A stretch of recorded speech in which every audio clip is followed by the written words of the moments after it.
The esteemed legitimate daughter has fallen to the depths of scavenging alongside dogs. She rises in defiance, determined to become a powerful consort of the realm. Alas, the formidable ally she clings to is none other than a eunuch wielding immense influence over the court. Indeed, a treacherous minister and a power-hungry consort could there be a more disastrous combination for the nation?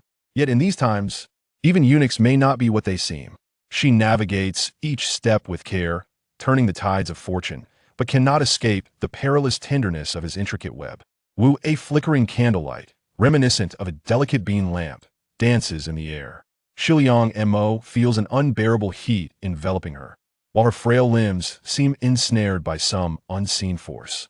In anguish, she curls inward, her fingers brushing against an unfamiliar warmth, smooth yet searing, accompanied by the low, beastly growl of a man beside her. The weight pressing down and the pain against her skin compel her to struggle open her eyes, and through the haze, she gazes at the man looming over her. A wave of profound terror and indignation surges within her subconscious. No, second brother. You release me. I am Shiliang Mo. How could he dare to do such a thing to her? Despite his usual outrageous behavior and her lack of favor among the household, such a vile act should never occur. Yet, the man seems utterly oblivious, continuing his relentless assault upon her. No, her voice is but a whisper, fragile as a candle in the wind. Shiliang Mo trembles as despair washes over her like a tide. Was this truly how her life would end? Bang! A muffled thud, and suddenly, the weight upon her lightens. A familiar, anxious voice calls out to her.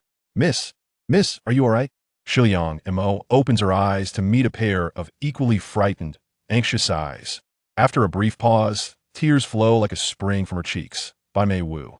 Miss, do not cry. Do not cry. It is all right now. Bai Mei, her devoted maid, embraces Shiliang Mo's frail, pale form. At just 14, Bai Mei's young face reflects fear, yet possesses a strength that surpasses Shiliang Mo's own. Just as relief washes over her, a sudden, potent scent of blood fills her nostrils. Turning her gaze, she discovers a pool of blood surrounding a fallen figure, her heart racing. Grabbing Bai Mei's hand, she notices the blood staining her maid's fingers, causing her to tremble even more. Bai Mei, did you strike second brother? Bai Mei's eyes brim with unsettled tears, but she bites her lip and replies with a calm resolve. Yes, miss, we must leave quickly. Granny Lu is watching outside. If anyone sees you in this state, we may well lose our lives. With a bitter smile, Shiliang Mo hastily dons her somewhat intact outer garments. Indeed, if the household learns of this incident, even if second brother is notorious for his tyrannical conduct, she would be branded as a seductress luring her own brother. Such a title might be bearable on another, but for her, it would surely lead to a fate worse than death. As the two hurriedly prepare, they hear Granny Liu's anxious voice from outside.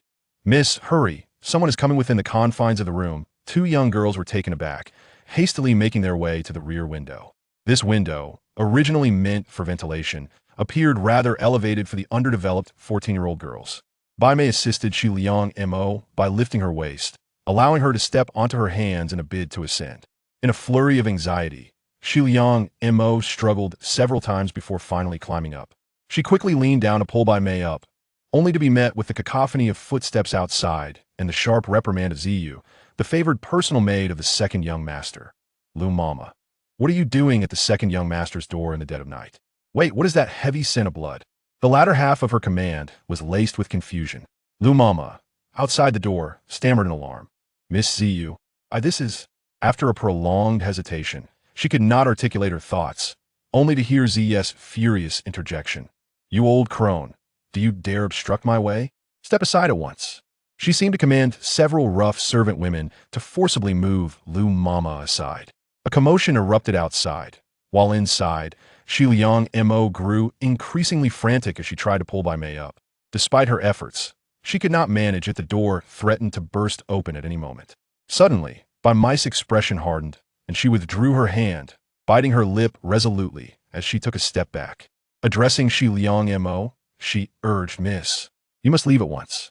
If you do not hurry, it will be too late. I will hold him off here. Shiliang Mo, with her small face pallid and incredulous, gazed at Bai Mei. What are you saying?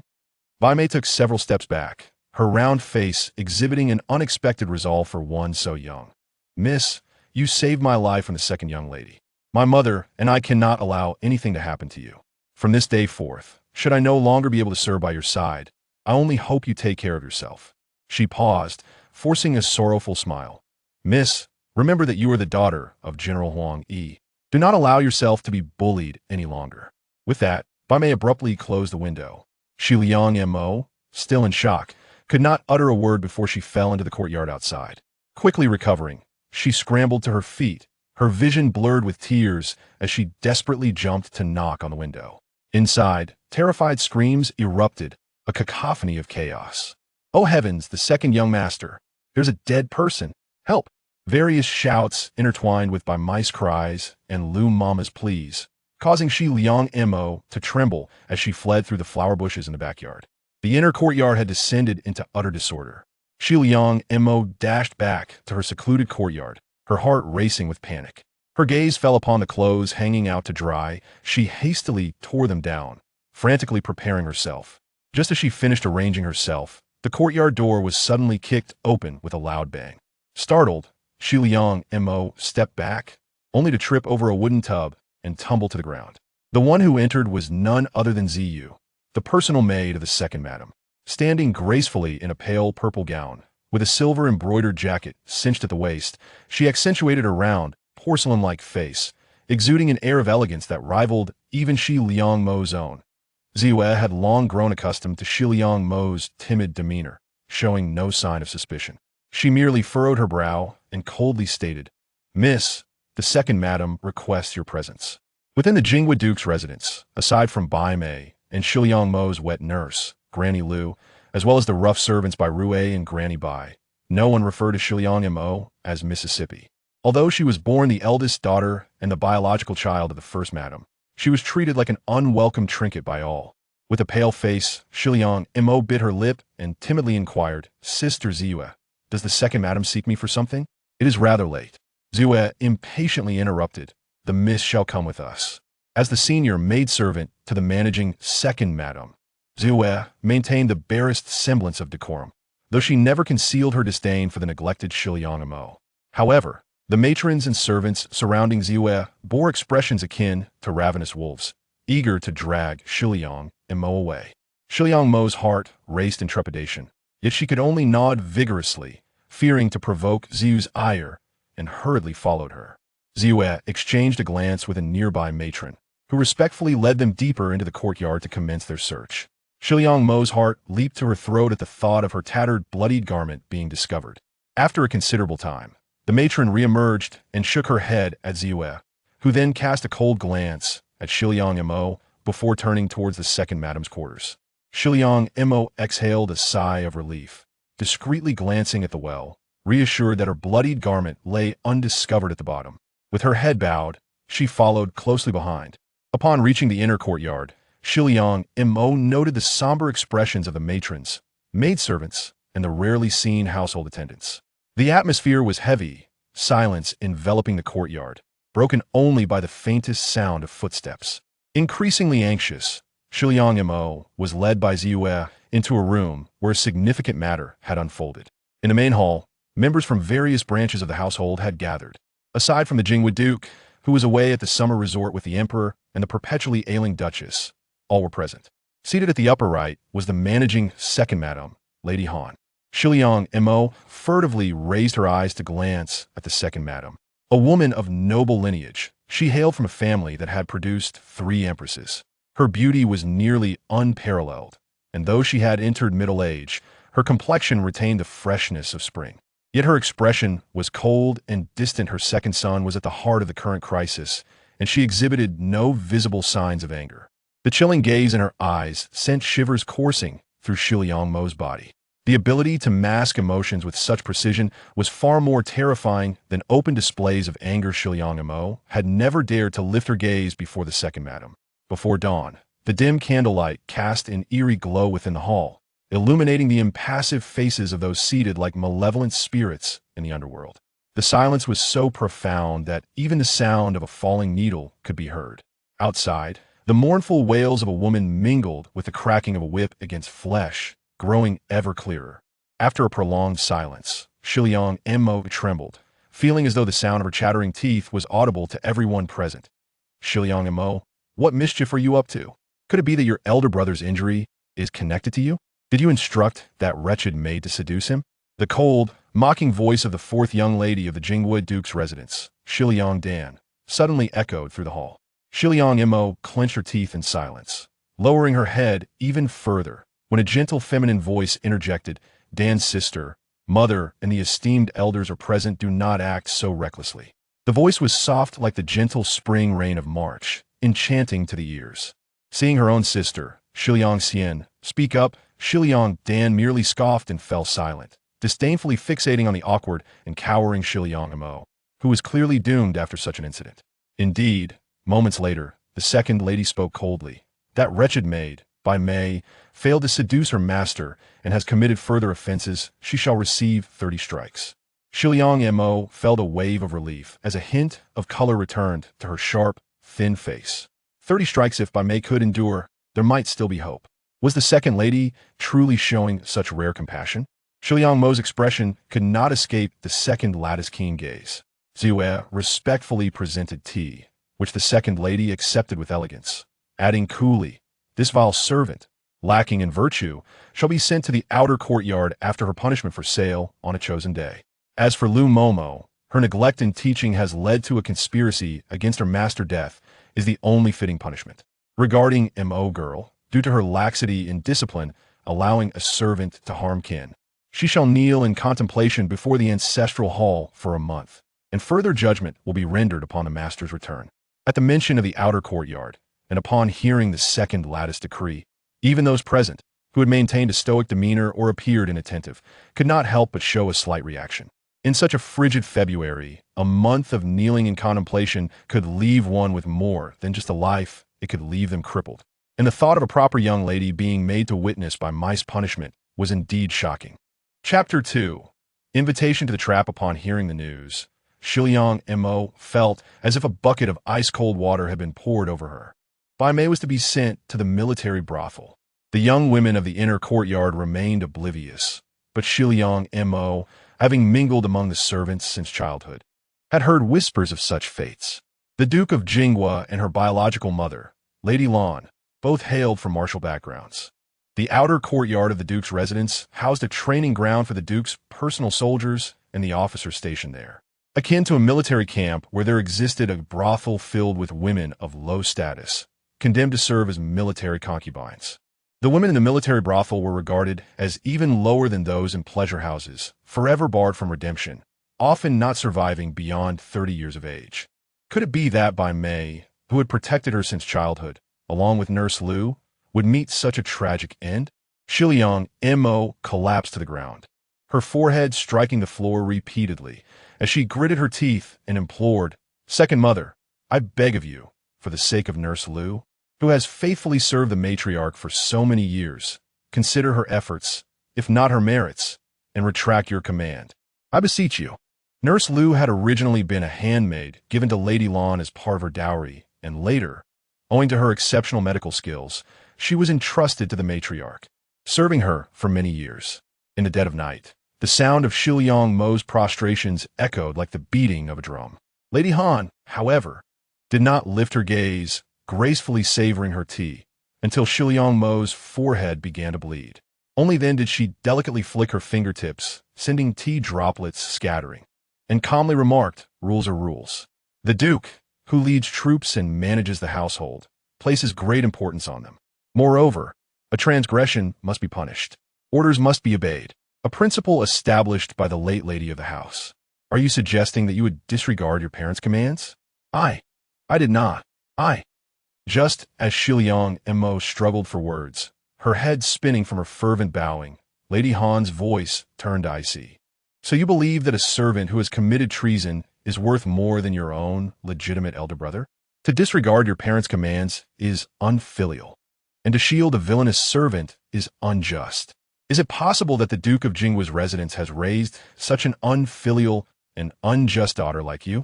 The Duke of Jinghua belonged to the ancient and esteemed Shiliang clan, where strict adherence to rules was paramount. Renowned for military discipline, even favored young ladies and gentlemen were compelled to kneel and accept their familial laws if accused. How much more so for someone like Shiliang Mo, who lacked favor and occupied a precarious position? What are you waiting for? Did you not hear the lady's command? Take Miss Mo away. Kumanda Nurshali, standing beside Lady Han. Second mother, I implore you. Shiliang Mo was swiftly seized by several rough servants, dragged away like a chick, her desperate pleas and the trail of blood left behind echoing through the hall. Unnoticed by anyone, a flicker of malice flashed in the eyes of the screaming girl, contrasting sharply with her delicate appearance. Lady Han slightly raised her eyelids and cast a glance at Nurse Lee, who immediately stiffened and lowered her head, stammering, "This servant has overstepped." With a cold snort, Lady Han, initially intending to unleash her ire further, decided against it. She merely rose, her voice icy as she declared, "Everyone, disperse. Please summon the imperial physician for the second young master to my Xian pavilion." Understood. The crowd dispersed, their spirits dampened. Shiliang Mo found herself in a peculiar and awkward position. The Han family was known for its strict decorum, and while they maintained a fa ade of justice, the recent events were merely for show. With the cold setting in, the various households retreated to their chambers for rest. The sounds of punishment from the outer courtyard did not reach the inner quarters. In the dead of night, snowflakes began to fall, and Shiliang Mo could not recall how she had arrived at this desolate spot. The maidservants, though still mindful of her status, forced her to kneel beside a small house. A light flickered within, and the mournful cries of a woman echoed from inside, chilling like the frigid winds of February, mingled with the lewd laughter of men. Piercing Shiliang Mo's heart, the shadows of the men loomed on the window, resembling grotesque specters. Tears streamed down Shiliang Mo's face, filled with rage, as she bit her lip until it bled. Haunted by the desperate gaze of Bai Mei as she pushed her away and the weary visage of Lu Momo that flashed before her mind. Her knees had grown numb from kneeling, and she lost track of time until she overheard a coarse voice from within, cursing, "Drag this dead little harlot out. She still pretends to be virtuous." Moments later, the wooden door creaked open, and several rough maidservants recoiled in fear as two burly soldiers emerged. They glanced at the maidservants and then at Shiliang Mo, revealing yellowed teeth in lewd grins, seemingly aware of her identity, which kept them from overtly disrespecting her. They lazily dragged a roll of straw mat outside. Shiliang Mo stared blankly as the mat receded into the distance, the cold wind whipping through her. Lifting a corner of the mat to reveal a young girl's face, bruised and stained with tears, her hollow eyes gazing into the pitch-black sky, unblinking in death. Shiliang Mo bit her lip fiercely, struggling to breathe as darkness threatened to envelop her, yet she resolutely gazed at the gloomy, snow-laden sky. Bai Mei. 3 months later, in May, when the pomegranates began to blush, the Duke's residence was awash with vibrant pomegranate blooms. The ladies of the household enjoyed leisurely strolls in the garden. However, today, the atmosphere was far from tranquil. "You little mistress, think you can bully me just because you are in the fourth young master's quarters? You haven't even been raised to a concubine yet, you dare act like a mistress." The woman's indignant voice, though melodious, carried words that flushed the cheeks of those who heard. The maids and wives in the courtyard turned to see two women standing beneath a cluster of pomegranate flowers, their tempers flaring, yet none dared to intervene. The one hurling insults was Lu Qiao, the most capable maidservant of the fourth miss, known for her fiery temperament. The target of her ire was Zilon, the favored concubine of the fourth young master, delicate as an orchid, yet not to be trifled with. "Lu Qiao, how dare you accuse me of stealing your green snow fragrance bomb? You are the thief, yet you stand here cursing me." Xylon S. delicate, snow-white face flushed a deep crimson, her slightly upturned eyes ablaze with fury, yet this only enhanced her charm. It was well known that she belonged to the fourth young master. Her status as a concubine girl elevated her above the ordinary maidservants. However, Wolfkio never showed her any respect, always opposing her. With her hands on her hips, resembling a teapot, Wolfkio scoffed derisively. "Who are you trying to seduce with that beguiling demeanor? The green snow-hued fragrant balm is something I obtained from Sister Mo, and it has nothing to do with you." Speak any more nonsense, and I shall not hesitate to tear your mouth apart. As the argument between the two women escalated, a figure clad in pale white quietly concealed herself among the branches and foliage, observing with satisfaction the discord she had orchestrated with just a small box of rouge. Now, she awaited the appearance of the most pivotal character in this unfolding drama, hoping she would not be disappointed. Indeed, it was not long before Xylan, incensed and ready to pounce on Lkiao, was halted by a voice, soft yet imbued with authority, echoing through the garden. What matter is so significant that it warrants such a commotion in the courtyard? The onlookers turned in unison, quickly lowering their heads in respectful greeting, Your Highness. Once the individual she intended to invite into the fray had arrived, the girl in white, hidden among the blossoms, gracefully slipped away, merging seamlessly with the floral splendor. Chapter 3. A trap for you. The young girl leading 6 maidens emerged gracefully, adorned in splendid garments, her complexion fairer than frost and snow, with delicate brows and captivating eyes. Her elegantly arched eyebrows were lightly accentuated, and her rosy lips bore a subtle hue, despite the absence of extravagant adornments. She exuded an unparalleled grace, reminiscent of a lotus blooming in the morning sun. She was none other than the esteemed Princess of Duan, Shi Liangxian, the only daughter of the renowned Han family within the Duke of Jingwa's household. What is the meaning of this commotion? Is this household akin to a marketplace, allowing such raucous outbursts from you 2 impertinent girls? Do you believe the household's rules are too lenient and wish to be dismissed from our presence? The maidservant, Hong Wu, serving beside Shi Liangxian, stepped forward and cast a chilling glance at the onlookers, causing the other maidens and wives to hurriedly bow and retreat. Although the Duke of Jingwa hailed from the Shi Liang lineage, his long-standing martial pursuits had cultivated a more relaxed atmosphere in his household, unlike the oppressive decorum of other venerable families. Nevertheless, such unruly behavior from the maidservants was intolerable in the presence of their betters. Your Highness, this girl, Xylan, has slandered me, and I merely sought to defend myself, Green Xiao protested stubbornly.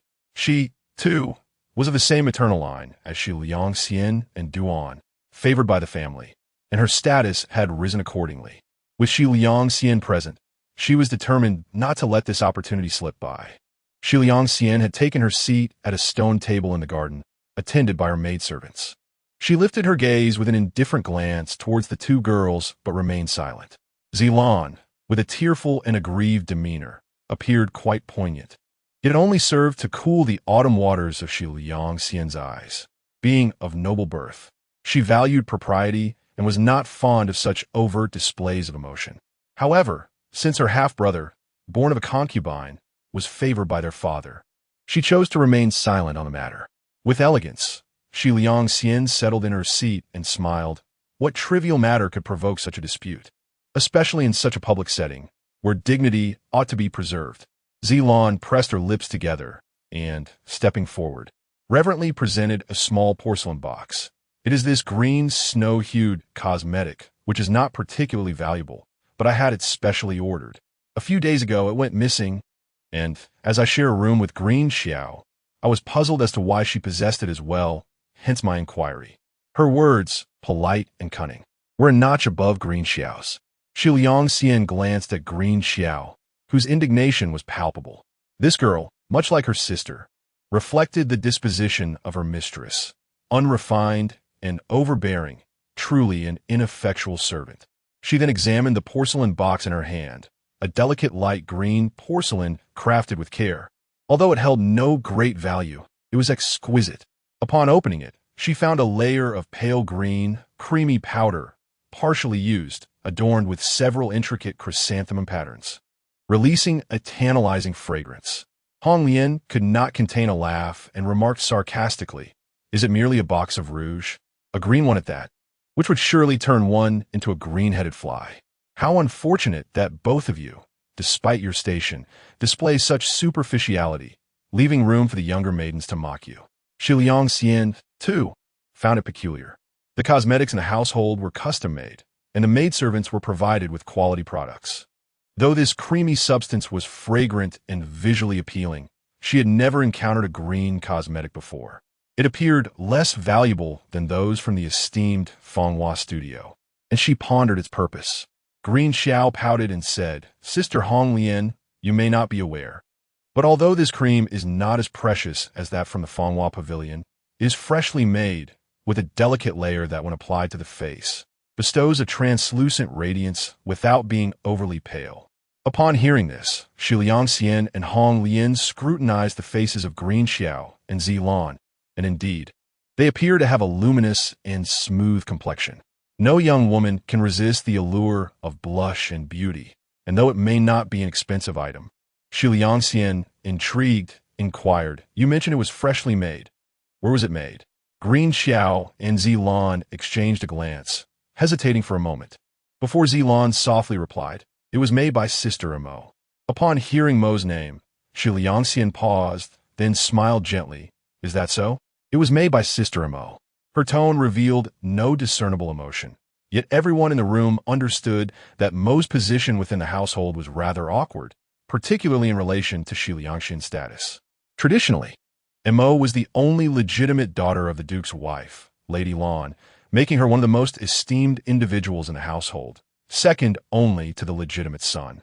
However, throughout history, a woman's public presence often invites considerable controversy, especially since Lady Lan had once disguised herself as a man to serve in the military. Her brief tenure in the court had stirred up considerable gossip, yet fortunately, the current dynasty valued martial prowess, and with General Lan and the emperor's backing, the Lan family managed to extricate themselves from the scandal and even secured a marriage into a prestigious family. However, it is worth noting that Lady Lan's father, the esteemed General Fu Yuan, had long since passed away, and the Lan family had fallen into decline over the years. The once mighty General Lan had ceased to participate in court affairs after marrying into the Shi Liang family, and had been bedridden for over a decade, devoting himself to a life of seclusion and piety, showing no interest in his only daughter. Additionally, the arrival of Lady Han, who was married off by royal decree, complicated matters further. After giving birth to a son, she was elevated to the status of a primary wife, holding a second-rank title, just one step below Lady Lan. Consequently, the public largely recognized the Duke's wife as Lady Han, with the eldest daughter relegated to the status of a legitimate daughter. Following a significant victory, the Duke returned to court, and Shi Liangxian was rewarded with a county title. In contrast, Shi Liang Mo, born in the same year as Shi Liangxian, found herself in an awkward position. Her status as a legitimate daughter was overshadowed, merely recorded as the daughter of the Lan family. It remains uncertain whether this was intentional or accidental, but due to the Duke's cold demeanor towards her during festive occasions, she seldom appeared before him, leading to a situation where he hardly remembered having such a daughter, with neither a caring father nor a loving mother, and having faced a significant incident earlier this year. The masters of the household grew increasingly disdainful of Shi Liang Mo, leading to her being referred to as merely a servant rather than a young lady. Her status became a peculiar blend of servitude and authority, akin to that of a high-ranking maid. In comparison to Shi Liangxian, the disparity was stark. Yet Shi Liang Mo still held the title of elder sister, as the Lan family had not been cast out. Thus, the complexities of this situation left Shi Liangxian feeling quite strange and uncomfortable. Unexpectedly, Sister Mo knelt in the ancestral hall last time. I wonder if her legs have recovered. It seems she is intent on preparing these powders and bombs, so I should go take a look. Shi Liangxian has learned quite a bit from Madame Han. She knows well what these young maids and servants are thinking. Thus, she decided to visit Sister Mo and see what she is up to. In this mansion, there is only one legitimate daughter, the esteemed Shi Liangxian of Duan County. From a distance, she noticed someone approaching, and by Rue hurriedly lifted the coarse blue curtain to enter the courtyard. She addressed the slender, delicate girl in white who was busy at the window. "Miss, someone is here. From afar, it looks like the county princess."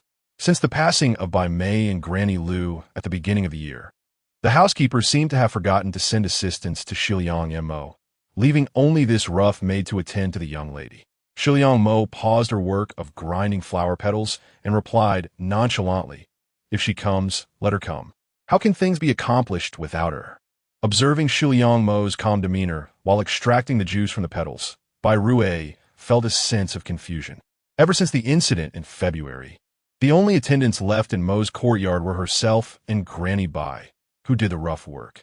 After Mo visited the dying Granny Lu, despite her illness, she seemed to have transformed. No longer timid, though still taciturn, there was an unsettling chill about her that left Bai Rui feeling uneasy. Before long, they indeed saw Hong Lian standing outside the courtyard, announcing, "The county princess has arrived.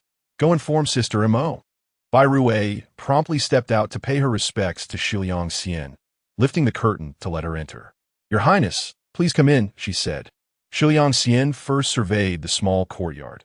It was cleaner than the typical servant's quarters, yet remained simple, far inferior to her own Lingxian pavilion. However, flowers in bloom adorned the surroundings, not particularly rare, but lending an air of elegance that was quite a departure from its previous dilapidation. She couldn't help but be surprised. A year ago, she passed by this courtyard, and it appeared run down and desolate. Given the events of February, one would expect it to be even more neglected, yet it now radiated a different kind of vitality. "Your Highness, what brings you here today? I fear this humble place may not befit your presence," Shiliang Mo said respectfully, offering a cup of tea. A servant girl had already taken the tea from Shiliang Xian. For what good tea could a half-servant, half-lady possess? Naturally, Shiliang Xian looked down upon it. Upon hearing that Sister Mo was in high spirits, preparing powders in the courtyard, she remarked with a smile, "It seems your legs have indeed healed well, yet I lament that my second brother remains in a state of unconsciousness." Shiliang Xian cast a sidelong glance at Shiliang Mo, her tone light, yet imbued with an icy sharpness. With her eyes lowered, Shiliang Mo softly replied, "Though my legs have not been well for some time, I can now get out of bed, albeit slowly. Thus, I've taken to planting and concocting various herbal powders in the courtyard to pass the time. Thank you for your concern, Your Highness. Since you have come to visit, would you care to take a look?" Chapter 4. Invitation to the Trap. A single remark caused Xiang Xian to raise an eyebrow slightly. The demeanor of Xiang Mo was marked by a respectful air, yet it was devoid of the previous timidity that had made her seem less than a mere maiden. Despite being half-sisters, the sight of her elicited a sense of disdain.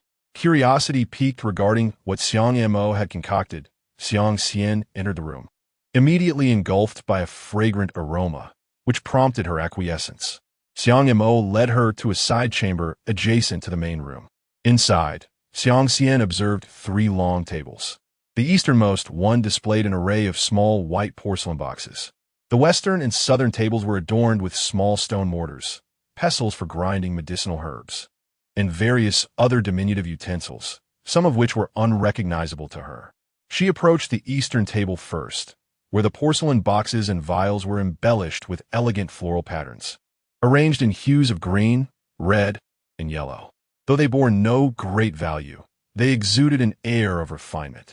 Xiang Mo lifted a white porcelain box embossed with a yellow plum blossom, revealing delicate, pale pink powder within, accompanied by a subtle scent of roses. The powder's surface bore an imprint of a blooming rose, strikingly beautiful. Noticing Xiang Xian's composed expression, Xiang Mo understood that the county lord was accustomed to fine items. She proceeded to unveil several more porcelain boxes, each containing powders and creams in various shades: white, purple, yellow, deep earth tones, each exuding delightful fragrances. At this point, Hong Wu, who stood beside Xiang Xian, could no longer contain her curiosity. "Sister Mo, what are these? Why do some of the rouge have such dark and gray tones? Are they for drawing eyebrows?" Observing the intrigue beneath Xiang Xian's composed demeanor, yet still maintaining an air of modesty, Xiang Mo suppressed a chuckle and replied softly, "The eyebrow powders are stored separately. These are all face powders." Xiang Xian could not help but interject with a hint of disdain, "What use are these gray, yellow, and purple powders on one's face?" Xiang Mo chuckled lightly. "This is rather difficult to explain, County Lord. How about this? Let me invite either Hong Wu or Hong Lian to sit with us, and I shall apply their makeup. If it truly does not suit, there is water here to wash it away." Hong Wu and Hong Lian, upon being addressed with the honorific young lady by Xiang Mo, felt a sense of pride. yet neither wished to be subjected to her ministrations. However, they could not conjure a suitable excuse to refuse, especially with Xiang Xian's evident curiosity. Eventually, they had no choice but to push Hong Lian forward to comply, albeit with a slightly displeased countenance. Should her face end up looking disheveled, she would undoubtedly ensure that Sister Mo faced the consequences. Observing Hong Lian's reluctance, Xiang Mo continued to smile warmly, encouraging her to take a seat. She retrieved a copper hand mirror and from a small drawer, produced a set of delicate brushes and powder sticks, beginning to meticulously apply the makeup on a Hong Lian's face. First, she applied a layer of fragrant essence, followed by a gentle application of purple powder. As the violet hue spread across Hong Lian's complexion, it transformed her pale skin, imparting a rosy, delicate glow, which was indeed a far cry from the ghastly pallor of ordinary white powder. After a meticulous application, Xiang Xian observed as she finally selected a transparent, vivid crimson balm to adorn Hong Lian's lips. With a delicate brush, she dabbed a hint of pale yellow powder between Hong Lian's brow and nose, and in an instant, a captivating beauty, vibrant and alluring, materialized before them.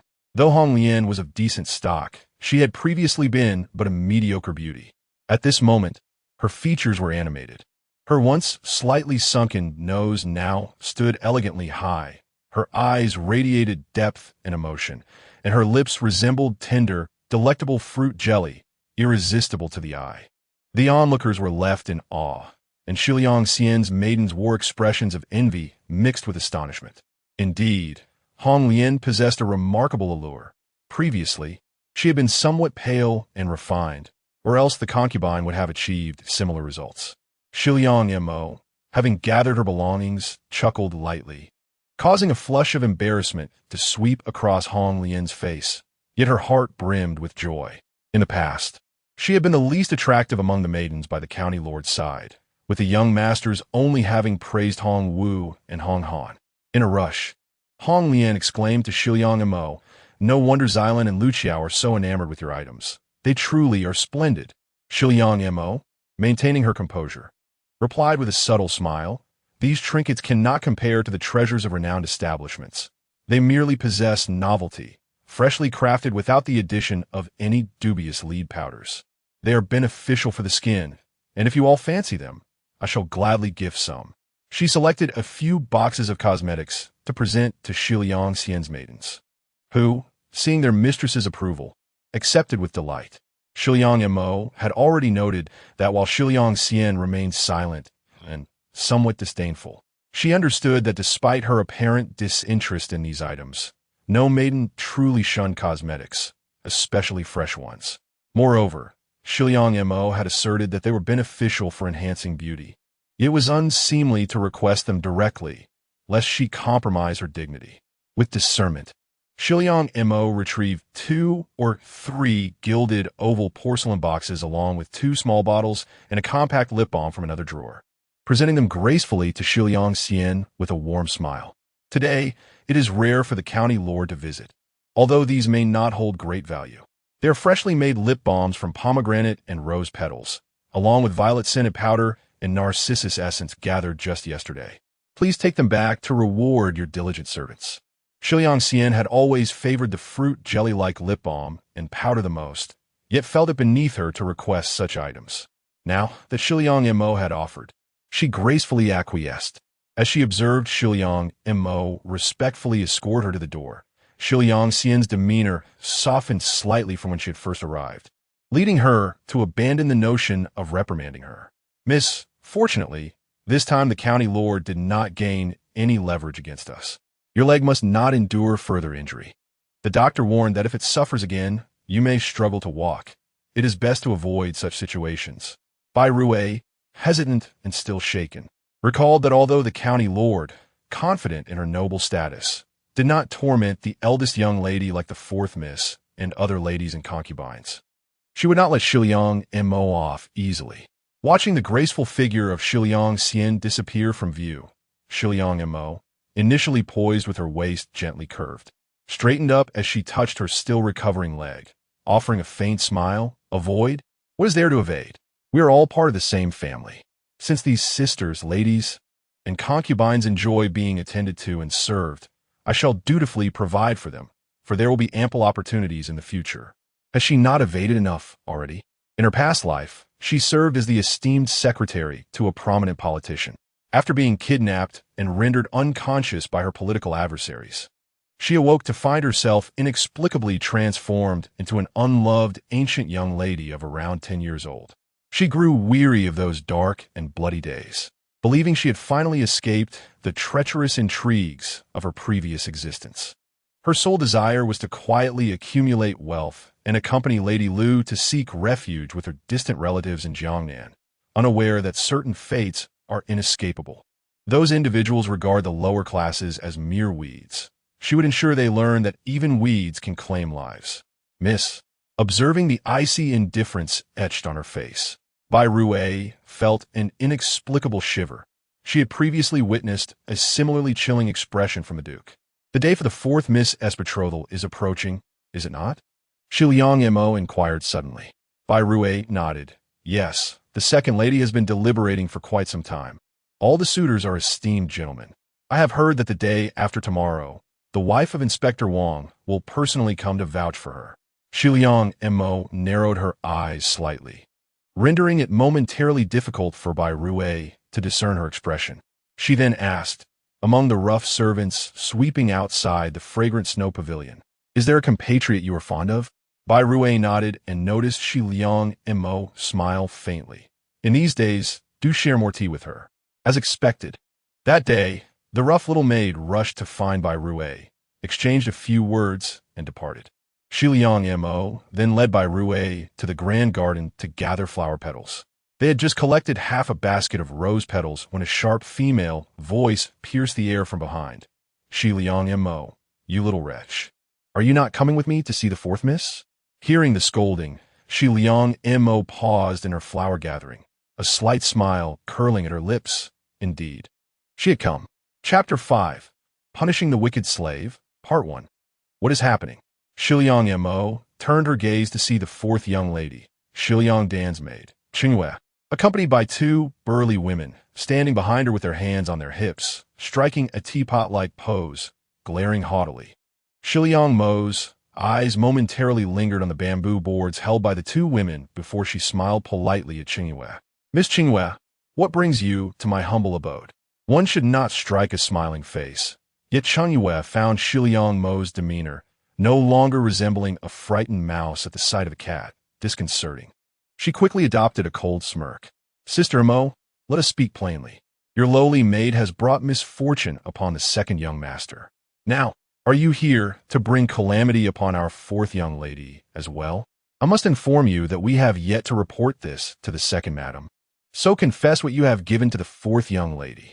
Otherwise, do not blame us for our mercilessness. Shi Liang Dan had always been arrogant, treating her subordinates with cruelty while fiercely protecting her own. This made those around her tread carefully, yet she was notorious for her brazen behavior towards outsiders, even towards the illegitimate daughters and sons. How much more so towards Shi Liang Mo, a figure she despised, who was neither a servant nor a master, and whom she had often beaten and scolded in the past. Xi Liang Montag smirked invertly, feigning ignorance. Miss Qingyue, what are you talking about? What could I possibly have that the fourth young lady would desire? Qingyue found herself momentarily speechless, rolling her eyes in frustration. Stop feigning innocence. Those trinkets you gave to the county princess have caused our fourth young lady to feel unwell. Do you not realize that this time is crucial for her courtship? You have created such a blunder that the madam will surely not spare you. Shi Liang Mo feigned surprise and hesitation. Those trinkets were meant as rewards for the servants. I had no idea the fourth young lady would use them. They're suited for common folk, and certainly not for someone as delicate as her.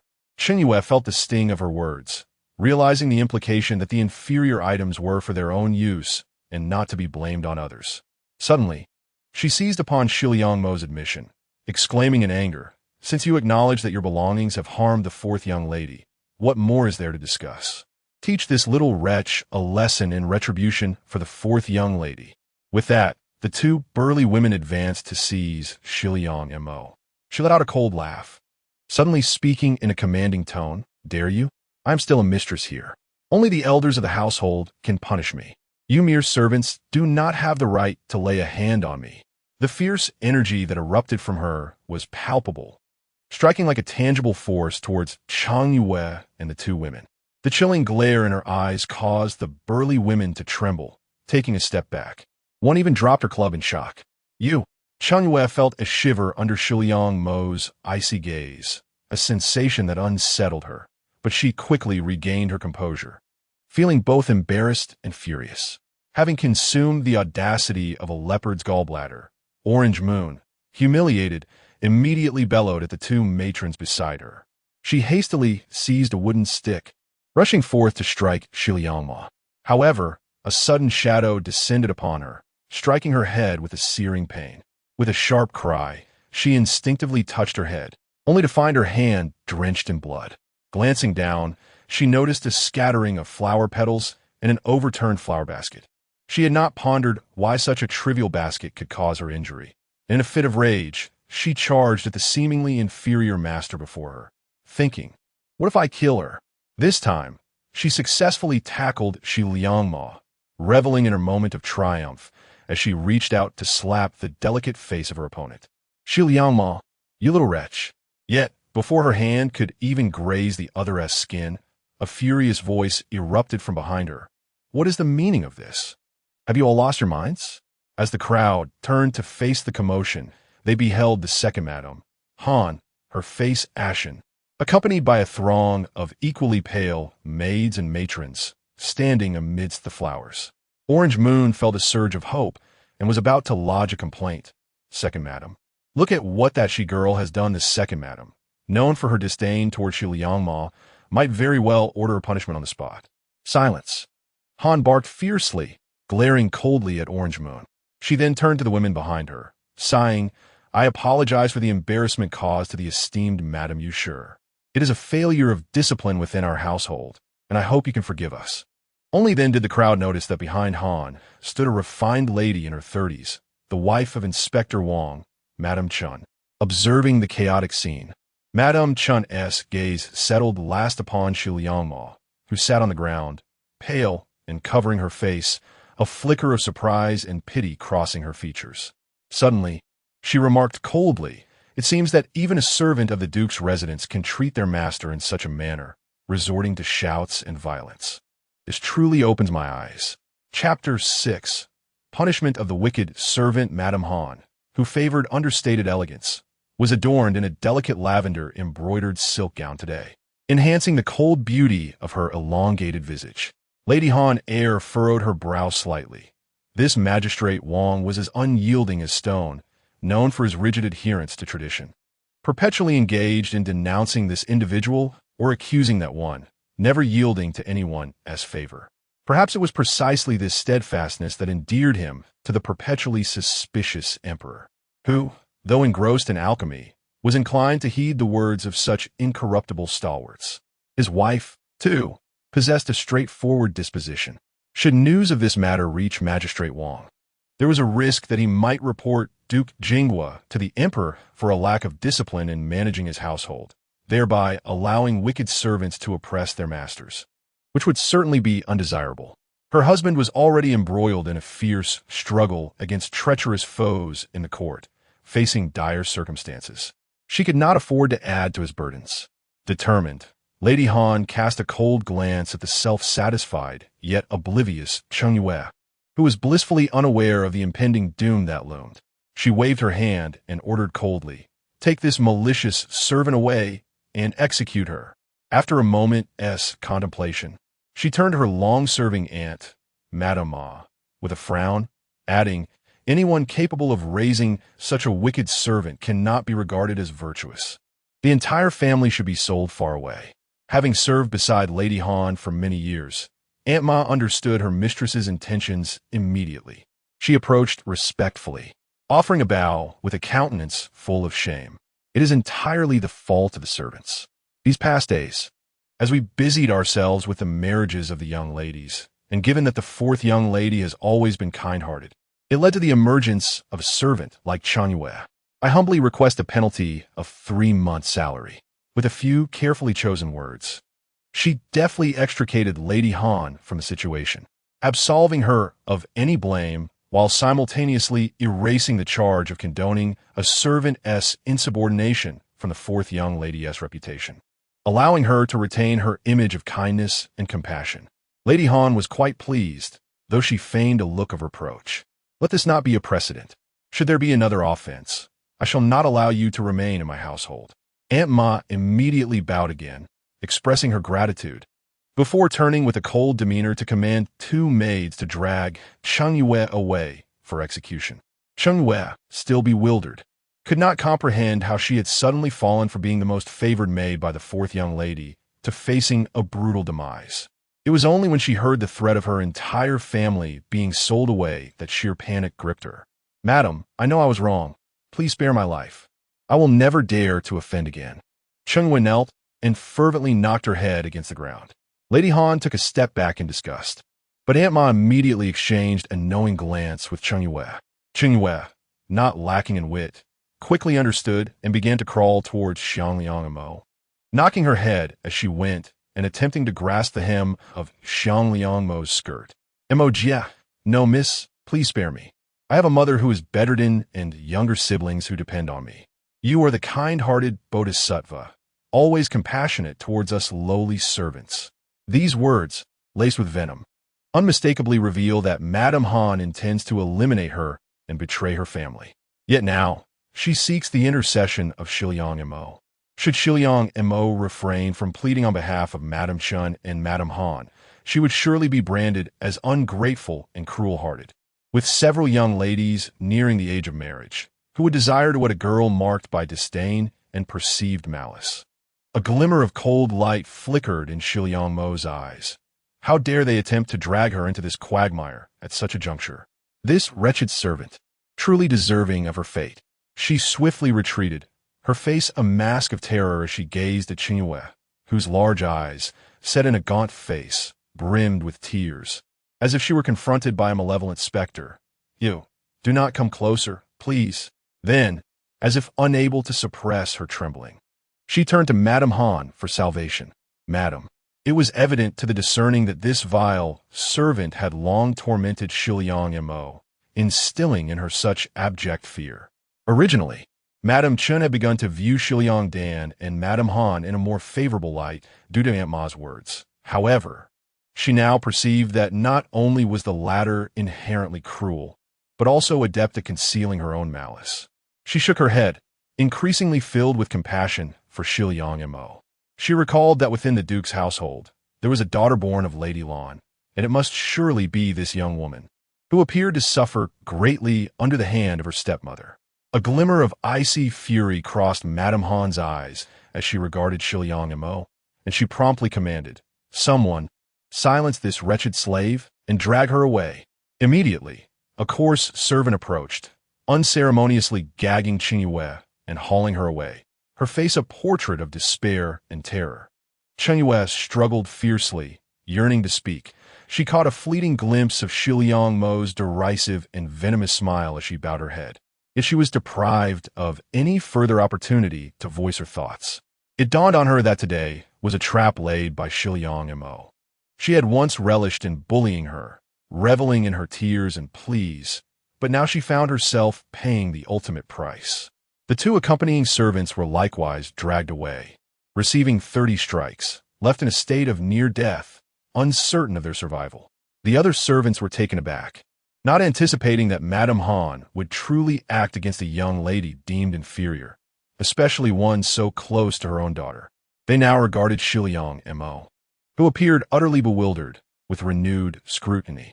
Madame Han's gaze, sharp and discerning, fell upon the pale and panicked Shiliang Mo. She needed to ascertain whether today's events were intentional or merely accidental. After a prolonged examination, she noted Shiliang Mo's escalating fear under her scrutiny, leading her to conclude that today's occurrences were nothing but a mere coincidence. A smile graced Madame Han's face as she personally approached Shiliang Mo, lifting her as a mother would.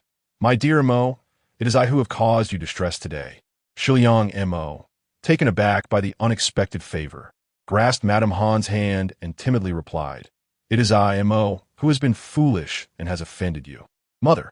Madame Han's expression tightened momentarily. But as she observed Shiliang Mo's apparent realization of her faux pas, marked by unease and trepidation, she could not help but sneer, deeming her a most unworthy and ignoble creature. Madame Chen couldn't help but sigh inwardly, feeling a profound pity for the girl who dared not even refer to Madame Han as her mother. Approaching with a warm smile, she intended to offer some comforting words, but she keenly observed that Shiliang Mo was clad in a plain white robe. Although the robe was made of silk, it appeared worn and frayed, and beneath the wide sleeves, the cuffs of her inner garment were adorned not with embroidery, but with patches. Though Madame Chen preferred not to meddle in the affairs of others' households, she was aware that the Lan family had not been dismissed. This girl was evidently a legitimate daughter. Yet how had she fallen to a state worse than the servants of the Duke's residence? Madame Han was exceedingly harsh and ungrateful, brazenly mistreating a legitimate daughter, which is a gross violation of familial ethics. Naturally straightforward, Madame Chen was no fool. After a moment's pause, she smiled and remarked, "You must be the eldest daughter. Indeed a fine sight. Your mother's been tirelessly working for you and your sisters these days. Tomorrow marks your small banquet for introductions. I have met several of your sisters, yet I have yet to see you until today." Madame Han had 2 daughters. The second, Shiliang Xian, was to be sent to the palace.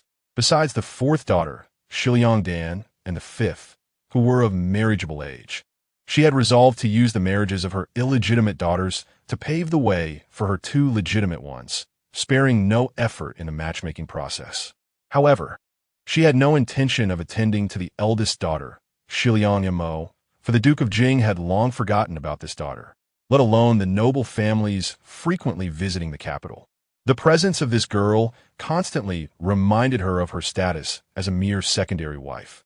And had she not wished to witness the suffering of the Lan family through her, she would have rid herself of this bothersome reminder long ago.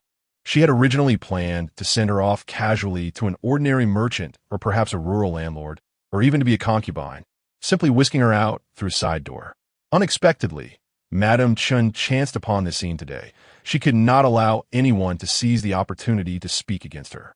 A venomous glimmer crossed Madame Han eyes as she forced a smile, saying, "The eldest sister has always been shy and reluctant to meet others. Today, it seems, she has a special connection with you, madam." It appeared that she would have no choice but to make her attend the banquet the following day. Aunt Ma, perceptive as ever, noticed Madame Chen's attention fixated on Shiliang Mo's attire. Immediately, she concocted a response, smiling at the madam. Indeed, the madam has made many garments for Sister Mo, yet she remains steadfast in her resolve to cultivate her character before the Buddha, refusing to accept any. They are currently kept with Sister Dan, and tomorrow is a significant day for Sister Mo. You must not decline any longer. Her words seemed to imply that Shiliang Mo was ungrateful, and inwardly, Shiliang Mo scoffed, casting a glance at Madame Chen, who merely regarded her with pity. Silent in her understanding, Shiliang Mo recognized that Madame Chen comprehended everything. Yet as an outsider, it was inappropriate for her to intrude upon the domestic affairs of another. Feigning gratitude, Shiliang Mo bowed gently, saying, "Yes, Sister Mo expresses her thanks to the madam. Go to your sister. She has missed you these past few days." Madame Han remarked, her tone laced with double meanings. Everyone was aware of Shiliang Dan's tempestuous temperament, often resorting to her whip at the slightest provocation. And Shiliang Mo had endured her fair share of punishment, whether intentional or not. It was most fitting for Shiliang Dan to deal with this troublesome girl who had caused her so much vexation. It would be best to strike her down so that she cannot rise from her bed tomorrow. Shiliang Mo smiled gently and replied, "Indeed." She had been troubled by her inability to find an opportunity to visit Shiliang Dan, but now it seemed that the opportunity had presented itself. Having achieved her 2 objectives for the day, she departed gracefully, leaving behind a garden filled with curious gazes. Chapter 7. The venomous 4th miss as the gaze of the crowd fell upon her. Shiliang Mo retrieved several hard and heavy stones from the flower basket she had picked up. Weighing them in her hand, she scoffed coldly before casting them into the nearby rockery. Today, she intended to punish Cheng Yue, that woman who thrived on bullying others, though she lamented not being able to strike a few more blows. Bai Rui watched Shiliang Mo's actions, her heart racing with unease. The eldest miss had changed. She was now capable of ruthlessly dealing with Cheng Yue without hesitation. Seeing Cheng Yue, bloodied and battered, sent a chill down her spine. Eldest miss, what if 4th Mississippi? Bai Rui glanced towards Xiangshu Pavilion, where 4th Miss Shiliang Dan resided, unable to suppress her concerns any longer. She truly feared Shiliang Dan, known for her merciless nature, which starkly contrasted with her captivating beauty. Qing Yue's audacity to act against the eldest miss was a manifestation of her previous intimidation. Shiliang Mo smiled faintly, her expression imbued with a chilling detachment. If I were afraid of her, why would I provoke her? Rest assured, she would never allow the events surrounding Bai Mei and Nurse Lu to repeat themselves. With that, she strode towards the exquisitely adorned Xiangshu Pavilion. Upon reaching the entrance, Shiliang Mo noticed Kieo rushing out, her face obscured by her hands. The tears glistening in her eyes revealed that Shiliang Dan had unleashed her fury upon Kieo once more, likely over the incident involving Qing Yue's demise at her hands. As Kieo exited, she collided with Shiliang Mo and Bai Rui, quickly blinking away her tears. Covering her face, she forced a smile and said, "Sister Mo, please, 4th Miss is waiting for you." Shiliang Mo nodded, her gaze turning with concern towards Kieo. "Sister Kieo, with such exquisite beauty, you rank among the finest in the courtyard. Surely, you must take care to preserve it." The color drained from Kieo's face, her eyes reflecting a sense of grievance. Yet she held her tongue, unwilling to voice any complaints against her mistress. Shiliang Mo discreetly produced a small porcelain vial from her purse, offering it in a hushed tone. "Sister of Kieo, please do not hesitate to use this. It is a Baiwa Lung Xiang pill, crafted from petals and herbs of my own making. It will help reduce swelling and nourish your skin. I assure you, it will enhance your beauty." A flicker of joy crossed Kieo's face as she accepted the vial, inhaling the delightful fragrance of flowers and mint. She did not hesitate to tuck it into her bosom, expressing her gratitude with a smile. After a moment's hesitation, she leaned in closer and whispered, "4th Miss is in a foul mood. She just lashed out at 2 maids with a riding crop. As for my face, just be cautious. After all, one is at the mercy of those they depend upon." And Kieo had received Shiliang Mo's gifts before, thus offering a harmless warning. Xidiang Montag feignet Gratitude, replying, "Thank you for the reminder, Sister Kieo," and followed her into the courtyard. Even from outside the building, Shiliang Mo could hear Shiliang Dan's piercing tirade. "What are you doing bringing that wretched girl here? Is your skin itching for a beating? Just whip her, mar her face, and send her to see Mother." The sound of shattered cups, Kieo's pleas, and a flurry of coaxing voices followed. Shiliang Mo stood outside the door with her head bowed respectfully, enduring the pitying or mocking gazes of the maidens nearby. A sardonic smile lingered at the corners of her downturned lips, for indeed, Shiliang Mo was as fierce and venomous as ever.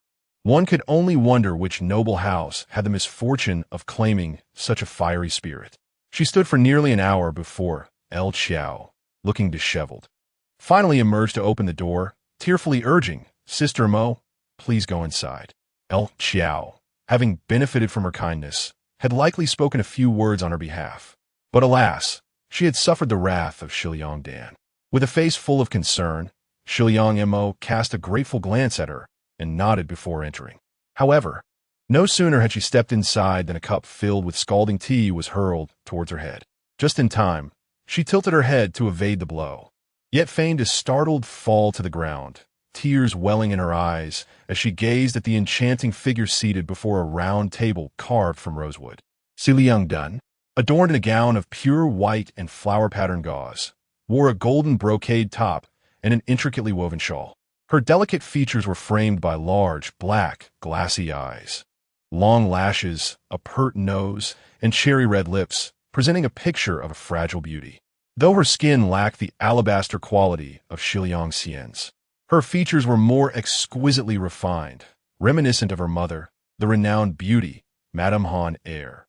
Yet, Her willow leaf eyebrows betrayed a fierceness at odds with her delicate appearance, especially as she wielded a blood-stained riding whip, instilling fear in those who beheld her. Of course, the red rash adorning her exquisite face was the handiwork of Shiliang Mo.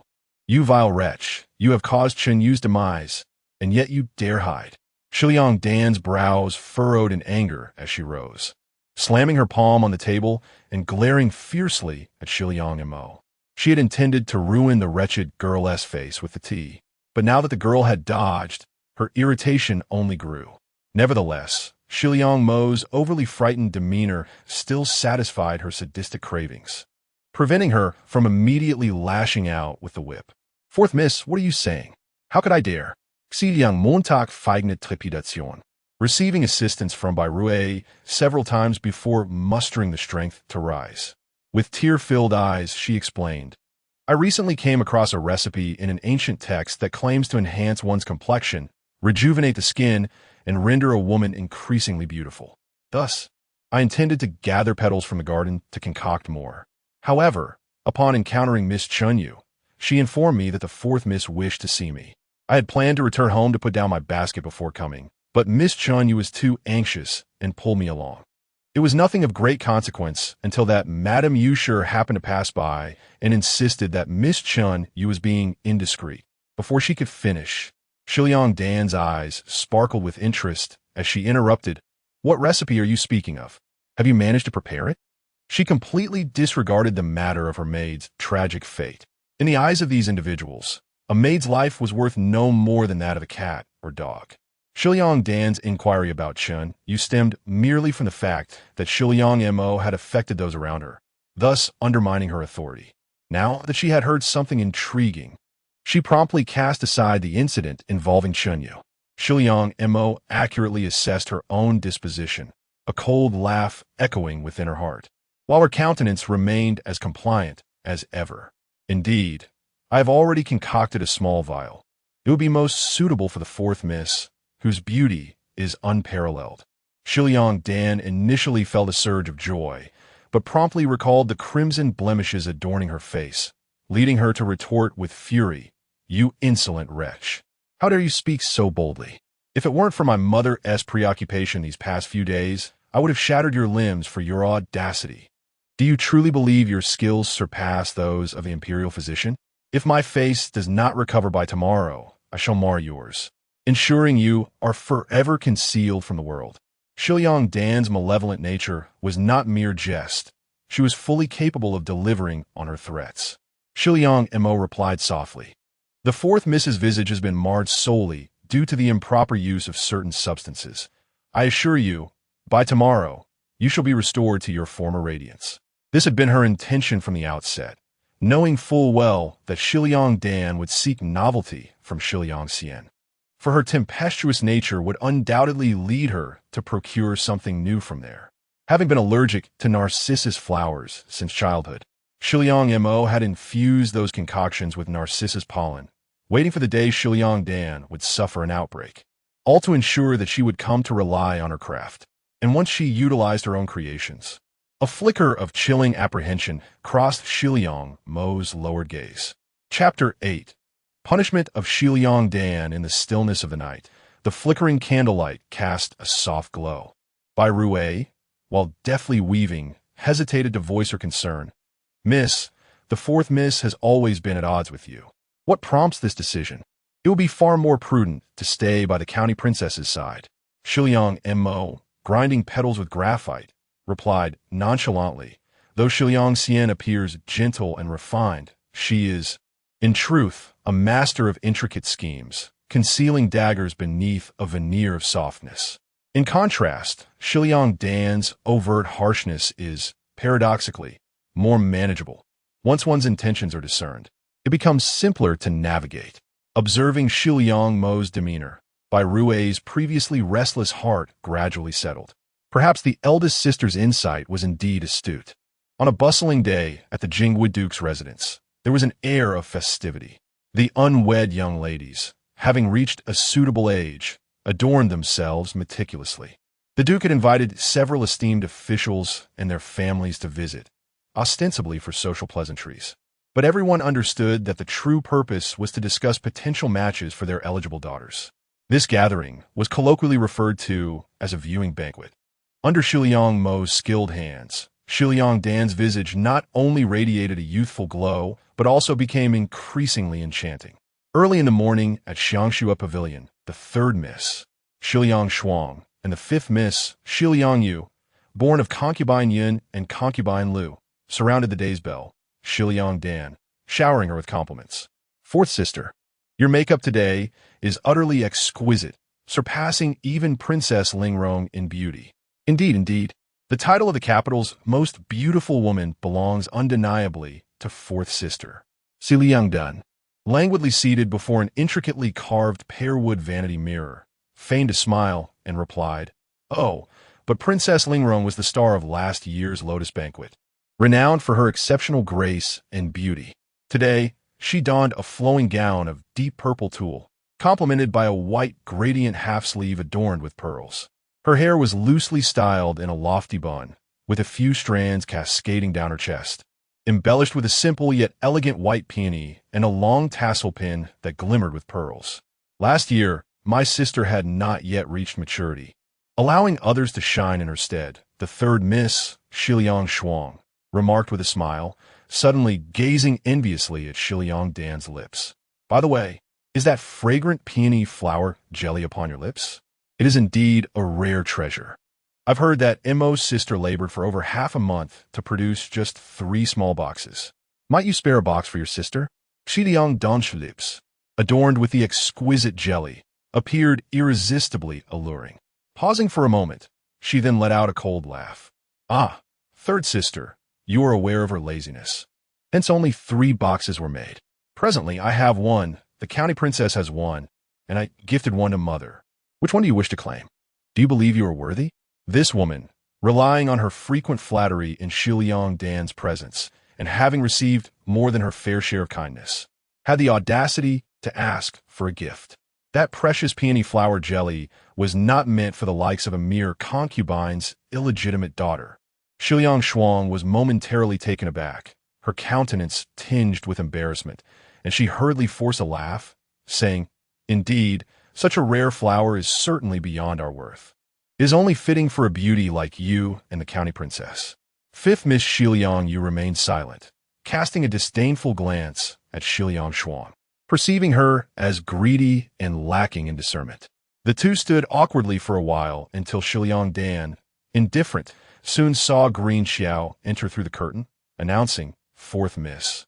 The county princess has arrived." The 3 young ladies within the room promptly rose, and a rare, genuine smile graced Shiliang Dan's face as she approached her elder sister Shiliang Xian, playfully clinging to her arm. "Sister, do I look charming today?" "County princess." Both Shiliang Shuang and Shiliang Yu greeted with a bow. Shiliang Xian appraised her younger sister's lovely visage, unable to suppress a hint of admiration.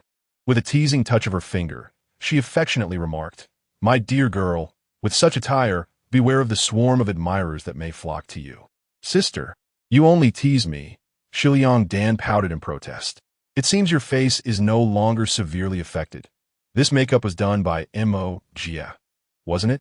Shiliang Xian smiled, seemingly oblivious to the presence of her other 2 sisters, leaving Shiliang Shuang and Shiliang Yu standing awkwardly. Shiliang Dan proudly huffed, "If that wretched girl cannot manage it, I shall strip her of her skin, ensuring she never shows her face again." How would sister know it was her assistants? Shiliang Xian pursed her lips. "I am well aware of the capabilities of those around you. By the way, is she still under your command, or has she pulled your hair in disobedience?" It was common knowledge that Shiliang Mo was timid and unremarkable, more akin to a lowly maid, often making blunders when nervous, such as breaking teacups or other items. Yet, during these past few days with Shiliang Dan, she had seemingly improved her skills, surpassing even the palace maids chosen for grooming. If she were to bring her into the palace as a candidate, Shiliang Xian's thoughts began to stir. If she dares to inflict even a modicum of pain upon me, I shall strike her with my brother's whip to teach her a lesson. Gulme, summon that girl to dispose of the chamber pot in the cleansing room, Shiliang Xian declared with satisfaction, gesturing for Green Xiao to fetch her. Shiliang Yu quickly chimed in. Indeed, fourth sister knows how to discipline others. Shiliang Mo was currently steaming jasmine water when she was unexpectedly ordered to empty the chamber pot, which elicited a cold laugh within her. Shiliang Xian, do you intend to abandon this fragrant snow pavilion? Upon entering the room and hearing Shiliang Xian's command, she feigned hesitation. Before Shiliang Xian could berate her, Shiliang Shuang interjected, What? Are you unwilling to heed fourth sister's words? Shiliang Shuang, accustomed to aiding Shiliang Dan in mistreating others, sought to regain face after Shiliang Dan had shown her favor. Hearing this, Shiliang Mo offered a gentle smile to Shiliang Shuang, Sister Shuang. I am currently assisting fourth miss in making jasmine lip balm. If I were to touch the chamber pot, it would be a blessing for our sisters to be able to work for fourth miss, would it not? Her demeanor was strikingly sincere and gentle, evoking a sense of reluctance to refuse her, especially as she also offered a compliment to Miss Shiliang Dan. Shiliang Shuang instinctively scoffed. How dare you instruct me, the third miss of the esteemed Jingwa Duke, to fetch the chamber pot? The moment the words escaped her lips, she realized her error. Shiliang Mo immediately inquired with confusion. What, does Sister Shuang too have some unavoidable reason for her inaction? I have no qualms, but this lip balm is meant for my lips. Shiliang Dan promptly shot a disdainful glance at Shiliang Shuang, sneering, Does performing a task for me bring you humiliation? Indeed, Shiliang Mo's hands ought to touch her precious cosmetics. The mere thought of them touching a chamber pot is revolting. Shiliang Shuang's expression stiffened, and she hurriedly forced a smile. Not at all, it's just what, A hint of coldness crept into Shiliang Dan's smile. How dare this lowly concubine's daughter defy her? Shiliang Shuang had initially intended to argue her case, but was pulled back by Shiliang Yu, suddenly recalling that today was the gathering for the viewing of the young ladies. If she offended Shiliang Dan, Madame Han too would certainly not let her off lightly, so she could only muster a pale, twisted smile and say, Very well. With that, she trudged into the cleansing chamber, pinching her nose and taking a deep breath before holding her breath and emerging with the chamber pot, disregarding the gazes of onlookers, whether filled with schadenfreude or pity, as she hurried towards the door. Shiliang Mo's eyes flickered slightly as she stealthily stepped on the hem of Shiliang Shuang's skirt.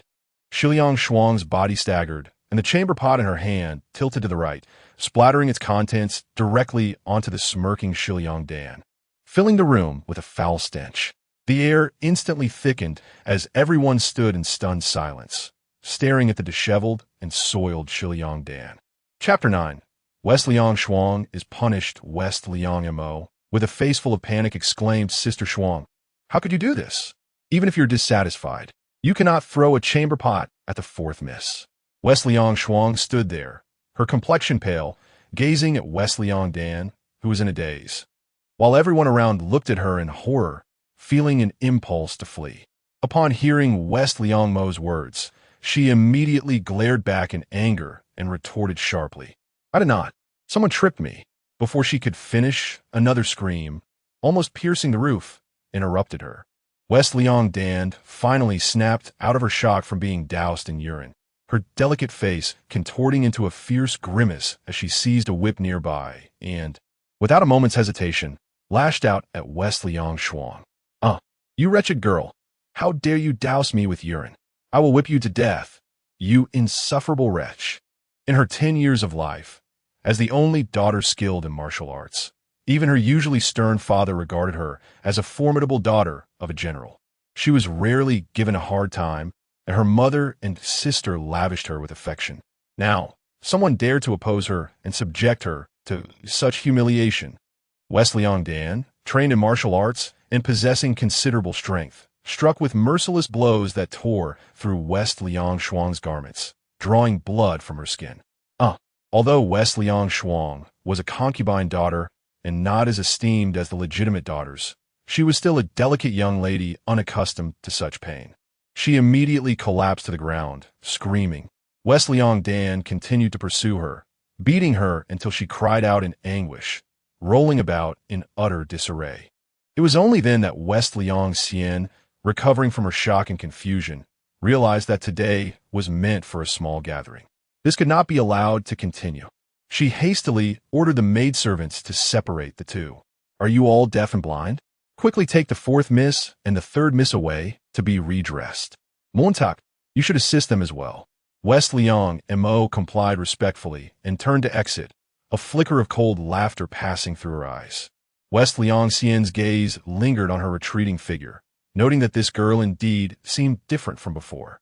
In just a few sentences, she had managed to expose the rift between the fourth and third sisters.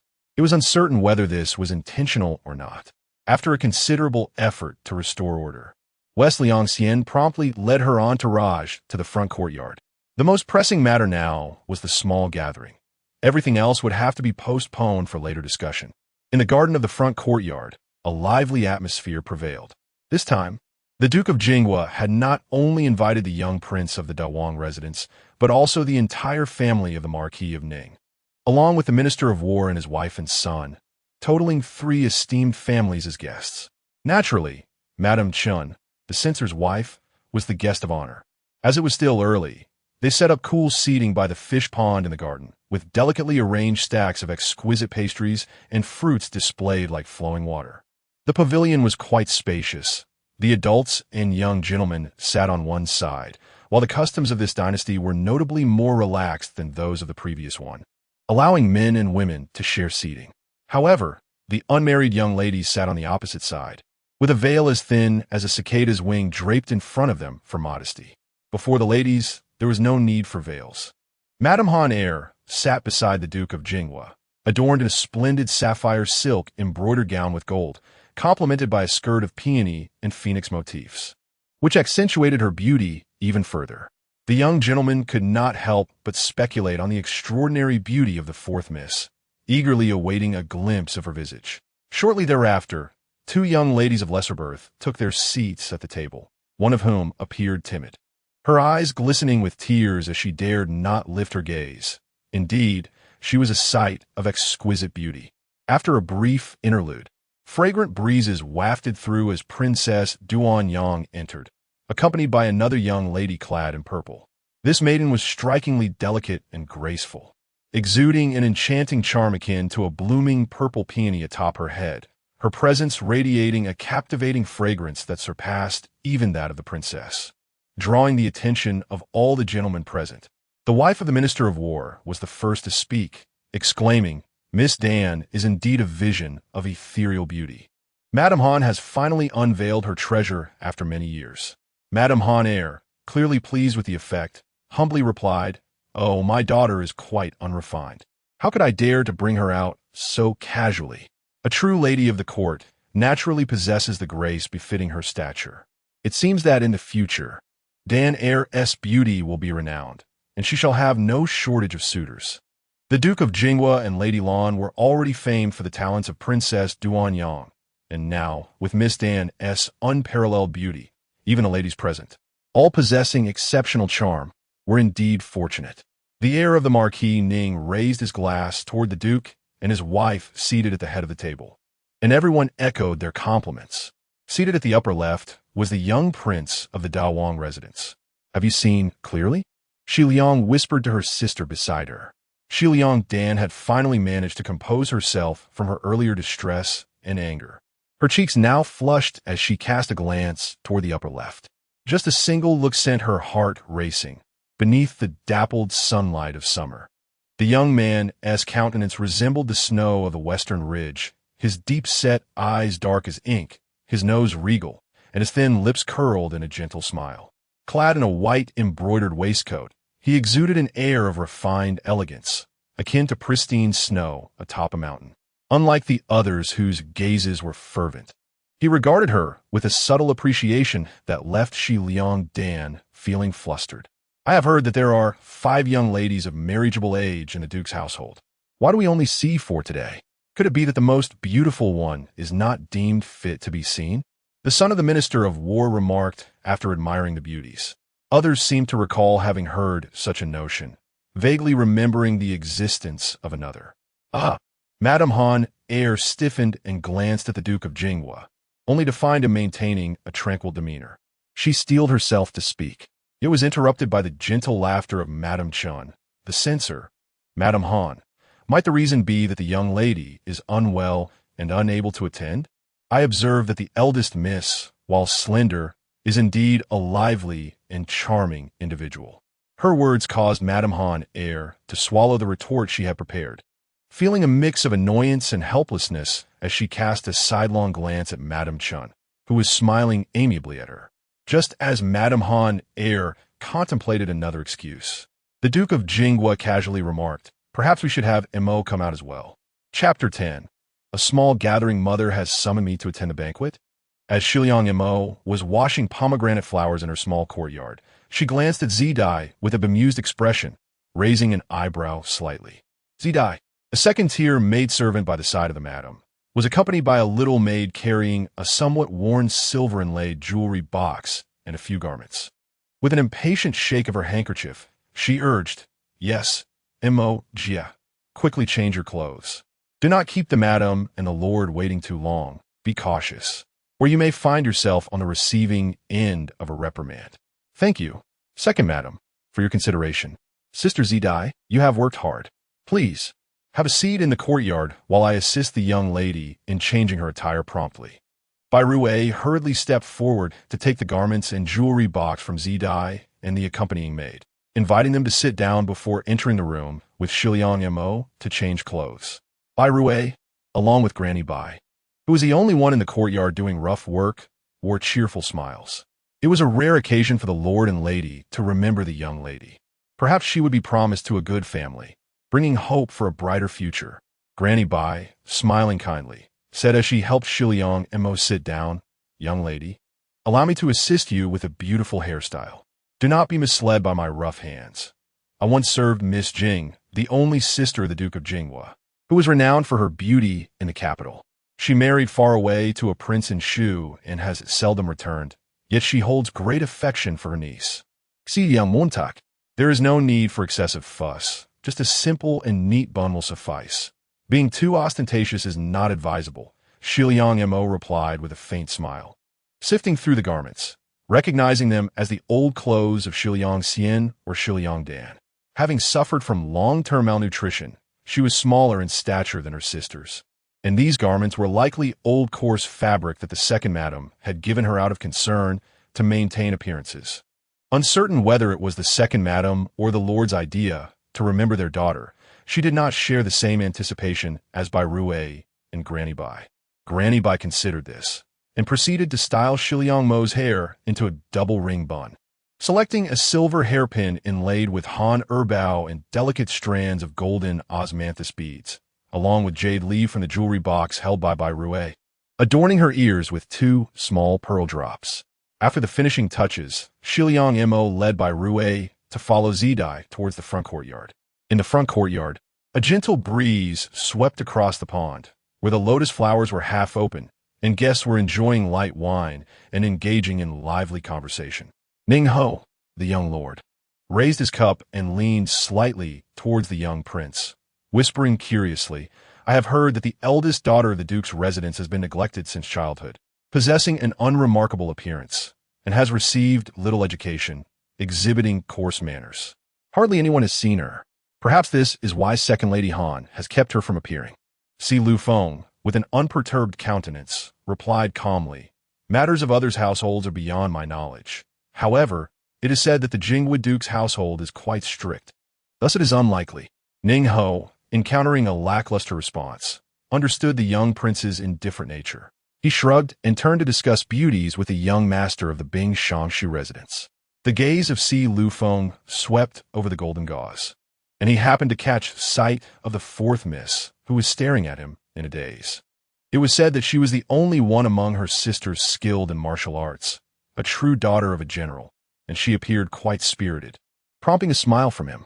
Meanwhile, Shiliang Dan felt as though the young prince's smile was directed solely at her, exuding an elegant and lofty demeanor, reminiscent of clouds leisurely drifting across the sky. The wealthy young men around her suddenly seemed so mundane and coarse in comparison, leaving her momentarily entranced. Shiliang Xian observed her sister's unusual behavior with a mix of amusement and exasperation. Si Lu Feng had once been praised by the emperor for his jade-like gentleness and radiant charm. making him the most admired young gentleman in the capital. Countless women were infatuated with his talents, and had it not been for her impending entrance into the palace, she too might have been captivated by him. However, Si Lufeng was not easily won over, and given Danner's nature, once she set her sights on something, she would pursue it fervently. She could only hope that Si Lufeng would be charmed by their father. As the thoughts of the crowd varied, a voice as clear and refreshing as a spring emerged. Daughter pays her respects to father and mother. A graceful young lady stepped into the pavilion, respectfully bowing to the noble couple before offering a courteous nod to the assembly.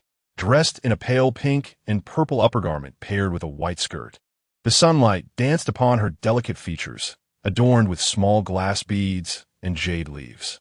Though not crafted from precious materials, these embellishments accentuated her slender face, rendering her as enchanting as a dainty daisy blooming in the sun, evoking tender feelings in all who beheld her. Yet, this attire appeared somewhat too modest in the eyes of the esteemed gentlemen and ladies of high society.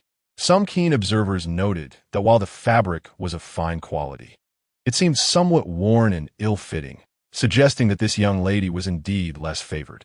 Thus, apart from Madame Chun, whose gaze carried a hint of compassion, the other ladies regarded her with indifference. One ill-mannered individual remarked, "Is this the eldest young lady? She appears to be of a similar stature and age as the 5th Mississippi." The second madam, without needing to look, recognized that it was the lady of Ning Ho, who was mocking her for being harsh to a daughter not of her blood. She merely smiled and replied, "Sister Mo has always been particular. No one could do anything about her. The sun is high. Please take a seat." The lady of Ning Ho had never gotten along with her since their youth, and had it not been for the fact that Ning Ho, though newly affluent, had garnered the emperor's favor and the heir possessed certain merits, she would have had little inclination to invite her.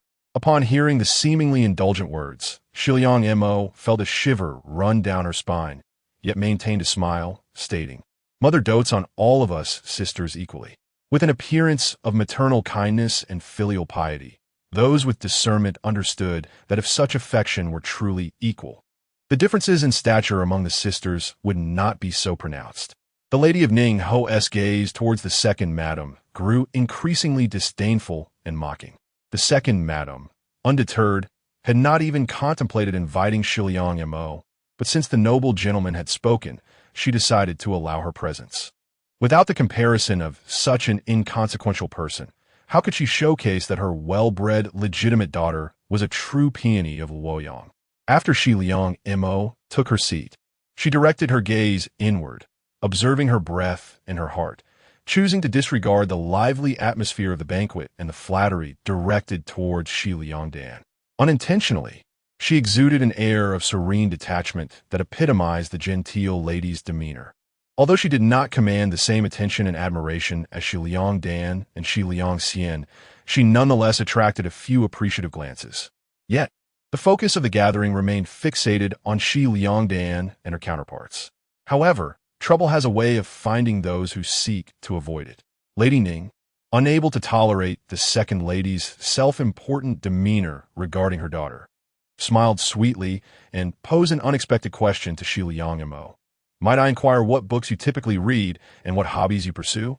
At this, the second lady could not help but secretly scoff, for she believed that the foolish girl, having only learned a few characters in her childhood, was hardly acquainted with any substantial literature. Chapter 11. The Small Banquet. Part 2. At this moment, Shiliang Mo raised her face slightly and, with grace and courtesy, replied, "In response to the madam, I, Mo, do not read extensively in my daily life. I study some texts such as Enze and Jie and in Sun alongside my sisters. And during my leisure time, I peruse the 4 books and ensure to understand etiquette and propriety. In this era, a woman's lack of talent is deemed a virtue." Yet Shiliang Mo's words only conveyed the impression of a learned and cultured individual who remains within the bounds of propriety. Madame Ning smiled and remarked, "Indeed, she is knowledgeable and sensible, gentle and virtuous, truly deserving of being the daughter of Madame Lan." She could not have imagined that under the scrutinizing gaze of the second madam, who was known for her strictness, the daughter who appeared to be least favored would possess the grace and demeanor characteristic of a well-bred lady. Madame Chen also spoke softly. A young lady emerging from the Duke's residence is naturally well versed in etiquette and virtue. A woman's lack of talent is indeed a virtue. This statement not only praised Shiliang Mo for adhering to decorum, but also subtly undermined the reputation of Shiliang Xian, who was traditionally regarded as a talented woman. A flicker of disdain passed through Shiliang Xian's eyes, though her countenance remained smiling. The other ladies and young gentlemen regarded Shiliang Mo with newfound respect. Yet the expression in the eyes of Madame Han the second darkened, as she coldly glared at Shiliang Mo. Angered by her audacity and the mockery she felt from Madame Ning, overshadowed by the invisible presence of Madame Lan. Montakia is invincible. You must ensure that the fourth sister's room is tidy, lest the unpleasant odor of the chamber pot disturb her. Shiliang Shuang suddenly interjected with a cold laugh. Initially, she had been waiting for the bold Shiliang Dan to step forward and reprimand that upstart, but upon witnessing Shiliang Dan's infatuation with the young prince of virtue, she could no longer suppress her sarcastic remarks. Her resentment towards Shiliang Mo was profound. She believed that it was Mo who had caused her to stumble, leading to her humiliation at the hands of Shiliang Dan in front of the servants, igniting her shame and fury. Even now, she was in pain and had no intention of letting this impudent girl off the hook.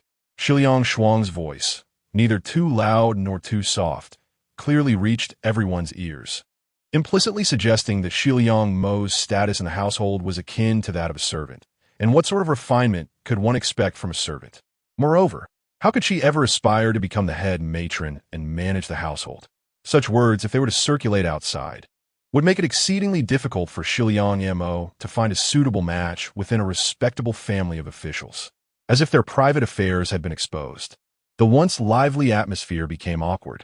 The Duke of Jinggua's expression darkened, and even Madame Han II, who had never favored Shiliang Mo's presence, found herself at a loss for how to respond, glaring at Shiliang Shuang with a pair of sharp eyes.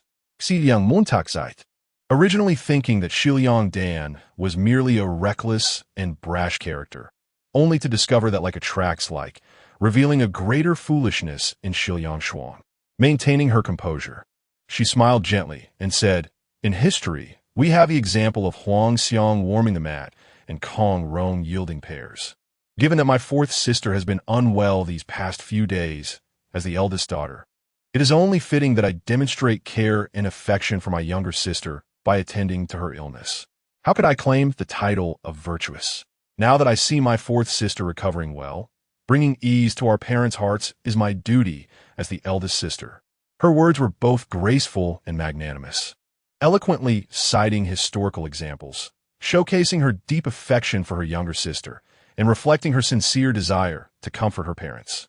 The audience was instantly convinced that this Miss Mo was indeed a model of virtue and understanding. Lady Ningho sighed, remarking that Miss Mo was indeed unparalleled in her virtue and filial piety. She was truly worthy of the esteemed Jingwa Duke's household, having been raised to such standards that she could easily be compared to the virtuous figures depicted in the biographies of exemplary women, embodying the spirit of the great Yu. The Duke and Madame Han were indeed fortunate. In that moment, the crowd erupted in praise, acknowledging the eldest daughter's remarkable qualities and the fine family traditions of the Jingwa household. They even mused about which fortunate family could boast such a virtuous daughter.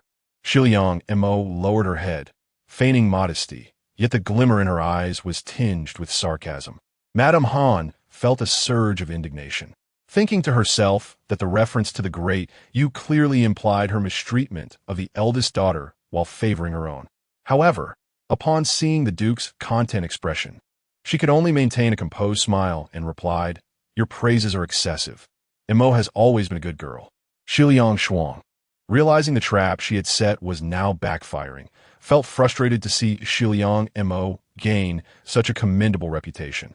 She was about to retort, but was silenced by the sharp gaze of her stepmother, which felt as piercing as a knife. Suppressing her resentment, she shot a disdainful glance at Shiliang Mo, wishing she could douse that serene face with wine. Shiliang Mo appeared oblivious to the tension, sitting with a calm and respectful demeanor. She had anticipated the lackluster nature of the feast and focused solely on eating without being rude. For a monthly allowance could hardly afford such delicacies. Soon, the afternoon banquet was served, and no one dared to initiate further conversation that might lead to discomfort, allowing for a harmonious gathering. After the feast, Shiliang Mo intended to return to her quarters with Levexin when she heard Shiliang Xian's voice calling from behind. Mo, dear sister. Turning around, Shiliang Mo greeted the approaching Shiliang Xian with a respectful bow. Your Highness. Shiliang Xian scrutinized the girl before her, noting her frail frame. Though born in the same year, Shiliang Mo was noticeably shorter.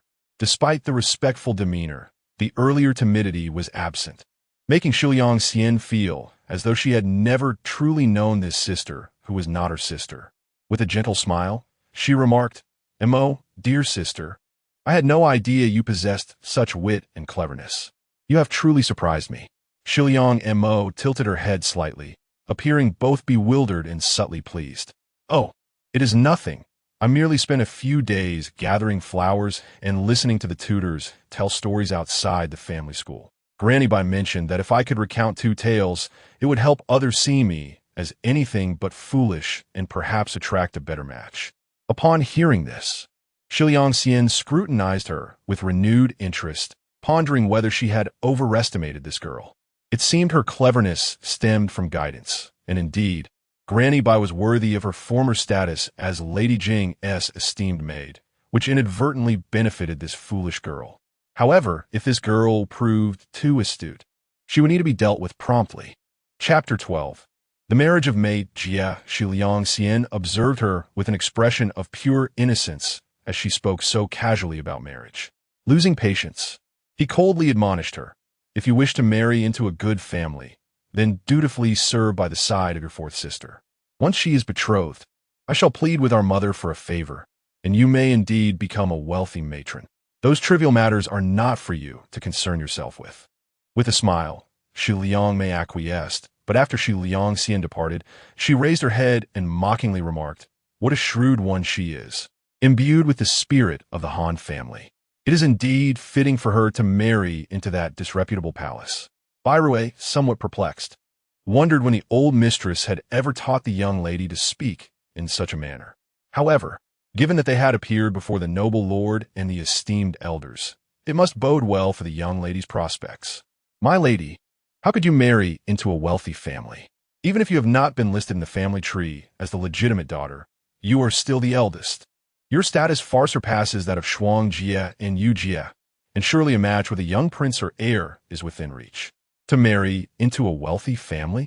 With the esteemed title of Duke Jinghua, a first-rank official, the county princess clearly regarded the young lady as inferior to her illegitimate sisters. Observing Bai Rui's indignant expression, Shiliang Mei lightly tapped her forehead and teased, what are you thinking? Without a mother to advocate for me, I may not be able to speak on equal terms with Shuang Jie and Yu Jie before her father. She paused, then added nonchalantly, as for those so-called princes and heirs, your young lady truly has no interest in them. Such households are likely to have numerous wives and concubines, and they are hardly desirable. To marry into such a situation is to labor endlessly, filled with sordid affairs. I would much prefer a simple life with a modest family, living peacefully and enjoying a long-lasting marriage. It was the first time Bai Rui had encountered such a sentiment, that someone could disdain the families of nobility. She blinked in surprise. Ah, but the young prince of the Dawang residence is truly as handsome as Panin. Do you not find him appealing, my lady? Shiliang Mei playfully pinched her nose. Such a man may possess a handsome exterior, but who knows what flaws lie beneath? Besides, can good looks satisfy hunger?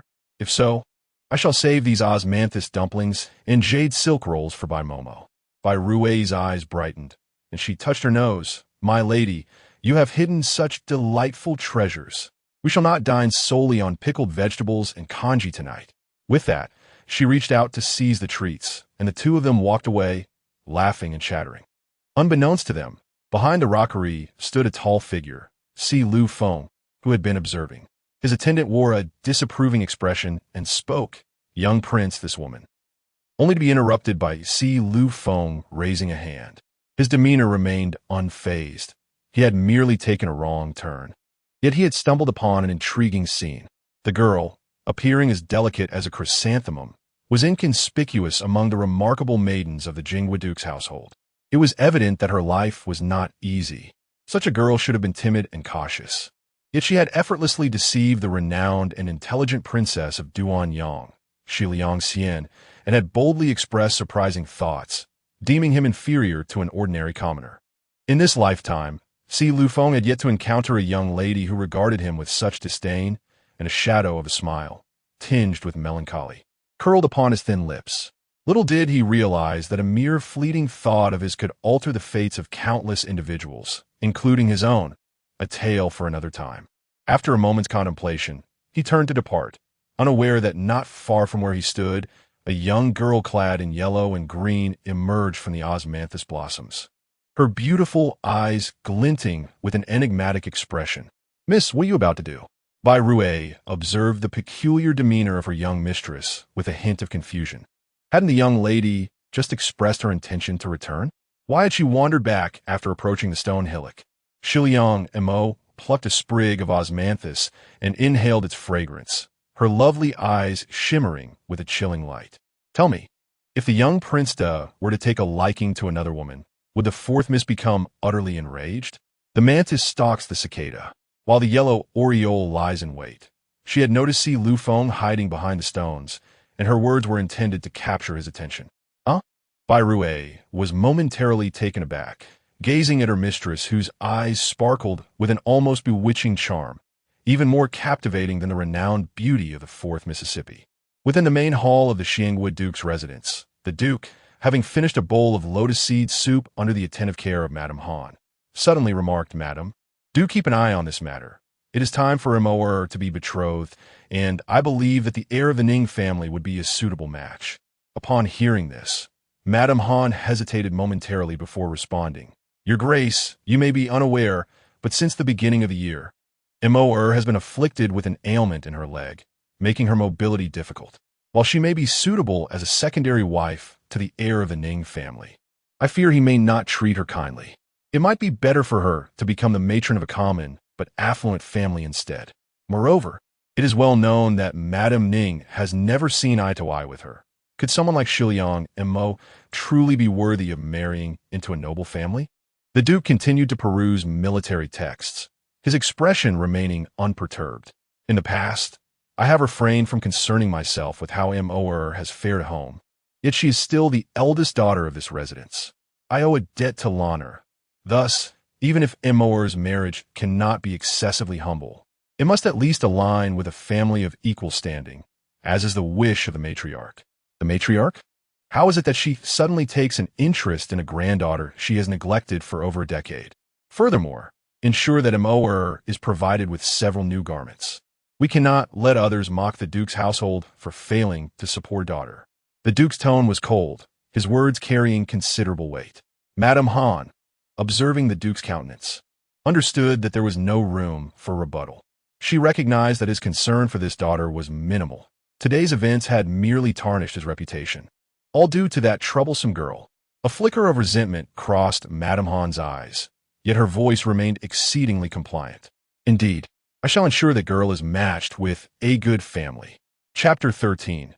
The marriage of Mo Jie heir. On that particular morning, Shiliang Dan sent someone to procure a bag of rare white peony petals and presented them to Shi Liang Mo, instructing her to concoct some peony fragrance powder. Upon examining the petals, Shi Liang Mo smiled and remarked, "The beauty of the fourth miss is as rare as these white peonies in this season. The young prince is indeed fortunate."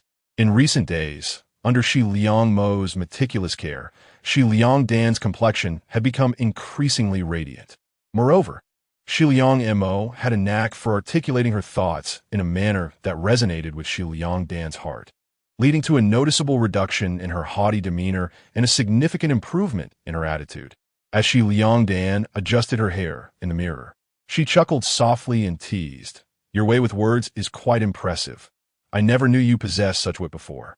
With a sidelong glance, she added with a hint of disdain, "Rest assured, I am aware of your little schemes. If you serve me well, I shall speak a few words on your behalf to Mother. Now, I must go pay my respects to her. She has requested that you accompany me." Taken aback, Shi Liang Mo exclaimed, "Me? Madame Han has never shown me any favor, and she rarely permits my presence. I thought I had been spared the trouble of her morning and evening summons. What has prompted her sudden desire to see me? Well, are you not going to hurry? Shall I request Mother to invite you in? Do not push your luck. Xu Liangdan raised an eyebrow impatiently and proceeded ahead, while Xu Liang Mo followed suit, intrigued to discover what scheme Madame Han might be plotting. Upon arriving at Madame Han's parlor, Xu Liang Mo could not enter directly like Xu Liangdan. She had to wait outside. After a considerable wait of nearly half an hour, she pondered silently, wishing she had consumed the bowl of congee prepared by Bai Rui. After a short while, a maid named Zi Mei emerged to summon her inside. Upon entering, Xu Liang Mo found Madame Han and Xu Liangdan already partaking in breakfast, with the county princess absent from the room. It was unclear what Madame Han had said to Xu Liangdan, but the latter's cheeks were flushed, and Madame Han gazed at her with maternal affection. Xu Liang Mo couldn't help but smirk inwardly. Such a display of maternal love was indeed apparent. It was regrettable that her affections were not extended to all her daughters. Before Madame Han and Xu Liangdan lay an exquisite array of delicacies: shrimp rolls, candied dates, crab porridge, whipped cream cakes, coconut cups, couple rolls, and chilled rose syrup.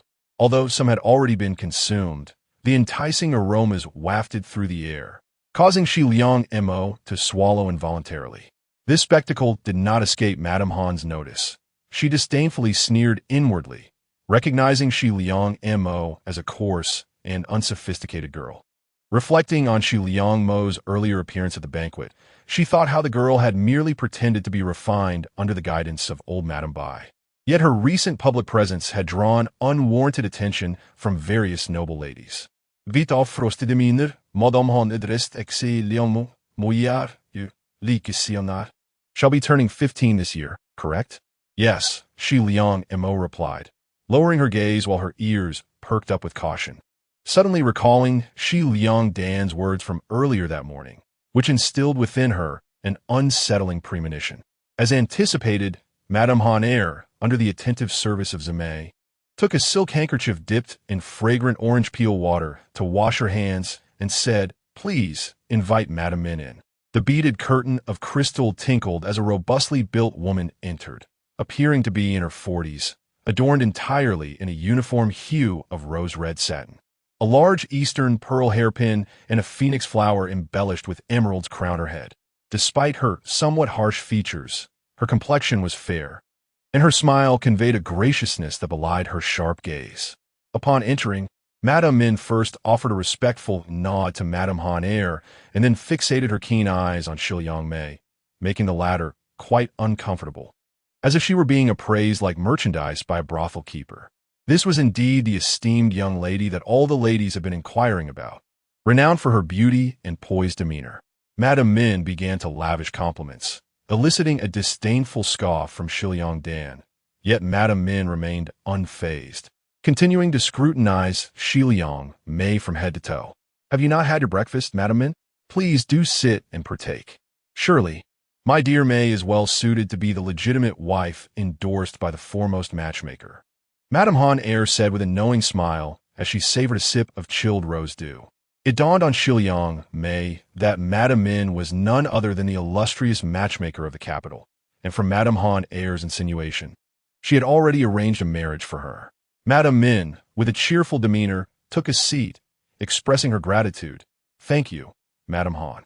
It is indeed fitting for the young lady to become the primary wife of Lord Yu."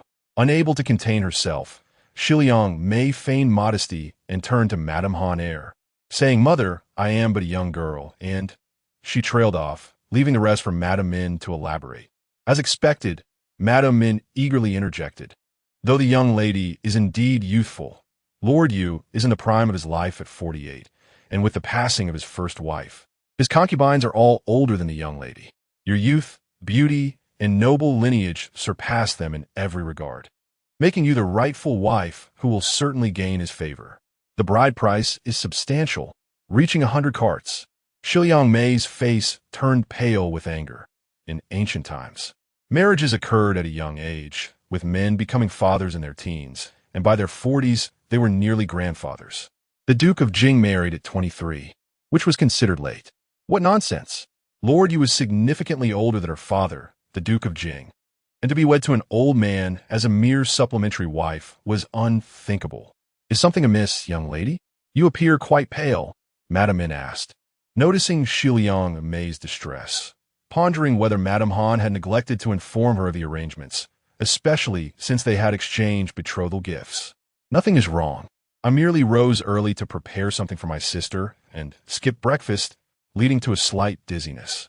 Shiliang Mei thought of tearing Madame Han Er's face off in her heart, but maintained a placid smile on her visage. Madame Min turned to Madame Han Er and remarked, "Ah, she is indeed a virtuous young woman. Please, let her sit and enjoy a meal." Before Lady Han could utter a word, Xiang Liangma unceremoniously plopped down and began to eat, for she was quite famished. Although Lady Han felt a twinge of irritation at her audacity, she found a certain satisfaction in the spectacle, surprisingly refraining from issuing a reprimand. Xiang Liangdan, on the other hand, wore a look of schadenfreude. When Lady Min finally rose to take her leave, Xiang Liangma had finished her meal and slyly tucked away a few pastries in her handkerchief before standing up to inquire of Lady Han, "Pray tell, has my marriage been arranged, and does the Lord know of it?" She needed to gauge the disposition of another influential figure. Lady Han arched her willow-like brows and coldly replied, "It is indeed arranged, as the Lord has declared his intention to match you with someone. Are you dissatisfied with this union?" Xiang Liangma smiled lightly. The daughter would not dare, because she had yet to fully ascertain the character of the esteemed Prince Siliafeng. She had previously hesitated about finalizing her plans. However, it now seemed inevitable. The Han family could no longer tolerate her previous display of audacity. Observing Xiang Liangma's demeanor, Lady Han's eyes flickered with disdain. "You may leave," she commanded. Xiang Liangma did not linger and promptly exited the hall. Once outside, she let out a frustrated sigh and scoffed. Truly, they're excessively tyrannical. She approached a young maid stationed at the entrance to the inner courtyard, a girl she was well acquainted with, who immediately bent close to whisper something. Xiang Liangma then made her way toward the garden. Sure enough, not far away, she spotted a figure in blue, one of the attendants frequently seen by the Lord's side. Narrowing her eyes, she stealthily followed. Chapter 14. The Marriage of Mo Jir, Part 2, in the tranquil pavilion of the back garden. Lord Jinghua received the document from the Ministry of War presented by Duke Ningen. Upon taking it, Duke Jinghua frowned slightly. "Did we not submit a report this morning? The Emperor has just issued a decree. The border has been plagued by constant disturbances from the Chong tribes. Despite it being midsummer, I cannot fathom why the provisions sent by the Ministry of War are perpetually insufficient, leading to relentless requests from the frontier." After a moment's hesitation, Ningen replied, "This is a report returned by the Jiuqian, stating that the Ministry of War has been excessively spending silver and grain lately. With the Huai River approaching flood season, it is the time for the Ministry of Works and the Ministry of Finance to provide disaster relief, which is prohibited." The veins on Duke Jinghua's hand bulged as his expression remained impassive. "Jiuqian? So, the Emperor has yet to see this report." Ningen nodded, refraining from speaking further.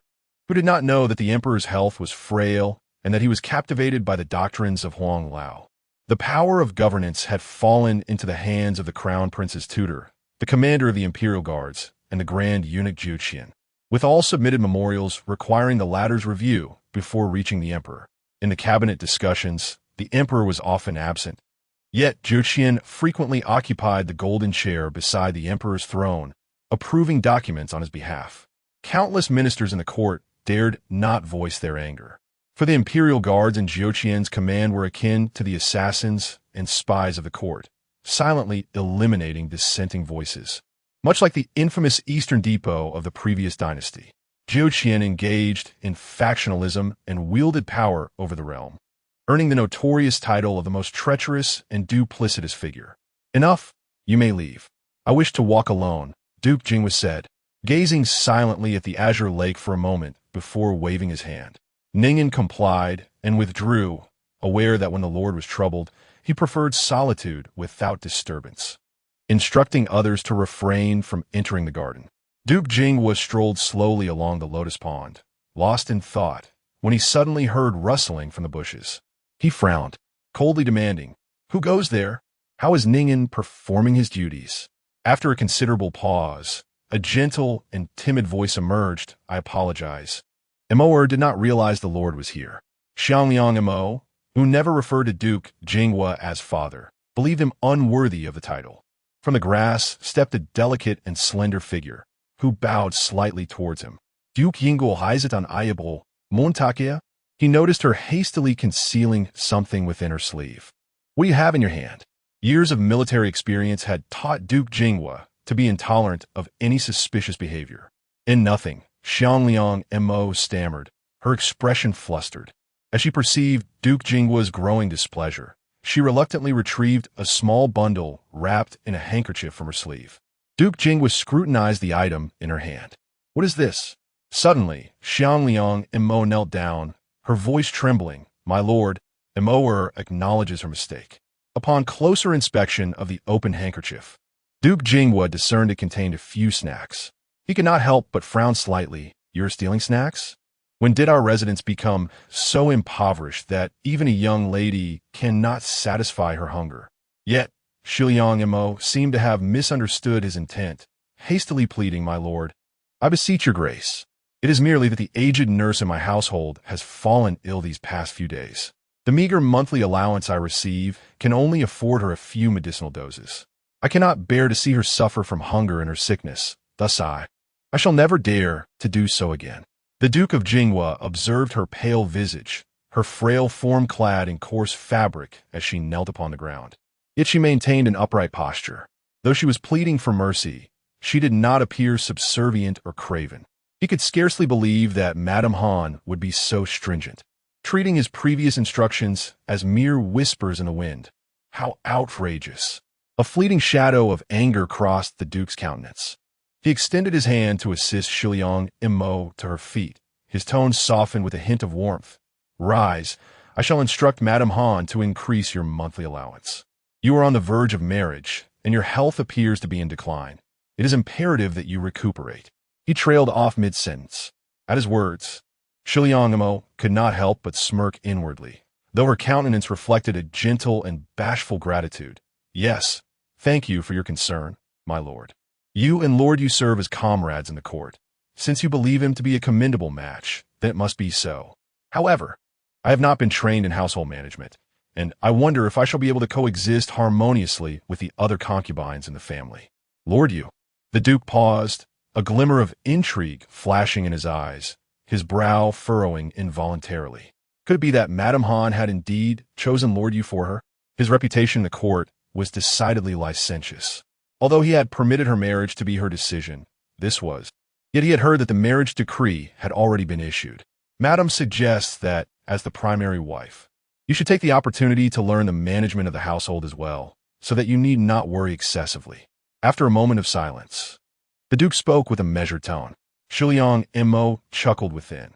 Indeed, this so-called father was not a commendable figure. It seemed evident that Madame Han had already presented her case before the Duke. Yet her objective today was not to have him reject this marriage, but merely to plant a thorn in his heart. The Duke would never sacrifice his dignity for an uncherished daughter. But Shiliang Mo was convinced that he was not entirely pleased with the match to Lord Yu, for in the eyes of the court, using his daughter to curry favor with someone so affluent yet base would undoubtedly tarnish the Duke's reputation. Madame Han sought to discipline her, but overlooked this crucial point. Shiliang Mo had her own plans regarding this marriage. Watching the Duke's expression darken as he made his way toward Madame Han's quarters, she surmised he was going to confront her. After all, the Duke might not be overly concerned with the nature of his daughter. Yet he had long been a man of his word on the battlefield, commanding obedience and respect. Madame Han's disobedience to his commands, depriving Shiliang Mo of her rightful treatment, had undoubtedly crossed a line. Moreover, given his recent discontent regarding court affairs, coupled with this matter, he would surely deliver a stern reprimand to Madame Han. Shiliang Mo straightened her back, her face adorned with an icy, disdainful expression. She brushed her hand over the spot where the Duke had touched her, then turned and strode away in another direction. Indeed, this afternoon, as Shiliang Mo reclined on her bamboo couch in the courtyard, gently fanning herself into a light slumber, an elderly woman approached, glancing about with a furtive air. Bai Rui hurried to greet her, and the woman whispered something to Bai Rui, who promptly handed her a handful of copper coins, prompting the woman to depart with a beaming smile. Bai Rui pondered whether to wait for her mistress to awaken before sharing the news, when she noticed Shiliang Mo's eyes flutter open, sparkling as they met her gaze. Bai Rui immediately stepped closer and murmured, "Miss, I heard from Mama Zhu, who empties the chamber pots outside Madame's courtyard, that today at noon, Lord Ho dined in the chamber of Madame Han Air. It seems there was a quarrel with Madame, during which several exquisite Schwanda porcelain bowls were smashed. He then went straight into the courtyard of Concubine Lu, leaving Madame Han in tears, unable to even partake in her lunch. Xi Yang Montak, fanning herself with a white silk fan, chuckled lightly. Is that so? Madame cried, did she? There is still much time ahead. She shall have her moments of weeping. And this is merely the beginning. As Bai Rui observed her mistress's smile, she noted the contrast, a frail and pallid young girl. Yet the smile upon her lips bore an unsettling and enchanting aura. Sister Shuang, I have heard some news, exclaimed Shiliang Yu, the daughter of Concubine Lu, as she hurried into Shiliang Shuang's room, whispering urgently into her ear. What? You mean to say that Cousin Han harbors feelings for Shiliang Mo? How can this be? Madame Han has promised me to Cousin. She would never allow Shiliang Mo to marry into her family. Shiliang Shuang's face instantly paled, her eyes narrowing in an angry glare at Shiliang Yu. Chapter 15. The devious scheme of Shiliang Shuang. Why are you glaring at me, sister? I did not steal Cousin away. I merely overheard Bai Rui, who is always by Shiliang Mo's side, conversing with someone in private. Shiliang Yu pouted and murmured, moreover, Cousin Han is coming in 2 days. Why not ask him directly? Perhaps he has come to discuss this matter with second mother. I recall that Cousin Han has always treated Shiliang Mo quite favorably and has often prevented us from bullying her. Bullying Shiliang Mo was, after all, one of their greatest pleasures during childhood.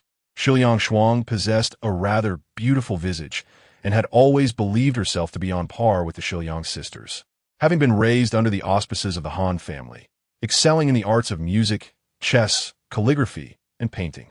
Yet, she resented the fact that she had not been born of the legitimate wife, but rather of a concubine. Although her father showed her affection, she always felt overshadowed by her legitimate siblings, which resulted in her frequent bullying at the hands of Shiliang Dan. Proud and haughty by nature, her countenance often bore an air of sharpness. In her current state of anger, her features appeared even more twisted and spiteful. Shiliang Shuang tightly twisted the handkerchief in her grasp, exclaiming, that little vixen, having clearly schemed to secure a match with the Yu family, yet still dares to entice my cousin. I shall inform second mother and have her slap that little hussy. Unbeknownst to her, her cousin Han was a legitimate second son of the Minister of Personnel, a new scholar this year, and the nephew of the esteemed Concubine Han, who was favored by the emperor.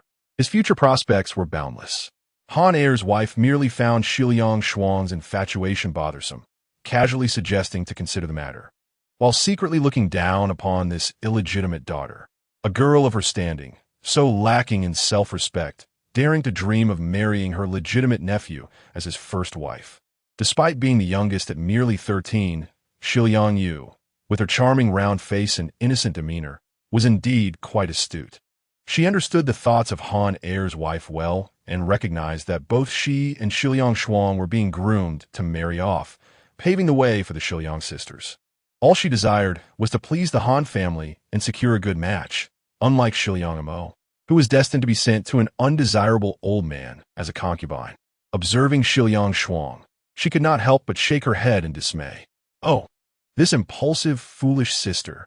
She fails to realize that even if second mother punishes Shiliang Mo, it will not be severe. Shiliang Mo is to marry into the Yu family. She seized Shiliang Shuang's arm as she attempted to rise. Sister, I have heard that the Yu family will be visiting tomorrow, perhaps. The two engaged in hushed whispers, and a glimmer of surprise crossed Shiliang Shuang's eyes, swiftly transforming into a malicious and triumphant gaze. Humph. That wretched girl Shiliang Mo first caused me to be beaten by that shrew Shiliang Dan, and now she dares to covet my cousin. I shall ensure that Shiliang Mo not only marries, but does so in the utmost humiliation as a concubine. Early the following morning, two matrons and a maid arrived at Shiliangmo's courtyard, bearing a food box, several sets of new garments, and a box of jewelry. Bai Rui observed them and whispered to Shiliangmo, "Miss, the leading matron is Lu Er's wife on the lady's accounts. She is usually quite arrogant. What brings her to our humble abode?" Shiliangmo smiled quietly, her heart aware of the unfolding situation. Indeed, as soon as Lu Er's wife entered the courtyard, she commanded her attendants to set down their burdens and, with a forced smile, addressed Shiliangmo. "Sister Mo, these are 4 sets of garments freshly made by the sewing workshop, along with a set of jewelry and several hairpins. Furthermore, the lady has decreed that starting this month, your monthly allowance will be raised from 1 tael of silver to 5 taels. This way, you shall no longer need to sneak treats before the noble lord, thus preserving your dignity." Shiliangmo did not take offense. Seemingly oblivious to the veiled warning in her words, she simply smiled graciously. "Thank you, elder sister." Lu Er's wife, having encountered a soft rebuttal, huffed and departed, muttering as she walked away, "Do not truly believe that being the Lord's wife grants you the liberty to act brazenly in public. Who knows what awaits you in marriage?" Bai Rui clenched her small fist upon hearing these words, ready to retort, but Shiliangmo held her back.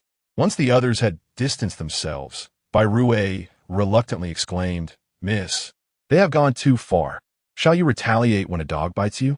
Shiliangmo remarked indifferently, perusing the garments. One set was a refreshing mint green, another a soft pink, a third a pale canary yellow, and the last a classic white. The fabric was a common silk, perhaps inferior to the attire gifted to her on the banquet day, yet the elegant and modest designs unexpectedly pleased her. It had been quite some time since she had received new clothes. Her gaze shifted to the pile of silver, and she smiled faintly. This was indeed the most practical gift. A typical family would spend 20 taels of silver in a year, while the monthly allowance for a headmaid was 3 taels. Previously, her allowance of 1 tael was even less than that of a headmaid, and it seemed Hansher sought to belittle her, surely feeling quite indignant within. Now, with this silver, coupled with the money she earned from selling her homemade cosmetics, she could afford to present herself more lavishly. Bai Rui looked at Shiliangmo with surprise, then muttered, "Indeed, they're merely relying on their connections. Once you marry into a good family, let's see if they dare to behave so insolently. Had you possessed even a fraction of the cleverness you have now, you would not have suffered so greatly." Shiliangmo smiled enigmatically and opened the jewelry box, revealing a set of silver and emerald hair ornaments and a set of gold-plated hairpins and bracelets, all exquisitely crafted. Though they could not compare to the value of the East Pearl hairpin worn by Shiliangdan and her companions, they were the finest pieces among her jewelry. "Miss, in 2 days, the Lord will host a banquet in the main flower hall for you Ho and the second son of the Han family. Allow me and Bai Mama to assist you in dressing beautifully," Bai Rui exclaimed, her excitement evident as she gazed at the splendid headpiece and jewelry. She had never seen such fine adornments in her mistress's possession. It was indeed rare for Lady Han to show such generosity. Young Montak, holding a pair of gold-plated twisted silver bracelets, suddenly smiled at Bai Rui. "By the way, yesterday, Huang Yu, who is close to Shuang Jie, came by discreetly for half a tea time, saying that Shuang Jie intends to send her off to marry. Please take 2 taels from my allowance and these bracelets, and quietly deliver them to her as a gift from me to enhance her bridal adornments. Miss, these are the most exquisite pieces among your jewelry. Would it not be better to send her some of the cosmetics we make?" Bai Rui gazed at the pile of bangles, her heart filled with reluctance. Young Montak, with a hint of exasperation, tapped her naive girl's forehead. "Do you wish for others to say that Huang Yu is colluding with your young lady? If you are unwilling to part with these trinkets, you truly are a foolish little miser." The gilded, twisted silver bangles were commonplace adornments, elegant and opulent yet not overly expensive, favored by the maids of respectable stature. However, the Yurong powder was a different matter altogether. It was her newly crafted cosmetic, exclusive to her. Bai Rui touched her forehead, and only then did the realization dawn upon her. She smiled sheepishly. "I suppose I have grown accustomed to poverty. 3 nights hence, as the moon reached its fullest on the 15th day, It illuminated the Jingwa Duke's residence with a silvery glow, enhancing the festive atmosphere. Among the guests were two individuals who might very well become future sons-in-law, necessitating a lavish banquet. Yet, the age disparity among those who could potentially be future in-laws rendered it difficult to discern who was the father-in-law and who was the son-in-law. The young Duke of Jingwa had once been a renowned general with a handsome visage, hailing from the esteemed Shiliang clan, a family of scholars for centuries. Although he had often been embroiled in warfare, this very experience had preserved his youthful vigor, rendering him tall and imposing, with an aura of a dignified scholar-warrior. Young Master Han, too, inherited the striking looks of the Han family women, refined and exceptionally handsome. Yet, the Count Yu appeared, quite portly, with deep bags under his eyes, a clear indication of indulgence, suggesting a life lived on borrowed time. Just beyond a partition was the women's seating area, where Shiliang Shuang looked on with disdain. Chapter 16. The deceptive scheme of Shiliang Shuang with a figure that appeared indulgently overweight and deep-set eye bags. It was evident that excessive indulgence had taken its toll, hinting at a life nearing its end. Beyond a screen lay the seating of the female guests, where Shiliang Shuang disdainfully remarked. Shiliang Yu, with a playful smile, turned to Shiliang Mo, saying, "Isn't that splendid? I have heard that the Yu family has only 2 sons. Though they are ineffectual in serious matters, they are quite wealthy. If Mo Jia were to marry into that family, she would surely enjoy a life of comfort." Though not yet 14, she had garnered the favor of Madame Han Air and was permitted to join the gathering. Shiliang Dan, languidly scoffing, cast a sidelong glance at Shiliang Mo, secretly contemplating how she would maintain her presence before the esteemed young prince if this girl were to marry, who would attend to her cosmetics and adornments. She mused that she must not allow Shiliang Mo to wed before her. As the sisters exchanged barbs, the other guests remained silent, but the intended target, Shiliang Mo, feigned ignorance to Shiliang Shuang's biting remarks, appearing aloof and introspective, which prompted Shiliang Xian, observing from aside, to narrow her eyes in scrutiny. As the banquet began to disperse, Shiliang Mo announced her intention to wash her hands, shortly followed by Shiliang Yu, who expressed a similar desire. Montaque, young Master Han requests your presence in the bamboo grove. He has something to discuss with you. An unfamiliar maid respectfully informed Shiliang Mo as she exited the main hall. "Oh," Shiliang Mo replied, regarding the maid for a moment with an enigmatic smile. "Understood." She then departed towards the rear courtyard with Bai Rui in tow. No sooner had she left than Shiliang Yu's figure slipped out from the corridor, a triumphant smile flitting across her delicate face as she hurriedly sent another maid to the banquet. 15 minutes later, Shiliang Yu returned to the table and gestured to Shiliang Shuang, who immediately displayed a glimmer of joy. Without hesitation, she stood and announced to the gathering that refreshments had arrived, prompting them to rise and refresh themselves. Upon exiting the floral hall, her attendant Huang Xiang rushed to whisper in Shiliang Shuang's ear, "Third Miss, Mo Jia has already gone to the bamboo grove. I instructed Huang Yu to keep watch, and it seems there are male voices along with the second miss. It appears that Lord Yu has succeeded. Shall we draw attention there now?" Shiliang Shuang replied with a cold laugh. "Let us wait another moment. It is best if the matter is settled before anyone intervenes. That wretched girl shall never rise again. Marriage implies commitment, and engaging with a man before wedlock would surely doom Shiliang Mo to be a concubine for Lord Yu, destined to be consumed by the other ladies of the household within a few days." Huang Xiang eagerly concurred. "I have already seen young Master Han leave for the Baibo Pavilion." A hint of shyness crossed Shiliang Shuang's face as she softly inquired. "It seems my cousin has received my letter. Bring Madame Han and the sisters with you shortly. I do not wish for this union to face any alterations, though it may contravene decorum for unmarried individuals to meet privately. Claiming that they were merely cousins out to release lotus lanterns would not be deemed inappropriate. As long as their mutual affection was observed by the madam and concubines, the arrangement would be nearly sealed, for after all, she was still a young lady.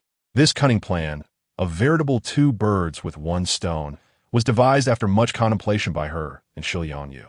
Before long, they arrived at the lotus pond.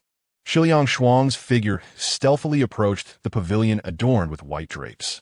After a moment's hesitation, she ascended the steps, her countenance flushed as she nervously parted the curtains, calling out, "Cousin."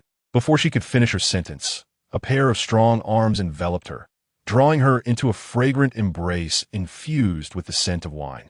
"Cousin, I have missed you dearly." The drapes obscured nearly all light, casting the scene into shadow. Initially taken aback, Shiliang Shuang quickly regained her composure, her hands instinctively pushing against him. "Cousin, we must adhere to propriety. Did we not agree to release the lotus lanterns? Why the haste, dear cousin? Is it true what Annie says, that men are all like this? Oh, my dear cousin, you will soon be mine.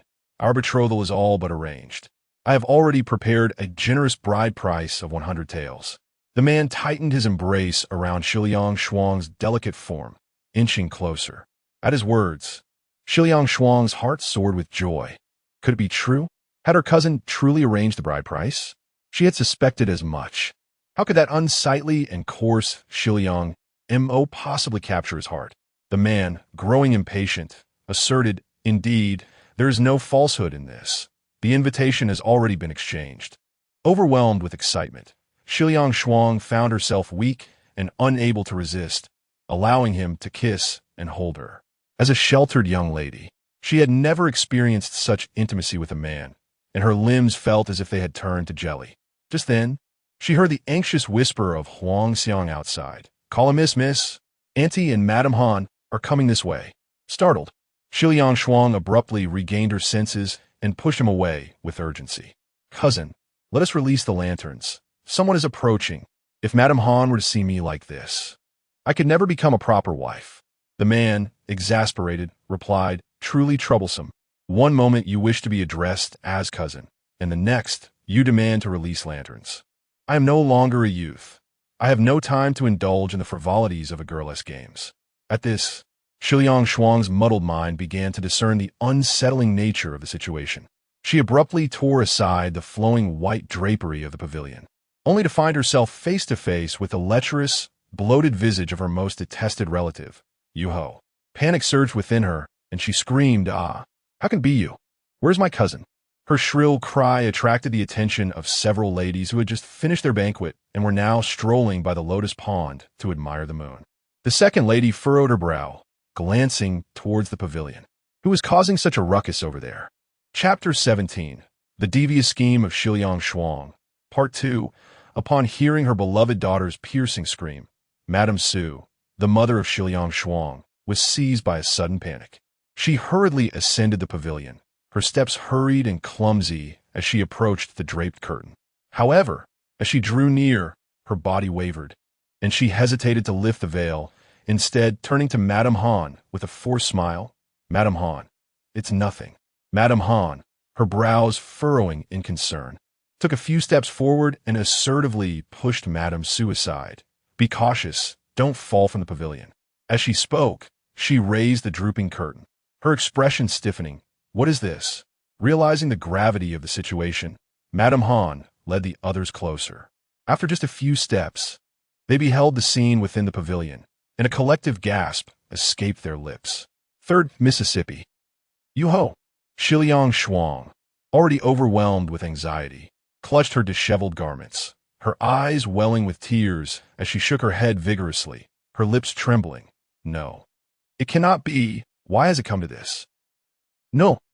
Frantically searching the faces of the onlookers, she stammered incoherently. "Huang Xiang. Huang Yu. How could Yu-ho be here? Xi Yang Montak. She shouldn't be here." Huang Xiang turned pale with fear, stammering, "Third Miss, I do not know." Huang Yu had already knelt, her forehead pressed to the ground, silent, concealing the fear and resentment in her eyes. Madame Han's face had turned a shade of iron.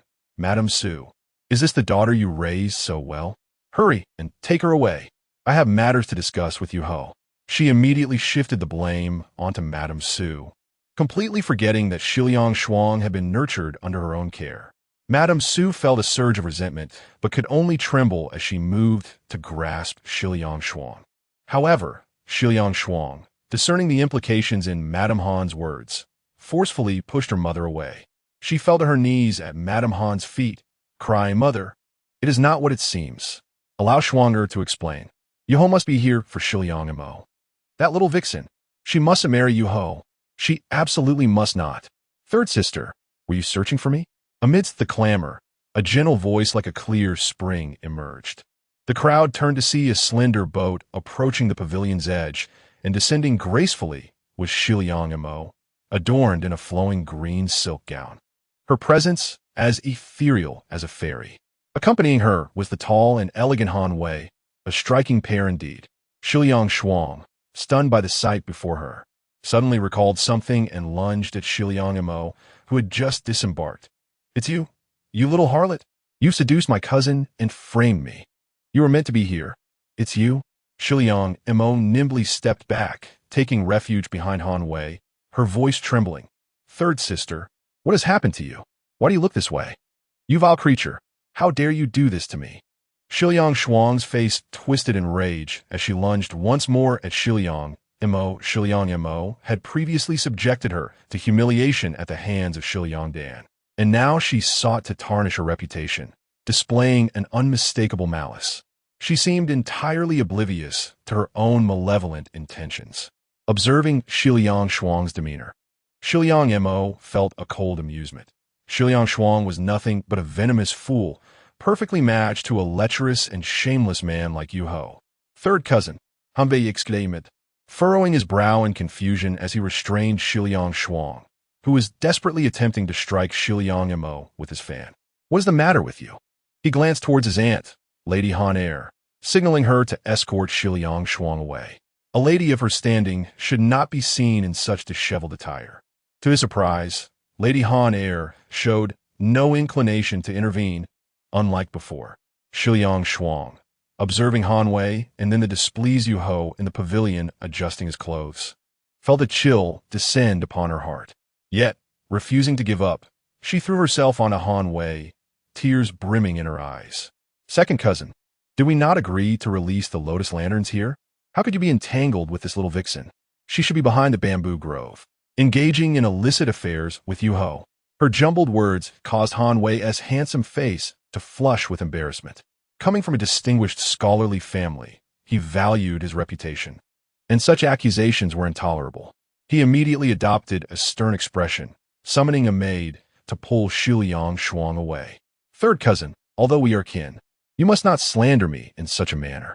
I encountered eldest cousin by chance in the bamboo grove. She had twisted her ankle while out for a stroll, and I was merely assisting her. This matter is known to the Duke as well. The Duke? Lady Han Er was momentarily taken aback. As a shrewd individual, she quickly deduced the situation from Shiliang Shuang's words, realizing that Shiliang Shuang's attempt to undermine Shiliang Mo had backfired, thus prompting her to encourage Shiliang Shuang to speak further, hoping to entangle Shiliang Mo in the mess. However, she had inadvertently drawn in the Duke of Jinghua. Indeed, it was I who requested my nephew to accompany Miss Mo, came the rich voice of the Duke of Jinghua from behind the crowd. Father. Shiliang Shuang gazed at the Duke with a look of grievance, bursting into tears. The crowd quickly parted to allow the Duke to approach.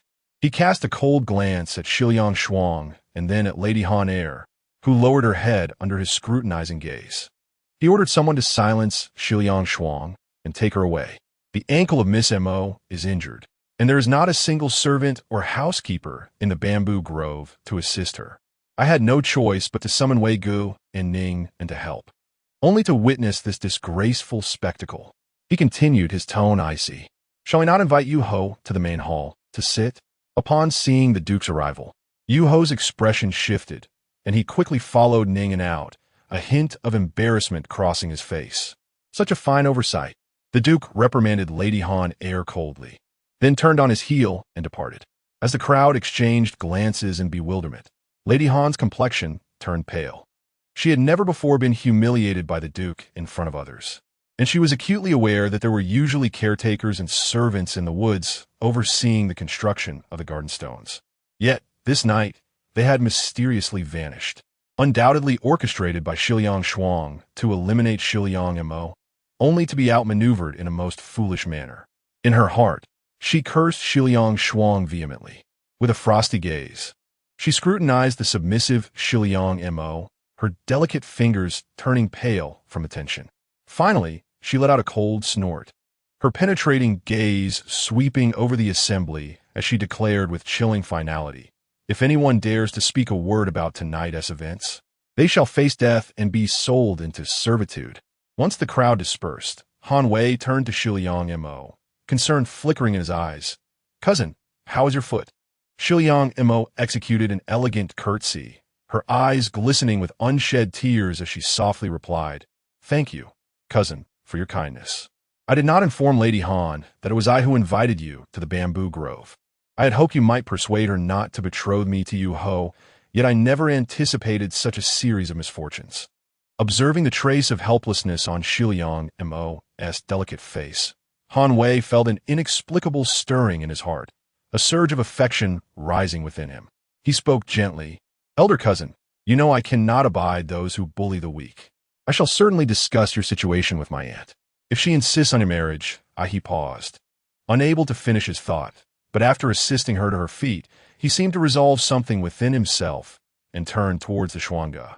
As Han Wei departed, leaving the pavilion devoid of company, a faint smile crept upon Shiliang Mo's lips, entirely devoid of any pitiable demeanor. She turned to Bai Rui and remarked, "Well, it seems we have avenged ourselves. I told you, this marriage would never come to pass." Bai Rui, with a sense of satisfaction, replied, though the method was somewhat underhanded, "That third miss brought this upon herself. Had she not sought to harm others, we would not have played into her hands. It seems the third miss is destined to be promised to you, Ho. As for young Master Han, he is truly a commendable individual. If you must marry, it will be to someone of his caliber. And let us not forget how well Huang Yu played his part." Chapter 18. The silent assassin, Shiliang Mo, smiled cryptically, opting for silence.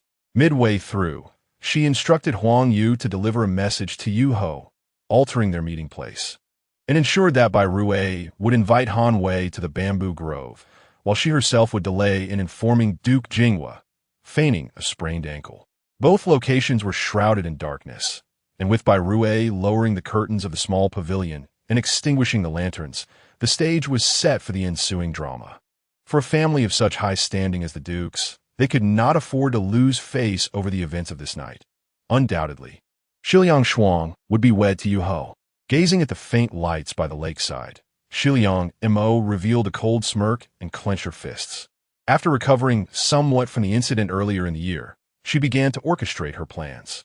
Lu Mama, who had served the elderly matriarch in her youth, possessed superior skills in fragrance and cosmetics, surpassing even those of the inner mansion. Shiliang Mo had diligently learned from Lu Mama for years, equipping herself with a trade to one day escape the confines of the estate. Though she retained memories from her past life, the constraints of this feudal era, rife with restrictions on women, render mobility impossible without a solid foundation. She had even instructed by Mama, who had opportunities to leave the estate, to covertly trade the cosmetics they made for money, saving for quite some time to gather enough for her escape. Yet, Lu Mama and Bai Mei would never again behold the azure sky outside. Determined, she utilized her meager savings, combined with the proceeds from the cosmetics, to bribe and befriend all useful servants within the estate. These servants were regarded as mere objects by their masters, particularly the third-rate maids and those of even lower status, who could be beaten, scolded, sold, or even killed at whim. Despite her unpopularity, Shiliang Mo held the status of a mistress, and her approachable gentleness endeared her to many. Within 6 months, she had woven her own intricate network of relationships. Just as Meng Changjun was once saved by his band of thieves among 3,000 guests, she applied her prior life skills as a political secretary to navigate interpersonal dynamics and public relations. Though her power was limited, Huang Yu, who had served Shiliang Shuang since childhood, remained a steadfast ally, difficult to sway. Shiliang Shuang, believing herself a talented woman, had also instilled in Huang Yu a love for poetry and literature. During Han Wei's last visit, he had casually praised Huang Yu's serene beauty and virtuous character, which incited the narrow-minded jealousy of Shiliang Shuang, who feared Huang Yu's potential to steal Han Wei's affections. She insisted on sending Huang Yu away to marry the crippled son of the second steward. Huang Yu's pleas fell on deaf ears, fostering resentment within her heart.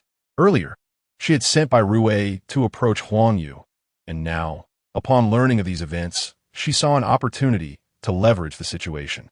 Bai Rui's attempts to comfort Huang Yu were merely a ploy to win her over. Yet unbeknownst to them, they had inadvertently uncovered Shiliang Shuang and Shiliang Yu's sinister plot. Shiliang Shuang's self-destructive schemes revealed her malicious intent, and thus, Shiliang Mo was determined to secure a favorable match for her. So it was indeed you who orchestrated these deeds. I shall inform the lady and the county princess. A triumphant female voice suddenly emerged, as a woman sprang forth from amidst a cluster of flowers. Shiliang Mo and Bai Rui were taken aback, turning simultaneously to discover that it was Hong Jin, the second tier maid beside Shiliang Xian.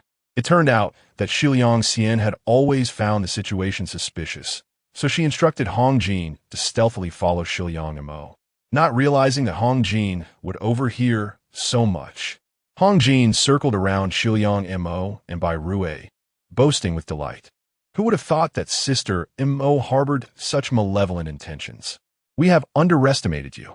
When the county lord and the madam learn of the significant secret she has uncovered, they will undoubtedly reward her handsomely, and her ascension to a higher-ranking maid is just around the corner. Bai Rui's face turned pale with fear. If Madame Han too discovered this, both she and the eldest young lady would be doomed. Hong Jin was the most cunning and malicious of maids, having previously aided Shiliang Xian in tormenting them, often withholding their monthly allowances. After a moment of fright, Shiliang Mo composed herself and looked at Hong Jin, asking, "Hong Jin, are you truly unwilling to let us go?" Hong Jin clapped her hands and sneered. "How amusing. Letting you go? What will happen to my reward?" Suddenly, Xiliang Montag Zeit, producing a silver-threaded pouch, beckoning her softly. "Come here. I will give you silver, if you promise not to tell the county lord and the madam." Hong Jin's heart stirred at the mention of silver. If she accepted the silver first, and then betrayed Shiliang Mo, they could do nothing to her. Thus, she strutted over, extending her hand, handed over. Shiliang Mo suddenly laughed, tossing the pouch towards the edge of the pond. Hong Jin instinctively leaned forward to retrieve it, only to shout in anger, "You!" After a brief scream, the sound of something heavy plunging into the water followed. Hong Jin fell into the water, struggling desperately, but too slender. Pale hands pressed firmly on her head, forcing her further into the lake. She gulped down a considerable amount of water, her voice silenced, and it dawned on her that the smile on Shiliang Mo's face harbored deadly intent. A wave of extreme terror and despair surged within her. She flailed her arms vigorously, seeking mercy, only to inhale more water into her lungs. Mississippi. Bai Rui covered her mouth tightly, her eyes wide with horror as she watched Shiliang Mo force Hong Jin deeper into the water. "Do not come over to help," Shiliang Mo said coldly, her voice low and somewhat flustered. Her body, weakened from prolonged malnutrition, lacked the strength. Bai Rui, instinctively, moved to assist, pressing down on Hong Jin's head alongside Shiliang Mo. Time seemed to stretch indefinitely until the person in the water ceased to struggle and sank heavily to the lake's bottom. Shiliang Mo then rose, casually wiping her hands on her attire, glancing around to ensure no one was watching, and swiftly pulled Bai Rui into a narrow path. In a daze, Bai Rui remembered to remind her, "Miss, the silver-threaded pouch." Shiliang Mo, tugging at Bai Rui, who was reluctant to return, whispered, "No need to worry about that. It belongs to the purple-clad, made by Madame Han 2's side.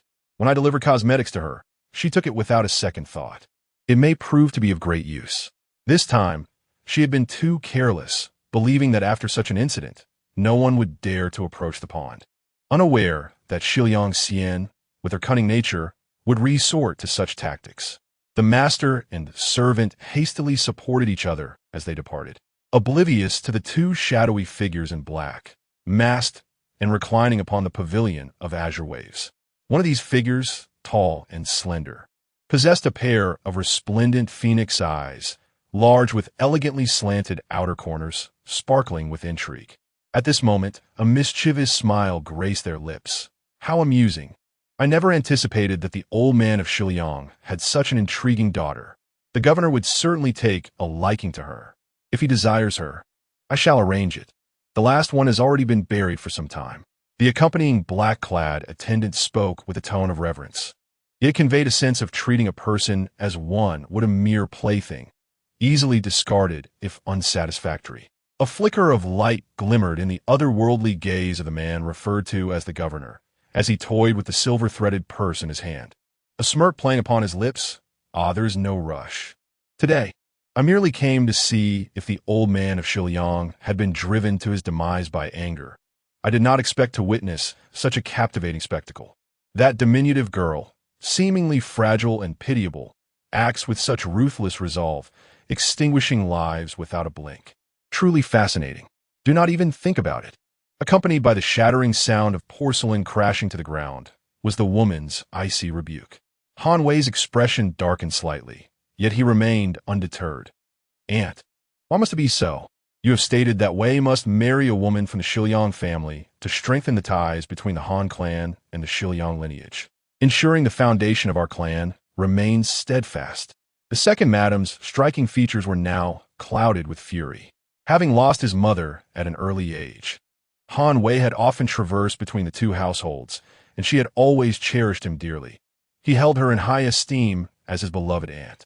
Now, confronted by his defiance, she struggled to catch her breath, unable to articulate a rebuttal, her grip tightening on the armrest of the Wang Wali throne chair. What I say is final.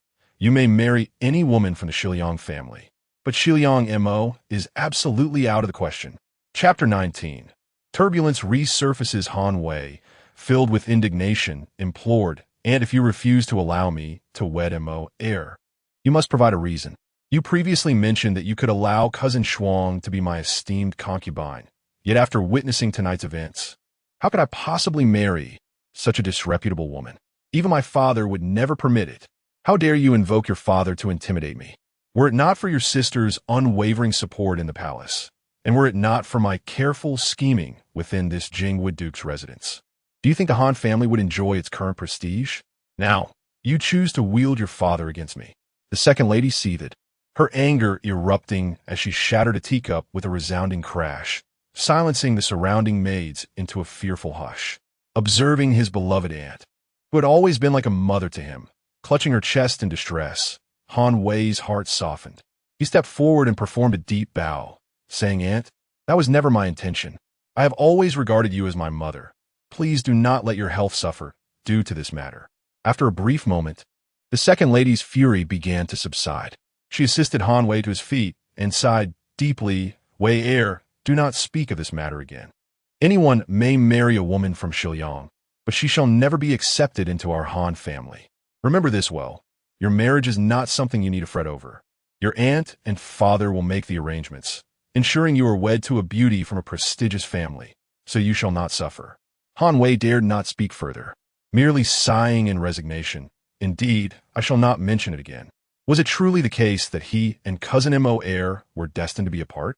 After exchanging a few more words in the study, the second lady, claiming fatigue, dismissed Han Wei. As he departed, she gazed at the round moon hanging in the sky and let out a deep sigh. Why must he create such discord with the young master?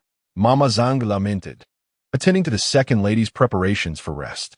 The second lady, peering into the inky darkness outside her window, smiled coldly, tinged with resignation. Let him believe I am narrow-minded and still harbor resentment towards the Lan family. So be it. I have never been able to tolerate them. In this world, there can be both her and me, or just me without her. Even if that wretched woman's daughter lacks many taboos, she must never enter our family. Not even as a concubine. Shiliang Mo, that little vixen, must be dealt with promptly. How dare she even attempt to seduce my nephew? Upon hearing this, Mama Zhang bowed her head in silence, choosing not to respond. It was a disheartened Han heir Shao who had proposed the marriage of the young lady to the second lady, only to be met with a fierce rebuke. Bai Hui, while attending to the grinding of flowers for Shiliang Mo, seethed with indignation, believing Han Wei to be the most suitable match for her. Xiliang Montak, selecting Tsinaba, smilet dismissively. This was entirely expected. She had once held affection for Han Wei, admiring his ability to maintain a compassionate heart from childhood and to protect his beloved. Yet, he was too easily swayed. However, a man like him, within the Han clan, would likely find himself unable to treat her well, swayed by the second lady's machinations. The prospect of having multiple wives was inevitable, and given her lack of favor in her own family, even as a legitimate wife, her situation would hardly improve. Furthermore, the second lady would at most allow her to be a mere concubine. Otherwise, he would not have been deterred from mentioning his desire to marry her due to the second madam's reprimand, nor would he have avoided her presence. It is truly laughable. Shiliang Mo meticulously sifted the cinnabar, mixing it into a small stone mill for grinding. Soon, this cinnabar would be blended into peony lip balm and used in facial powders with the addition of stalactites, amethyst, quartz, sulfur, red resin, pearl powder, as well as orange blossom and rosewood essential oils, all thoroughly mixed before being left to dry. Bai Rui, noticing that the young lady had little interest in discussing marriage, shifted the conversation. What is this? A new formula? Why does Dan Jie treat you so poorly? Yet you are so kind to her, developing a new formula for her. Shiliang Mo smiled. You'll understand in due time. She certainly would show favor to Shiliang Dan. After all, had she not always desired skin as smooth and fair as her sisters? Thus, she concocted a powder to enhance her complexion, lest she betray the second madam and her years of care, as well as the memory of the deceased by Mei and Lu Momo. Wushir San and a substantial dose of cinnabar are indeed remarkable substances. While washing her hands, she inquired, by the way, what news is there regarding the marriage with the Duke? Upon hearing this, Bai Rui smiled and replied, as you suspected, the second madam initially intended to marry you and the third miss to the Duke. But the Duke opposed it and has already sent someone to the Duke's residence to change the third Mrs. marriage notice. Shiliang Mo chuckled lightly. That is good. By the way, the time has come. Let us go pay our respects to the Duke and express our gratitude for his favor. It is wise to seek shelter beneath a great tree. The Duke has already expressed his discontent with the second madam's harshness toward himself. So upon hearing such a suggestion from her, he would naturally find her excessively ungrateful. Moreover, it is already a subject of ridicule for the Duke's residence to marry one daughter to the Duke. If two daughters are married, one as a wife and the other as a concubine, it would surely provoke laughter among the court officials. The astute second madam must have been blinded by her anger over Han Wei's desire to marry her, leading her to make such a foolish proposal. This also explains her deliberate provocation of Han Wei to confront the second madam about marriage. In moments of haste, one is prone to folly. Ziliang Mo guided by Rui to the main study, where Ning and a constant attendant before Duke Jingwo smiled and approached. Mo Jie, have you come to pay your respects to the Duke again today? In recent days, Mo Jie had shown a remarkable change. She no longer hesitated to appear before the Duke, and even when she did, she carried herself with grace. Her frequent visits had caught the Duke's attention, who praised her filial piety, causing the servants to treat her with newfound respect. Yes, please inform Mr. Ning that due to the warm weather, I have personally prepared chilled jasmine mint syrup for the Duke to cool him down. Shiliang Mo replied with a gentle smile, exuding a delicate softness. It was quite fortunate, as the Duke was currently troubled by state affairs. Ning frowned. However, someone from the young prince's faction is currently discussing matters with the Duke. Just then, a slightly raised voice emanated from the study. The princess consort sent you to collect Mo Jie's marriage notice? Shiliang Mo and Ning were taken aback, exchanging astonished glances while straining their ears to listen intently. Inside, a voice proclaimed to the Duke indeed. The young prince had encountered the young lady at the banquet and praised her for her gentle and virtuous nature, her pure disposition, and her gracious demeanor. As the young prince is entitled to one legitimate wife and two concubines, it is only natural that the prince's consort hopes to unite with the young lady to create a harmonious alliance, which would undoubtedly bring double joy to the Duke's residence.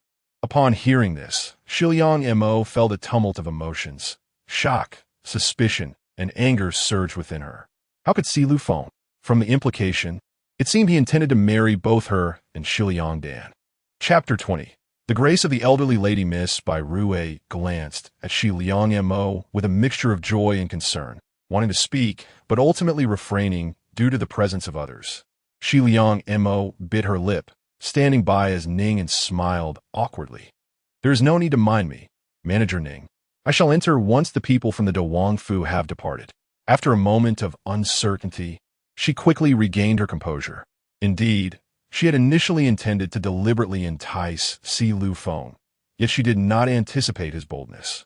Was he genuinely intending to take her as a concubine, or was he merely seeking to stir up trouble at the Duke's residence? Her circumstances had slightly improved. The Duke of Jing had permitted her access to the study, and the servants' attitudes had grown more respectful, no longer daring to openly withhold her allowance. However, her influence remained insufficient to topple the trio of mother and daughters, and such good news would only complicate her situation further. Ningen responded amicably, indeed. Before long, the individuals from the De Wang Fu emerged, escorted out by Ning and's attendants, and Shi Liang Mo led by Rue into the room. The study exuded an air of antiquity and elegance, adorned with calligraphy and paintings from renowned masters. Dominating the central wall was a striking depiction of a general drawing his bow to shoot a large eagle on a snowy night, illustrating that despite the Duke of Jing's illustrious lineage, he had established his standing through martial prowess. Upon entering, they found the Duke of Jing seated at the head of the room, while on a carved rosewood chair beside him sat an elderly lady, her silver hair framing a gentle visage. She wore a dark green robe intricately embroidered with cranes, symbolizing longevity, complemented by a black skirt edged in gold. Shi Liang Mo searched her hazy memories and recognized this as her grandmother, whom she had seldom encountered. With grace, she approached and performed a formal bow. The elderly lady regarded her with a warm smile for a considerable time before allowing her to rise. Turning to the Duke of Jing, she remarked, "My health has not been well, and I have not ventured out for years. I did not expect Mo Jier to have grown so much, becoming increasingly lovely. No wonder she attracts admiration." The Duke of Jing responded with a gentle smile, "Yes, she has indeed improved these past 2 years and shows filial piety. This daughter is not as intolerable as I had once imagined. Her countenance resembles that of my youth's Ling heir. Yet, while Ling heir radiated with the brilliance of the sun, Mo heir embodies the soft, timid glow of the moon. It is this very timidity that occasionally brings to mind Ling heir's gentle demeanor." It was this fleeting thought that allowed the Duke to permit his daughter, who had never received the slightest affection from him, to enter the study. After a brief conversation, Shi Liang Mo felt a familiar ache in her knee from an old injury, prompting the elderly lady to address her companion, Aunt Shangwan. "I must be growing forgetful. Please assist the young lady in rising." Aunt Shangwan smiled and gently helped Shi Liang Mo to her feet, teasing, "The elderly lady is simply overjoyed to see her granddaughter." Shi Liang Mo understood that the elderly lady intentionally wished to make things difficult for her, harboring a dislike, yet she mustered the strength to stand. Trembling slightly at the knee, and humbly addressed the elderly lady and the Duke. "Grandmother, your grace, the weather in July is hot and dry.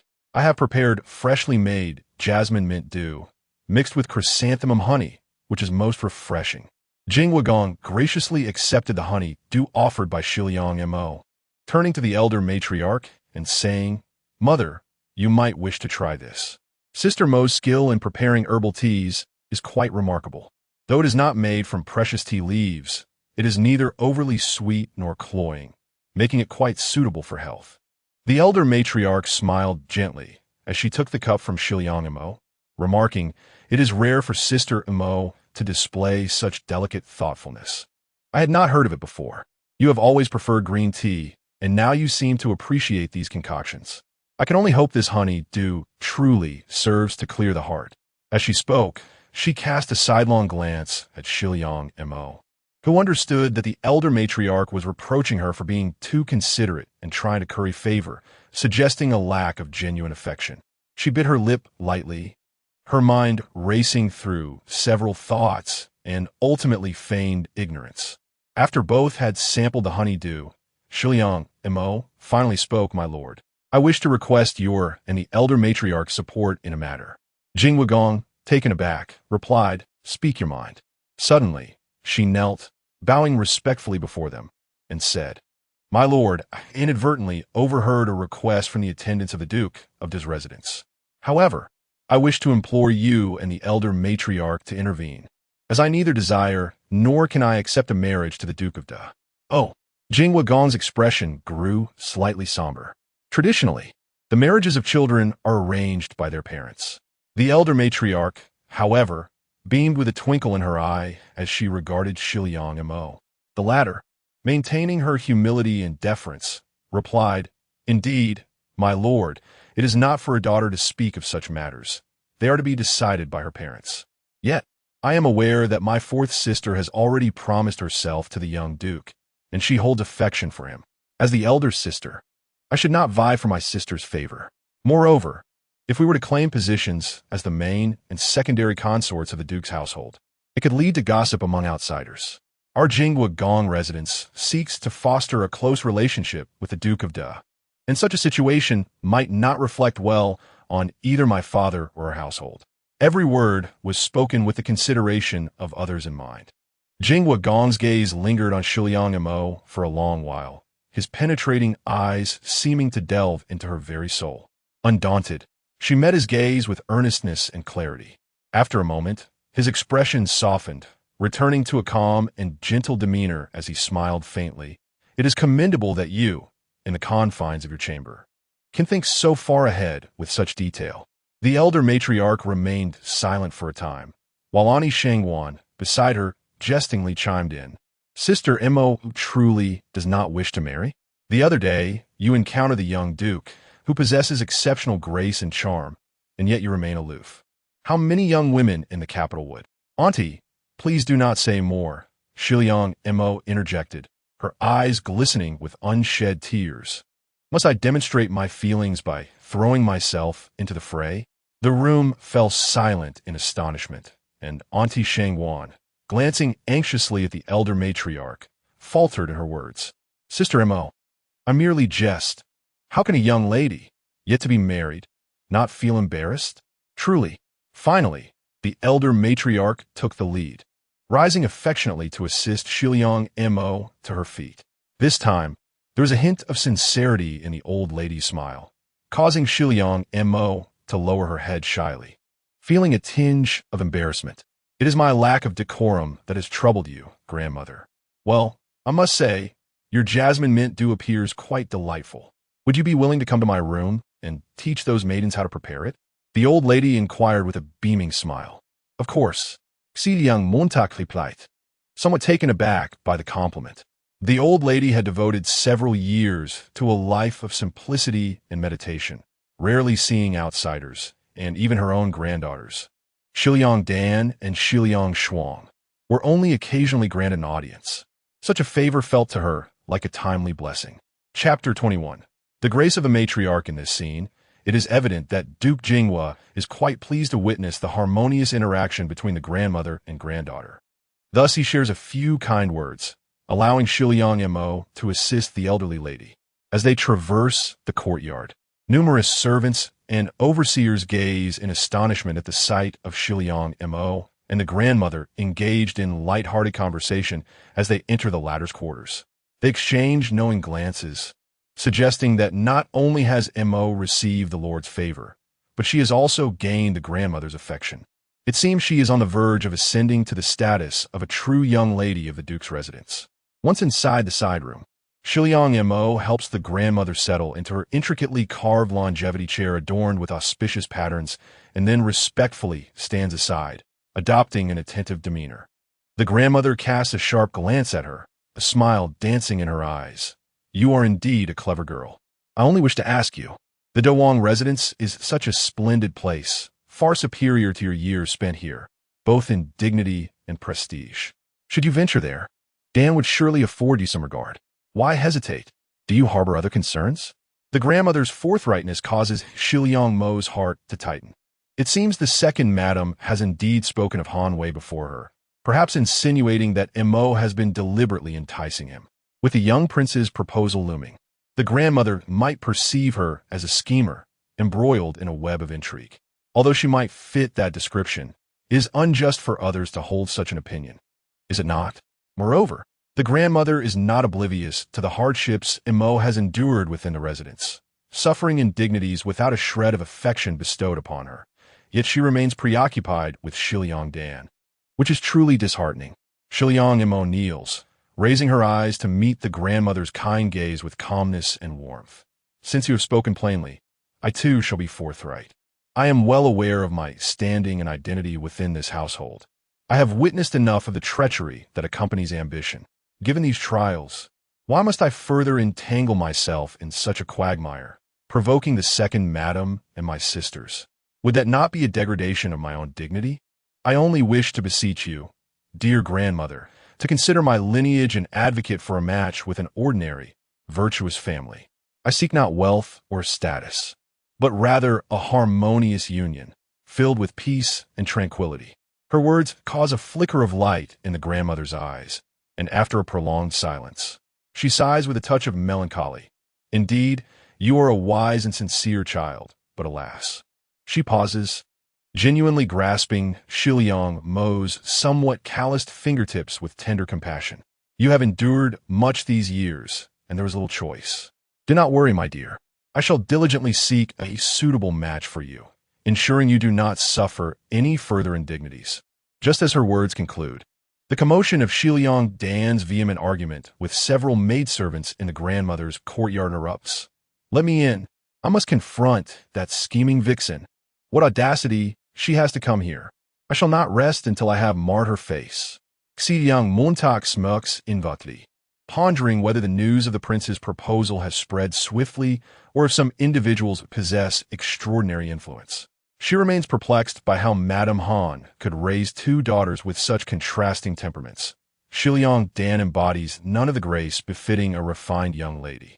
Several maids and a few aunts, who have gained favor with the elderly matriarch, usually show deference and respect towards Miss Dan. However, this time, emboldened by their familiarity, they were unafraid and barred her entry, concerned that her youthful impetuosity might provoke the matriarch. A dire consequence indeed. You insolent servants, how dare you obstruct me? I shall have my mother send you all to the outer courtyard for menial labor. West Liang Dan, accustomed to the indulgence of the second madam and the county princess, was particularly haughty today. Having heard news that incensed her, she could no longer temper her words, and with her vividly painted crimson nails, she jabbed at the heads of the elder maids beside the matriarch. Jean Yu's forehead was instantly marked with several blood-red impressions, prompting Aunt Li beside her to become furious and step in front of West Liang Dan, though her expression remained relatively composed. Fourth miss, even the second madam must be announced before entering the matriarch's presence. If the marquis, before she could finish, a slap struck her face. West Liang Dan, filled with rage, laughed mockingly. You old wretch, merely a lowly servant. Dare you use my parents to intimidate me? She had not hesitated to harm her own servants in the past, and her anger rendered her even less courteous. Aunt Li, who was usually respected by the matriarch, was taken aback by such humiliation in front of everyone, nearly fainting from anger, her trembling lips unable to utter a word. Suddenly, a cold voice emerged from within the room. Let her in. With a scoff, West Liang Dan coldly commanded her followers to push past Aunt Li and the other maids, entering the room with an air of superiority. Upon entering, she curtsied to the matriarch grandmother. Without waiting for a response, she straightened her back, provoking a slight frown from the matriarch, who usually held her dear. Why are you causing such commotion outside? Is it not because of that wretched girl? West Liang Dan's gaze fell upon the familiar figure obediently standing beside the matriarch, instantly igniting her fury. When my mother warned me about your ill intentions, I did not believe it. You offer insincere flattery, and marrying that old fellow Yu is already an elevation for you. Yet you still dare to seduce our cousin and now the young prince. Have you no shame? Do you think you are worthy of such thoughts?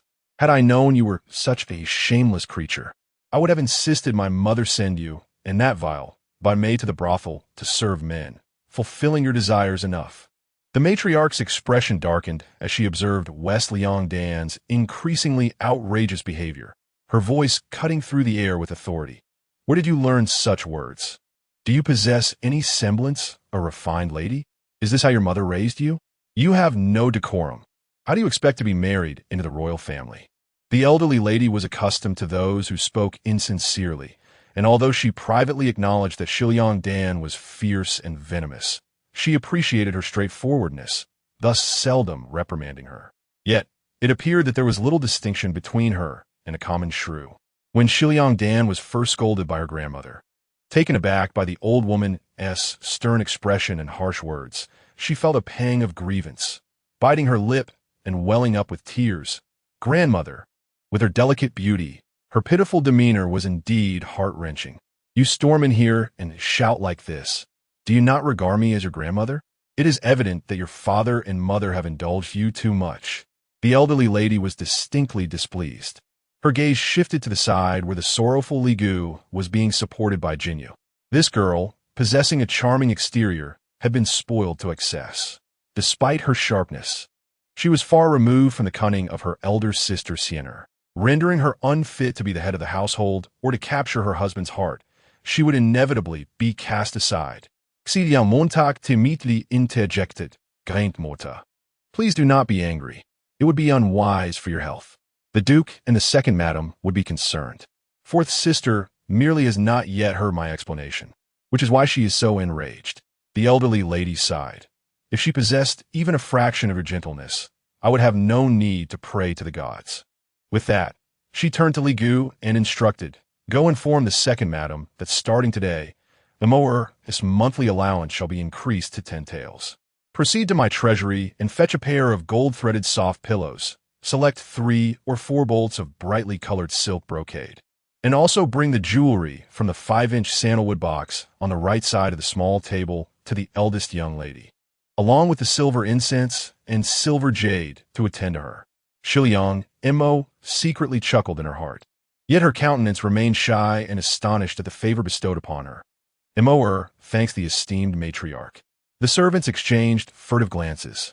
Realizing that Mo had truly turned tide, Shiliang Dan, unable to contain herself, shot a venomous glare at Shiliang Mo, wishing fervently to pounce upon her and tear apart that timid, delicate face.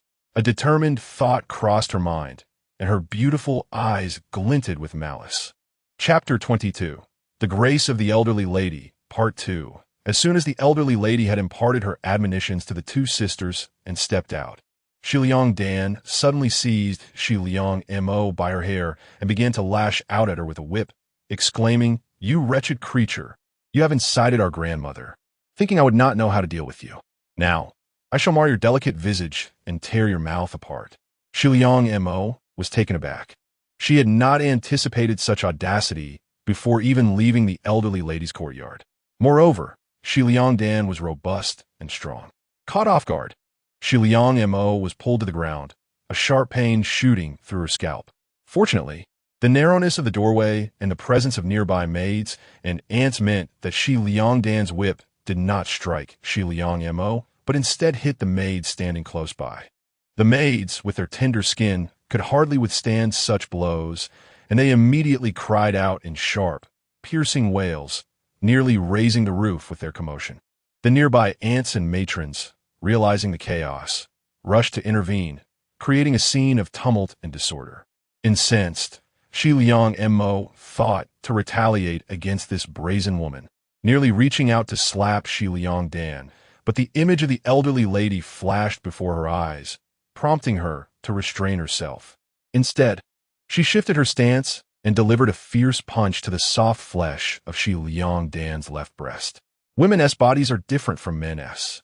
They are tender and delicate. It is no wonder that reckless men, inebriated, sometimes kick their wives in the chest, leading to tragic outcomes and legal consequences. Though Shiliang Mo was not particularly strong, she summoned all her might for this strike. Shiliang Dan, skilled in martial arts, was entangled with a group of maids and matrons, her grip on Shiliang Mo's hair, leaving her unprepared for an attack. The blow landed heavily on Shiliang Dan's soft flesh, eliciting a sharp cry of pain.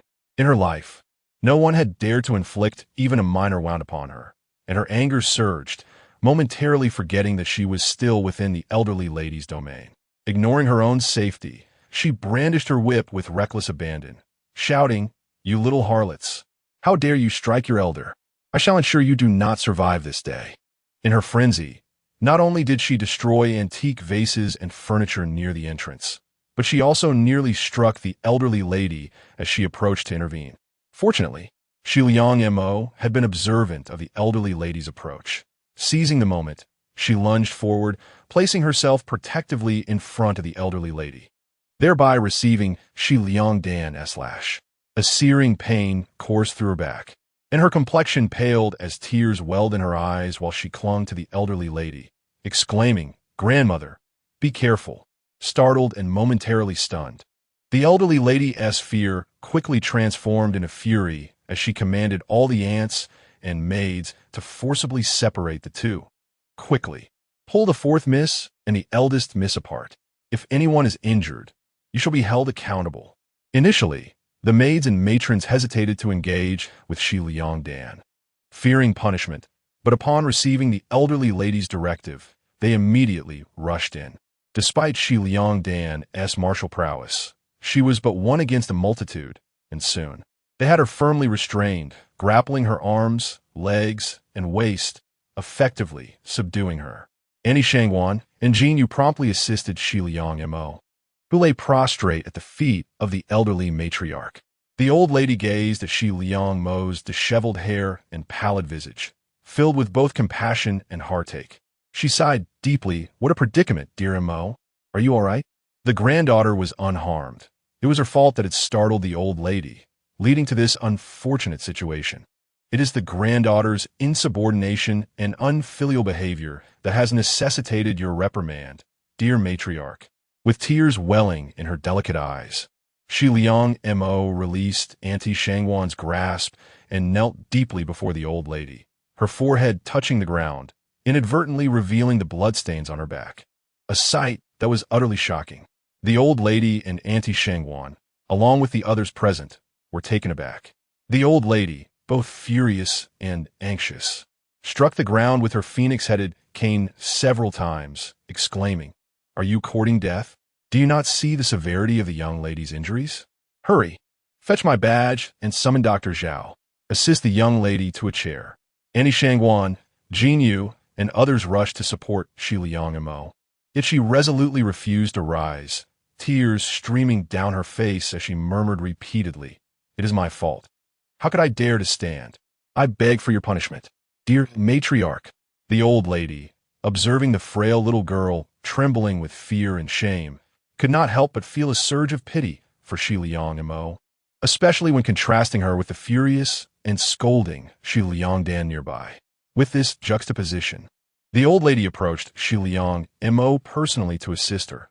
"Grandmother knows this is not your fault, dear Mo. Who would dare blame you? Were it not for you, it would be me lying in bed now. You are not only innocent, but a dutiful and filial child." Upon seeing the old lady's kind and compassionate expression, Shi Liang Mo finally lifted her tear-stained face, concealing her emotions with her sleeve. "Thank you for your mercy, dear matriarch." Yet, unbeknownst to anyone, as tears glistened in her eyes, the corners of her lips curled into a faint, mischievous smile beneath the cover of her sleeve. To act so brazenly, even to the point of violence, in front of a venerable matriarch like Shi Liang Dan, was a grave act of filial impiety in this dynasty. Although she was blameless, she was entangled in the matter, and there was a risk of being accused by Madame Han of instigating discord, bearing a malicious label, and suffering a severe beating. Thus, it was imperative for the matriarch to personally extricate her from this troublesome situation for her peace of mind. Originally, she had thought it would take time to gain the old lady's favor, yet Shi Liang Dan, foolish as she was, had unwittingly provided her with a stepping stone. "Grandmother, do protect that little wretch." Shi Liang Dan fumed, her eyes reddening with indignation. Had she remained silent, she would merely have been dragged away by the maids, delivered to Madame Han for punishment, receiving a lenient reprimand as a mere child. Yet, Shi Liang Mo had previously murmured what seemed like an apology in front of the old lady, effectively branding the incident as a significant act of insubordination. And Shi Dan remained oblivious to the gravity of the situation. The elderly matriarch had just been startled by Shi Dan, and now, despite her affection for the girl, she could not tolerate such audacity. With a stern expression, she instructed Aunt Li to relay her orders. From this day forth, Mo Jier, who is dutiful and respectful, shall receive a monthly allowance equivalent to that of the third young lady, which is 25 taels. You and Jinyu are to go to my storeroom to collect 4 bolts of brocaded silk for bolts of decorative satin and 1 bolt of light cloud fishscale gauze. Additionally, select 3 boxes of jewelry from the bishop cupboard and a box of small gold ingots, all of which are to be delivered to Mo Jier's quarters. From now on, you two shall remain in her courtyard to attend to her, while the other items, though valuable, were commonplace gifts from the matriarch. The light cloud fishscale gauze was a rare tribute from a small southern nation, reputedly woven from the tears of mermaids.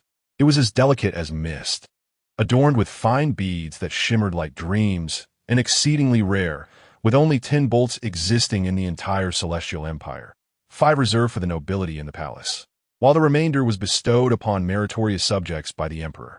The duke had received 2 bolts, one of which he graciously sent to the matriarch, with another destined for the second Madame Han. The latter's bolt had long been intended for Shi Xian to fashion into palace attire for the selection of beauties. Although Shi Dan, greedy and domineering, coveted it, her utmost respect for her elder sister prevented her from contesting it. She had long set her sights on the matriarch's bolt, but the matriarch believed it a gift from the emperor and had never relented, until today, when it was unexpectedly granted to Shi Mo. Moreover, the matriarch had appointed Aunt Li and Jinyu, one of her top maidservants, to serve Shi Mo, clearly elevating her status. Henceforth, she would be recognized as the true young lady of the Shi household. Shi Dan was nearly apoplectic, her eyes blazing as she stamped her foot and cried out, "Grandmother, you are biased. How can you favor that shameless little wretch? Why does she have to stand on equal footing with me? I shall inform mother." In her mind, the matriarch had long ceased to wield authority. Her mother's words held far more weight. This revelation incensed the matriarch, who clutched her chest and glared at the assembly, declaring, "Take this rebellious girl to the ancestral hall to kneel. Do you wish to drive me to my grave? She is not to rise without my permission." The attendants hurriedly pulled Shi Dan away. Shi Mo smirked inwardly, casting a discreet glance at the respectful Aunt Li and Jinyu. They were both favored by the matriarch and were now in attendance to her. Her position would undoubtedly surpass that of the 2 illegitimate daughters. And even Shi Xian and her sisters could no longer act so brazenly towards her. However, a dilemma loomed. Any future concoctions or strategies to deal with the second madam and her ilk would likely require considerable effort. Yet she was resolute in her determination not to relent. "My dear young lady, the matriarch truly dotes on you." Bai Hui exclaimed, her excitement palpable as she beheld the array of splendid gifts being presented, golden glimmers and silken fabrics like clouds. Aunt Li and Jinyu, observing that Shi Mo lacked a proper storeroom, decided that one would report to the matriarch while the other assisted in organizing the items. Shi Mo reclined against a soft pillow, having just applied the imperial medicinal ointment. Feeling the coolness soothe her back considerably. She observed Jinyu stepping out to fetch something from the courtyard, and then leisurely began to fan herself with a delicate white silk fan, remarking, "The old lady did not show me kindness for many years. Now, one wonders why she is suddenly benevolent. Do you not understand?"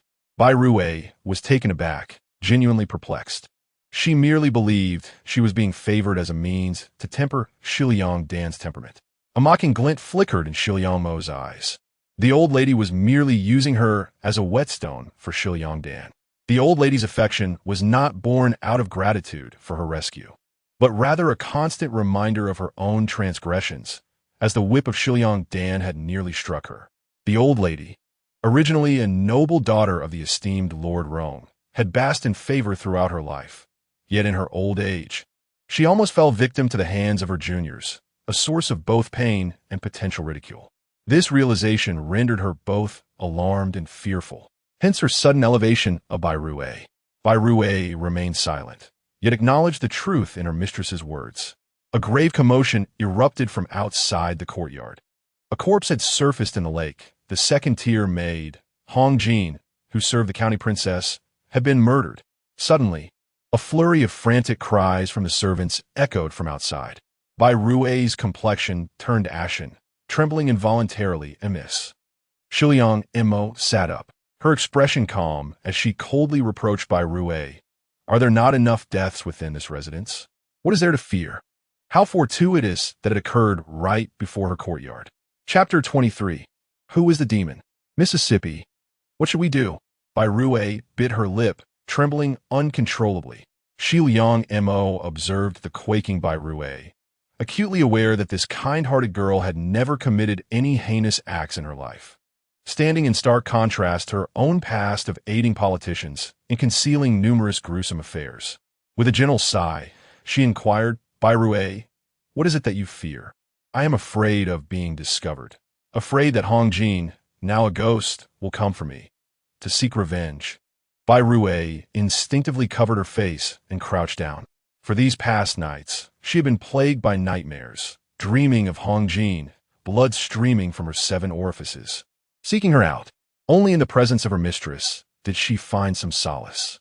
Shiliang Mo spoke softly. What we did that day was concealed.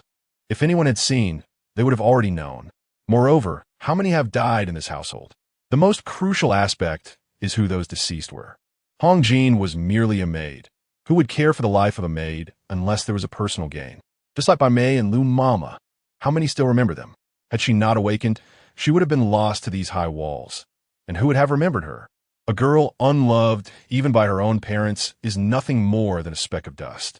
Bai Rui was taken aback, suddenly overwhelmed by a peculiar sorrow. Indeed, who would care for the life of a maid? Every year, countless maids and servants were quietly erased from the roster. And even a lady of high birth like herself would meet a similar fate if she lacked support and did not strive for herself. As for ghosts, Shiliang Mo lowered her gaze and chuckled softly. No one understood her better than she understood herself. She was already a demon steeped in blood, destined for a grim fate. Was she still to fear ghosts? Sipping her tea elegantly, she allowed the bitter liquid to seep in her heart, then lifted her icy smile. Bai Rui, look at the skies of this illustrious duke's residence. In the twilight, each thread of the fading light is infused with the resentment and unjust deaths of souls. Like Bai Mei and Lu Mama, who died with their eyes wide open. This place is indeed a den of spirits. If the wronged truly possessed the power of vengeance, then Madame Han and even a matriarch would have long since turned to dust. To be born in such a den means to adhere to the law of the jungle. Bai Rui was momentarily rendered speechless. Although the young lady's words dripped with disdain and rebellion, even cruelty, they bore a ring of truth. Indeed, which of these masters had clean hands? Beneath the elegant facade of the Crimson Gates lay bloody intrigues unknown to outsiders, not to mention figures like the Duke of Jinghua, a general whose triumphs were built upon countless sacrifices. Survival of the fittest, indeed.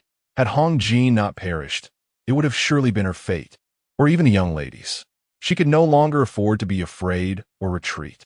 Bai Rui turned her gaze towards Shiliang Mo, who sat gracefully at the table, sipping her tea. Delicate and timid, she appeared to be an innocent and elegant lady of the inner chambers, yet the long lashes cast dark shadows across her cheeks, imparting an aura of enigmatic danger. The sight of a rare, purple, enchanting spider from her childhood lingered in Bai Rui's mind. It spun delicate webs that, though seemingly frail, ensnared the reckless prey that dared to venture close, including those who sought to capture her, ultimately succumbing to its venomous fangs. While fear should have gripped her, Bai Rui instead found solace in the knowledge that the current young mistress would undoubtedly protect her. As Bai Rui's expression gradually settled into calmness, shedding her previous confusion and anxiety, a flicker of faint amusement crossed Shiliang Mo's eyes. The path ahead would undoubtedly be fraught with challenges and bloodshed. Without trusted allies by her side, how could she assert her strength? She required loyal followers, unwavering in their faith. who would never question her decisions and would resolutely execute her commands. Though Bai Rui, as her devoted maid, might lack brilliance, she must possess the ability to act decisively. Excessive kindness could prove detrimental. Now, Shiliang Mo was confident that Bai Rui, not lacking in intelligence, would inevitably awaken to this truth. "Miss, what shall we do now? The county lord may have begun to suspect us, and with the matter concerning the fourth miss, it is likely the county lord will exploit this situation."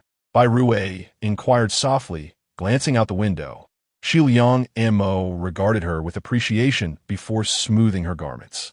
"Since there is so much commotion over there, we should join in the festivities. By the way, didn't the old lady have someone make me a new outfit? Have Jinyu fetch it, and let her accompany us when we depart." Bai Rui nodded and promptly called for Jinyu. When Shiliang Mo was finally adorned and, with Bai Rui's assistance and Jinyu's attendants, gracefully approached the lakeside, a throng of onlookers had gathered, encircling the gruesome sight of a corpse draped in red silk, grotesquely swollen from days of exposure. Many timid young maids covered their faces, unable to bear the sight, while the crowd buzzed with hushed discussions. Standing at a short distance was Shi Liang, flanked by 4 primary maids dressed in peach-colored attire, brandishing various handkerchiefs and floral offerings, alongside 5 secondary maids in pale yellow, all exhibiting exquisite beauty, their gazes lowered in demure decorum. No one dared to approach, their demeanor dignified and composed, which only served to enhance Shi Liang's noble elegance and remarkable presence. Unable to suppress a derisive smile, Shi Liang Mo thought to herself, "What a splendid Shi Liang, what a poised county lord! Such decorum and grandeur rival even that of the imperial consorts within the palace. Clearly, she harbors great ambition. The Han family had produced a favored consort, and it appeared they aspired to elevate another to the status of empress, oblivious to how conspicuous their intentions were." With a silent calculation forming in her mind, she composed her expression and allowed Jinyu to assist her in a leisurely approach towards Shi Liang. With a feigned timidness, she curtsied and said, "Mo pays her respect to the county lord." From afar, Shi Liang had already noticed Shi Liang Mo's approach. Observing her slow, delicate progression and the seemingly fragile demeanor, she squinted, deep in thought. When had this girl begun to change? Silently, she gained her father's attention. She shifted the blame for the ill-fated marriage of the Yu family onto the shoulders of Shi Liang. Subsequently, not only did she incite the elderly matriarch, who had never looked at her with respect in years, to punish her beloved sister Danmei, but she also became the favored one in the matriarch's eyes. Shi Liang's gaze lingered on Shiliang Mo, who wore a delicate lilac silk robe adorned with embroidered plum blossoms and a white pleated skirt sprinkled with purple flowers. Her figure graceful and slender.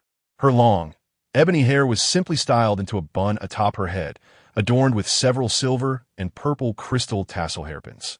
The timid, small-minded demeanor had vanished from her exquisite features, although her complexion appeared slightly pale and emaciated, reminiscent of the plum blossoms on her skirt. She possessed an innate, delicate elegance that captivated the onlookers, even if it could not rival the grandeur of her own. Mo's sister, indeed, you have changed. Shi Liang suddenly smiled, her beautiful, stately face blooming with a smile akin to a luxurious peony in full bloom. How could Shi Liang Mo fail to perceive the double entendre in her words? It seemed as though Shi Liang had forgotten to bid her to rise, and Shi Liang Mo, seemingly oblivious, remained half-squatting, bashfully replying, "I am honored by the matriarch's favor." Indeed, Mo's sister is truly perceptive. We were unaware of this in the past.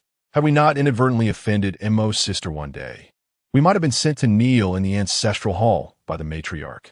Shi Liang spoke with a gentle tone, yet her words were sharp, clearly accusing Shi Liang Mo of inciting the matriarch and ensnaring Shi Liang Dan, drawing the curious glances of the surrounding maids and servants. Shi Liang Mo appeared astonished, as if in trepidation, and said, "Princess, I cannot bear such a charge. The matriarch is sharp-eyed and wise, always respected as our family's venerable ancestor. How could she be so foolish as to be swayed by others?" Shi Liang did not expect Shi Liang Mo to dig a pit for her, and she could not help but sneer. Has Mo's sister lost her senses? When did this princess ever say such a thing? Truly sharp-tongued and adept at sowing discord. Mo is not such a person, and the matriarch is far from foolish. Princess, you are being overly suspicious, Shiliang Mo replied with a faint smile. Her words laced with subtle barbs, not yielding in the slightest. As the two sisters engaged in their covert verbal sparring, a sudden, heavy cough interrupted. Ahem. What's going on here? Everyone turned to see Duke Jinghua, dressed in his everyday attire, accompanied by several attendants who had unknowingly arrived by the lakeside, bowing in unison.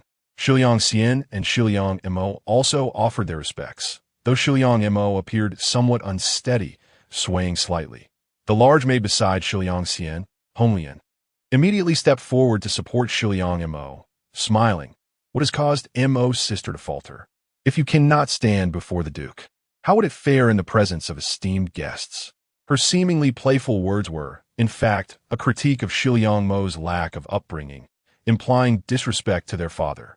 Duke Jinghua regarded Shiliang Mo with a flash of cold light in his eyes, yet Shiliang Mo did not defend herself, timidly saying, "Please forgive me, Duke."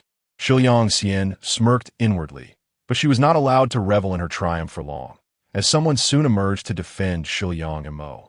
In response to the Duke, the eldest young lady is injured and was already weak. She simply took too long to pay her respects to the princess, which led to her unsteadiness.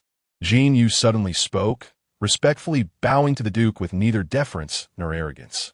Jin Yu is a person of the old lady, so naturally, she regards Shiliang Xian with less apprehension than others. Chapter 24. Who is the evil spirit? Jin Yu is the old lady's confidant, so she naturally regards Shiliang Xian with less restraint than others. Shiliang Xian's lips tightened as she glanced at Duke Jinghua. Recalling the wounds on Shiliang Mo's body, immediately approached to assist her. You child, since you are injured, why must you perform such formalities? As he spoke, his gaze inadvertently swept over Shiliang Xian. A surge of resentment filled Shiliang Xian's heart. She understood that her father was reproaching her.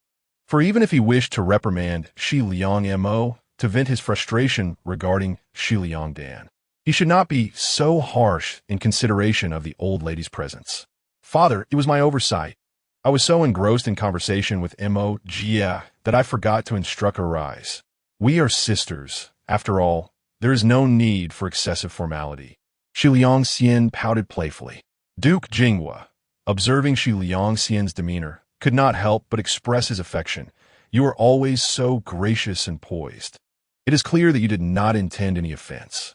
Shiliang Mo, watching the affectionate exchange between father and daughter, felt a disdainful scoff rise within her. Had it not been for her deliberate positioning beside Jin Yu during the bow, which revealed her tremors, she would have been the one reprimanded for her lack of propriety. Indeed, human hearts are often biased. Shiliang Xian feigned hesitation, due to the passing of the maid Hong Jin, who had gone to relay a message to Mo Jia just 3 days prior, and was found drowned in the lake today. With one of Mo Jia's powder boxes still in her possession, I cannot believe Mo Jia would so callously dismiss a servantess life. Hence, I was anxious to inquire with her, forgetting altogether about the formalities. Shiliang Mo maintained a stoic expression, reflecting, "It seems I am not the only one capable of distorting the truth. Is that so?" Duke Jinghua cast a glance at Shiliang Mo, his icy gaze then settling upon the grotesquely bloated corpse that had surfaced from the water. I had assumed that the girl merely indulged in some private amusement and failed to return, unaware that she had met such a tragic end. Hong Jin was always gentle and cautious. I wonder if she stumbled upon something she should not have and was subsequently pushed into the lake. With a sigh, Shiliang Xian gently dabbed away a tear of compassion at the corner of her eye with a handkerchief. Shiliang Mo observed her. Had she not been so familiar with her true nature, she might have mistaken her for a figure of profound empathy. Duke Jinghua furrowed his brow, noticing the attention of the surrounding servants, and turned to Shiliang Mo. Mo, what do you think? Holding her handkerchief to her lips, Shiliang Mo cast a timid glance at Duke Jinghua, seemingly uneasy. Your Grace, I truly do not know when Hong Jin last came to see me. As she spoke, she appeared to recall something, quickly turning to Bai Rui. Bai Rui, have you seen Miss Hong Jin in the past few days? Bai Rui composedly shook her head, lowering her gaze. No, I have not. Duke Jingwo regarded Shi Liang Mo. Then what of the powder box? This time, Bai Rui interjected softly, replying to your grace, our young lady often enjoys making powder from flower petals. Many of the maids and wives in the courtyard possess items crafted by her. Even the fourth Miss S powders are managed by our young lady. Indeed, several surrounding maids and wives nodded in agreement. Making powder? Duke Jing furrowed his brow, feeling a sense of unease. With a hint of displeasure, he remarked, it is understandable to give something to Dan, considering the bond of sisterhood. However, how can the possessions of a young lady from a noble family be so casually bestowed upon a servant? At that moment, the young lady was unwell, and her monthly allowance was insufficient to afford medicine. Hence, shut your mouth, Bai Rui. Shiliang Mo immediately interrupted Bai Rui's words, casting a reproachful glance at the aggrieved maid before respectfully stating, those were merely playthings that Mo took for her own amusement. I did not think much of it. I only offered them to the girls because they seemed to enjoy them. I assure you, Mo will not act so thoughtlessly again.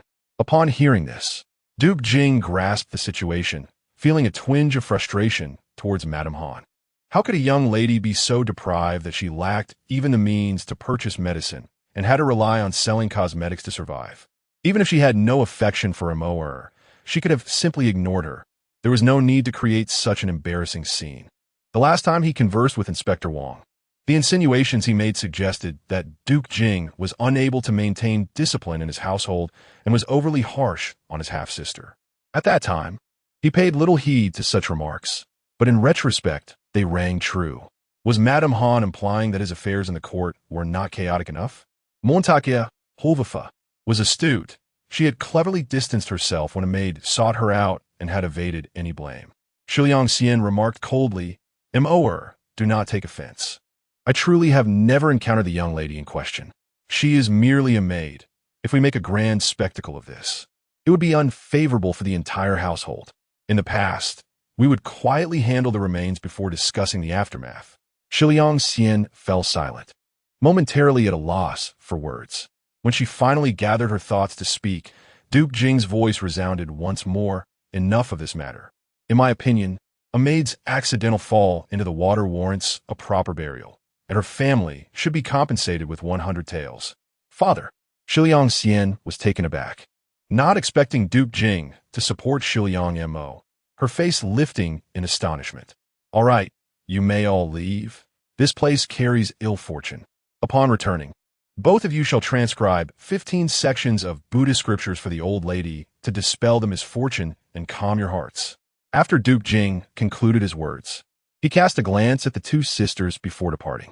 Shiliang Xian regarded Shiliang Mo with a cold gaze. Mo, you indeed possess considerable cunning. She had initially aimed to probe into Shiliang Mo's depth, hoping to pin a crime on her, which would also serve to vent her frustrations regarding Dan. However, it appeared that this maid was far more capable than before. She could no longer be disposed of with ease. A more cautious approach will be necessary. Shiliang Mo had no desire to engage in conversation, and, after bowing, led by Rui and Jin Yue, she possessed no extraordinary abilities. She simply understood too well that men like Duke Jing would not be concerned about the life or death of a mere maid, whether it was due to an accident or foul play. The Duke's residence would manage the situation as it always had, allowing so many servants to witness the tragic demise of a master, thus escalating matters. She had indeed bet correctly. It seemed that Shiliang Xian and her sister harbored great disdain for her now, and she no longer needed to feign camaraderie. In the Duke of Da's residence, the summer sun blazed, yet the trees provided ample shade. Within a bamboo house by a lotus pond, a man paused in his painting, holding the brush in his hand. Is it so? She truly does not wish to marry? Indeed, young prince, the servant replied, I have grown close to Ningen, who is close to the Duke. I have heard the young lady declare that should she be forced to marry, she would rather dash herself against the wall. Yet now, she seems to have turned her fortunes around, thriving with great satisfaction in the Duke's residence. Yin Qing, filled with both respect and indignation. lamented that his master is the most esteemed young gentleman in the capital, sought after by countless women, and this particular woman is truly infuriating. Si Yufeng, with his fair and handsome visage, offered a faint smile, though a flicker of curiosity and gloom danced in his eyes. It matters not. Initially, I merely extended an invitation to her, intending only to disrupt her peace within the residence. I had no genuine desire for marriage. I merely wished to see her unsettled. Yet, I did not anticipate her possessing such a fiery spirit. Though momentarily vexed, he found himself intrigued by the woman and desired to discern her true intentions. After a moment of contemplation, Si Lufeng suddenly chuckled and instructed Yin Qing, "Please send an additional invitation to the Queen's lotus banquet to her." He was eager to observe whether this woman, in the face of overwhelming wealth and grandeur, was genuinely noble and aloof or merely feigning a facade of restraint. Yin Qing, feeling a surge of protest about the precious invitation being given to her, remembered his place and held his tongue, simply replying, "Understood." Chapter 25. Twisted Mindset. I shall not eat. I shall not eat. Shiliang Dan sat upon the soft seat in the ancestral hall, her water sleeves sweeping across the table, sending all the dishes crashing to the ground. Her exquisite visage, aflame with anger, appeared even more striking. Scalding soup splattered onto the body of Green Xiao, who nearly cried out in shock. However, this was not the first instance. Being scolded and beaten by Shiliang Dan had become a routine for her. Gritting her teeth, Green Xiao endured the pain. "Fourth miss, why must you suffer so? For the sake of a worthless maid, are you not merely inflicting pain upon yourself, thus bringing joy to your enemies?" Granny Chin approached with a bowl of jade rice porridge, placing it on the table while casting a knowing glance at Green Xiao, signaling her to withdraw. Gratefully, Green Xiao glanced at Granny Chin and quietly exited to clean herself up. Granny King, Roman Letterelf Layong Donch Vetnersha, was the only servant who had never been struck or scolded by her, holding a respected position before both Shi Liang Dan and Madame Han. Sabalas Liang Dan, her patience waning, cast an irritable glance at Granny Chin, nurse. Granny Chin's words rang true. The young lady's refusal to eat only harmed her own health, thereby fulfilling the desires of those wretched individuals. Suddenly, the voice of Madame Han interrupted Shi Liang Dan's thoughts. "Mother." Shi Liang Dan looked up as her mother entered gracefully, accompanied by maids and matrons.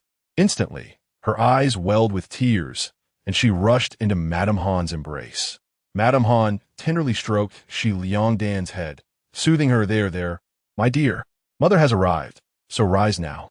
The attending maids and matrons, witnessing this scene, discreetly withdrew from the hall, leaving only the mother and daughter within. After a considerable time of coaxing, Madame Han finally encouraged Shi Liang Dan to lift her head. Wiping her tears, she indignantly exclaimed, "Mother, did you see how the old lady behaved today? She actually aided that lowly maid in plotting against me." Madame Han regarded Shi Liang Dan with a cold stare. "It is indeed my oversight as a mother. Had I known she was a calamity, I would have dispatched her far away long ago. However, it is not too late." Shi Liang Dan bit down on her sleeve, seething with rage. Sending her away would still be too merciful. It would be best if she were sold to a brothel, subjected to the whims of 1,000 men, to rid me of this hatred in my heart. How dare Shi Liang Mo, not recognizing her own worth, attempt to entice the esteemed young prince? This thought alone ignited her fury. Madame Han observed Shi Liang Dan, her gaze sweeping over the spilled tea and food upon the ground, and could not help but furrow her brow slightly. "You, my dear, have been spoiled by me since childhood. How could you not know to restrain yourself before the old lady? Your recklessness has provided them with a handle to grasp. Mother, even you reproach me," Shi Liang Dan exclaimed, stamping her foot in frustration. Madame Han felt a throbbing headache at this point. Suppressing her anger, she exclaimed, "What if it were otherwise? You should be kneeling in the ancestral hall as punishment, yet you are still being served with fine tea and hot meals, all of which are your favorites. Had it been that wretched girl, Shi Liang Mo, she would not only be deprived of food, but even the slightest movement would warrant punishment for me, breaking her waist so that she could never stand again. If you do not repent, one day, This matriarch will no longer be able to protect you. Just look at the lewd language you've picked up from those courtesans. In her heart, she began to contemplate how to discipline the servants of Shi Liang Dan, for they had corrupted a fine girl. Mother, Sibyllus Liang then protested, feeling quite indignant. Yet she recognized that her behavior today had been excessive, provoked by Shi Liang Mo. Reflecting on this, Shi Liang Dan became obstinate again, stamping her foot. What can the old lady do to me? I am, after all, the fourth young lady of the Duke's residence, famed throughout the capital, and the future princess of Da. Not only can the old lady do nothing, but she must also treat you kindly. Mother, is that so? It seems this old woman truly cannot afford to offend you. The future princess of Da. A cold, aged voice suddenly resonated behind the mother and daughter. Startled, they turned to see the old lady entering the ancestral hall, accompanied by her maidservants. When Madame Han Er's gaze fell upon those servants, it became icy and forbidding, compelling them to lower their heads. There is no need to glare at them. It was I who instructed them to remain silent. I was merely concerned that Sister Dan would be hungry after kneeling in the ancestral hall all day. It appears that Sister Dan is quite well, and it is indeed my fault for offending the future princess of Da. The old lady's icy expression lingered as she surveyed the scattered dishes overturned by Shi Liang Dan. Disappointment washed over her as she gazed at the still defiant Shi Liang Dan, sighing inwardly. Was it truly a blessing for the Duke to have such a headstrong girl marry into the family? So willful and lacking in subtlety.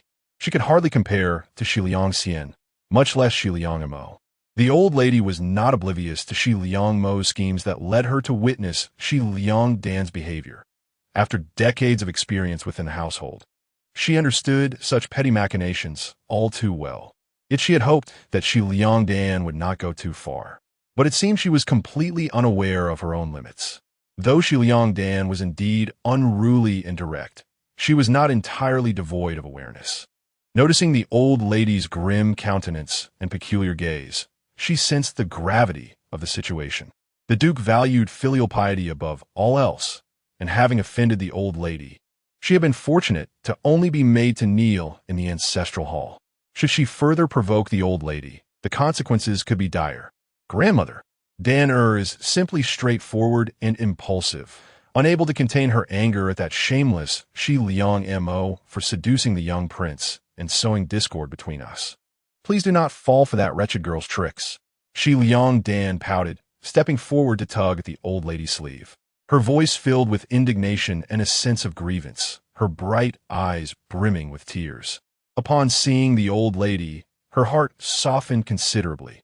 After all, she was her cherished granddaughter who had been dear to her for over a decade. In a fit of disappointment, she poked Shi Liang Dan's forehead with her finger, exclaiming, "Calling yourself a lowly wretch, where is the demeanor befitting a proper young lady? If you possessed even a fraction of your sister's wit, I would surely live several more years. If only you had departed this world a few years earlier, my dowry would have increased by a couple of measures." Shi Liang Dan harbored malicious thoughts, though her face betrayed none of her inner turmoil. Instead, she impatiently retorted, Sister, you all adore my sister. Yet it is impossible to cleave her in two with an axe, one half for the emperor and the other for the young prince." It was impossible for Shi Liang Dan not to feel envy towards Shi Liang Xian, yet the latter was her elder sister, a renowned talent in the capital since childhood, exceptionally wise. Although she held genuine admiration for her, the constant comparisons with Shi Liang Xian were irksome. Noticing the jealousy reflected in her countenance, the old lady's gaze turned frosty. "What are you saying? Enough. We have indulged you for too long, thinking you were still young. From tomorrow onward, I will summon a governess to properly educate you all before marriage." With that, she turned to leave. Madame Han remained silent, in agreement with the old lady on this matter. Although Shi Liang Mo was cunning, she could not deny that Shi Liang Dan was far too easily provoked. Just as Shi Liang Dan was stewing in her anger, the old lady suddenly recalled something, turning to her and Madame Han with a casual demeanor. "By the way, regarding the Empress's lotus banquet, the invitation sent by the young prince to specifically request that Mo go. It's a matter for the eldest branch, so I entrust this to you. Ensure it is executed flawlessly. The Shiliang family and the Duke's residence cannot afford to lose face. Without waiting for Madame Han and Shiliang Dan, who were left in stunned fury, to respond, she leisurely departed, supported by Mama Shangwan and Jean Lian. Madame Han was the first to regain her composure from the shock, her beautiful and dignified face contorting with rage. Shiliang Mo, you are as base as your wretched mother, consorting with the unworthy. Your life is spared merely to suffer in place of your disgraceful mother, and yet you dare to provoke and entice Danner as fiancé. I can ensure that your mother remains in obscurity, and you shall share her fate in hell. Limama, take my invitation to Jing'an Shrine. Madame Han coldly commanded after dismissing Shiliang Dan. Li Mome involuntarily shuddered, glancing at Madame Han. Madame, why are you still standing there? A fierce, ghastly expression crossed Madame Han's face. Chapter 26. The haunting of the long street on this particular morning, the estate was abuzz with excitement. For several esteemed young ladies were to enter the palace, especially Dan Jier, who had just blossomed, and Mo Jier, who had recently garnered favor, both of whom were darlings of the household. In the flower hall of the Duke's residence, Annie Shangwan served a cup of tea to the matriarch, her face beaming as she observed the graceful exit of Princess Duan and Shiliang Dan, unable to restrain her delight. Indeed, such splendid beauty. The princess and the fourth young lady are truly captivating. Seated nearby, the second madam surveyed her two daughters with evident satisfaction. Princess Duan, Shiliang Xian, donned a deep purple palace gown crafted from the exquisite silk of Lady Han, cinched at the waist with golden embroidered satin, which accentuated her graceful silhouette. The hem of her skirt was adorned with delicate, beaded peonies, while a layer of sheer white gauze enveloped her. Her hair was styled in a cloud-like updo, topped with an exquisite East pearl hairpin intertwined with golden threads and 6 jade hairpins, complemented by a jade pendant at her brow, radiating a resplendent charm. Conversely, Shiliang Xian embraced a more alluring style, clad in a pale pink garment of silken mist, paired with a pleated skirt that shimmered like scattered flowers in a silver mist. She was draped in an ethereal veil of soft, diaphanous silk, her shoulders delicately sculpted and waist slender. With her hair swept up, she wore a fine golden thread net adorned with purple crystal and East pearl tassels, alongside 2 East pearl moonlit adornments. Her enchanting gaze and rosy lips exuded a captivating allure, while 2 delicate strands of hair danced gently against her cheeks, adding to her enchanting presence. One, akin to a regal peony, the other, resembling a resplendent peony, filled the second madam with pride and affection. Her daughters were indeed phoenixes among mortals, destined to soar into the heights of wealth and power. By the way, have the new garments and accessories for Mo Jier been delivered? The matriarch inquired once more. The second madam, though strict, recognized the significance of the palace visit. Mo Jier's missteps could tarnish the reputation of the entire Shiliang family. A cold glint flickered in the second madam's eyes. Before she could respond, Shiliang Xian gently reassured, "Grandmother, rest assured, Mo Jier is well prepared. Mother had the tailor work through 3 nights to complete them." The matriarch smiled at Shiliang Xian. "You have always been the most sensible. Since you say so, I shall feel at ease." Shiliang Dan, growing impatient, pouted, "Grandmother, we must be on our way. Do not worry." With that, she exchanged a peculiar glance with Shiliang Xian. The matriarch, observing this, merely replied, "Very well." Shiliang Mo had long been waiting in a modest yet elegant carriage. The second madam, accompanied by her 2 daughters, boarded the exquisitely adorned carriage symbolizing the Duke's authority. It was then that Shiliang Dan spat disdainfully. "What does that wretched Shiliang Mo think she is? Daring to enter the palace? Does grandmother not realize she is bringing shame upon our family by allowing such a woman to appear in public?" Shiliang Xian fanned the stern-faced second madam while gently advising, "Sister, do remain composed regarding the invitation from the Dashing residence. You are destined to become the principal consort." Though unaware of when Shiliang Mo had captured the attention of the young lord, she resolved to manage the situation today. Hearing this, Shiliang Dan fell silent, her anger simmering as she recalled Shiliang Mo's delicate, pale face, wishing she could tear it apart in fury. Shiliang Mo sat quietly in the carriage alongside Bai Rui, filled with concern, glanced at her companion. Sister Mo, today the second madam and her entourage seem unusually calm. Shiliang Mo merely closed her eyes to rest. She had embroidered a pouch late into the night, leaving her somewhat fatigued. With a languid motion of her fan, she replied, whether they are afraid or not. They will come. It all depends on what tricks they might employ. I hope they do not disappoint me. Bai Rui discerned that the three women were overly composed. How could she not see it? Yet, she remained uncertain of their intentions. As the carriage traversed the bustling Zhuke street of the imperial city, a thoroughfare typically teeming with activity, today it was especially lively.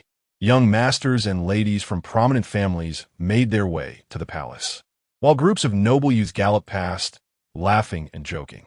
Some even rode their horses close to the carriage, letting the wind lift its curtains, offering fleeting glimpses of the young ladies' bashful and beautiful faces, occasionally eliciting squeals from the maids. The customs of this dynasty were relatively open, allowing such flirtatious antics to flourish despite past admonishments from censors. Ultimately, these escapades had led to a few happy unions, and even the most pedantic censors chose to overlook them, viewing them instead as delightful pastimes. Bai Rui leaned against the window, thoroughly engrossed.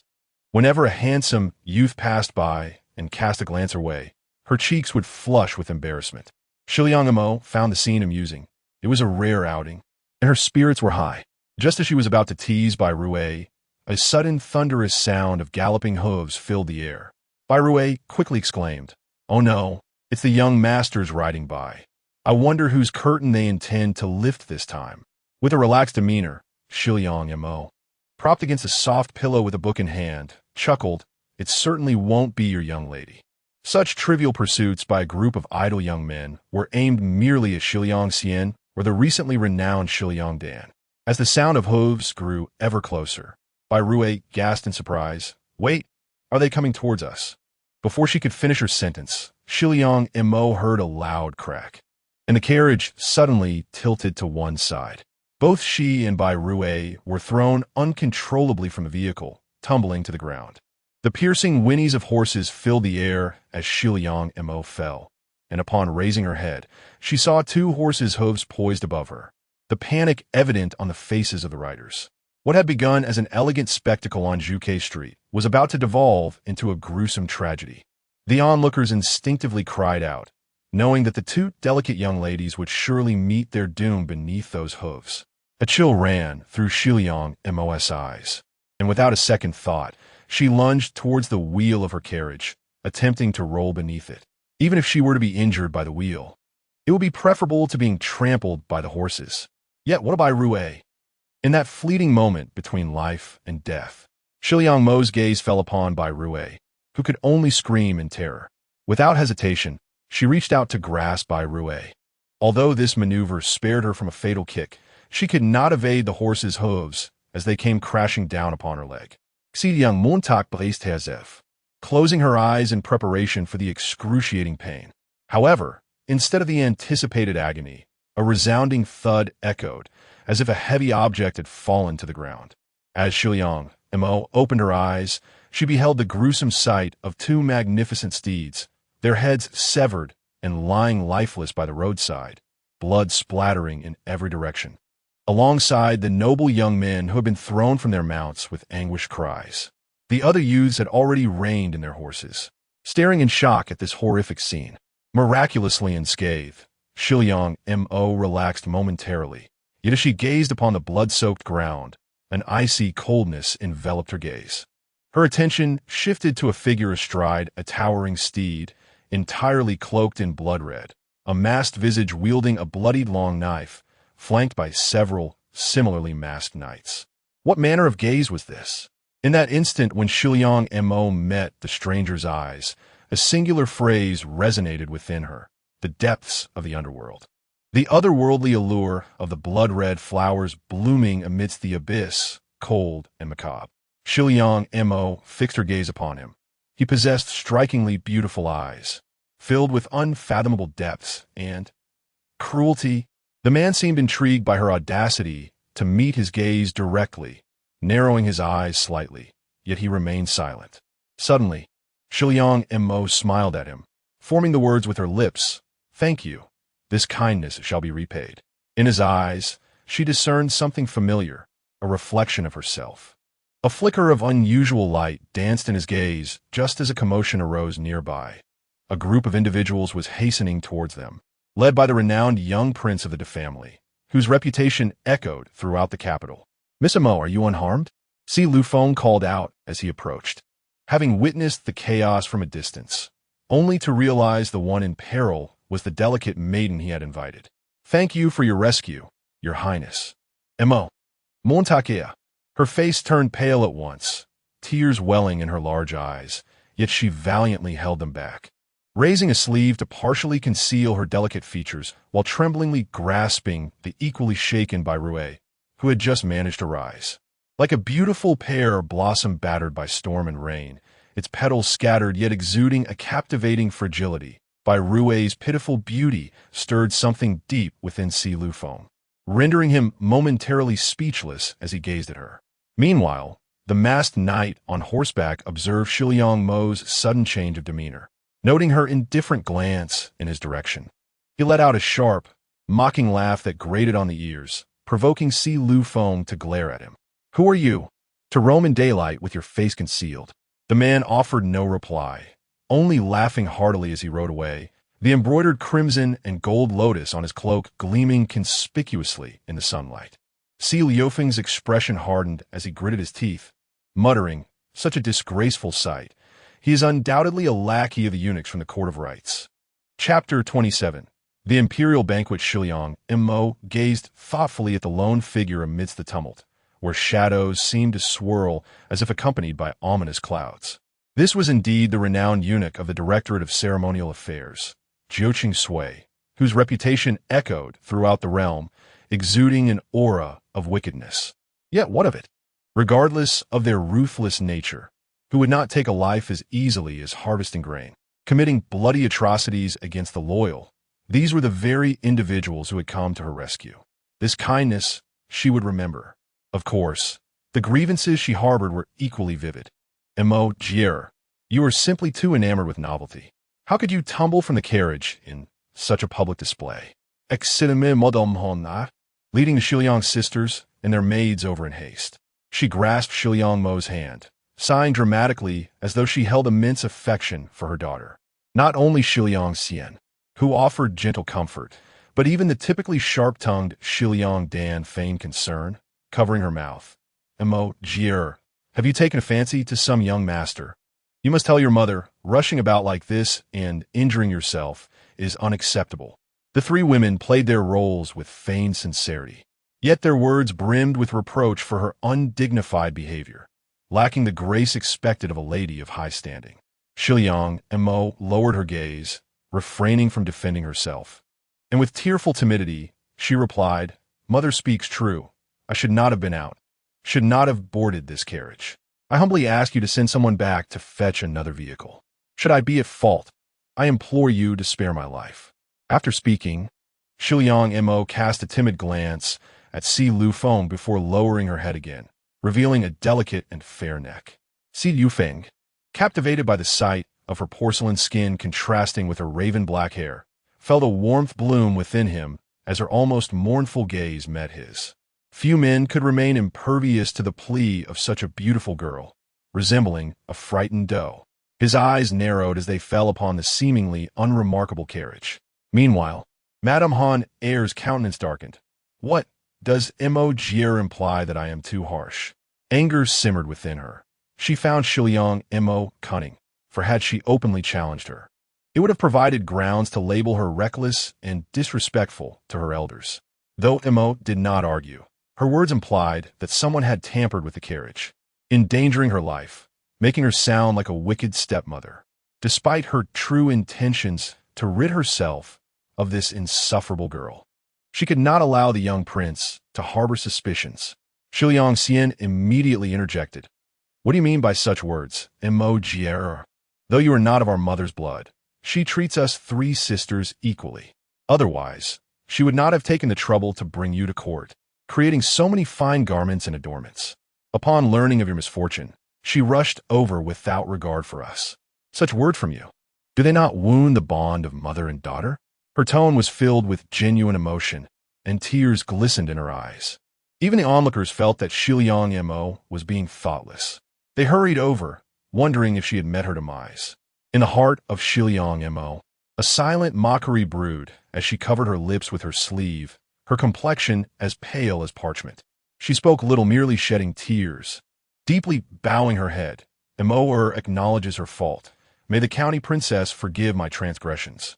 Adorned in a flowing, pale white gown embroidered with verdant begonia blossoms, complemented by a pale green pleated skirt embellished with crystal beads, her hair fashioned in twin flying buns, she wore no more than a single set of Eastern pearl headpieces, accented by a crystal tassel pin. The jade bracelet on her wrist was the most opulent of her ornaments, yet having just tumbled to the ground.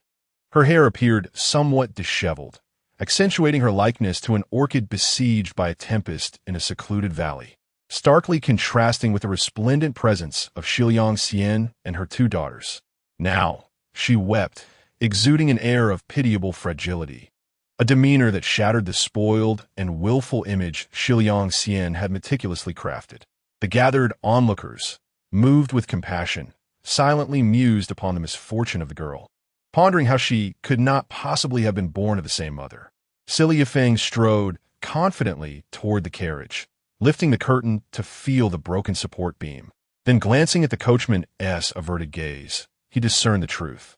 A wave of inexplicable ire surged within him.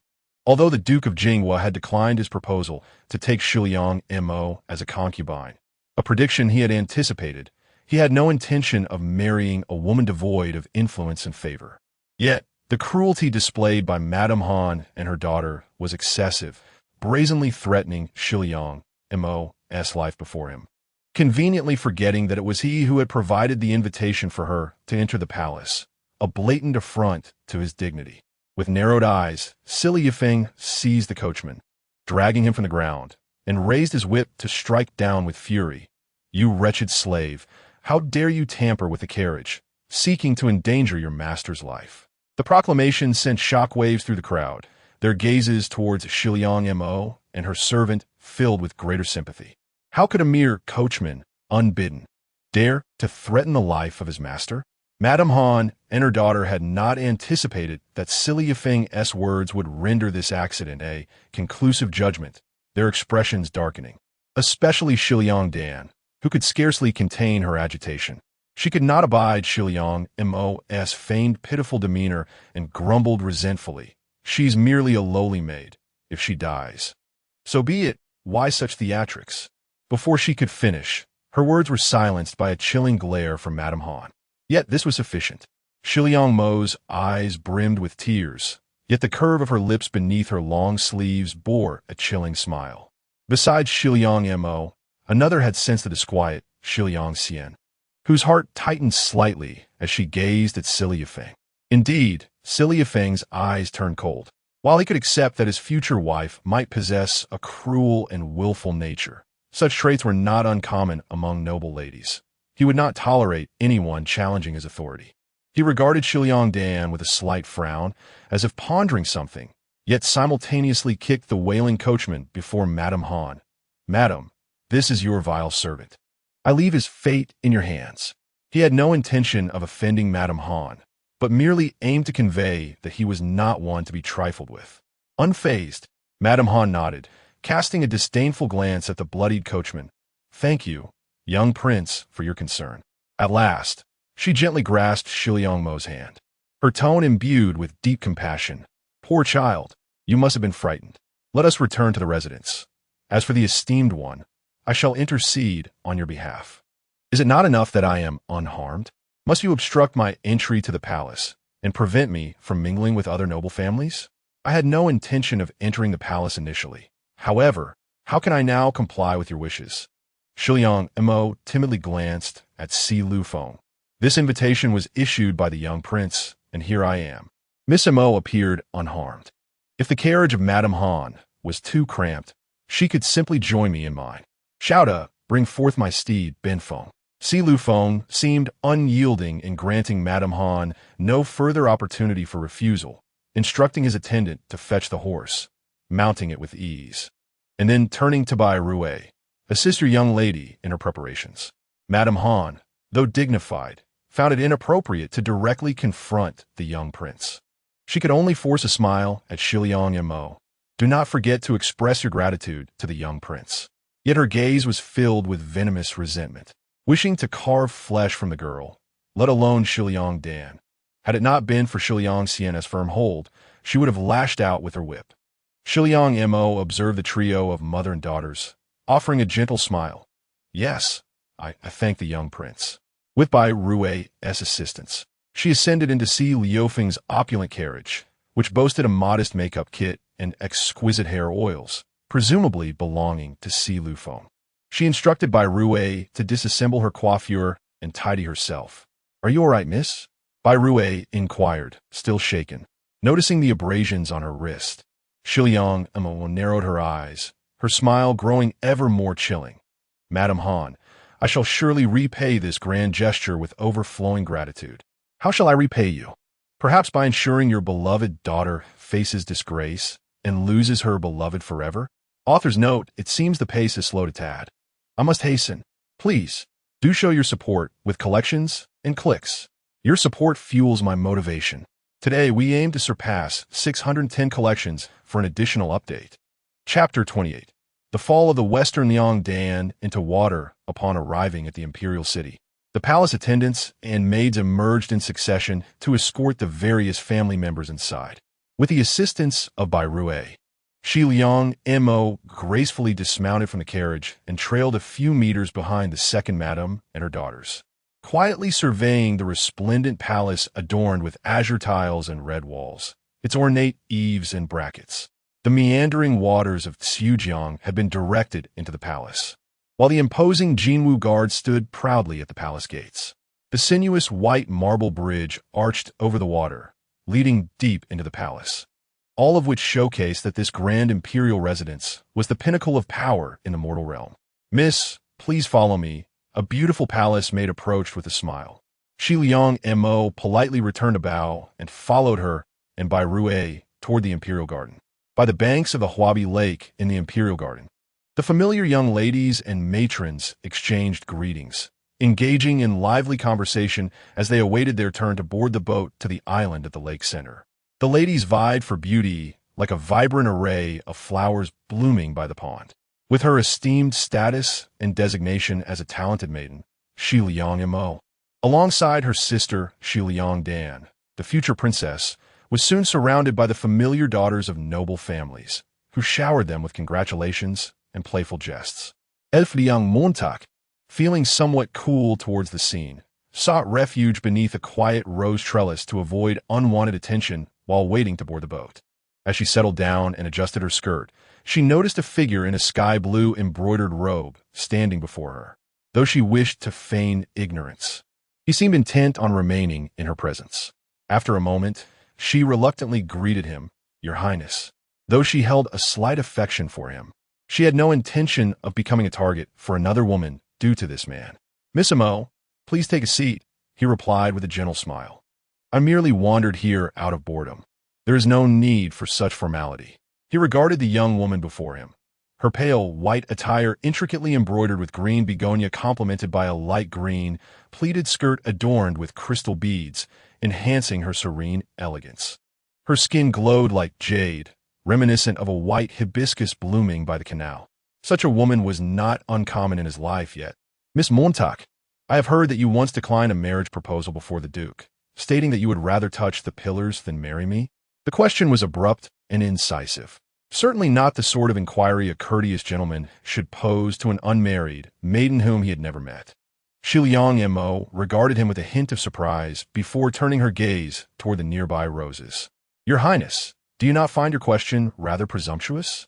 However, he did not respond to her inquiry, instead fixating on her. I merely wish to know why. Why do all women react to you, as if they were bees encountering honey? Though Shiliang Mo yearned to retort in kind, she merely plucked a rose and inhaled its fragrance. Your Highness is admirable. Yet I do not wish to recklessly sacrifice my life for the sake of a fleeting and uncertain future." As they spoke, a breeze swept across Wabi Lake, scattering countless rose petals like a vivid rain. Standing among the flowers, the young maiden adorned in garments as white as snow bore a visage as frigid as the winter's chill, her features crystalline and ethereal. Her crimson lips shone brighter than the roses by her side, and her elegantly upturned eyes, imbued with a playful glimmer, regarded him with an enigmatic smile.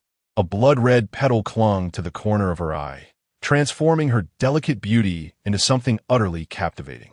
Eng felt a sudden jolt of surprise in his heart, unable to tear his gaze from her face.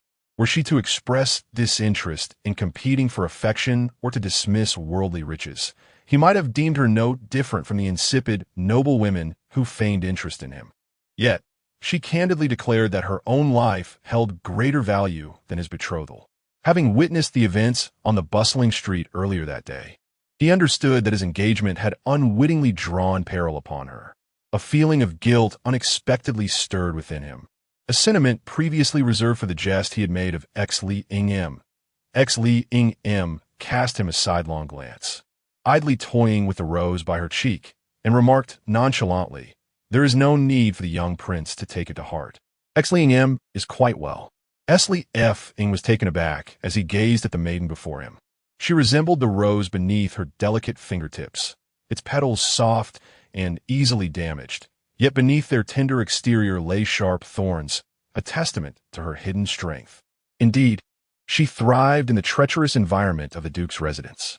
Lost in thought, he observed her seemingly gentle yet inherently cold gaze, and he felt an unfamiliar softness bloom within him. He smiled, as if clouds were drifting lazily across the sky, and said, "Yes, Ex-Li-Ing-Em, you are truly remarkable." The petals of the rose fluttered like fragrant rain, cascading upon her hair and cheeks, lending her already fair complexion a delicate blush reminiscent of flower balm. Ing instinctively reached out to brush them away. His warm, elongated fingers grazed her hair, releasing a faint fragrance that startled Ex-Li-Ing-Em, causing her to slightly turn her head away, a gentle flush painting her cheeks like the softest dawn. For a moment, an unspoken silence enveloped them. Unbeknownst to Ing, the depths of Ex-Li-Ing-Em's eyes danced with an enigmatic light. Suddenly, a melodious giggle pierced through the air behind them. "Young prince, it is time to board the ship." It was Ex-Li-Ing-Dien, accompanied by several young ladies from noble families, who approached with graceful strides. The disdainful gazes of the noble women fell upon Ex-Li-Ing-Em, yet she seemed blissfully unaware. "Indeed," Ing replied, nodding slightly at the stunning Ex-Li-Ing-Dien before glancing around and gently addressing Ex-Li-Ing-Em. "It is time to embark. The Lotus Appreciation Banquet is soon to commence, and this is the final boat." Ex-Li-Ing-Em had initially wished to avoid the tumult surrounding Ing. Yet upon witnessing the contemptuous looks from Ex-Li-Ing-Dien and her entourage, she decided to disregard their disdain. With a soft smile directed towards Ing, she said, "Please, young prince." Reluctantly, Ex-Li-Ing-Dien and her companions followed, their expressions begrudging as they made their way to the crimson ferry moored at Enby Lake. As they approached the boat, Ex-Li-Ing-Em found herself repeatedly jostled aside by other young ladies and their attendants whenever she attempted to board. Ultimately, she chose to step back until the others had embarked, and only then did she prepare to move forward. However, she noticed that Lu Wan'er, the legitimate daughter of the Ning Marquis, had her personal maid extend a hand towards her and said bluntly, "I'm sorry, Miss Mo, but the ship's steward has declared that it is at full capacity. No more passengers can board. Please wait for the next boat." Shiliang Mo cast a cold glance, clearly observing that there were still vacant spots on the vessel. Bai Rui also noticed this and, with a frosty demeanor, retorted, "This is the last boat. Didn't you hear the palace's matron say that if we miss the appointed time, we shall be held accountable by the noble ones? The Empress has graciously hosted a banquet. Unless an unforeseen calamity occurs, who would dare arrive late? That would be a grave disrespect to Her Majesty. That is of no concern to us. If it jeopardizes the safety of those aboard, can you bear the consequences? Shiliang Dan sneered as she approached alongside Lu Wanner. Indeed, this vessel carries esteemed individuals. If that flirtatious vixen manages to board, it would be utterly disgraceful. Lu Wanner, who shared a similar temperament with Shiliang Dan, felt no hesitation in their words, aiming solely to provoke discomfort. The nearby ladies stifled their laughter behind their hands. Shiliang Mo's gaze swept over the rippling lake beside the ship, her eyes as icy as a secluded pool.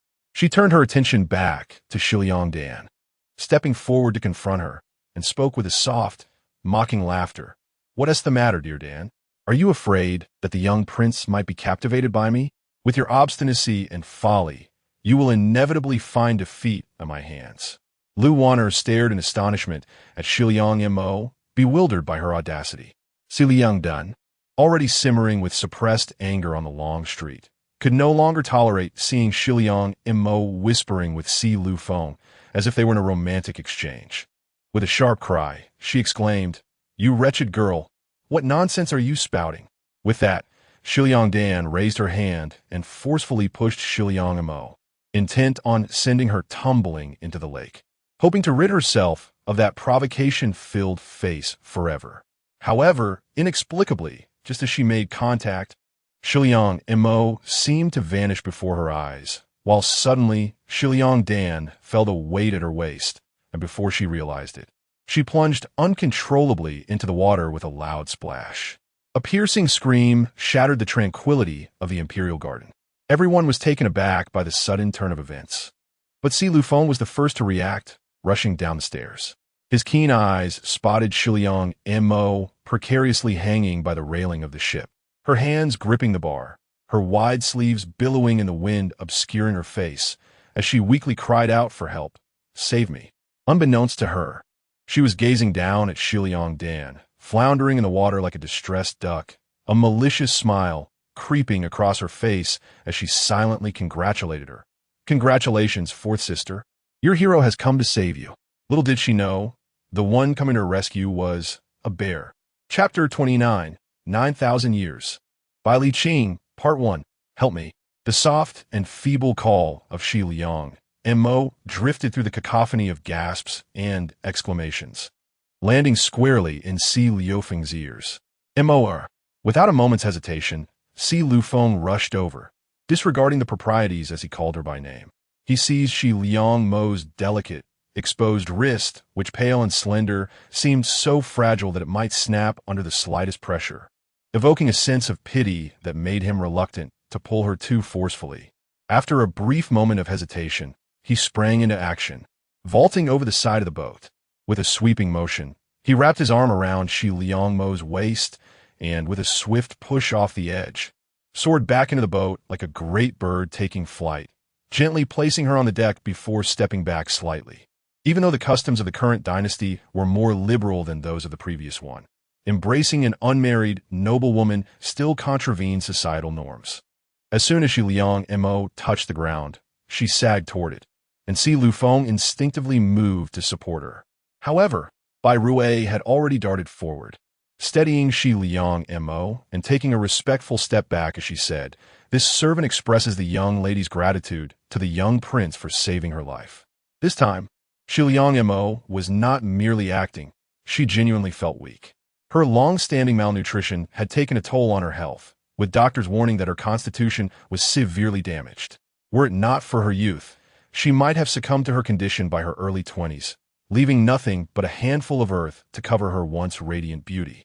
It was evident that her childhood had been marked by hardship, although her circumstances had improved, allowing her to afford nourishing remedies like angelica, ganoderma, and bird's nest.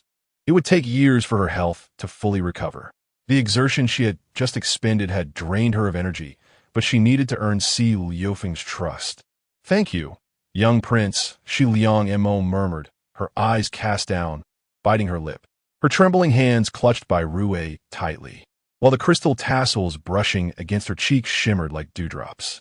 She did not weep, yet the terror and sorrow she had endured were palpable enough to evoke sympathy in those who beheld her. In haste, she attempted to pull down the sleeve that Bai Rui had inadvertently grasped, Si Liufeng's gaze, initially clouded by displeasure by Rui's intervention, shifted from Shi Liangmo's face to the slender, pale wrist she had revealed. His eyes widened slightly. He had thought her skin would be as flawless as jade. Yet upon closer inspection, he noticed numerous faded scars that told of past torment. These marks had dulled with time, nearly invisible unless scrutinized closely, hinting at the horrors she had endured. A pang of inexplicable sorrow pierced Si Liufeng's typically indifferent heart, and his gaze toward Shi Liang Mo softened with an increasing sense of compassion. There was no need for inquiry. Her past was all too evident. Mor, after the banquet, I shall have Yanqing deliver some ice mountain snow lotus cream to you, Si Lufeng declared, resolutely making a decision without waiting for her consent. The young ladies and gentlemen nearby, having overheard the conversation, could not help but cast sidelong glances. The ice mountain snow lotus cream, renowned for its ability to heal wounds, was a divine remedy. In years past, only a trifling 3 vials were offered as tribute from foreign lands. The late Lord Wang of Da fell valiantly in battle, eliciting deep sorrow from the emperor. This particular gift was among the many bestowed upon the Wang residents, reflecting the emperor's profound regard and compassion for the Wang family. Now, what did it signify for the young lord of Da? Shi Liang Mo paid little heed to its implications. Revealing her old scars merely served to foreshadow future events. Though she was unaware of the specific nature of the matter, it was undoubtedly a pleasant surprise, and thus she graciously responded with a shy and grateful, "Thank you, young lord. A valuable item is worth acquiring without hesitation." In a display of cunning, she maneuvered Shi Liang Dan into the water, her true intention aimed at Si Lufeng. At that moment, Shi Liang Dan was fished out by the eunuchs. Any beauty, no matter how exquisite, would appear far from alluring when drenched, hair disheveled, adorned with water plants, and cosmetics washed away, resulting in a comical sight. Yet, as Shi Liang Dan emerged, she encountered a striking figure, an elegant youth, tall and graceful, gazing tenderly at the bashful maiden before him. It was the very gentleness of his gaze that seemed to convey boundless affection, directed not at her, but at her adversary. Shi Liang Dan's composure shattered, her fury boiling over. She violently struck the maid, Lu Qiao, who had attempted to assist her, sending her sprawling to the ground, where she collided painfully with a stool, incapacitated by the blow. Shi Liang Dan, indifferent to the plight of a mere servant, rushed towards Shi Liang Mo, her hand poised to strike. "Do you wish for death, daring to push me into the water, you wretched girl?" However, her hand was seized mid-swing by a long, slender, and fair hand, his fingers marked by distinct joints and warmth. It belonged to her future betrothed, though he did not grasp her delicate hand with infatuation. Instead, he regarded her with a smile that belied the coldness in his eyes. "Miss Dan, why such impetuosity? Should you not change your attire to avoid catching a chill?" Shi Liang Dan, startled, quickly reddened, her eyes glistening with tears as she implored Si Lufeng, "Young lord, you must uphold justice for me. That wretched Shi Liang Mo pushed me into the water, seeking to take my life. A lowly maid conspiring against a legitimate daughter deserves immediate punishment." In her heart, she completely disregarded the identity of Lady Lan, forgetting that Shi Liang Mo was indeed the legitimate daughter. To her, Shi Liang Mo was nothing more than a mere dog. However, those aware of the truth perceived the situation differently. I recall that Lady Lan had yet to leave her chamber. Mo is indeed the true daughter of the lady, is she not? Si Lufeng remarked coolly, adding, as for the events that transpired, we all witnessed them clearly, did we not? Indeed, everyone had seen Shi Liang Dan humiliate Shi Liang Mo and push her into the water, only to miscalculate her own strength and fall in as well, while Shi Liang Mo, quick-witted and fortunate, managed to grasp the railing. Shi Liang Mo, with her head bowed, gently tugged at Si Liufeng's garment, her gesture imbued with a plea and a sense of grievance. Si Lufeng sighed inwardly, feeling an increased pang of compassion. It was not the case that Shi Liang Mo had provoked Dan Mei. Rather, it was in retaliation that she had pushed her. "Xi Liang Montak, how could your cunning and malevolence be so profound? unworthy of being a lady of the Shiliang family, to the extent that you cannot even be included in the family tree. Lu Wanner stepped forward, glaring at Shiliang Mo with disdain, her voice raised. The crowd fell silent, taken aback. This was not entirely implausible, for no one had overheard their exchange, and only Lu Wanner had grasped the full context. Even Si Lufeng found himself momentarily stunned, casting a bewildered glance at Shiliang Mo. Yet, Shiliang Mo suddenly lifted her head, her complexion pale. Biting her lip, her beautiful eyes glistening with tears, she softly confessed, "It is my fault. I should not have sought to provoke my sister out of fear of punishment. It is all my wrongdoing." The contention over boarding the ship had indeed been loud, and many had borne witness. This admission bore far greater impact than denial. The gazes of the onlookers toward Shiliang Dan were laced with disdain and sighs. Such a stunning visage, yet a temperament so venomous. Obstructing her sister's boarding was not enough. She sought to bring her rival to ruin. Si Liufeng's eyes now held a trace of distaste as they shifted from Shiliang Dan to Lu Wanner. Lu Wanner, caught off guard by Shiliang Mo's words, stamped her foot in exasperation. "You shameless harlot. You clearly did not say that." Shiliang Dan, unable to contain herself any longer and disregarding Si Liufeng's presence, suddenly drew a golden hairpin from her head and lunged towards Shiliang Mo. This time, she was close and swift, and with Si Liufeng's attention diverted to Lu Wanner. There was no time to intervene. Shiliang Mo, initially a spectator, felt a flicker of foreboding in her eyes. She had anticipated such a move, weighing the merits of evasion against the potential for inflicting a wound. However, Shiliang Dan's hand was seized, and this time, the grip that ensnared her wrist was akin to a bony, ghostly claw, imbued with immense strength. Shiliang Dan let out a shriek as the golden hairpin, which had nearly pierced Shiliang Mo's face, clattered to the ground. "Bold one, who dares to make a ruckus before the 9,000 years? Kneel at once." The hand that had captured Shiliang Dan belonged to a middle-aged eunuch clad in blue robes, his voice sharp and sinister, reminiscent of a malevolent specter scratching at a door, sending chills down spines. The crowd turned to behold. At some point, a throng had gathered outside the ship, resembling a royal procession. At the forefront stood a figure in an 8-dragon purple robe, none other than the grand eunuch of the imperial rituals, the esteemed Taizi Taifu, and concurrently the commander of the Jinui, the 9,000 years, Bei Li Qing, a man of extraordinary influence. Chapter 30, The 9,000 Years Old by Li Qing, Part 2. Upon seeing the newcomer, the expressions of those aboard the ship shifted drastically. Some trembled as if shaken by a sieve. Even the usually composed Si Lufeng's countenance turned cold. Shi Liangma keenly perceived a fleeting glimmer of ruthlessness in his eyes. She turned to observe the source of the commotion and beheld an individual clad in a purple robe embroidered with silver threads and adorned with a pattern of 8 dragons leading the way. However, the ornate canopy nearly obscured his visage. Behind him, the attendants appeared as pale as parchment, dressed in black brocade robes embellished with bizarre lotuses woven in gold and crimson threads, rendering them eerily identical. 6 grim-faced eunuchs forged ahead, flanked by palace maidens bearing an assortment of fruits, a peacock feather fan to shield from the sun, Western-style fragrant handkerchiefs, and exquisite mirrors, creating an imposing spectacle akin to a royal procession. How audacious! Do you not bow upon seeing the 9,000 years old?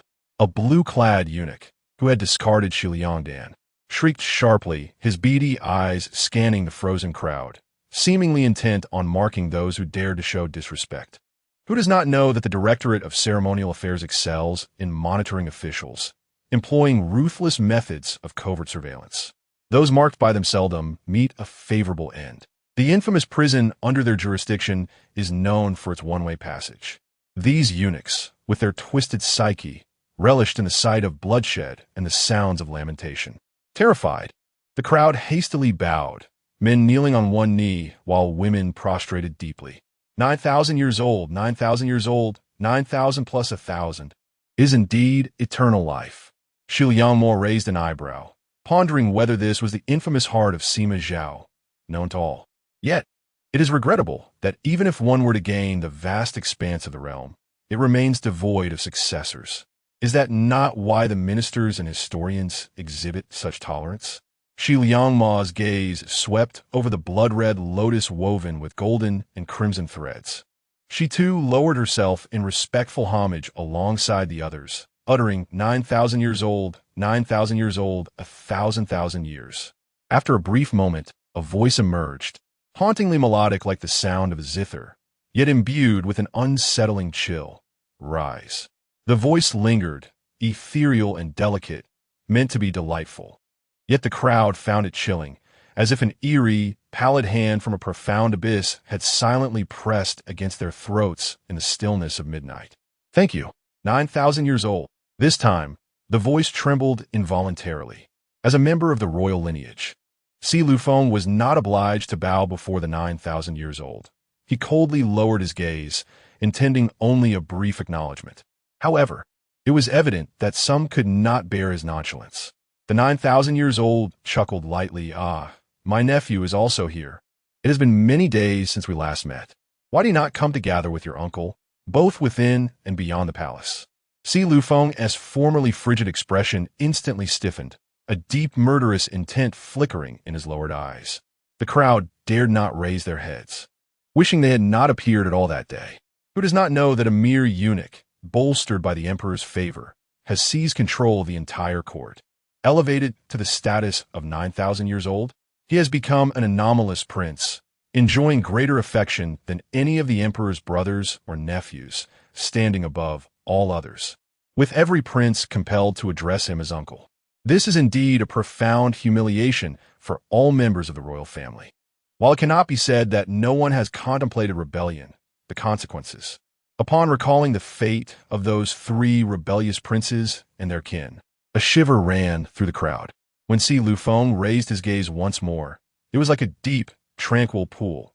He regarded the venerable Jichengsui with a respectful bow, stating, "My dear uncle, I have been quite occupied with the affairs of the household lately. Rest assured, I shall visit your esteemed residence when time permits."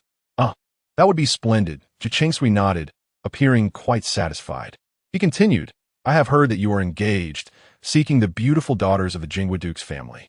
Do raise your head, so that I may behold them. Do not disgrace yourself." Jichensui's sharp wit was well known, and none dared to underestimate him. His tone was exceedingly frivolous, akin to that of a connoisseur observing a lowly dancer, causing the ordinary ladies present to bow their heads in embarrassment. The future little princess of virtue was indeed among them. Si Lufeng gripped his fan tightly, the veins on the back of his hand prominent. Yet his visage betrayed no sign of distress.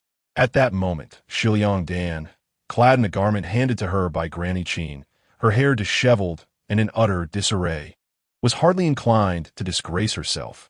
Yet, the reputation of Jichengsui left her no room for defiance. She had no choice but to comply. Raising her head to speak, the 4th daughter of the Jingwaduke's residence, Shiliang. But as she began, upon catching sight of Jichengsui, she became momentarily dazed, her words faltering. Shiliang Mo, witnessing this, furrowed her brow. How could Shiliang Dan, who had seen grand occasions, behave so rudely? Could it be that the formidable eunuch Jichengsui appeared truly terrifying?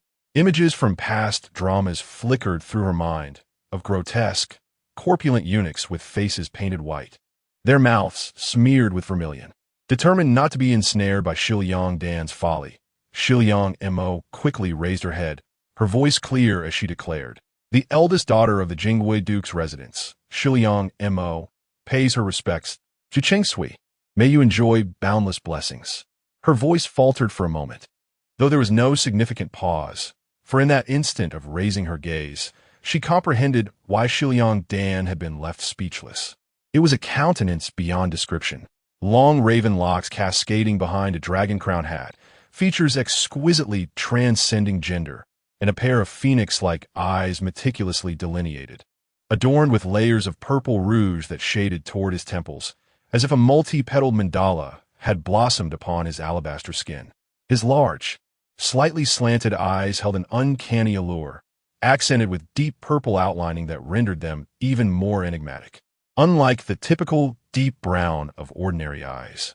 His were an inky black, devoid of any glimmer, and gazing into them felt as though one's very soul might be drawn into a shadowy abyss, forever lost to the void.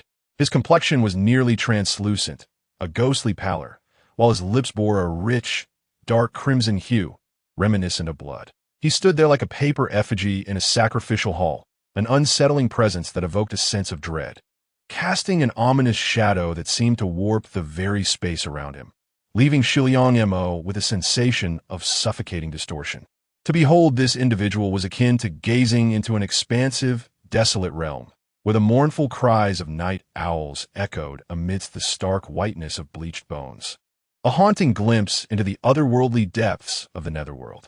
Yet, it is the same individual radiating an unparalleled beauty. Shiliang Mo initially believed that the exquisite looks of Madame Han Er and Shiliang Dan were sufficient to captivate the capital, but this person transcends all women, perfectly suited for the adornment of cosmetics. All the world's most luxurious powders and fragrances seem to exist solely for such a visage, finding fulfillment only upon his countenance. He embodies the very essence of a term that denotes a beauty capable of captivating nations. It is both breathtaking and fearsome, an extreme contradiction harmoniously intertwined within the persona of Juqiansui, creating an effect that profoundly stirs the heart. Especially as he prepared to take his seat upon the intricately crafted eight-dragon, small-leaf rosewood chair, two young eunuchs promptly positioned themselves at his feet, using their backs as a cushion, respectfully forming the most comfortable and expansive footrest. Two tall palace maids immediately knelt on either side, presenting a strikingly beautiful yet distorted posture, their backs serving as a table, while other attendants skillfully placed various items upon their backs.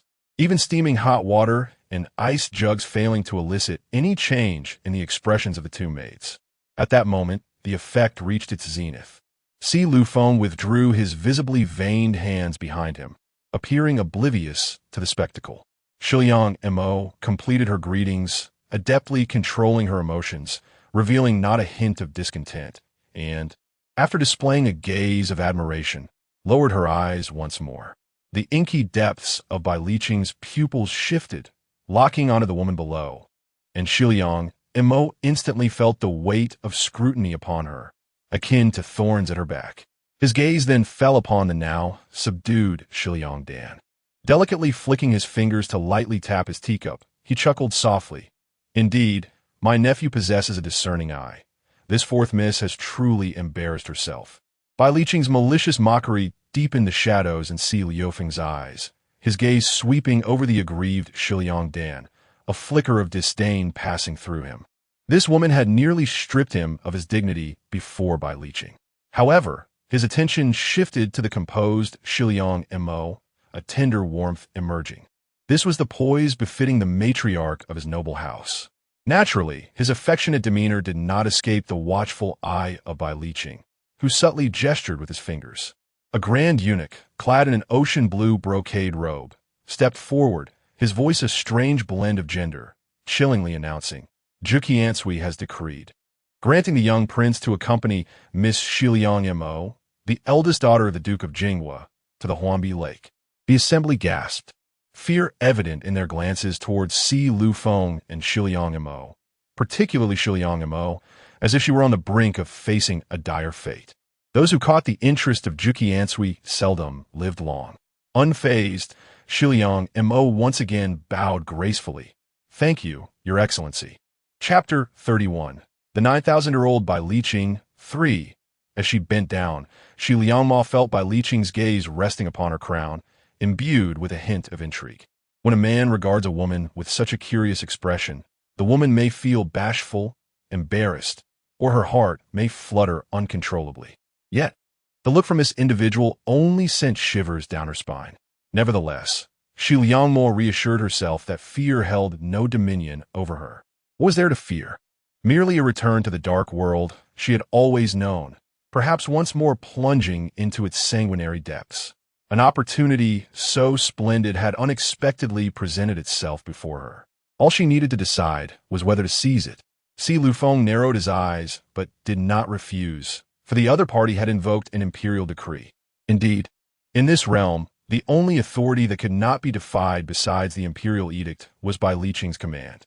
Though this filled him with resentment, he lacked the strength and assurance to topple by Liqing at present, and thus he would inevitably find himself prostrated at by Liqing's feet. If only his father were still alive, how much better it would have been. Unbeknownst to Bai Liqing, who was enveloped in the adulation of the crowd as he ascended his private vessel, the two individuals behind him harbored divergent thoughts. Observing the departure of the 9,000-year-old, the onlookers aboard the vessel breathed a collective sigh of relief, their gazes oscillating between pity and concern for the youth and maiden following Bai Liqing.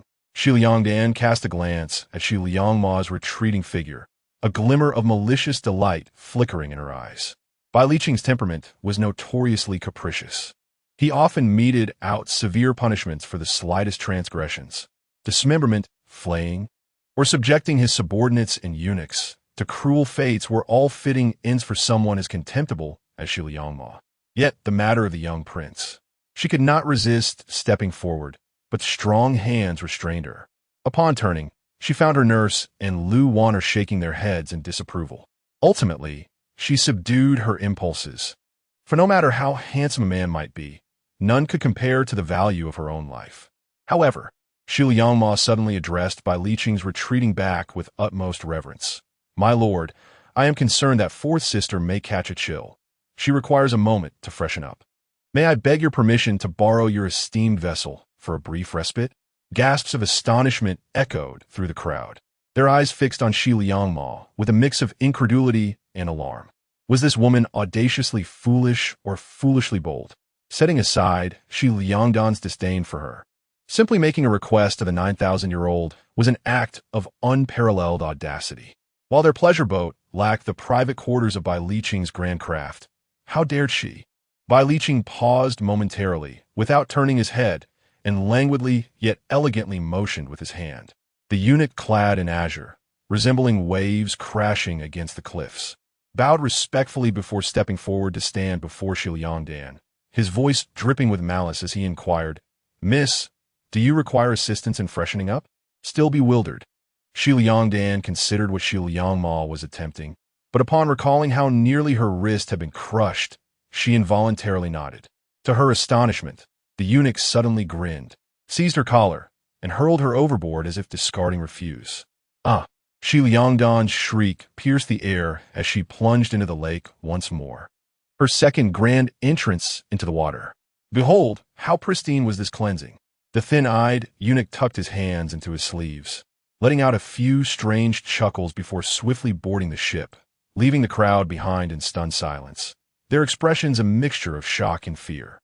Shi Liangmo appeared genuinely taken aback, her eyes brimming with tears, yet filled with trepidation as she quickly turned to board the ship, seemingly fearful that she might be the next to be cast aside.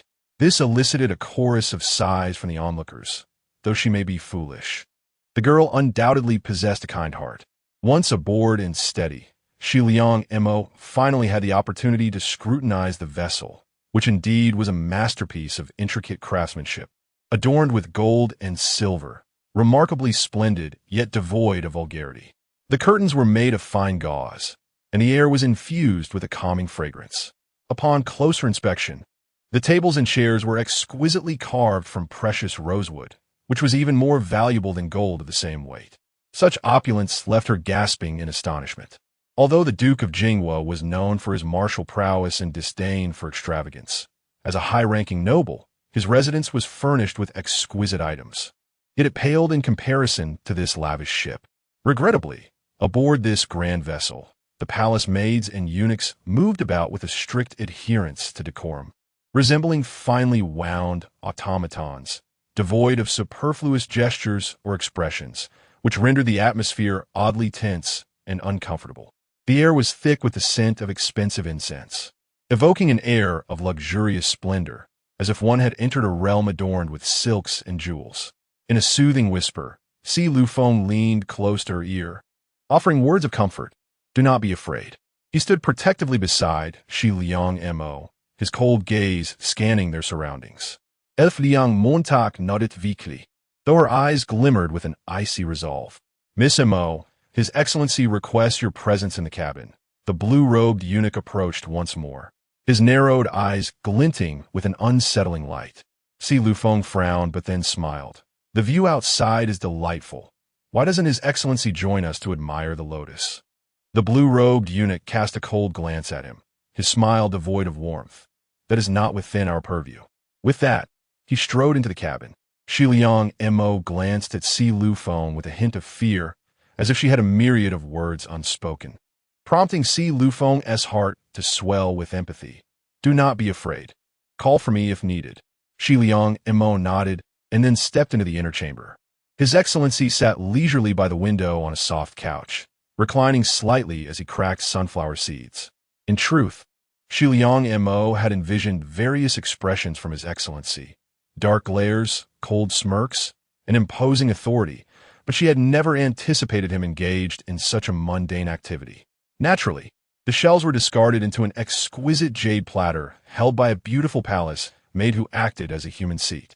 As His Excellency cracked the seeds, the human stool silently shifted to catch the shells, unwavering in her task without raising her gaze. Miss Mo, would you care to try? Bai Li Qing asked with a half-smile, gesturing towards the seed platter beside him. Shi Liang Mo lowered her eyes and smiled. I dare not. With that, she suddenly bent gracefully, deeply bowing to Bai Li Qing and the attendants behind him. Shi Liang Mo expresses her gratitude for the assistance provided today on the long street. This kindness shall not be forgotten. Chapter 32. The 9,000-year-old Bai Li Qing, Part 4. Bai Li Qing cracked open seeds, his tone light and airy.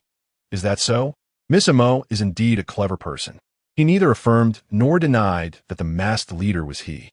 However, Shi Liang Mo was certain it was him, for she recognized those eyes. Yet, she refrained from directly stating this. Since he was masked, he clearly preferred not to be recognized, so there was little reason for her to provoke such a misfortune. It sufficed for her to convey her sincerity and gratitude. Sitting upright, Shi Liang Mo spoke with a calm yet respectful demeanor. In the presence of the esteemed lord, how could a mere daughter of the boudoir, such as myself, dare to claim the title of cleverness? What could have been mere flattery, uttered by thousands, felt entirely natural coming from her lips, as if she were simply stating a fact which made her audience feel at ease. Suddenly, Bai Li Qing chuckled lightly, his laughter as melodious as the plucking of strings, yet imbued with an icy chill. Miss Mo, do you not know that the Duke of Jing and I are political adversaries? As for gratitude, did you not just use my influence to teach your fourth sister a lesson? How does that feel? Shi Liang Mo could not help but feel that his soft, icy voice glided across her neck like a delicately sharp and elegant willow leaf blade, making her shudder with the realization that it could sever her tender skin at any moment. Bai Li Qing had indeed discerned her ploy. However, Shi Liang Mo lifted her gaze, her countenance devoid of any trepidation, and merely smiled. Thus, I have come to express my gratitude, have I not? She was certain that Bai Li Qing was the sort of person who valued his word and despised any alterations to his intentions. Therefore, she deliberately sought to elevate Shi Liangdan in his eyes, knowing that Bai Li Qing's interest in her surpassed that of Shi Liangdan. He would publicly deal with Shi Liangdan to caution her against acting independently, but for the time being, he would not move against her. Are you not afraid that I shall flay your skin? Bai Li Qing appeared intrigued by her calmness. His languid gaze, which had been directed out the window, finally settled upon her, as if it had a tangible weight, sending a shiver down her spine. She understood that when he spoke of flaying, he meant it. Lowering her eyes, she sighed softly. Of course, I fear, yet I must proceed. Oh, and why is that? Because I have desires and grievances. Bai Li Qing regarded her as she spoke such piercing words with a gentle countenance, like a cold, venomous sword, yet his expression remained consistently tender and courteous. Ha! You are indeed a child of sincere heart. The corners of Bai Li Qing's lips, adorned with vermilion, curled slightly, revealing a faint smile that momentarily enhanced his captivating allure. He appreciated honest children, for they were easy to deal with. Even Shi Liang Mo found herself averting her gaze from such a dazzling smile, lest she succumb to its enchantment. It was said that the 9,000-year-old had already approached 30, which was difficult to believe. She merely replied softly, I have stated, before the 9,000-year-old, that employing tricks is a rather laughable endeavor. Bai Li Qing regarded her, and suddenly, with a smile that was both playful and enigmatic, remarked, Oh, and what of Si Lu Feng? If he were to learn of your allegiance to me, would he not find it intolerable? Shi Liang Mo lifted her gaze, locking onto the exquisite and enigmatic visage of Bai Li Qing, her brow slightly arched. And so what? She appeared entirely unconcerned with the matter at hand, even though she had just earlier expressed admiration for Si Lu Feng and was devising a plan to marry him. Indeed, so what? This young woman was not one to indulge in fanciful notions of romantic futures. Bai Li Qing regarded her, suddenly breaking into a knowing smile. Shi Liang Mo, you are remarkable. Shi Liang Mo smiled back, graciously. This was the second time she had heard such praise today. After Shi Liang Mo exited, Bai Li Qing picked up a small pomegranate from the fruit platter, absently toying with it. The pomegranate was a tribute, its skin tender and thin, of vivid crimson, reminiscent of a young maiden's delicate complexion. He suddenly inquired, Xiao Yinzi, what is your opinion? A first-class inner-court eunuch, clad in a dark red embroidered robe depicting the rising sun over the sea, stepped forward, bowing respectfully. This woman dares to exploit the esteemed lord, a bold act deserving of severe punishment. Furthermore, she hails from the Jinghua family, warranting caution. Bai Li Qing elegantly sliced open the pomegranate with his slender, golden-accented finger, watching as a vibrant, blood-red juice began to trickle down. His long lashes cast peculiar shadows on his nearly translucent skin as he smiled enigmatically. Do you not find this little fledgling rather intriguing? Quite amusing indeed. A bold and amusing fledgling. Let us see what abilities you possess, but do not perish too swiftly. As the gentle laughter of the esteemed lord echoed, the attending confidants involuntarily shuddered. They would rather face death than risk incurring the interest of the esteemed lord. Bai Li Qing suddenly flung the half-eaten pomegranate out of the cabin, disdainfully huffing. Bring forth the Tibetan melon seeds offered yesterday. This pomegranate is exceedingly sour, utterly unpalatable. A heavy thud resonated from outside as it struck the water. Seeds, seeds, the seeds were the lord's lifeblood. The eunuch, glancing at the mound of seed shells piled on the jade plate in front of the human stool, could not help but steal glances at his master's exquisitely painted lips. The esteemed lord was adept at peeling seeds, and equally skilled at peeling away human skin. Turning, he commanded someone to retrieve the eavesdropping spy, whose brain had been shattered by Bai Li Qing's pomegranate. Shi Liang Mo lowered her head as she exited the cabin, and Si Lu Feng immediately approached, discreetly surveying her. Are you all right? She paled slightly, shaking her head, struggling to muster a faint smile. Mo as well, observing her as if she had been greatly frightened. Delicate as a lotus in the rain, Si Lu Feng felt a surge of compassion. Cautiously glancing at the expressionless eunuchs aboard, he gently patted her hand. It is over now. Shi Liang Mo gazed at the rippling waters of the lake alongside the ship, exhaling softly as her heart gradually settled. If she was not mistaken, her earlier use of Bai Li Qing to discipline Shi Liang Dan had indeed provoked Bai Li Qing's murderous intent. Had she not later candidly acknowledged her actions and adapted swiftly, she might have truly faced a dire fate. Bai Li Qing believed that she was utilizing him to deal with Shi Liang Dan, while her ultimate intention was to attract Bai Li Qing's attention through this audacious act. Bai Li Qing, a person of profound depth and inscrutable nature, possessed a complexity she had never encountered before, his emotions fluctuating unpredictably. He was surely aware of her scheming heart. Yet, like a daring venture with a tiger, she succeeded. The intricacies of human intentions, fraught with the potential for both triumph and failure, demanded an exquisite precision in execution. Unlike the Han mother and daughter, she was devoid of any true foundation within the dilapidated lawn residence, where the fate of her long-absent mother remained uncertain. It was only through harnessing the formidable power of Bai Li Qing, the antagonist, that she could navigate the turbulent waters of her ambitions. Shi Liang Mo's gaze fell upon the increasingly nearer island at the heart of the lake, lush and resplendent with blossoms. A flicker of light danced in her eyes. If her estimations were accurate, The island ahead was fraught with peril, a trial orchestrated either by Bailey Ching or the Han mother and daughter. Regardless, having chosen this path, she resolved to press forward without hesitation, committed to her course until the very end. Chapter 33. Suddenly, a splash echoed from outside, startling Shiliang and Mo slightly. Yet, she maintained an innocent facade, aware that in this realm, to live long, certain truths must remain unacknowledged. Si Lufeng seemed oblivious to the sound, but his heart tightened with a silent lament. It appeared the scout's dispatch had failed once more, leaving him no choice but to seek an opportunity to discern what exactly Bailey Ching had confided to him. The atmosphere aboard the ship was laden with an eerie tension. Bailey Ching had sent Shiliang Mo away, seemingly forgetting the presence of a young noble, Si Lufeng. He gazed at the rippling azure waves, lost in thought, exuding an air of distraction. Shiliang Mo, too preoccupied to draw his attention, feigned admiration for the opulent boat while discreetly noting the attendants and eunuchs entering and exiting Bailey Ching's quarters.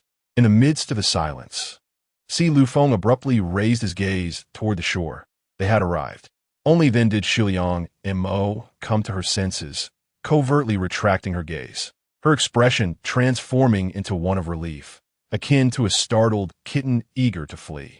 This eased Si Lufeng's heart, for it seemed that Bailey Ching had merely issued threats and intimidation without any further implications.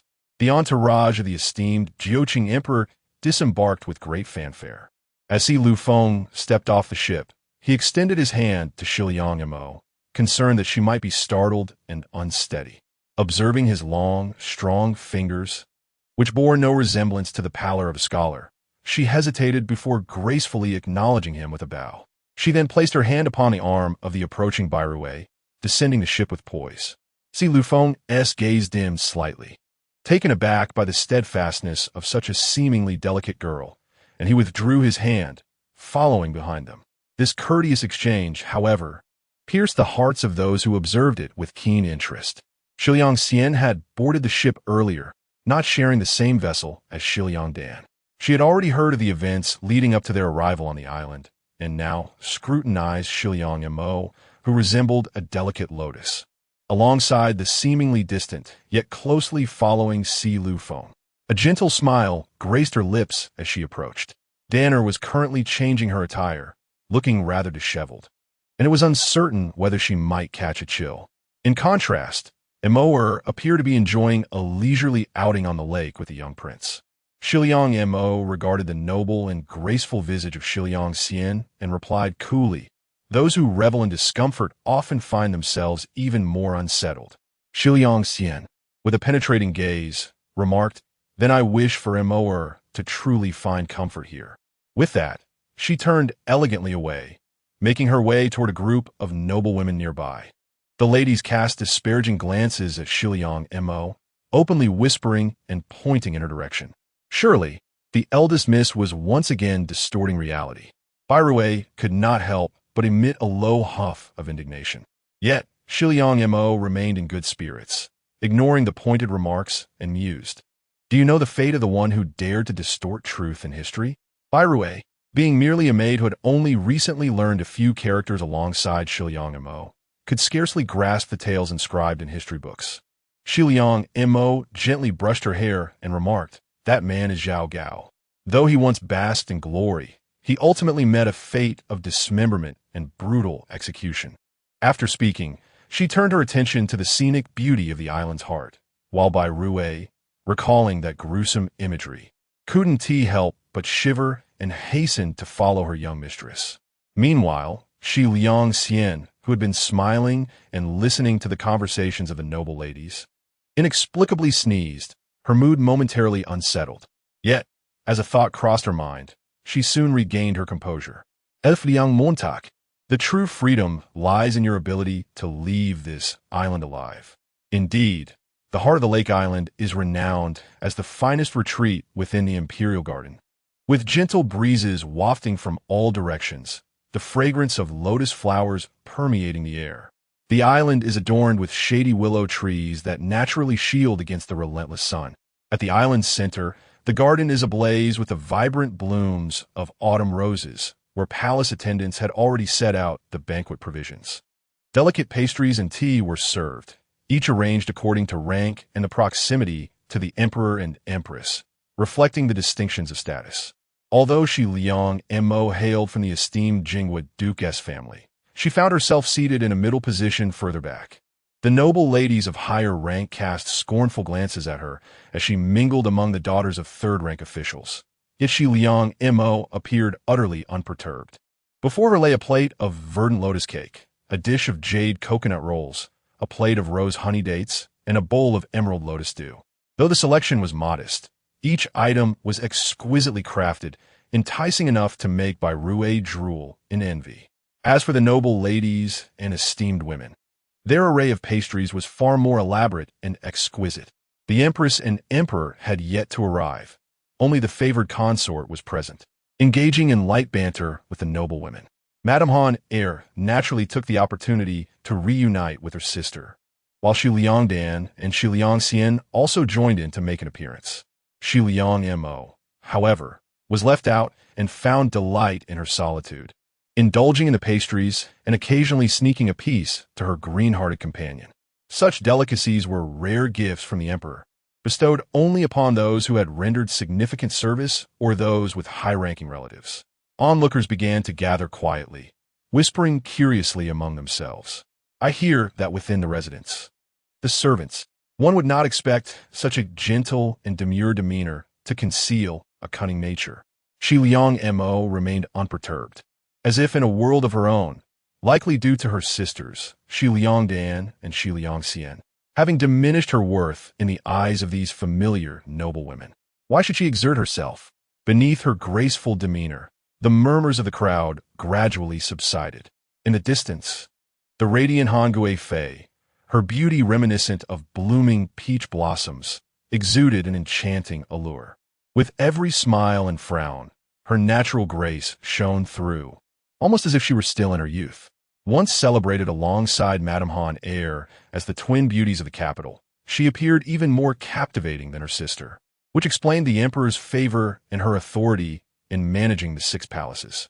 One could only wonder what peculiar sensations would arise should Shi Liangxian enter the palace to serve alongside her aunt. The Han family wielded considerable power, which is why Shi Liang Mo had previously chosen to remain low-key and plot her escape. However, now, Shi Liang Mo was lost in contemplation when, unexpectedly, a palace maid passed by and seemed to step on something. With a sudden movement, she inadvertently spilled an entire jug of wine over Shi Liang Mo's head. Startled, Shi Liang Mo managed to tilt her body just in time. Although she avoided having her hair drenched, her attire was nonetheless soaked. She quickly turned her gaze toward the maid, who appeared to have made an unintentional mistake.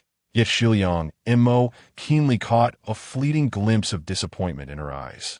With a hint of danger, Shi Liang Mo narrowed her gaze. Chapter 34, that fleeting sense of regret vanished in an instant, as the palace maid immediately knelt down to pay her respects, seemingly filled with trepidation. Miss, please forgive me. It was all Ming Yue's fault. Shi Liang Mo regarded her with an expression of cool indifference, remaining silent. Yet the maid inexplicably felt as though the young woman's gaze bore an exceptionally sharp quality, piercing through her heart and reaching its deepest recesses. A shiver coursed through the maid's body, prompting her to avert her eyes, convinced it was merely a figment of her imagination, and she bowed her head deeply. The onlookers quickly directed their attention towards the scene, with many openly reveling in schadenfreude, while others expressed sympathy or amusement. Lady Han was seated at the head of the table, engaged in conversation with several noble women, and upon sensing the commotion, she turned her head and shot Shi Liang Mo a sharp glare, as if to express her disdain for the embarrassment the young woman had caused her. She then turned away, summoning her attendant, Zimei, to approach. Zimei hurried over, assisting the maid to her feet, and gently remarked, "Sister, my young lady is known for her kindness.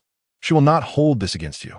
However, I would be grateful if you could assist in finding her a place to change her attire."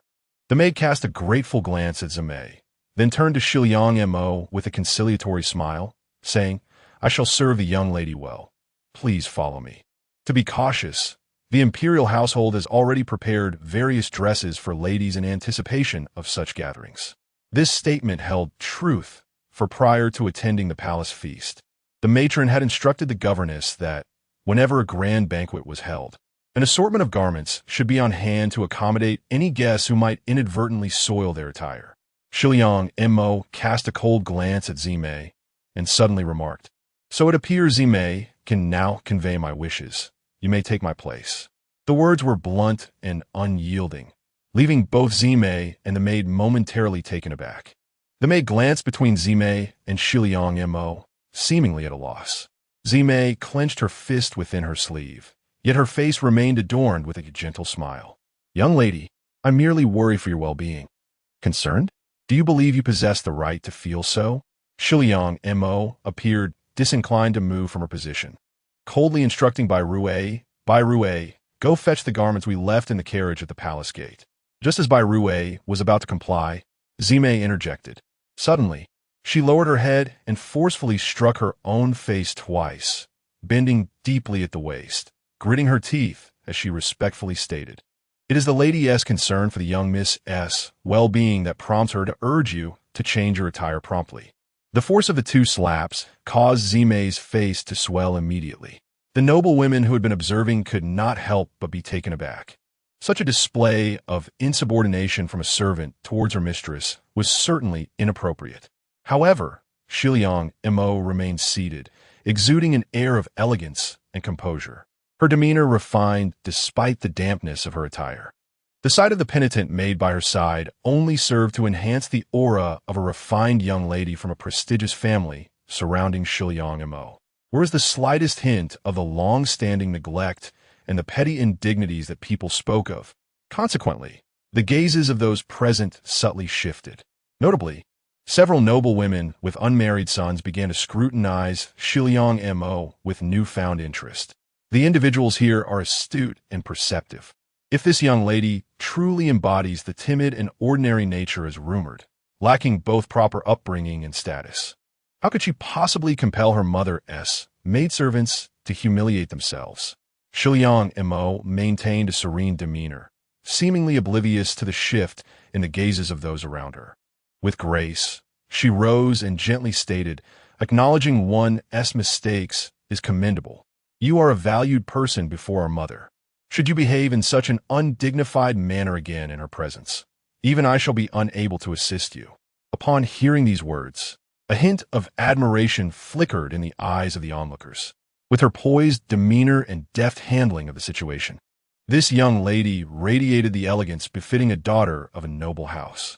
It was evident that a matriarch must possess such qualities to maintain control over the household staff. Zimei, having been chastised by Shiliang Mo, felt a surge of gratitude despite her simmering anger. Nevertheless, she was acutely aware that she must ensure Shiliang Mo changed into the appropriate attire. The thought of failing the task assigned by the lady of the house sent a chill through Zimei's heart, and she dared not dwell on it further. Shiliang Mo, appearing oblivious to her inner turmoil, calmly stood up and said, "Let us proceed to change these garments." The maid and Zimei exchanged a glance filled with unspoken joy, after which the maid promptly led the way, "Say, miss, this way, please." Just as Zimei was about to follow, Shiliang Mo called out suddenly, "Bai Rui shall wait for me here. Zimei, you shall accompany me." Her voice was soft, yet carried an undeniable authority. Zimei glanced at Madame Han, seated at the head without turning, and assessed that her presence might indeed provide a safer course of action. Thus, she respectfully acquiesced. Bai Rui, wishing to speak, fell silent upon meeting Shiliang Mo's composed gaze and merely remarked, "Miss, please take care." Shiliang Mo noticed Bai Rui's concern and offered a slight smile, choosing not to elaborate further as she followed the maid and Zimei out. Although Lake Heart Island appeared modest from the boat, entering revealed a meticulously crafted palace, with gardens winding up the mountainside, adorned with exotic flowers and trees. The further they ascended, the more luxuriant the foliage became, and each corridor and palace offered a clear view of the lake and distant landscapes, showcasing the ingenious design of the original creators. However, as Shiliang Mo admired the scenery, She soon realized the path they traversed was becoming increasingly desolate, leaving only the sound of their footsteps echoing softly in the corridor. When will we arrive? Are we to climb a mountain or simply change clothes? Shiliang Mo's voice cut through the silence, laced with cold impatience. Both the maid and Zime, startled by her tone, exchanged worried glances.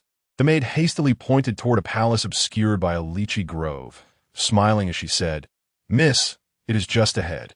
Shiliang Mo observed their expressions closely, but chose not to reveal her awareness, following them into the palace.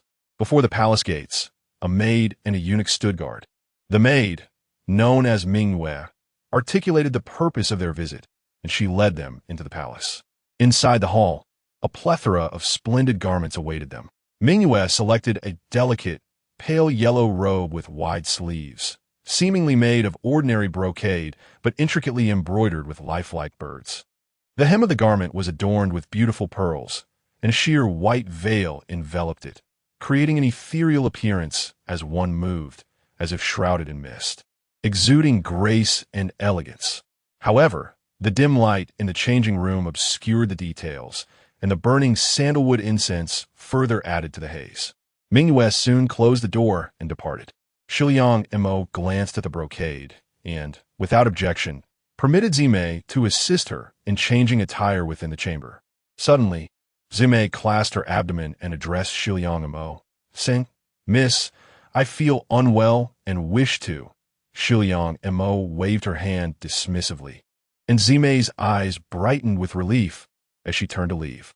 Yet, after taking only a few steps, she felt a sharp pain in her neck, and darkness enveloped her. She was about to collapse when Shiliang Mo swiftly caught her.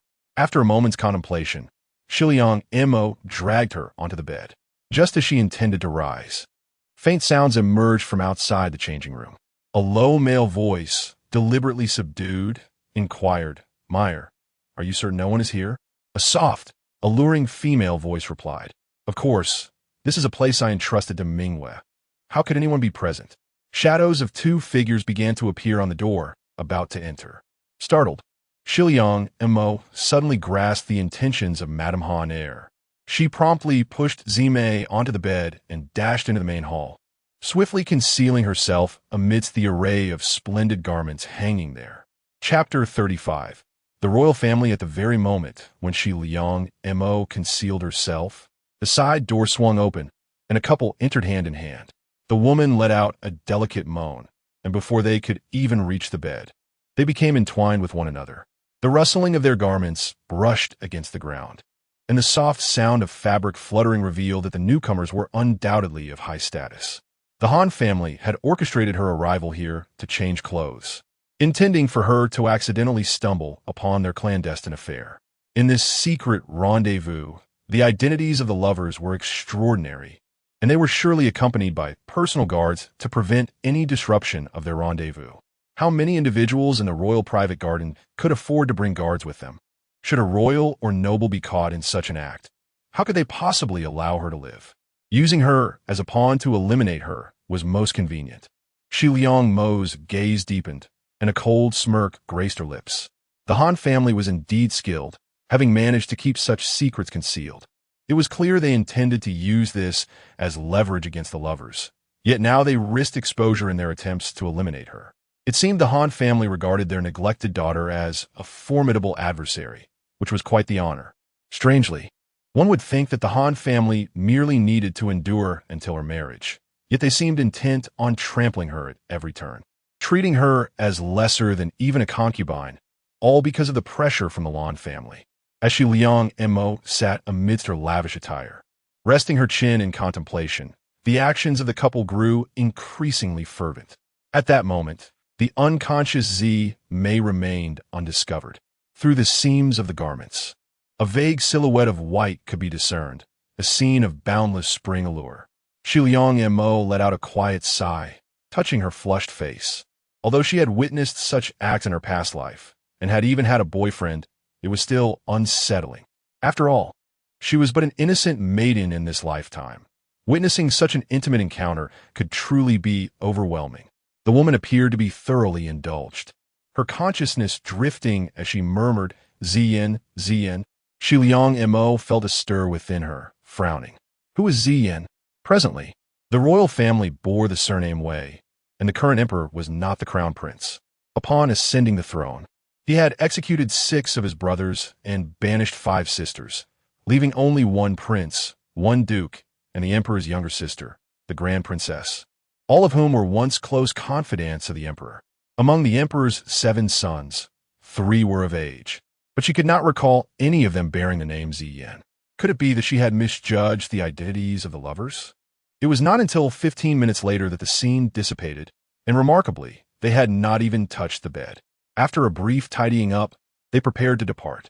Just as Shi Liang Mo exhaled in relief, the door creaked open, and the voice of a palace maid named Mingyu echoed in, tinged with uncertainty. "My lady, are you well?" The woman addressed as my lady replied coolly, "Should I not be well, Mingyu?" The bright moon cast a furtive glance into the chamber, only to be met by the woman's cold, piercing gaze filled with suspicion, causing her to fall silent in trepidation.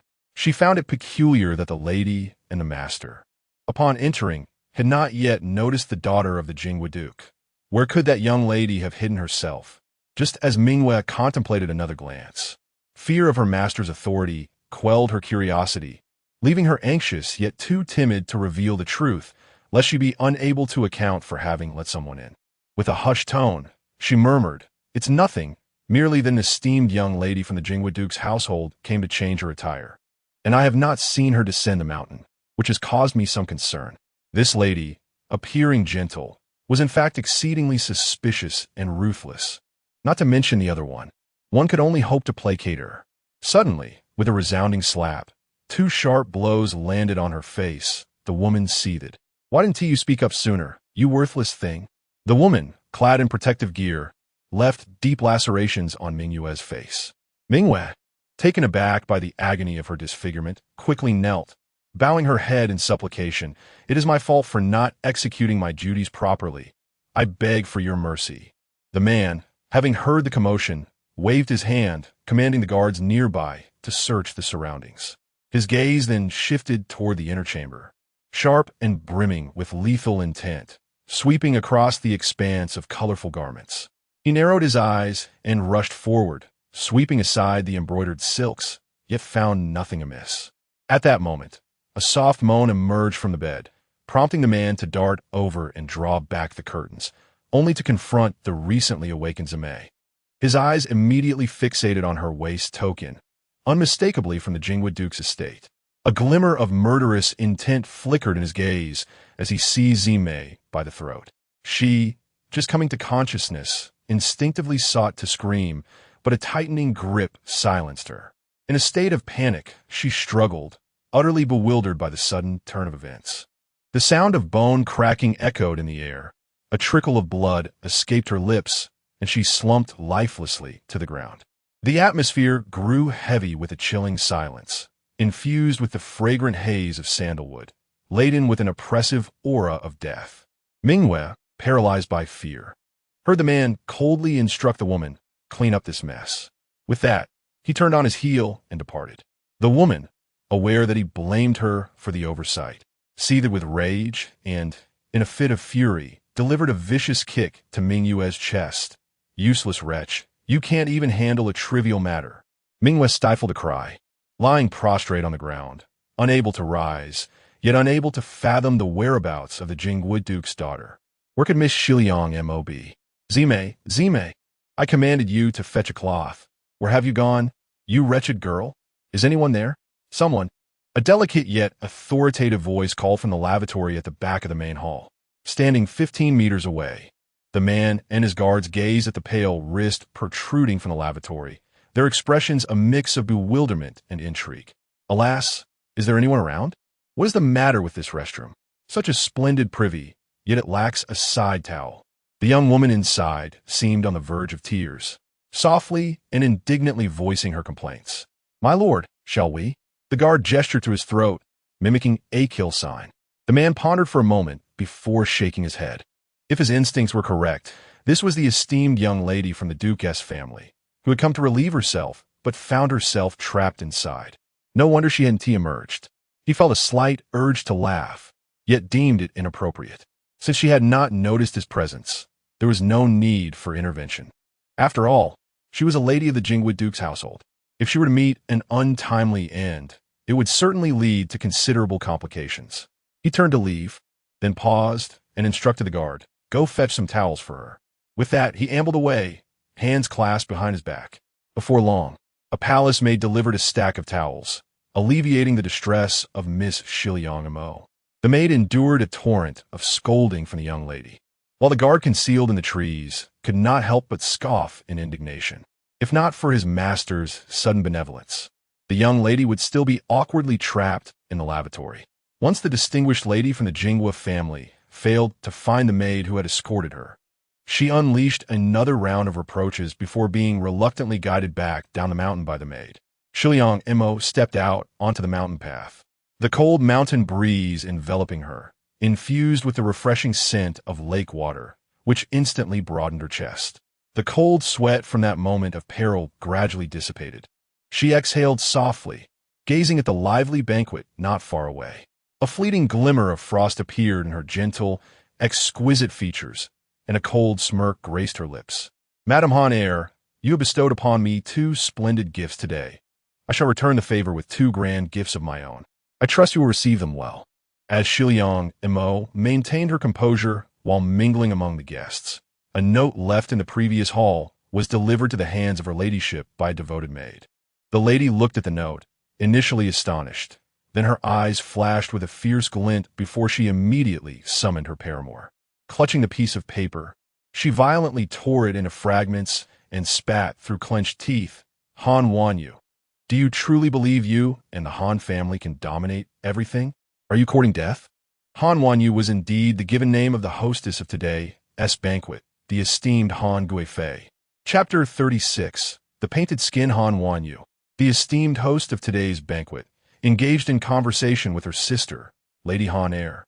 Suddenly, a shiver coursed through her body, an inexplicable chill sweeping down her spine. Lady Han Air seemed to sense it too. She abruptly looked up to behold a figure draped in pale, yellow, gracefully approaching. Her demeanor reminiscent of a rare and exquisite evening primrose, captivating the attention of all present. Miss M.O., a figure of interest for those aspiring to align with noble families, casually greeted those around her. With poise and courtesy, Miss Shiliang M.O. exchanged pleasantries, her gaze sweeping past the crowd to meet the astonished eyes of Lady Han Air. A gentle smile graced her lips as she offered a respectful nod towards Lady Han Air before taking her seat. The assembly murmured in admiration, acknowledging her grace and warmth, her manners impeccable. Exchanging glances, the 2 sisters, Lady Han Air and Concubine Han, found themselves sharing a moment of incredulity. Lady Han Air's heart sank further as she noticed the absence of her confidante, Zimei, heightening her unease. Seated beside her mother, Shiliang Xian observed Miss Shiliang Mo's serene entrance. A sense of foreboding washing over her, prompting a soft sigh from her lips. At that moment, a eunuch hurriedly approached, whispering something into Lady Han Air's ear. Her expression transformed, eyes narrowing dangerously as they fixated on Miss Shiliang Mo. The latter, however, maintained her composure, raising her glass in a toast, perceived by outsiders as a gesture of respect and filial piety, while Lady Han Air discerned the underlying scorn and challenge in that courteous smile. Anger surged within her, nearly shattering the jade cup she clutched. Shiliang Xian, seated nearby, noted the piercing smile of Miss Shiliang Mo and, without needing to hear the eunuch's words, understood that their plans had faltered. She poured a cup of plum wine and handed it to Lady Han Air, softly saying, "Mother, do not be disheartened. Zimei has been loyal to you, and it is her fortune."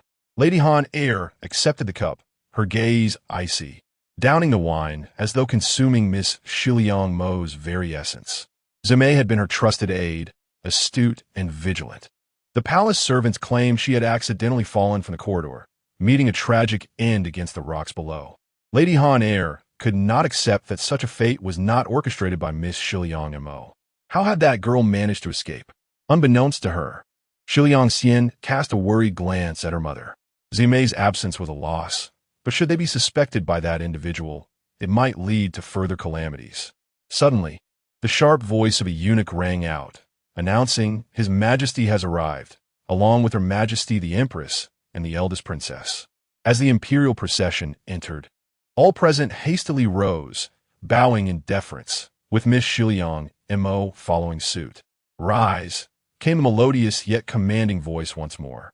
After 3 bows the guest stood, and Miss Shiliang Mo discreetly scrutinized the 3 most esteemed individuals in attendance. The emperor, clad in bright yellow, appeared not overly aged, a tall and refined middle-aged man.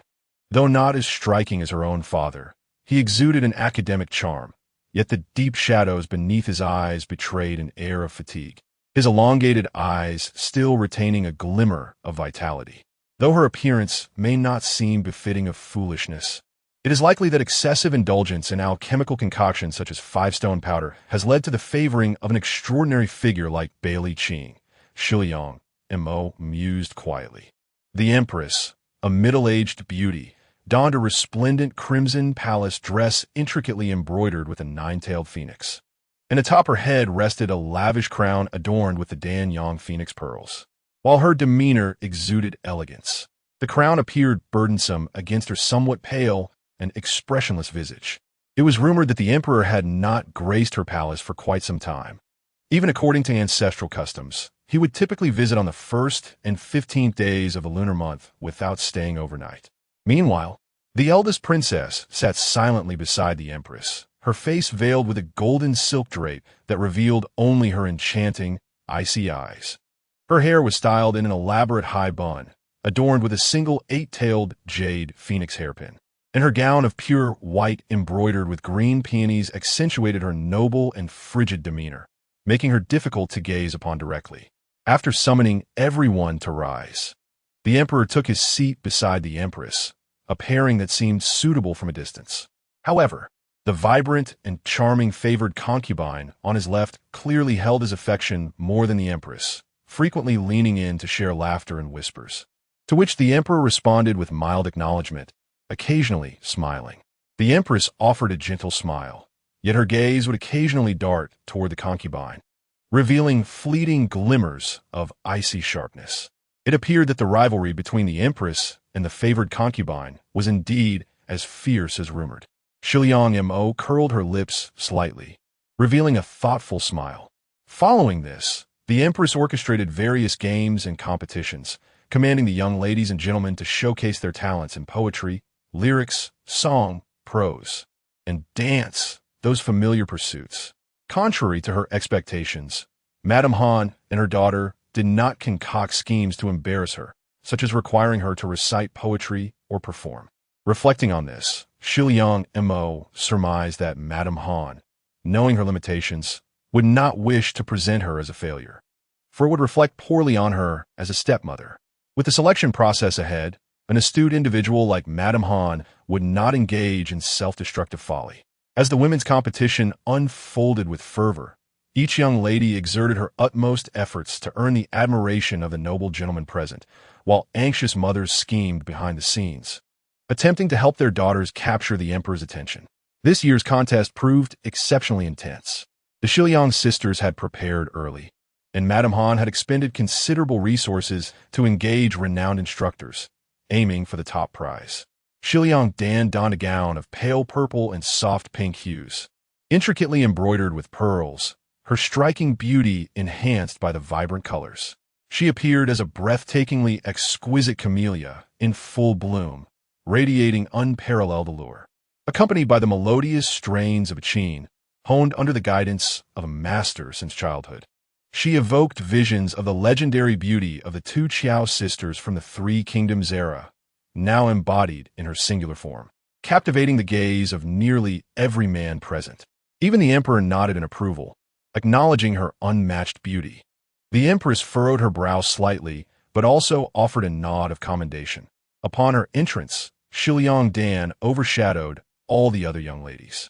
Filled with joy, Shiliang Dan's pride naturally radiated, her striking appearance only serving to enhance her already resplendent beauty. She gracefully curtsied, unable to resist stealing a glance at the young Prince Da. who sat not far away, wishing to see the admiration and infatuation that danced at his eyes. To her dismay, she inadvertently caught the gaze of Si Lu Feng as it shifted from her to Shiliang Mo. A surge of fury welled up within her. The humiliation she had endured had subjected her to the ridicule of those lesser ladies. She had finally devised a plan to turn her fortunes around and capture Si Liufeng's attention. Yet that wretched Shiliang Mo dared to brazenly entice him. It was infuriating. In truth, Shiliang Dan had overestimated Shiliang Mo. Si Lufeng had indeed been captivated by her melodious playing and beauty, yet his curiosity drew him towards the elegant Shiliang Mo, who possessed an ethereal grace. It was evident that the Shiliang family had long nurtured such exquisite daughters. Suddenly, Shiliang Dan spoke up. "Your Majesty, I possess but a trifling skill, while my elder sister possesses remarkable talent that she has prepared for a considerable time to present to you." Her innocent and charming voice commanded attention, and no one dared to reprimand her for speaking in the emperor's presence. The emperor, however, appeared weary and indifferent, seemingly unfazed by such flattery. "Ah, I would indeed like to see this. Which lady is the daughter of the Duke of Jinghua?" Both Han and Shiliang Xian could not help but facepalm. Han's complexion turned pale, nearly driven to exasperation. This fourth daughter was utterly lacking in decorum. What could someone like Shiliang Mo possibly offer? Regardless of whether the emperor would take offense, if she were to embarrass herself, their reputations would also be tarnished. Just as Han was about to voice her objections, Shiliang Mo stepped forward gracefully, bowing her head in submission before the emperor, and softly declared, "Your servant has been foolish since childhood, raised in seclusion, and knows only the rudimentary arts of beauty.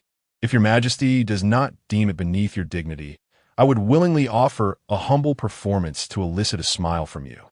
Her demeanor was humble yet elegant, her words laced with wit, and even the empress could not help but cast her gaze upon her a second longer. What could Miss Mo possibly present? Perhaps some trivial cosmetics? A mocking voice, seemingly curious yet dripping with derision, emerged from Lu Wanner. Upon hearing her words, whispers of laughter erupted among the crowd. To perform such trivialities before the emperor and a gathering of distinguished men, was this truly a display of skill? Ignoring the murmurs, Shiliang Mo instructed by Rue to arrange a multitude of boxes filled with powders and several plates. She proceeded to pour all the powders onto the plates, mixing them with water. Subsequently, 2 palace maids brought forth a soft, translucent white veil, reaching a person's height. As the powders met the water, a delightful fragrance wafted through the air, akin to orchids and musk, yet not overpowering, captivating the attention of the ladies present, who forgot their previous mockery and focused intently on the plates of powders. Shiliang Mo then took from Bai Rue a collection of brushes, varying in size from delicate as a bamboo skewer to broad enough for writing large characters. Was she about to paint? The crowd was filled with uncertainty. This hardly qualified as an astonishing display of talent. Chapter 37. The painted skin. At this moment, Shiliang Mo turned back and smiled gently at Shiliang Dan. "Fourth sister, would you be so kind as to play a tune for your elder sister? We had previously agreed upon this, after all." Shiliang Dan stiffened, her countenance briefly clouded with shadows. The retort, "You are not worthy," nearly escaped her throat. However, recalling their present company, she gritted her teeth and forced a smile, replying, "Very well." She was curious to see what tricks this wretched Shiliang Mo could conjure. In the distance, Shiliang Xian sought to prevent Shiliang Dan's compliance, but it was too late. She could only shake her head and sigh coldly. Shiliang Mo is indeed cunning. This last-minute maneuver has ensnared the Navi Danner as well. Should Shiliang Mo's performance falter and become a subject of ridicule, Danner's prior dominance over the other ladies would instantly be blemished. Women are often envious. Those who have been overshadowed would undoubtedly relish Danner's embarrassment. Conversely, if Shiliang Mo truly possesses extraordinary skill, it would be only she, the protagonist of this performance, who would capture the attention of the esteemed guests. If it were not for Han's impeccable upbringing, she would have already wished to hurl something, not at the despicable Shiliang Mo, but rather at her foolish daughter. While the Han mother and daughter privately harbored resentment, Shiliang Mo had already begun to paint, accompanied by the enchanting sound of Shiliang Dan's zither. On the semi-transparent silk, colors began to cascade in varying depths. As the audience witnessed Shiliang Mo indeed commence her painting, a collective sigh of disappointment escaped their lips. Is this all there is? We expected something more extraordinary, employing a mixture of cosmetics and water to create rouge paintings, while possessing an air of elegance and charm, was hardly a novel endeavor. Much like the popular Shui Tao cards and peach blossom paper in the capital, crafted meticulously from the essence of young maidens, adorned with exquisite ink to create a harmonious blend of fragrance. For instance, the capital's foremost talented woman, Princess Shiliang Xian of Duan County, possessed a hand of calligraphy that even the emperor praised. Her Shui Tao cards were treasures coveted by the noble young men of the city, as the princess rarely inscribed her name, with reports claiming that a single double-sided card could fetch 100 gold pieces. However, Shiliang Mo's presentation of a cosmetic painting was just that, merely ordinary. Particularly, the sheer silk was excessively flimsy, rendering the colors blurred and indistinct. Moreover, the silk absorbed water poorly compared to paper. Most importantly, Shiliang Mo's artistic skills were quite mediocre. It was evident to all that she attempted to depict a lady of realistic height, yet the figure appeared vaguely indistinct, almost grotesquely oversized. A sharp-eyed young nobleman quickly discerned the flaw. It was not merely that the figure was oversized, but rather that this young lady seemed truly inept at painting. A fundamental rule of art dictates that when one can see the front of a figure, the back cannot be visible from the same angle. Yet, this Shiliang lady had audaciously painted the back of her subject. Tittering laughter erupted among the young nobles, while the noble ladies also began to notice the peculiarity, leading to quiet murmurs and snickers among themselves. In Han's mind, thoughts raced as he berated Xiang Lianga fiercely. This foolish girl, lacking in artistic talent, had the audacity to bring shame upon herself.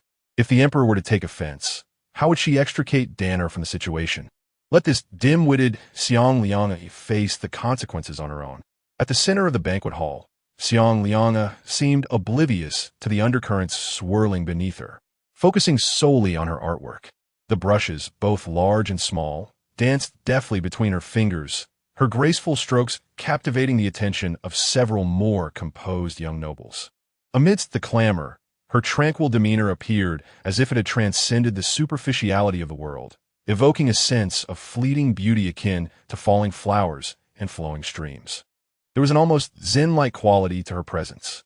From a distance, the queen observed Xiang Lianga and could not help but nod slightly in approval.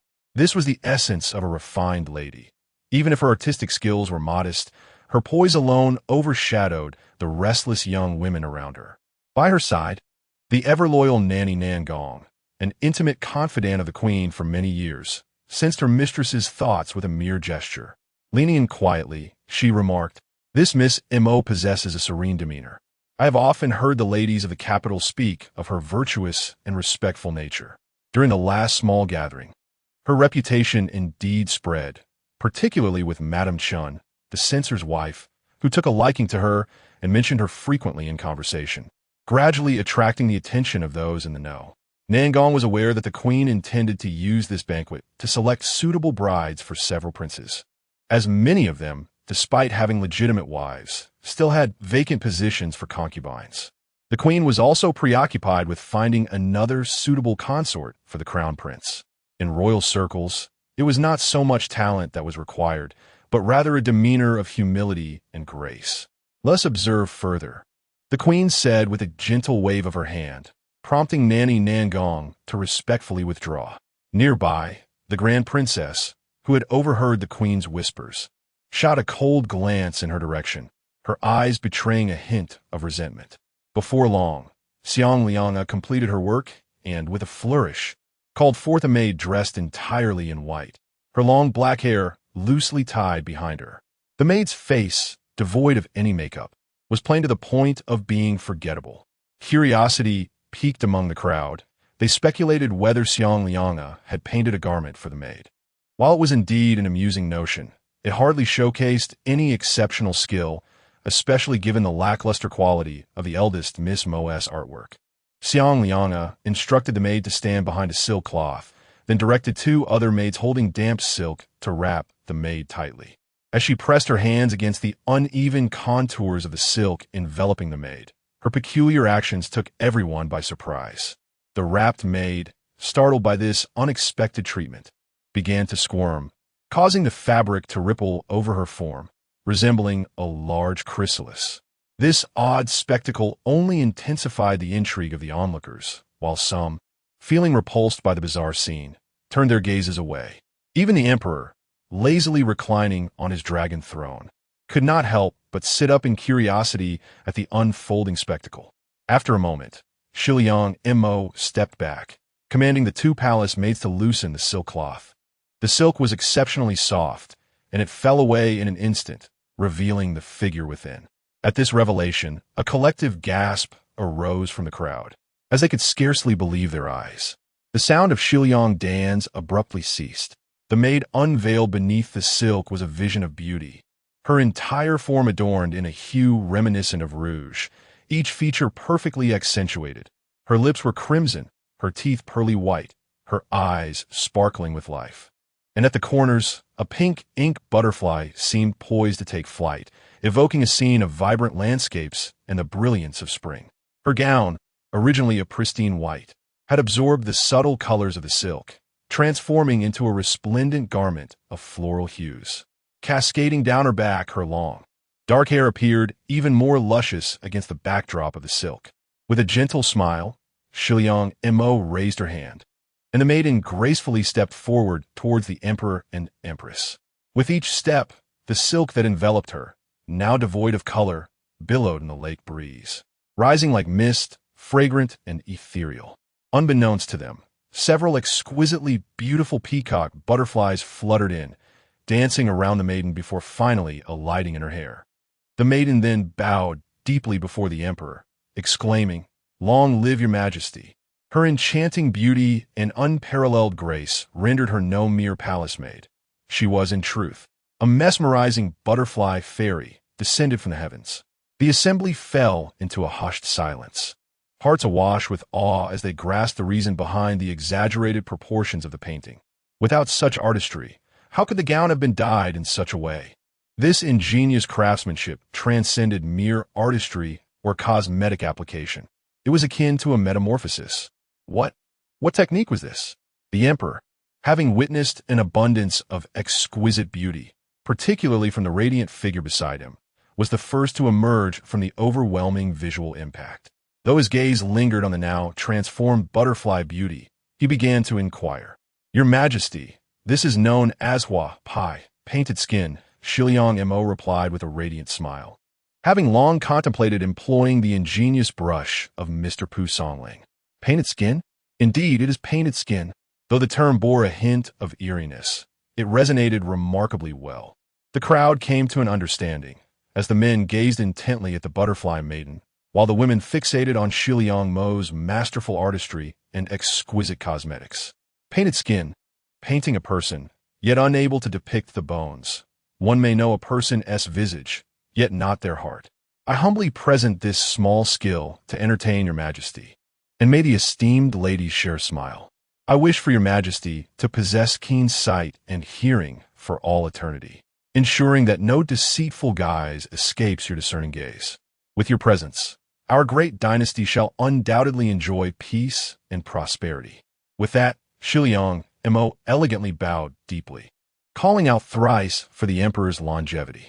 The emperor, momentarily taken aback, pondered for a moment, his gaze finally shifting from the butterfly beauty to the bowing maiden. He clapped his hands in delight, laughing heartily. "Excellent!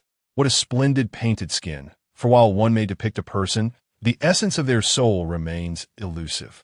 The various officials burden me daily with their petitions, yet this little girl brings me such joy today."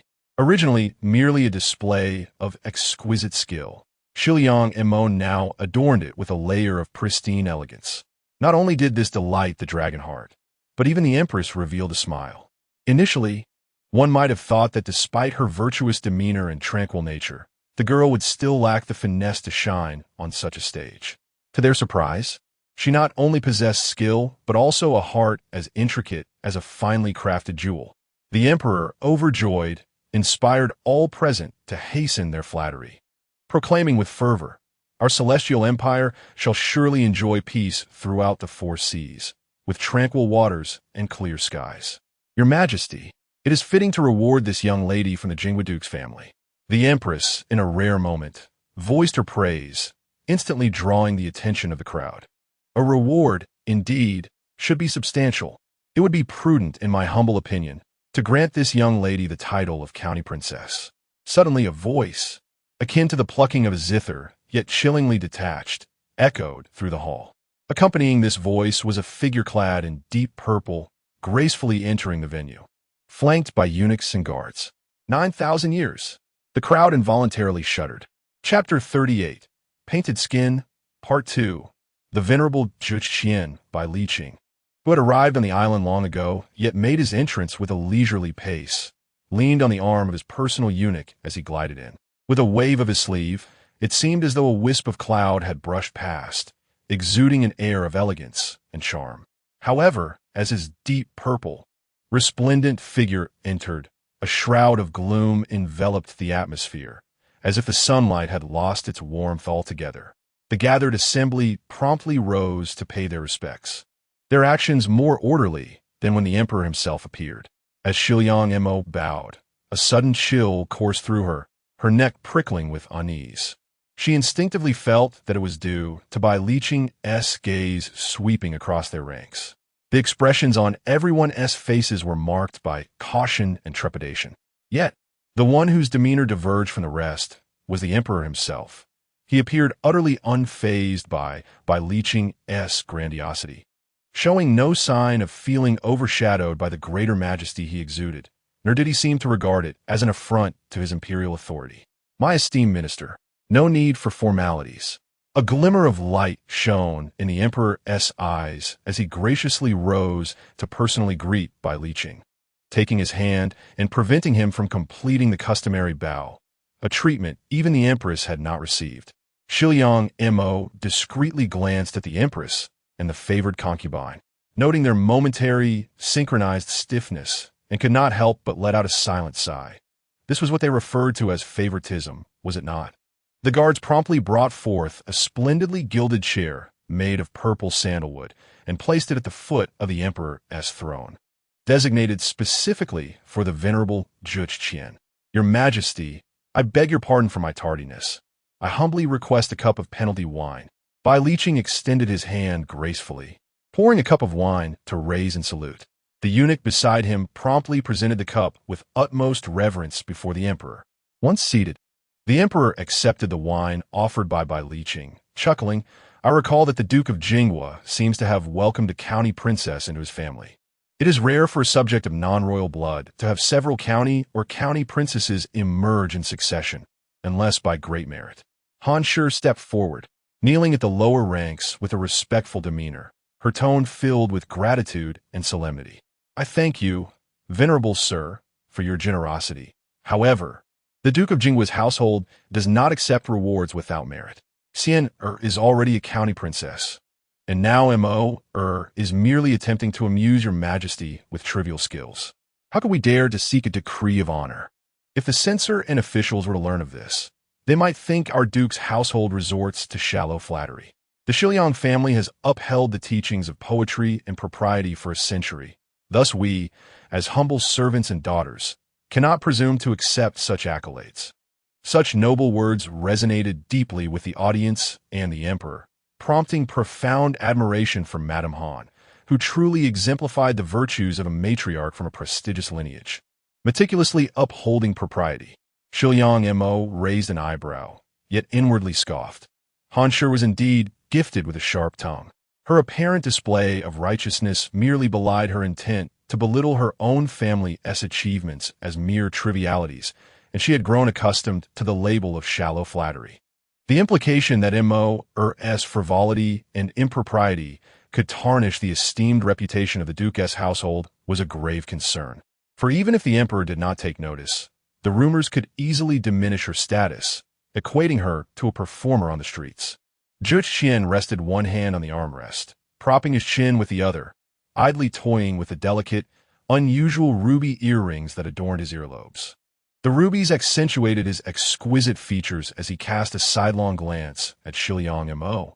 From this angle, he could not discern her expression, only the delicate, alabaster profile of her face. He suddenly inquired, "Oh, what does Miss Mo think?"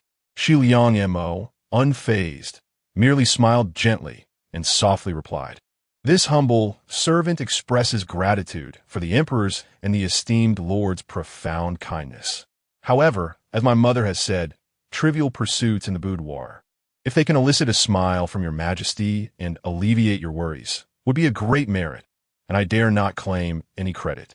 Although Han spoke in flattering tones, she ultimately sought to diminish her daughter's favor. Shiliang Mo's cautious gentleness and her reverence for her biological mother stood in stark contrast to Han's earlier self-righteousness, which now appeared rather harsh and unfeeling. After all, those present were seasoned individuals from the inner chambers, and some discerned Han's veiled compliments and criticisms. They couldn't help but admire Shiliang Mo's understanding of propriety. Han, inwardly scoffing, thought, "No matter how silver-tongued you are, I am your legitimate mother, and your fate lies firmly in my hands. You, a mere wretch, aspire to attain the esteemed status of a county princess, like Sienna? Never. Ah, Miss Mo is indeed generous. But I wonder what skills the other lady from the Jingwood Duke's family will showcase." The ninth prince took a sip of the tea offered by the eunuch, his gaze drifting indifferently past Han. Delighted by the mention of her most cherished daughter, Han felt a thrill, even though the ninth prince was her husband's political rival. With Shiliang Mo's extraordinary talent for creating exquisite facial masks already showcased, Sienna would inevitably seem somewhat overshadowed. Han was secretly resentful, yet the mention of the ninth prince, a figure of such stature, inadvertently paved the way for Sienna. Indeed, as the ninth prince noted, the emperor developed a newfound interest in the esteemed miss of the Shiliang household, acknowledging her remarkable artistry and keen intellect with a nod and a smile. Indeed, it is fitting that a lady from a prestigious family possesses such talents. Both of you are outstanding, and I recall that the county princess can write exceptionally well in small script. Surely she has even more remarkable skills to unveil. Sienna is naturally even better.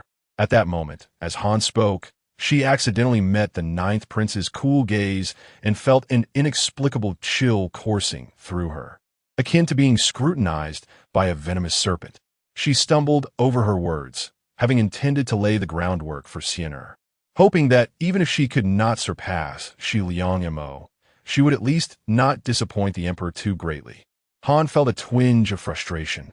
She dared not glare at the ninth prince, so she directed her ire towards Shiliang Mo instead.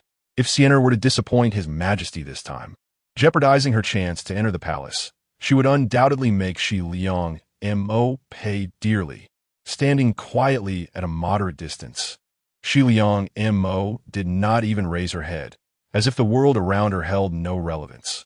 The empress, observing Han's demeanor, felt a coldness in her gaze. Recognizing that Han was much like the notorious concubine Han, always unyielding and spiteful, yet feigning righteousness, which was utterly distasteful. Her gaze shifted to Shiliang Mo, filled with a trace of sympathy, as she intended to summon her for a closer look. Suddenly, a rapid drumbeat erupted, interrupting the empress's words, causing her to furrow her brow and turn her attention to the venue. As the exhilarating beats of the drums resonated, a maiden clad in crimson gracefully rode into the arena atop an extraordinarily majestic snow-white steed. The striking contrast of her dark hair and vibrant attire evoked the image of a resplendent flame. As she galloped with fervor, the delicate ladies and gentlemen surrounding her were left in awe, some timidly retreating from their seats.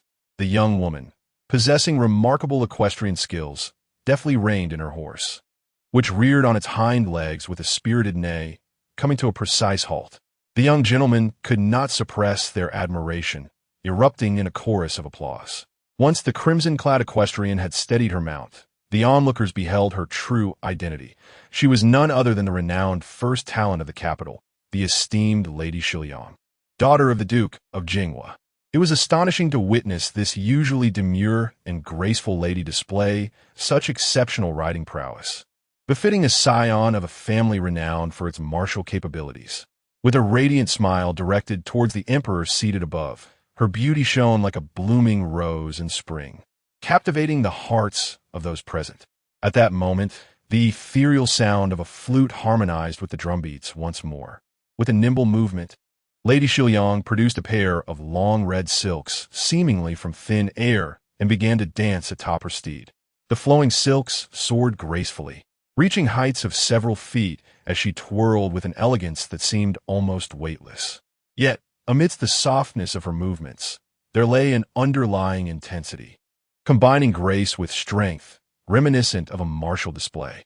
Each delicate touch of her toes upon the horse's back created a mesmerizing spectacle, as if she required no support to execute such dazzling feats. As the breeze swept through, rose petals fluttered in the air alongside the silks, and with the music's rise, she transformed into a vision of a rose fairy one moment. In the next, she embodied a fierce warrior wielding a blood-red blade, captivating all who gazed upon her. Unbeknownst to the audience, 5 targets appeared on the field, and Lady Shiliang brandished a finely crafted red bow. With a graceful bend, she retrieved an arrow from her quiver and, in a breathtaking flourish, knocked it with precision, striking the heart of a rose at the center of one target. Her prowess undeniable. As she retrieved the arrow, the silks soared once more, complementing her enchanting presence. The fusion of these extraordinary qualities culminated in a breathtaking performance. The Rose Dance of Battle. Even Shiliang Mo, who had remained a detached observer, could not help but concede that Shiliang Dan's dance was not only flawless, but exceptionally unique. Even more astonishing than what she had witnessed during her practice at home. With a sense of pride swelling within, Han Shure exchanged a knowing smile with the imperial concubine Han. This dance had been meticulously orchestrated by the latter, who, through her understanding of the emperor's preferences, had discerned that while the court was filled with delicate beauties, the emperor favored spirited and vibrant women. This dance had been adapted from the emperor's favorite performance during his time in seclusion, transformed from a martial display into a more graceful interpretation with silks, as the court would not permit women to wield weapons openly. Although this performance may not rival Shiliang Mo's exquisite artistry and intricacy, it was certain to capture the emperor's attention. Indeed, as Lady Han discreetly cast a glance at the emperor, she noticed him lost in a daze, captivated by the graceful figure dancing in the midst of the hall. An inexplicable pang pierced her heart, followed by a self-mocking sigh. As she turned her face, she suddenly felt a gaze as sharp as a knife slicing through her skin, and upon looking, she met the icy and furious eyes of the empress. Momentarily taken aback, she scoffed disdainfully and turned away. The empress, watching the ethereal dance of the Western Liang fairy, felt a wave of agitation wash over her, and upon observing the emperor's expression, she averted her gaze in sorrow. After all these years, His Majesty still harbored lingering sentiments for that person. Bailey Qing observed the trio, emperor, empress, and consort, with a knowing smirk, his gaze shifting to the serene maiden below, a smile deepening upon his lips. "What are you scheming, little girl?" In the upper seats, an undercurrent stirred as Xiang Liang Mo regarded the delicate figure, earning rapturous applause from the noble young men and envy from the noble women. A cold, playful smile graced her lips as she suddenly bent down to pick up a cup of wine and leisurely approached the elevated seats where Lady Han sat. The crowd remained fixated on the dance of the Western Liang fairy, oblivious to her unusual actions. Just as the Western Liang fairy shot her final arrow, chaos erupted. Her steed, seemingly possessed, leaped wildly towards the emperor's center. Caught off guard, she let out a scream as she was violently thrown from her mount. The white horse, known as the Wind Rider, was a rare steed, swift as a bolt of lightning. The imperial guards, momentarily stunned, quickly sprang into action but could not halt the rampaging horse. A cry of alarm rippled through the upper seats as the beast charged towards the empress's position. And should it trample her, even a mere injury would be grievous. In that fleeting moment, the emperor, paralyzed with fear, watched as the horse bore down upon him. The empress instinctively attempted to evade, but recalling the emperor's presence, she gritted her teeth and threw herself upon him. In a flash, a tablecloth was suddenly lifted, draping over the horse's head, while Xiang Liang Mo hastily shoved the table in front of the emperor, creating a barrier against the horse's advance. The maiden turned to the emperor, shouting, "Your Majesty, flee." The guards, roused from their stupor, swiftly enveloped the emperor, rolling him away from the path of the horse's hooves. The horse, now blinded by the fabric, hesitated momentarily, its movements slowing, yet its hooves continued to thrash wildly, perilously close to the girl who had selflessly saved the emperor. She lay motionless on the ground, contemplating where the horse's hooves would strike her limbs with the least severity, hoping to negotiate greater rewards from the emperor later. However, in an instant, accompanied by a rich and intoxicating fragrance, she was suddenly enveloped in a cold yet ample embrace. Almost immediately, she felt her body lighten, as if she were gently placed upon the ground. Under the vast azure sky, the figure cradling her was nearly indistinguishable, leading her to wonder if she were dreaming. Yet, in the next moment, a melodious and enchanting laughter rang in her ears. "Are you all right?" Chapter 39. The bestowal of the princess title it felt as though something had brushed against her tender earlobe, causing Shi Liang Mo to shiver, a wave of goosebumps cascading down her spine. It was only then that she realized she was enveloped in the embrace of Bai Li Qing, whose breathtakingly exquisite visage was alarmingly close, staring at her with an enigmatic intensity. Startled, she also heard the hushed gasps of those around her. Her body trembled slightly, her ears flushed crimson, but in an instant, she lowered her gaze and discreetly withdrew from Bai Li Qing's hold. Timidly collapsing into the arms of the eagerly approaching Bai Rui, concealing half her face with her sleeve, her eyes brimming with tears. "I am eternally grateful for the timely rescue by the esteemed immortal." Sob. This immortal truly meddles excessively. The young girl appeared on the verge of fainting, her delicate beauty evoking pity from the surrounding noble gentlemen, as the frail figure concealed a brave spirit within. She had leaped forth to save the emperor, only to collapse to the ground, nearly trampled by hooves. Such a beautiful maiden brought to mind the legendary beauty Yu, who perished by the sword of the overlord on the banks of the Wu River. Only Bai Li Qing, with his alluring and elongated phoenix eyes, captured the icy tranquility reflected in Shi Liang Mo's gaze. Standing with his hands clasped behind his back, he dismissed the advancing guards with a wave, chuckling softly, "Little fox, perhaps you find my involvement unwelcome." The horses finally calmed, led away by the infuriated guards. After the chaotic uproar, the arena fell eerily silent, save for the hurried arrival of the imperial physician. All eyes were fixed on the bewildered Shi Liang Mo, who had collapsed in fear, while the Han matriarch knelt, pale-faced, before the jade table that had been toppled by the horses. The emperor, having regained his composure, allowed the physician to take the pulse, his countenance dark and frigid as he glared at the kneeling Han matriarch and the consort Han, who had been aided by palace attendants. How outrageous! The emperor could no longer contain his fury. The consort Han, drenched in sweat, bit her lip but dared not speak, kneeling as well. In such moments, silence was often the wisest course, for the emperor was evidently enraged by her failure to protect him as the empress would have. All present fell into a heavy silence. Yet one voice broke through. Shi Liang Mo, with a graceful motion, also knelt on the ground, her tear-streaked face pleading, "Your Majesty, I beg for your forgiveness. It is my younger sister who failed to control her steed. She is still but a child, innocent and inexperienced in her skills. I implore you to punish me instead."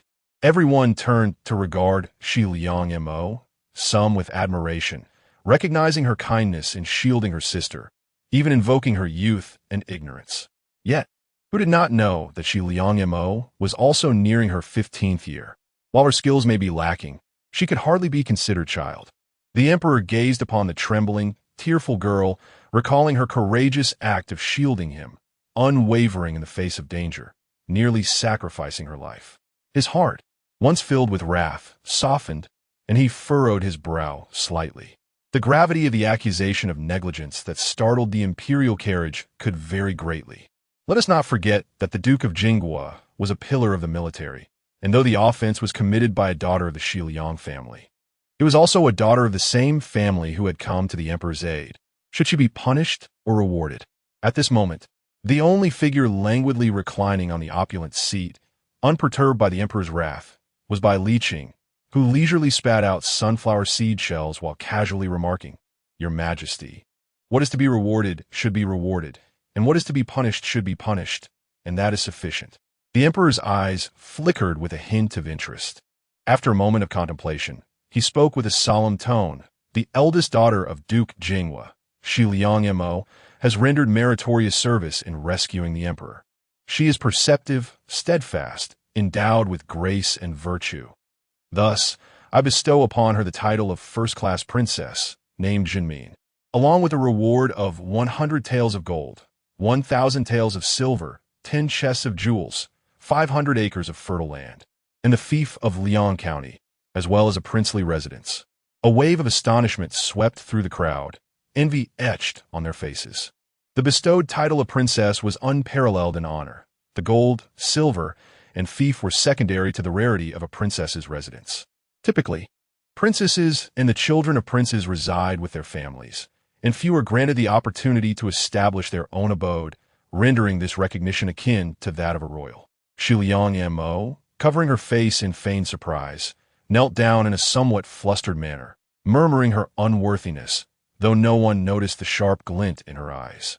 The empress, clutching her chest and leaning against Aunt Nan, was still recovering from the shock, yet she was momentarily taken aback by the emperor's grand bestowal.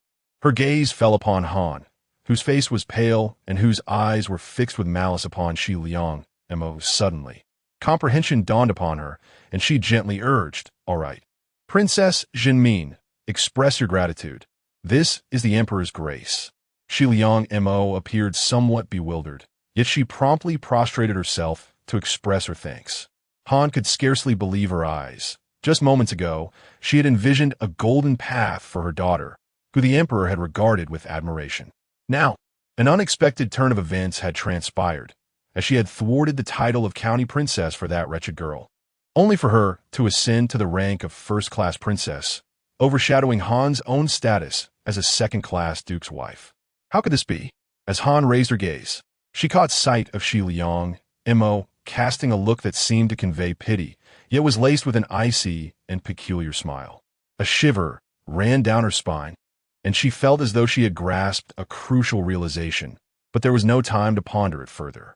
The emperor's cold and solemn gaze had now settled upon his beloved daughter. Xiliang Xian, having fallen from her horse, had sustained a broken leg and was in excruciating pain, yet none dared approach her. On the brink of unconsciousness from agony, she sensed the emperor's icy glare, coupled with the scrutinizing stares of the onlookers, some mocking, others sympathetic. In a state of alarm, she looked up to offer her apologies, only to hear the emperor's chilling decree. "Daughter of Duan County, Xiliang Xian, your actions were crude and reckless, startling the imperial steed. Considering your youth and that this is your first offense, you shall receive 30 strikes." To the emperor, the rewards were intended for the young lady of the Xiliang family, a significant honor, and while the punishment was also directed at a member of the same family, the balance of reward and punishment reflected the emperor's benevolence, leaving no room for discontent from Duke Jinghua. The men present perceived the emperor's judgments as fair, yet the women held a different sentiment, watching with a mix of pity and schadenfreude as the once renowned Xiliang Xian appeared utterly disgraced. "Your Majesty, please reconsider. My daughter acted without malice. I am willing to bear her punishment." Han could no longer contain herself, disregarding the peculiar smile of Xiliang Mo, tears brimming in her eyes as she crawled toward the emperor, deeply bowing her head in supplication.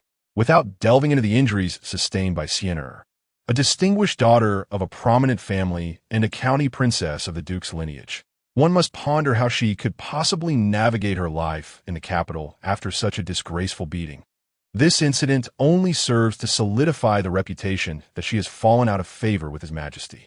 It will not only complicate her prospects of entering the palace as a noblewoman, but also hinder her chances of marriage. As she spoke, Mrs. Han cast a piercing gaze at Xiliang Mo, her teeth clenched as she implored, Princess Shamin, do you not feel compelled to intercede on behalf of your sister? You are bound by blood. Her humiliation inevitably tarnishes your own standing. Her words were laced with accusation. This provoked the emperor's ire. He had already extended considerable leniency towards the Jinghua Duke's family, and yet Mrs. Han continued to press the issue as though questioning his impartiality. Seizing the moment before the emperor could further unleash his wrath, Shiliang Mo suddenly knelt, speaking with earnest sincerity. The blessings of thunder and rain are indeed the grace of the sovereign. My sister has erred, and I do not presume to seek your forgiveness for her. She deserves to be punished. However, I, along with my mother, am willing to share in her chastisement. The emperor paused, his temper slightly abated, for Shiliang Mo had once saved him. Yet, witnessing her being cornered by Mrs. Han stirred his displeasure. With a sudden cold laugh directed at Mrs. Han, he declared, "Since you are so devoted to each other, let both you and Princess Duanyin each receive 15 lashes." Having spoken, he turned his back on the gathering, carefully escorting the empress away, who, after a long absence of such tenderness from him, was too astonished and delighted to concern herself with the banquet's proceedings. Empress Han, filled with shock and regret, glared at Shiliang Mo with venom, realizing that her own punishment was now intertwined with that of her daughter. How could she ever hold her head high among the noble women after this? The favored concubine, no longer regarding Mrs. Han's astonished expression, placed a hand to her forehead and sighed in anger, allowing her personal maid to assist her in departing. Thus, the splendid banquet was abruptly cut short, and the guests scattered like frightened birds, too wary to linger. Mrs. Han, in a daze, was flanked by two fierce eunuchs, who, alongside the struggling and pained Siener, forced them into a corner of the venue. As Shiliang Mo passed by, she looked down with feigned sympathy, whispering, "Mother, do you think Sister Sien has truly broken her leg? After such a harsh beating, she may never dance again. The capital's most talented daughter, how pitiable." Her words were gentle, yet the cold glint in her eyes betrayed a delight in the misfortune of others, as she contemplated the taste of punishment that awaited them. Reminiscent of the trials faced by Granny Bai Mei. "You dare, you wicked little vixen. This is all you're doing, isn't it?" Mrs. Han seethed, her gaze filled with malice. Chapter 40. Mother, what are you saying? I only wish to summon a physician for my sister's treatment as soon as possible. Xiliang Montag seit softly, tears glistening in her eyes. Han's expression turned sardonic. Were it not for your actions that harmed Siener, how could you have attained such immense fortune and prospects? Now you drag me into this predicament to face punishment alongside you. You must feel exceedingly pleased with yourself. Shiliang Mo shook her head, covering her lips in apparent distress. Mother, I truly dare not. If I do not plead with His Majesty, it would invite calamity upon us. Nearby, several palace attendants and some slower-moving ladies lingered, watching the scene unfold with heavy hearts. Had it not been for the eldest daughter risking her life to save the emperor, they would have faced far graver consequences had His Majesty been injured. Even if one despises this daughter born of another, such unreasonable accusations cannot be tolerated. You wretched girl, feigning innocence, your husband shall not let you off easily. Han seethed with fury. Years of dwelling in the inner chambers had honed her instincts. She had long concluded that today's events were orchestrated by Shiliang Mo. Observing her actions only intensified her loathing. Shiliang Mo smirked inwardly. Let her scold. For the more vehemently she does so, the more her daughter's reputation will be tarnished. It was then that Shiliang Sien, grappling with excruciating pain, managed to regain a semblance of clarity. Her gaze shifted from the disdainful palace attendants to Shiliang Mo's face, gritting her teeth as she said, "Mother, do not wrongfully accuse my elder sister. Please, allow her to notify our family to summon a skilled physician. I trust that with my sister here to oversee matters, my leg will surely be of no serious concern." The palace attendants exchanged glances, acknowledging that despite having a foolish and harsh mother, at least this daughter displayed some cleverness. Shiliang Mo met Shiliang Sien's cold gaze and smiled gently, replying naturally. Indeed, the esteemed county princess showcased remarkable wit even amidst such agony, clearly attempting to leverage this situation against her, implying that if anything were amiss with her leg, It would reflect poorly on Shiliangmo's intentions. Han, now alert, coldly remarked, "It is merely a mother-s folly. My dear Mo will certainly protect her younger sister. Will she not?" Mo narrowed her eyes slightly and reassured her softly, "Rest assured." Bai Rui, standing by, hesitated to speak, but ultimately remained silent. "Princess Jinmin, do you think it wise to withdraw?" The two palace attendants in charge of the punishment stepped aside, casting eager glances at Mo. Mo bit her lip and murmured, "Please take good care of my mother. As for my sister, we must ensure her title remains unrevoked. As for the rest, I leave it to your discretion." Saying this, she discreetly retrieved 2 pouches from her sleeve and handed them over. The attendants were momentarily taken aback, then quickly grasped the implication and accepted the pouches. The county princess had committed a grave offense, yet had not lost her title, likely because the emperor had not reacted in anger at that moment. Only through his majesty's compassion could she hope to retain her status. And to elicit such mercy for a transgressor, one must bear significant suffering, perhaps even injury. Mo cast a cold glance at the pair of hopeful mother and daughter, a chilling smile gracing her lips as she turned to depart. The pair of executioners approached Xian, offering a sympathetic smile. "My lady, for the sake of your own future, bear with it." Before Han could comprehend the situation, Xian had already grasped the gravity of the moment. In disbelief, she turned to the retreating figure of Shiliangmo, her voice breaking as she cried out, "Shiliangmo, how cruel you are! Do you not fear retribution?" On the palace path, the frigid lake wind swept through, lifting Shiliangmo's dark hair and revealing her frosty countenance. She lowered her gaze, not even glancing back, and departed with an air of tranquility. "Retribution? Is this not precisely what you are experiencing? Han, I have long promised to deliver a grand gift that would ruin your most cherished daughter's reputation. Today, I merely fulfill my vow." Hearing the anguished cries of Xian and Han behind her, a cold, mocking smile curled at the corners of her lips. The performance that Xian had prepared for the palace was initially a secret, yet she could not outsmart the third-rate servants tasked with tending to horses and cleaning the stables. From the moment she learned of the performance, she had been preparing. The books left by Granny Lu contained various fragrant powders, derived from plants and thus possessing medicinal properties. One particular powder could incite madness in beasts, and she had applied it to the handkerchief she carried. The horses, with their keen sense of smell, were already restless.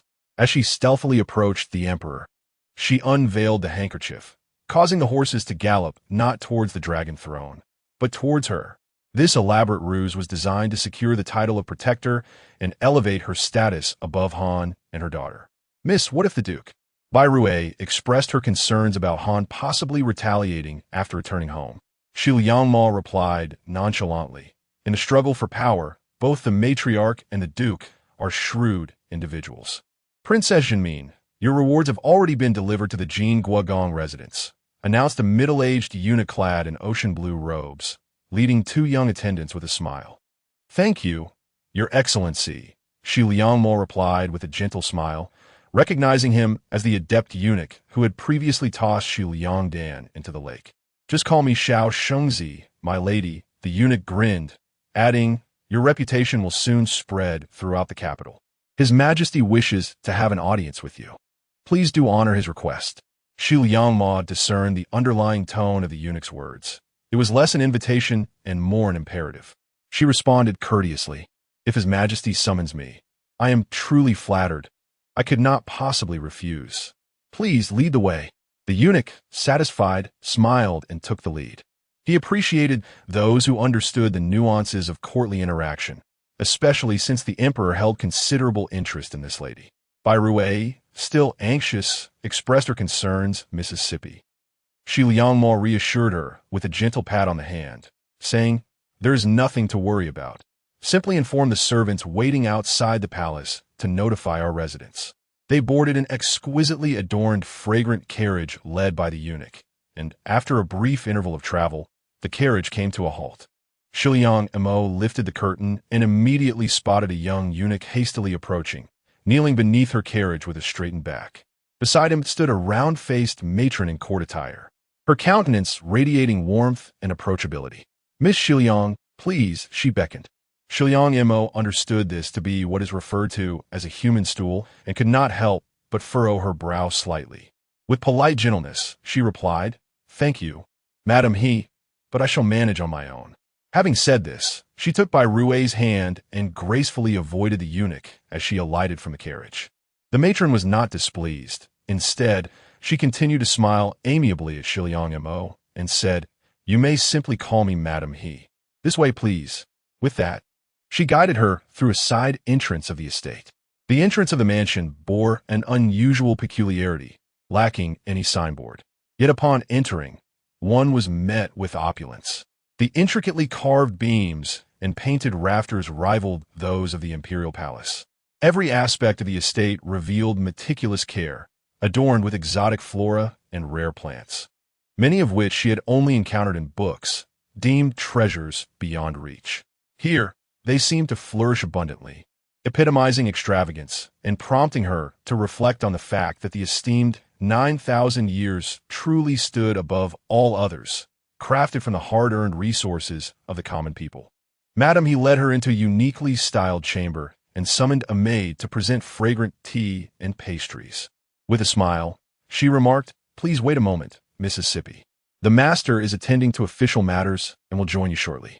As she spoke, a sudden, chilling cry, eerily human yet inhuman, echoed from the courtyard outside, sending a shiver down one's spine. The sound seemed to carry both male and female voices, vaguely discernible. "That is of no concern. I appreciate your efforts, Madam He." Shiliang Mo nodded, appearing unaffected by the disturbance, sitting down with an air of tranquility, which sparked a flicker of surprise in Madam He's eyes. Chapter 41. Madam He once again instructed the palace maids and eunuchs attending her, then turned to Shiliang Mo with a smile before departing. Bai Rui listened as the faint yet piercing screams, so inhuman in their intensity, echoed around them, casting a chilling atmosphere in the bright daylight. She couldn't help but shiver, noticing that the maids and eunuchs had gone to prepare tea and incense. Leaning closer to Shiliang Mo, she whispered, "Miss, what does that sound?" Shiliang Mo took a sip of tea and replied softly, "As the head of the Imperial Guard, the 9th Prince's residence must certainly have a dedicated prison for interrogation. That sound likely indicates someone undergoing severe torture." "Miss, are you not afraid?" Bai Rui asked nervously, wringing her hands as memories of terrifying tales about the 9th Prince surfaced in her mind, instinctively drawing closer to Shiliang Mo. "Afraid? Xiliang Montak seit invatli." What could be more cruel and horrifying than the human heart? She gently reassured Bai Rui, "If you find it frightening, focus on appreciating the treasures in the 9th Prince's study. These are priceless artifacts." Just a cursory glance revealed an expansive space adorned with heavy drapes, while the walls were lined with exquisite golden-carved rosewood bookshelves, brimming with ancient tomes and occasional masterpieces of calligraphy and painting. Surrounding them were luxurious purple silk curtains embellished with jewels, and a magnificent night pearl from the East Sea served as lighting, showcasing the owner's ostentatious taste. Bai Rui quickly shifted her gaze to the wall, only to let out a short, sharp gasp, covering her flushed face. Following her line of sight, Shiliang Mo was taken aback to discover that amidst the opulence, the carvings on the soft couches, bookshelves, and desks, along with the famous paintings, depicted erotic scenes. Shiliang Mo could only smile wryly, realizing that the 9th Prince possessed an utterly unconventional taste, had she not witnessed even more audacious displays in her previous life. A typical young lady would have fled in shock. Observing her flustered maid, who was blushing crimson and fidgeting restlessly, Shiliang Mo found it amusing. She noted how the attending servants remained unfazed by their antics, prompting her to reflect on the composure of other servants compared to her own, who still needed maturing. She softly encouraged Bai Rui, "It's merely the nature of humanity. Just focus on your mistress." Before she could finish, a melodious yet teasingly cold voice echoed from deep within the room. "Princess Jamin truly is a remarkable woman. Ha." Startled, Shiliang Mo turned toward the depths of the drapery, realizing that an array of shadowy figures had quietly gathered, almost ghostly in their presence. Steeling herself, she led the anxious and frightened Bai Rui toward the source. Despite her preparations, Shiliang Mo found herself momentarily stunned upon seeing the dazzling and flamboyant ninth prince, whose allure was unlike any she had ever encountered. He languidly reclined on the soft couch by the window, attended by 4 first-rank eunuchs, adorned in pearls and jade, their earlobes heavy with gemstones, and their necks graced with exquisite necklaces. Each hand bore large rings of red and blue sapphires, yet devoid of any garishness. They exuded a refined elegance. His hair, longer than that of most women, cascaded in dark tendrils, partially falling to the ground. Dressed in a deep purple brocade robe embroidered with mandalas. The sleeves and hem were exceptionally wide, mimicking the styles of the Wei and Jin dynasties. The soft fabric, woven with intricate dark patterns, shimmered subtly like a pool of rich purple water enveloping his slender and well-proportioned form, accentuating his pale complexion, delicate as cold jade. At the overlapping collar, a glimpse of his seemingly fragile, snow-white chest was revealed, its texture distinctly alluring. His enchanting, enigmatic eyes were closed, their bizarre, sanguine aura dissipated, revealing instead the striking beauty of his features, akin to a delicate ink painting. What could be likened to? Perhaps a heavy-petaled mandala, thriving in the depths of hell. Nourished by human blood, even the sunlight seemed to darken in its presence. He appeared as a youth yet to reach maturity, and she recalled that Bai Liqing was at least a full cycle of years her senior. Yet he maintained such a visage, prompting thoughts of the rumors surrounding him, insinuating his role in seducing power through allure. Will the princess not take a seat? Bai Liqing inquired casually. Shiliang Mo, regaining her composure, replied softly, "Before your excellency, I dare not overstep." Bai Liqing elegantly and languidly sat up, his exquisite lips parting as he accepted a sip of tea from the hand of an attendant. Is there anything in this world that the princess dares not do? Shiliang Mo glanced at his pale collarbone and partially exposed chest, feeling somewhat speechless. This esteemed eunuch was rather too casually dressed, considering she was still an unwed lady of noble standing. She decided to abandon pretense, settling herself gracefully onto the chair below and smiling gently. Your Excellency is ever perceptive. Naturally, I would not dare to show off my skills before you. Might I inquire what brings you to summon this humble girl? She sensed intuitively that he had already discerned her schemes, even if he did not grasp every detail. He was certainly close enough to the truth. Thus, she resolved to be forthright, believing that candor would serve her better in the presence of such a clever individual. You possess quite the audacity, reminiscent of your mother-esque spirit. Are you not afraid that I might expose your little rescue ruse?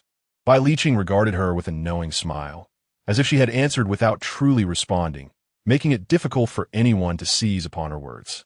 Your mother? Shiliang Mo's heart raced with caution, pondering whether he knew of her birth mother. Yet, the distinction of having a devoutly ill mother seemed inconsequential. He was entirely unfamiliar with her. She smiled slightly, feigning utmost sincerity. If your Excellency intends to expose anything, there is no one who could withstand your scrutiny, I presume. Bai Liqing nearly burst into laughter. This girl clearly insinuated that since he had no intention of unmasking her, it implied she sought something from him. Why engage in needless chatter? What did she desire? How brazen, to speak to his Excellency in such a manner. A red-clad eunuch standing beside Bai Liqing sharply reprimanded Shiliang Mo. The eunuch, with a pallid face smeared in white powder, resembled a lifeless paper figure from a funeral, exuding an eerie and terrifying presence that nearly caused Bai Rue to falter in fear. However, she was suddenly gripped tightly by Shiliang Mo, who steadied her with a firm hold. Bai Liqing let out a dismissive hum, instructing the eunuch to step aside, and lazily beckoned Shiliang Mo to come closer. Instinctively, Bai Rue reached out to grasp Shiliang Mo, but only caught a strand of her hair. The young lady had already approached confidently, sitting before Bai Liqing with poise, raising her delicate head to gaze fearlessly at the stunningly beautiful yet ominous man before her. As Shiliang Mo drew nearer, she caught a whiff of an unusual fragrance emanating from him. Her eyes flickered with surprise. It was astonishing that someone would use such an enticing aroma as a common incense. Yet, This scent was rich without being vulgar, capable of ensnaring one's senses. Undoubtedly an exquisite essence. Bai Li Qing, resting his chin on his hand, observed the girl before him, acutely aware that she had momentarily drifted off in thought. A faint, inexplicable displeasure stirred within him. He let out a low chuckle, suddenly lifting her chin with a single finger, his motion both elegant and swift. Xiliang Mo barely had time to react before the cold touch startled her, prompting her to look up and meet his gaze. Those mesmerizing eyes, filled with an ambiguous emotion, seemed to pierce through her. The words "go to hell" lodged painfully in her throat, unspoken. Time stretched infinitely, yet in reality, it was but a fleeting moment. Xiliang Mo composed herself, choosing to disregard the hand that had ventured into her collar, instead fixing her attention on Bai Li Qing, inquiring once more, "Your Majesty, what is it that you desire of me?" The tone of her voice was laced with a barely concealed venom, reminiscent of a predator poised to devour its prey. Bai Li Qing feigned ignorance, merely offering her a handful of sunflower seeds. "Would you care for some?" "Thank you. How very kind of you," Xiliang Mo replied, her expression impassive, remaining motionless. After a considerable pause, Bai Li Qing lazily asked, "What do you wish for?" "To vanquish your mother and sister, to attain wealth and splendor, to find a suitable husband. What else do you desire, my dear? I seek for no one to ever again belittle, insult, or oppress me. I wish for those who do so to be reduced to a pitiful state, devoid of hope. Nothing more," Xiliang Mo articulated smoothly and calmly. Bai Li Qing lowered his gaze to her composed, icy visage and finally chuckled softly. "Ah, nothing more. I can indeed lend you my assistance. What is the esteemed one desire in return?" Xiliang Mo, believing that no one rises early without a motive, awaited Bai Li Qing to present his terms. "Let us converse again once you have seized control of the Jingwood Duke's estate," Bai Li Qing replied, his gaze inscrutable as he withdrew his hand. Yet, just as he retracted his hand from within Xiliang Mo's collar, she unexpectedly grasped it with her delicate fingers, holding his long, pale hand adorned with resplendent gemstone rings. She regarded it as if it were that of a beloved, her face tinged with a hint of shyness, and suddenly blurted out, "Your Majesty, how does it feel?" Bai Li Qing was momentarily taken aback, yet he quickly understood her inquiry. Narrowing his eyes slightly, he smirked wickedly. "Quite pleasant, my dear. Your skin is smooth and radiant. Remarkably fine. I too find it agreeable. I imagine your Majesty's touch is exquisite." The young girl sweetly smiled, interrupting his words, and suddenly, with a flash of her teeth, she viciously sank her teeth into the delicate back of Bai Li's snow-white hand, and blood instantly welled forth. Chapter 42. Establishing authority, the crimson hue gradually spread, revealing the immense force exerted by Xiliang Mo, piercing through her opponent's flesh. Bold, audacious, the attendants in crimson robes were taken aback, their faces shifting in alarm as they collectively shouted and raised their hands, ready to strike Xiliang Mo with the might of thunder, aiming for her crown. As top-tier internal martial artists, such a blow would certainly result in her brain splattering. Yet Xiliang Mo seemed oblivious, fiercely biting down on Bai Li Qing's hand. Bai Li Qing, however, remained unperturbed. With a flick of his sleeve, he effortlessly dissipated their force and halted their advance. The crimson-robed attendants exchanged glances, yet, trained as they were, they reluctantly withdrew, casting venomous glares at Xiliang Mo. "Have you bitten enough, my dear?" Bai Li Qing propped his chin on his hand, leisurely observing the girl before him, as if he were not the one being bitten. Only then did Xiliang Mo release her grip, delicately using a soft handkerchief to wipe her lips, and gently remarked, "That was sufficient.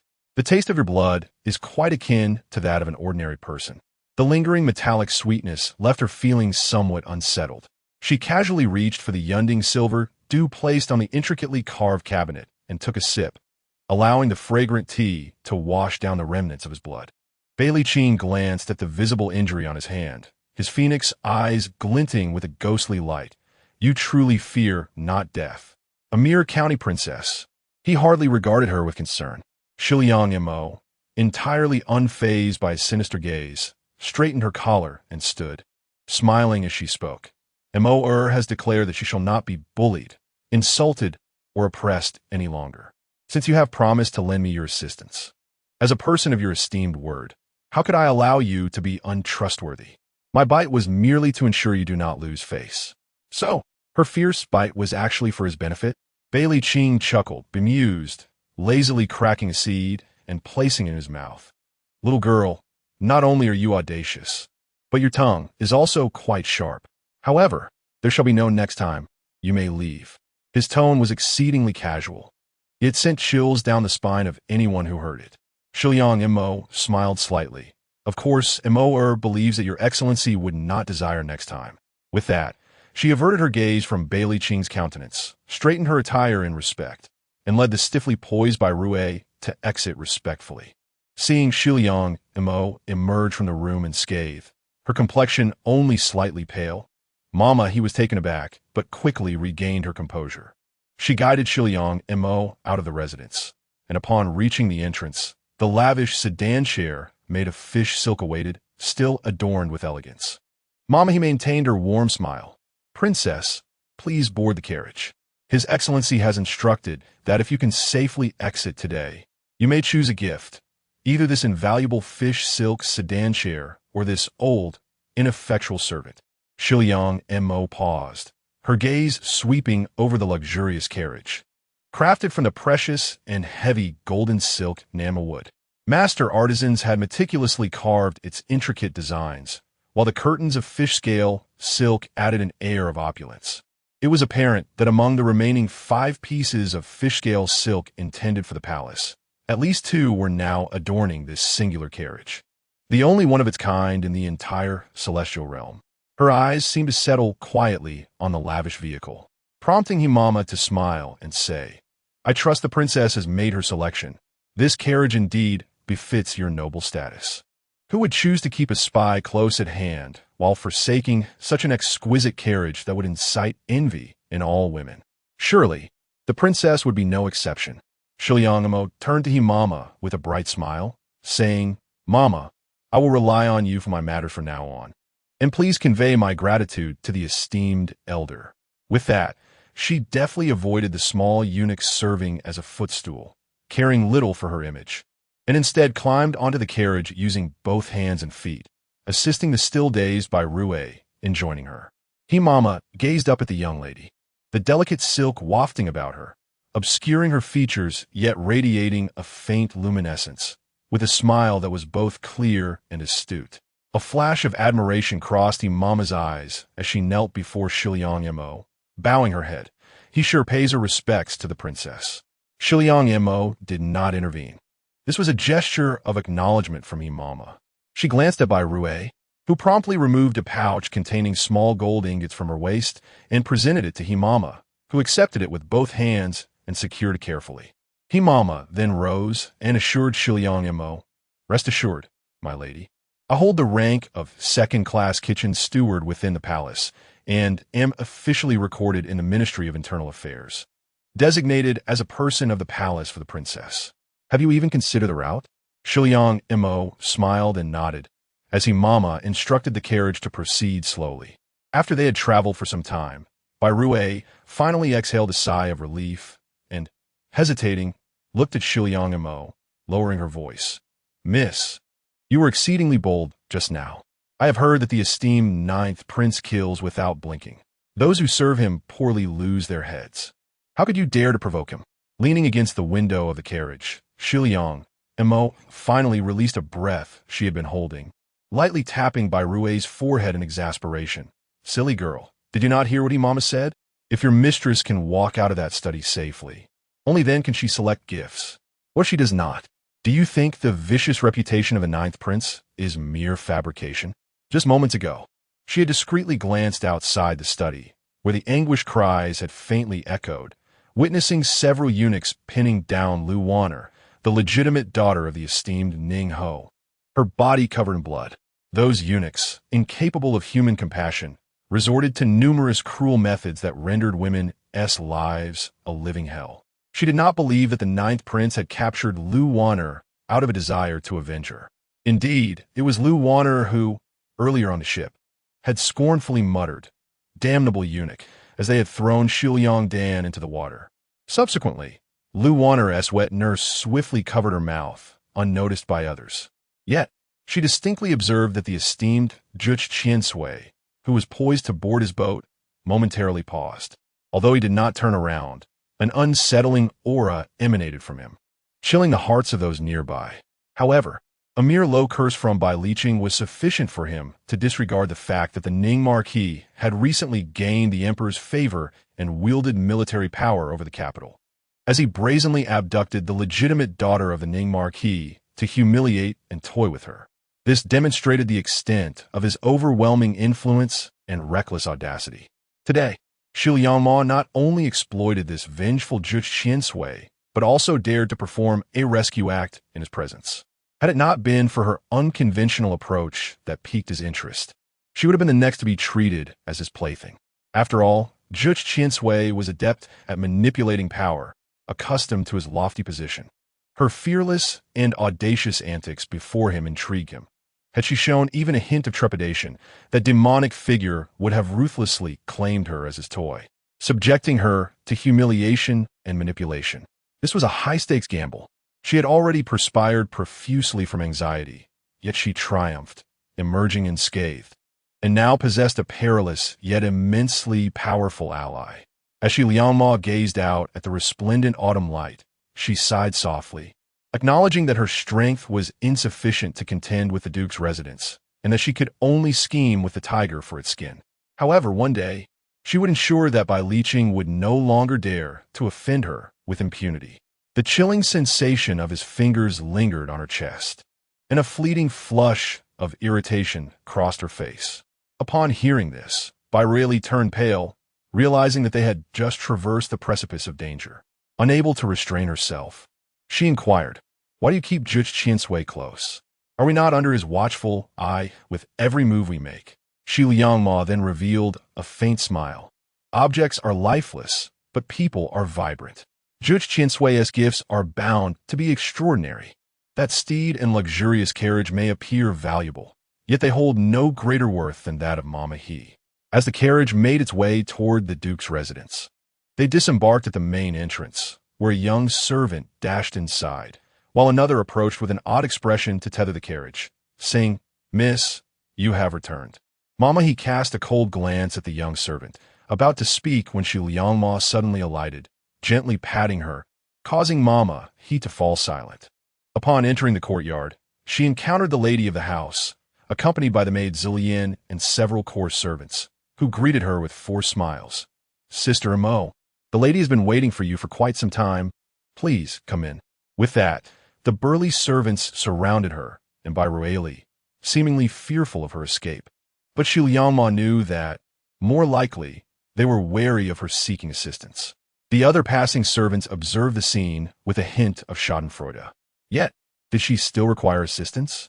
It appeared that the household had yet to receive news of her ennoblement as a princess. What was Han Shi planning? Shiliangma let out a cold sneer in her heart, choosing silence as she followed them along the way. Upon entering the main hall of the inner courtyard, she was met with the icy reprimand of Lady Han. "Kneel." Shiliangma surveyed her surroundings and noticed that seated on the benches were several concubines from the household, including the legitimate wives of the second and third brothers of the Duke of Jinghua, her aunts, along with burly matrons wielding the family rules. The atmosphere was reminiscent of a public trial during the New Year festivities. However, this time, Shiliangma raised her gaze towards Lady Han and offered a slight smile. "What troubles you, Lady Han? Have I perhaps committed an error?" She observed Lady Han's pale complexion, reclining on the soft couch in the main hall. Typically, even when dismissive of her and the other illegitimate offspring, Lady Han maintained an air of dignified authority. Today, it was truly a rare sight to witness her in such a state of agitation. It seemed she was not gravely harmed, but it was likely that Shiliang Xian's emotional turmoil had driven her to act recklessly. "You dare to question? Gag this little wretch and beat her." Lady Han fu mid, unceremoniously ordering her subordinates to bind Shiliangma and silence her. She had resolved to suppress the imperial decree first, then silence Shiliangma, and inflict severe punishment upon her as retribution for Shiliang Xian. When the decree was eventually announced, all it would take was for her to claim that Shiliang Mo had been disobedient, deliberately injuring her legitimate mother. What could a mere princess do against the weight of filial piety that would crush this insolent girl? Chapter 43. Establishing authority upon the command of Madame Han, the servants. Fierce and menacing, prepared to seize Xiang Liang Mo. Who dares?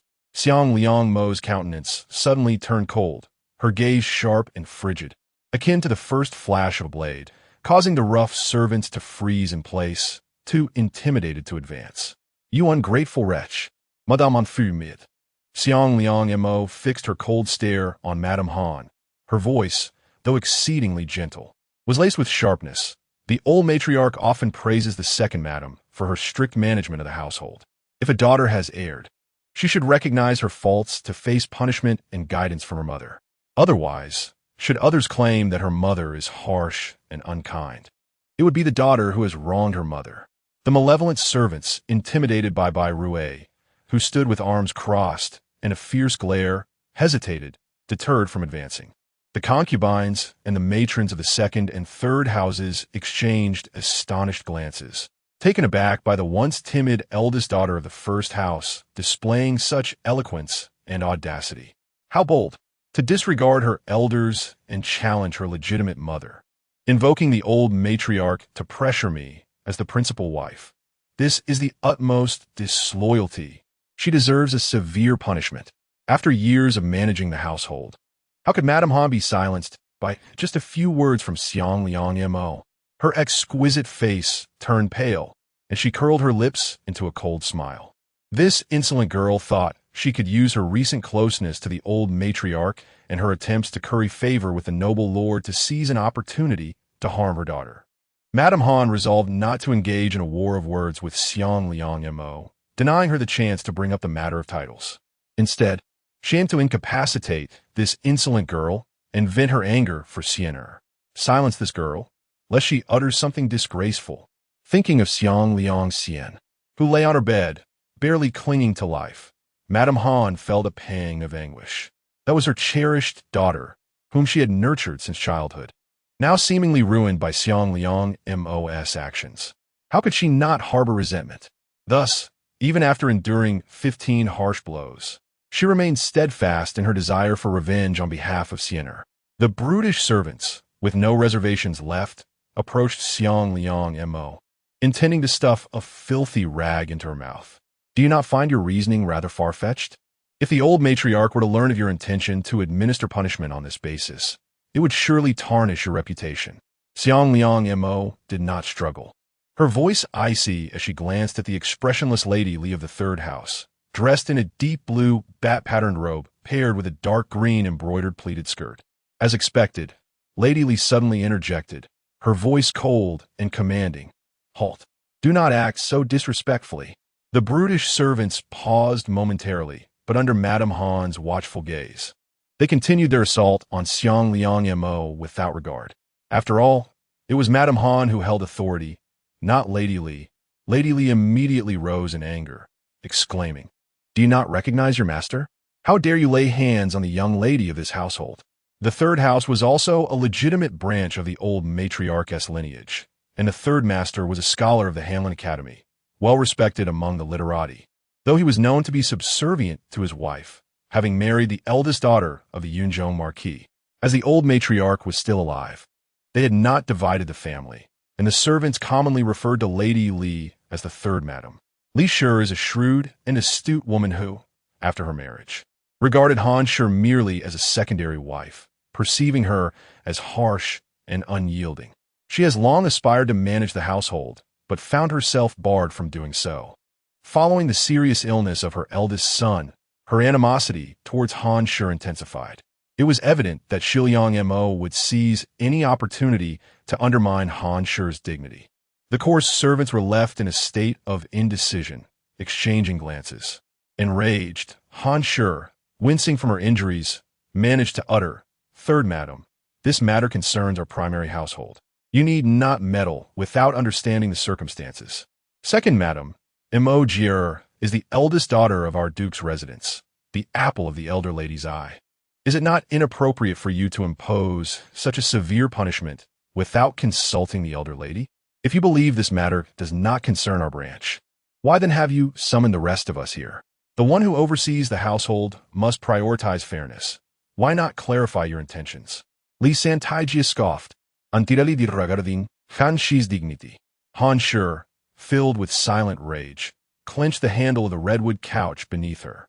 Initially, she had contemplated that if Shiliang Mo were to be severely harmed, they could shift the blame onto the other two branches.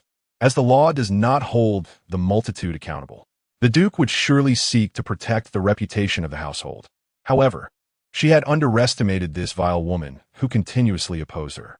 Resolutely, Han Shi declared, Mo Jier was never qualified to attend the Lotus Appreciation Banquet, had it not been for the invitation from the Princess of Da, and recognizing her as a well-behaved girl. The elder lady and I would not have allowed her to go.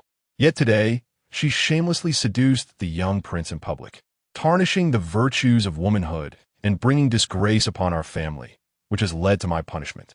If she were from a lesser household, it might be excusable, but she is a daughter of our duke's residence.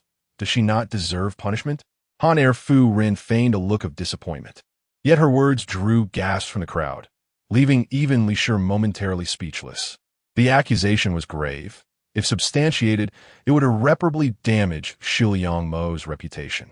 Shiliang Mo, inwardly amused yet maintaining a composed facade, gently inquired, Oh, may I ask when has my daughter ever committed such a disgraceful act? Is it not true that you descended from the young prince's carriage? Is it not a fact that you wandered alone with him at Huanbi Lake? Did the young prince not beat our coachman senseless for your sake? Were you not witness to your mother as punishment today? Standing beside Han Shi, Shiliang Dan suddenly glared at Shiliang Mo with a look of resentment. When their sister and mother faced trouble on the island, Shiliang Dan had hidden away. Yet now she boldly criticized her. However, Shiliang Mo smiled slightly and admitted, Indeed, that is the truth. A murmur of shock rippled through the crowd. Their gazes filled with disdain as they regarded Shiliang Mo, utterly taken aback by her apparent lack of shame and her defiance of her elders. Han Shi, surprised by her admission, began to scrutinize her with suspicion. However, Shiliang Dan's eyes brightened as she let out a sharp sneer. Shiliang Mo, your grandmother, father, and mother dote on you so much. Your inappropriate behavior has tarnished the reputation of our unmarried sisters in this household, and that is merely a minor issue. The aunt from the second and third houses also have unmarried daughters. What will outsiders say about the Duke's household and the Shiliang family? If the censor catches wind of this, claiming that your father lacks strict family discipline, it could jeopardize his future, which would be our unfilial and unjust act as children. The ladies from the second and third houses, who had been merely spectators, could not help but change their expressions upon hearing this. Indeed, their own families had unmarried daughters. If their reputation were to be tarnished, it would be a tremendous loss. Consequently, their gazes toward Shiliang Mo grew more severe. Madame Shun from the second house, known for her sharp tongue, coldly remarked, The second lady is truly kind-hearted. In the face of such disgraceful behavior that undermines our family's virtue, to involve her parents is unforgivable. If she were not to be punished severely, she should at least be sent to the ancestral hall to atone for her misdeeds and restore our family's honor. In an instant, several concubines from the first house echoed her sentiment. Madame Chun, who had always sought favor with the Han family, scornfully added, Indeed, as the servant, so the master. That Zimei is a shameless wretch, seducing and destroying her own family's honor. It was evident that this little vixen was no good. Better to send her to the ancestral hall early, lest she disgrace us further, and then it would be too late for tears. Shiliang Mo now understood.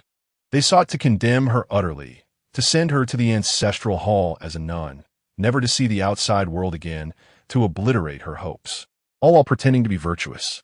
It was clear that neither the matriarch nor the nobleman could refute the consensus of the crowd, especially since they never truly cared for her. Shiliang Dan's eloquence today was surely a result of Han's instigation. Yet, this mother-daughter duo seemed to have forgotten that she was no longer the insignificant girl they once bullied, but rather a princess granted titles by the emperor. Ah, no. It seems that the higher the status, the greater the disgrace of losing one's reputation, which must be their true aim. Young Montag scoffed internally, eager to see who would ultimately be the one to suffer. Han, fearing that time would lead to unforeseen changes, grew increasingly anxious and could no longer contain herself, shouting, "Strike her fiercely!" The coarse servants, now emboldened, wielded their clubs and aimed to strike Shiliang Mo indiscriminately, neglecting even to cover her mouth as they pressed her down against the long bench. At this moment, Mama he suddenly stepped forward, blocking the first blow with a cold and stern rebuke. Who dares to act recklessly before the virtuous princess? Shiliang Mo also caught sight of Bai Rue, giving her a subtle nod. Seizing the opportunity, while everyone was distracted by Mama, she pushed aside the foremost woman wielding the family as punishment and lunged towards Han, crying out sorrowfully, "Mother, why do you wrong your daughter? You know very well that this is not the truth. Are you blaming me for not protecting my second sister before the emperor?" In a moment of unguarded vulnerability, Han found herself cornered, unable to evade the onslaught of Shiliang Mo. With unrelenting force, Shiliang Mo collided with her waist and abdomen, pinning Han down onto the soft couch. Han, already injured in her lower back and hips, had been precariously leaning against the cushions, striving to avoid further pain. However, Shiliang Mo's brutal pressure elicited a sharp gasp from her, draining the color from her face as she cried out in agony, desperately attempting to push away the seemingly wronged Shiliang Mo, who wept as if seeking solace at her mother's knee. By the time the attentively Mama and others regained their wits and rushed to intervene, Han was drenched in cold sweat, her eyes rolling back as she teetered on the brink of unconsciousness. Alarmed, Mama and the others gasped. Realizing the gravity of the situation, Madame had been nearly crushed by the force of the young lady's attack. Shiliang Mo, exerting all her strength, continued to press upon Han's wounds, refusing to allow her or the others to pry her away, until the tumultuous clamor behind her was interrupted by the sound of measured, steady footsteps approaching. A cold smirk crept upon her lips as she suddenly relinquished her grip. Mama, along with Zillian and Zidai, were taken by surprise at Shiliang Mo's unexpected release. As they pulled, they inadvertently sent her tumbling to the ground several feet away. "Cease this at once. What a disgrace!" The thunderous rebuke of Duke Jinghua resonated like a clap of thunder, silencing the chaos. All eyes turned to the doorway where Duke Jinghua stood, flanked by a eunuch in blue robes holding an imperial decree, his countenance aflame with fury as he surveyed the disarray within. Chapter 44. Establishing authority. The Duke of Jinghua had commanded troops for many years, known for his strict adherence to order and disciplined household management. Little did he anticipate that the emperor's envoy would witness such a chaotic and disordered scene. In the midst of the silence, the sharp sound of two sudden cold laughs from Mama, he pierced the air. Humph. Who would have thought that the Duke of Jinghua's residence would be so oblivious to the distinctions of rank? A dignified princess of the first rank, yet subjected to such indignities by mere servants. This is an affront to authority, a most heinous act. Her words struck like a thunderclap, leaving those present in a state of bewilderment, exchanging stunned glances. It was only then that the Duke noticed his daughter, Shiliang Mo, crumpled on the ground, her face pale and tears streaming down her cheeks. His expression darkened as he realized that she had recently been bestowed the title of princess for her significant contributions to the family, only to arrive at such a disgraceful scene. What has happened? What is wrong with Princess Shamin? Who dares to show such audacity towards the emperor's personally bestowed princess? Have they lost their minds? The eunuch, who had come to announce the decree, was first taken aback, then cast a scornful glance at the servants, still clutching their wooden clubs. Having ascended to the esteemed position of the chief eunuch, he had witnessed many proclamations. Yet this was the first time he encountered such a lively scene. Princess? What princess? Apart from Shiliang Dan and Madame Han, whose faces were ashen, the others looked utterly bewildered. The Duke took note of their expressions and understood that it seemed the household was still unaware of Mo's new title. Embarrassed, he addressed the eunuch. "I apologize for the spectacle." He then turned sharply to the stunned servants, commanding, "Put down those sticks at once and kneel." The Duke, an almost divine figure in his household, exuded an authority that was unassailable. His shout caused the servants to drop their clubs in fear, hastily kneeling on the ground. With his expression somewhat easing, the Duke fixed his penetrating gaze upon Mama He. "May I inquire who this esteemed lady is?" Having spent a lifetime in military service and hailing from a prestigious family, he possessed a keen eye for discerning character. Though Mama He's attire appeared modest, akin to that of a respectable matron, the exquisite fabric of her garments bespoke a fine quality, and her aura far surpassed that of a mere servant. With a slight smile, Mama He responded, "I am he, the second-rank imperial chef from the palace, bestowed upon Princess Jamin. I come to pay my respects to the Duke." Serving as an official in the palace guaranteed her a lifetime of government salary. The Duke was taken aback, realizing that the palace had conferred a second-rank official to his daughter. Only consorts and princesses of the first rank were entitled to such attendance. Politely, the Duke offered his support to Mama He. "You honor me, Madam He." The onlookers were even more astonished. The seemingly fragile maid accompanying M.O. was, in fact, a first-rank official. This meant that M.O. truly was Princess Jamin. Everyone gazed incredulously at the delicate young girl, who, in an instant, had risen to a status even higher than that of the second madam. "Since the palace has granted me to Princess Jamin, I am now in her service. The Duke may simply call me He." Madam He, with a demeanor neither servile nor arrogant, spoke calmly. She then rose, her gaze icy as it fell upon the Duke of Jinghua. "Might I inquire how your grace interprets the current predicament?" The Duke, having already heard Madam He's incisive questioning, felt his ire escalate upon observing the situation. How could his esteemed household bear such a grievous accusation? What was truly transpiring? He turned to the assembly in the hall, his voice sharp with authority.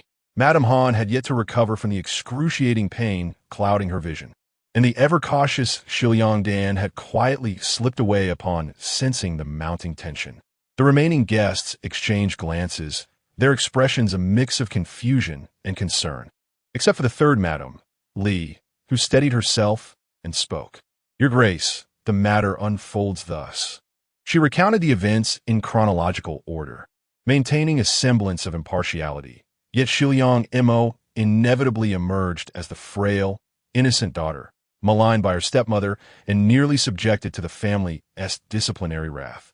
Conversely, Madame Han was painted as the unjust stepmother, recklessly listing her daughter's alleged transgressions without evidence, intent on delivering harsh punishment. In truth, this was merely a performance staged by those with ulterior motives for the benefit of those willing to watch. Subsequently, Bai Rui emerged agitated to recount the harrowing events following their departure from the estate, encounters fraught with peril along the long street and lethal threats within the palace, culminating in Shiliang Mo's investiture, where she was subsequently confronted and intimidated by a high-ranking official. However, the life-and-death encounter Shiliang Mo faced while changing her attire went untold, as Bai Rui had not been privy to it. By the conclusion of her tale, Bai Rui was in tears, her sobs uncontrollable. This young maid, suddenly thrust into a maelstrom of danger, found the experience overwhelming. The terror and anxiety of narrowly escaping death manifested in her tears. Thus, her emotions were unfeigned, especially as the events had been witnessed by numerous onlookers. Bai Rui could not embellish her account, and the Duke, upon hearing her narrative, was nearly convinced. His complexion fluctuated between shades of green and pale, his gaze sharp as a blade directed at Madame Han, who lay recovering on the redwood couch. The assembly murmured in astonishment, their hearts gripped with trepidation, lamenting Shiliang Mo's fortuitous survival, while pitying her for the unjust accusations laid upon her by her stepmother. Their regard for Madame Han turned frigid, with Madame Shintu even clutching her chest and mockingly rebuking Madame Han. "Madame Han, you have truly raised a daughter who almost brought ruin upon us all. Do you still harbor thoughts of further punishing the princess, as if you wish for us all to be dragged down with you?" Madame Han, weakened, felt darkness encroaching upon her vision, her voice trembling with fury. "You do not believe her. This is all a trap she has orchestrated." "Silence. Have you lost your senses?" The Duke could no longer contain his outrage and barked at Madame Han. He then approached Shiliang Mo, lifting her gently with a look of compassion. Montakia, you have endured greatly. Your mother, I suspect, has been overwhelmed by the event involving your sister and is acting irrationally. You have always been kind-hearted. Do not hold this against her. His words were evidently an attempt to downplay the situation, urging Shiliang Mo to consider it merely a family matter, thereby absolving the matriarch of any responsibility. In Shiliang's heart, a sudden flame of fury ignited. At this juncture, do you still dare to speak falsehoods and protect that woman? She is your beloved, and Shiliang Xian is your daughter. Am I merely a servant, one whom they can trample upon without consequence? It is indeed astonishing how biased the human heart can become. A chill enveloped Shiliang's spirit as she gazed at Duke Jinghua, whose eyes bore warning and pressure. With an ambiguous smile, she slowly replied, "Yes, as father says. Mother has been injured and frightened. She must also care for my younger sister. Would it not be prudent to entrust the household matters to third aunt? Shiliang Yu. Is she attempting to usurp her authority?" Lady Han was enraged, ready to raise her voice, but was silenced by a chilling glare from Duke Jinghua, forcing her to bite her lip in frustration. Shiliang cast a quiet glance at Granny He, and they swiftly exchanged a knowing look. Duke Jinghua pondered for a moment. He recognized his bias toward Lady Han. Should he be overly indulgent, Shiliang would undoubtedly harbor resentment, now that she held the esteemed title of princess. He needed to quell some of the anger within her. Thus, he turned his attention to Lady Li, who was overjoyed and promptly stepped forward, exclaiming, "Rest assured, Your Grace. I shall do my utmost to ensure that my sister-in-law recovers and looks after the county princess." Duke Jinghua nodded with slight satisfaction, about to send Shiliang to prepare herself to receive the edict, when Granny He suddenly interjected, "Although the princess is your Grace's flesh and blood, she has rendered great service to the crown and was personally bestowed the title by His Majesty. Now that the princess suffers from slander and humiliation, if these coarse servants can insult her, will it not spread and allow everyone to trample upon the royal dignity?" With this heavy accusation, Duke Jinghua furrowed his brow and inquired, "Oh, and what do you propose, Lady Si Shan?" Granny He replied calmly, as if discussing a trivial matter. "Anyone who lays a hand upon the princess today shall face the death penalty according to the law for servants who offend their superiors. I can also report this to the palace." The crowd exchanged shocked glances, and those kneeling servants trembled in disbelief, unable to fathom that an outsider could impose such judgment upon them. Yet they soon realized their fate was that of mere ants, easily discarded. Duke Jinghua's expression stiffened, but he gritted his teeth and said, "Lady Si Shan speaks wisely. Let it be as you command." Shiliang turned to Madame Han with an expression of regret. "Mother, rest assured, third aunt will certainly select more capable individuals to serve you." Upon hearing this, Granny Li and the trusted aides of the Han family, including Zilian and Zidai, were taken aback, looking incredulously at Shiliang before immediately pleading with Madame Han. "Weeping, madam, we have been loyal to you for many years. You must save us." Madame Han's heart ached as she disregarded her own ailments, rising to confront Duke Jinghua, tears in her eyes, and exclaimed, "I shall see who dares to touch my people. Your Grace, will you stand idly by while outsiders humiliate your loyal wife?" Li Mama immediately fell to her knees and crawled toward Duke Jinghua, tears streaming down her face. "My lord, we have served the madam and you for many years. Even if we have no merits, we do have our hardships. Please spare us. It was merely Mo Jier who offended the madam, and we were only trying to pull her back." Duke Yinggo glanced at Elf Liang Montag, frowning, "Montagia. Oh dear, these lowly maids dare to call their master by name. For this alone, they should be executed immediately in the palace." Those who know would say it is Duke Jinghua's mercy, but those who do not would think the Duke's residence disregards the Emperor's decree. The eunuch who bears the decree has already caught Mama's glance, and even he cannot tolerate the Duke's favoritism, immediately breaking into a sharp, cold laugh. Duke Jinghua's words were caught in his throat. Recently, he had been isolated by the 9,000 years, and if he were to provoke the Emperor's suspicion now, it would lead to disaster. Were it not for that foolish Han who brought trouble with Siener, He would not allow such a mere eunuch to bully him, exposing his family's disgrace. Considering this, Duke Jinghua could no longer suppress his anger towards Han, kicking Li Mama harshly in the chest, exclaiming, "Take these audacious maids who dare to offend the princess away and deal with them." Li Mama cried out in agony, blood spurting as she fell, leaving the other servants terrified into silence, a chorus of wails rising. He then turned to the eunuch delivering the decree, forcing a smile that did not reach his eyes, saying, "Eunuch Fu is here to announce the decree. There is also an urgent military report ahead, so I shall take my leave first." Eunuch Fu nodded, unfazed, safe travels. "My lord, we are grateful."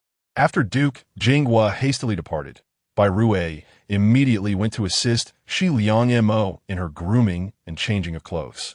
Once Shi Liang Mo donned her neat attire and emerged to receive the decree, expressing her gratitude, Li approached her with a rather ingratiating smile, saying, "Princess, how shall we deal with these people?" The Duke merely mentioned punishment, but did not specify how. Noticing Han's furious glare, filled with threats, Shi Liang Mo's lips curled into a cold smile. "Let be as Imama suggested earlier. All who have shown disrespect to this princess shall be punished. However, the lowly servants, merely following orders, shall receive 50 lashes each, and their entire families shall be sold. As for Imama and her ilk, who failed to counsel the madam, that is a grave offense. They shall be whipped to death before this courtyard and discarded at the mass grave to serve as a warning." The decree to execute several individuals and sell dozens more was already severe punishment for the principal offenders, while the accomplices would be dealt with leniently. This instilled a deep respect and fear within the other servants, who, though mute with terror, understood that the power dynamics in the residence had shifted. Princess Shi Liang Mo was now the true mistress wielding life and death. Li Mama and the others finally realized they had chosen the wrong side, weeping and lamenting as they were dragged away by the household servants. Their shrill cries echoed throughout the courtyard. "Shi Liang Mo, your heart is truly venomous." Han lamented, her heart torn, glaring at Shi Liang Mo with a gaze filled with resentment and malice, spitting out a mouthful of blood. She finally understood why Shi Liang Mo had initially acknowledged her slander. It was all part of a deliberate trap to systematically eliminate her trusted allies, rendering her blind and powerless. "Mother, you have fallen ill. It is best for you to take good care of yourself. Should any unforeseen circumstance arise, what will become of my dear sister?" Shi Liang Mo's sharp, icy gaze fixed upon Mrs. Han, and suddenly she smiled, a smile that carried an ominous aura, akin to a chilling blade, leaving Mrs. Han feeling as though she had plunged into an icy abyss, her entire being paralyzed, unable to utter another word. To outsiders, it appeared as a demonstration of filial piety, yet only Mrs. Han comprehended that Shi Liang Mo was threatening her with the life of Shi Liang Xian. Chapter 45. The bloodshed at the enfeoffment banquet in a mere arrow's distance. The ground was drenched in crimson. At the Luwa Hall, where the Han family often dealt with public affairs, the echoes of anguished cries reverberated throughout the day, even reaching the most distant corners of the courtyard. Except for those attending to the matriarch, everyone was required to take turns witnessing the execution for an hour as a grim deterrent. A cold, middle-aged female official dispatch from the palace conveyed the edict of the newly appointed Princess Xinmin. The execution was carried out by a brutish executioner summoned from the front courtyard's military office, wielding an iron whip adorned with barbed hooks. Numerous servants knelt in terror, their eyes fixed on the agonized cries of a dozen tortured subordinates, who soon fell silent. Meanwhile, the girl they had once belittled sat gracefully behind the execution platform in her resplendent feathered crown and elegant attire, sipping tea and observing the proceedings. Her exquisitely beautiful visage still bore the pallor and frailty of prolonged malnutrition, yet her demeanor exuded tranquility and poise. In the face of such brutality, even the guards could hardly suppress their nausea, but she remained impassive, observing for an hour before departing amidst the wails and curses of the condemned. This calmness and indifference instilled a profound sense of dread in all the servants, as well as in the masters who had come to witness the spectacle. For the first time, They realized that this seemingly delicate and timid girl might not be as easily manipulated as they had presumed, in some respects. She was even more ruthless than the Han matriarch herself, opting for such a savage punishment as whipping rather than mere caning. Meanwhile, the matriarch lay in her chamber, enduring the agony of her illness, gazing upward in vain hope for her husband has returned throughout the day. The courtyard remained eerily silent, as if everyone within had succumbed to slumber, sealed away from the world. In a moment of despair, the matriarch coughed up blood in the Luhua hall, only to be carried back to her loft. As the last rays of the sun vanished, the final cries from the Luhua hall also faded into silence. In the depths of the courtyard, vibrant purple and deep red blossoms flourished in luxurious abundance. Adorned with jewels and brocade, amidst this opulence stood a man, strikingly handsome, clad in flowing dark silk, playfully teasing a rare parrot at the window. The parrot, resplendent in its blood-red plumage, sported a beautifully soft white feather on its head, resembling a regal crown. With a cool gaze, it regarded its master, its round black eyes betraying a hint of disdain. "Why choose that audacious girl from Shiliang, Your Excellency? It seems she knows nothing of the past, or what you seek," murmured a voice from the shadows. Bai Liqing, using his delicately jeweled and gilded little finger, playfully prodded the small parrot, lazily responding, "What she knows now is of little consequence. She may yet prove useful in the future. Her face holds value, and besides, she possesses a spark of cleverness. Even if merely for amusement, she is quite intriguing." The irritable parrot, seemingly displeased by his gentle poking, squawked in annoyance before defiantly biting down on Bai Liqing's unguarded hand with its sharp beak. The shadowy figure muttered a curse. This wretched creature. "Huh!" Bai Liqing's slender and exquisite Danfeng eyes shimmered with a glimmer of light as she chuckled softly, reaching into the cage to grasp the indignant little parrot and draw it out to play. This little creature suddenly seemed to resemble a certain young girl. As Bai Liqing playfully tormented the plump little body of the parrot with her delicate fingers, she remarked with a light laugh, "Listening to her methods for managing the Duke's inner court is unexpectedly ruthless. You should deliver this little creature to her." The figure lurking in the shadows was somewhat perplexed by their master's intentions, but promptly responded in a hushed tone, "Understood." Bai Liqing returned the agitated bird to its cage, grabbed a handful of sunflower seeds to crack open, and suddenly recalled something, expressing her disdain. "By the way, remove the aconite from the royal concubine's favored nourishing soup before sending it to that girl. It's too small. It doesn't have a right texture." "Yes," the shadowy figure stammered, accustomed to their master's whimsical whims, and immediately departed with utmost respect. In a courtyard adorned with blooming flowers, Shiliang Mo lay languidly on a couch, savoring the coolness brought by the autumn breeze.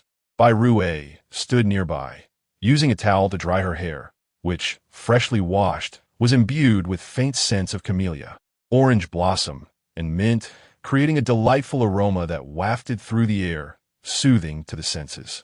"Miss, why not move to the fragrant storage building? The Duke has had it renovated to be quite splendid," Bai Rue inquired, puzzled, as she took a mixed essential oil from the second-ranked maid, Bai Zi, to apply to the ends of Shiliang Mo's hair. Accustomed to calling her Miss, Shiliang Mo chose not to correct her, allowing the address to remain. "Splendor is not our domain. This courtyard is far more comfortable.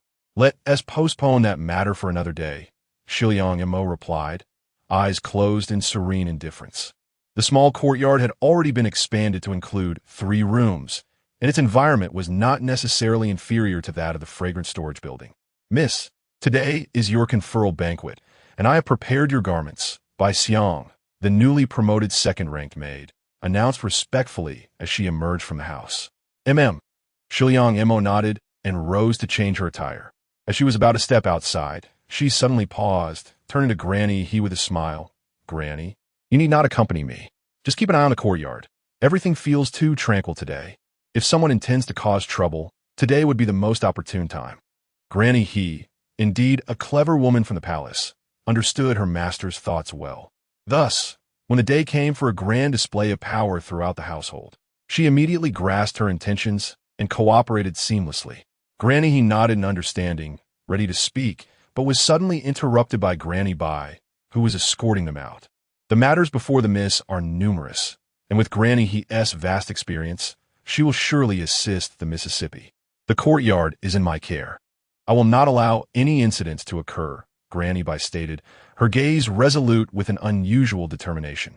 Shiliang Mo fixed her gaze on Granny Bai, as if trying to peer into her heart, yet Granny Bai merely smiled in silence. After a moment, Shiliang Mo smiled faintly. Very well. Since you are willing to help me guard the courtyard, please be vigilant. Indeed, Granny Bai replied. Madam, he cast a glance at her. A flicker of sharpness in her eyes, and then, regaining her composure, followed Shiliang Mo as they departed. Chapter 46. The bloodshed at the ceremony of enfeoffment today. The residence of the Duke of Jinghua hosted a grand banquet with 10 tables set, 5 for male guests and 5 for their female companions. The attendees comprised officials and their families who had long-standing connections with the Duke's household, as well as the esteemed female relatives of royalty, and members of the prominent Shiliang families, who had never before been afforded such privilege. Even the head of the family had sent his legitimate daughter-in-law, accompanied by her pair of twin daughters, to partake in the event. The guests arrived bearing an impressive array of lavish gifts. Shiliang Mo peered through the beaded curtain, observing the inner courtyard of Shangyun's studio filled with fragrant beauty and laughter. The men in the outer courtyard settled into their seats, engaging in lively discussions. A smirk of derision played at the corners of her lips. All this bustling is merely for profit. They flock here, each seeking their own gain. Bai Rui turned to Shiliang Mo, puzzled. Miss, why must we eavesdrop here? I see that third Madam Li has summoned her maid, Bitao, several times to urge us to join them. Third Madam Li had recently taken charge of the household and was frazzled with the responsibilities of managing domestic affairs and organizing the banquet. As it was her first time overseeing such matters, she was understandably anxious, having discreetly dismissed several of the former second Madam's attendants. Xiliang Montaxite, unable to resist tapping Bai Rui's forehead gently. You foolish girl, did I not say that a competent maid should ask less and observe more? If I do not discern the character of those within, how can we avoid stepping unwittingly into peril? Bai Rui appeared somewhat bewildered, but refrained from further inquiries. Her gaze fixed intently on the various young ladies and matrons in Shangyun's studio. Shiliang Mo chuckled softly, recognizing that the girl still required training. Yet her sincere loyalty was indeed commendable. Continuing to gaze beyond the curtain, Shiliang Mo noted a magnificent pomegranate flower, a gift from the emperor, placed nearby, making it difficult for others to notice her presence. Just then, the 2 daughters of the Shiliang family approached to admire the exquisite bloom. The elder sister was named Shiliang Wu and the younger sister, Shiliang Yan. The only distinguishing feature between the two was a small red beauty marked beneath each of their eyes, on the left for the elder and on the right for the younger.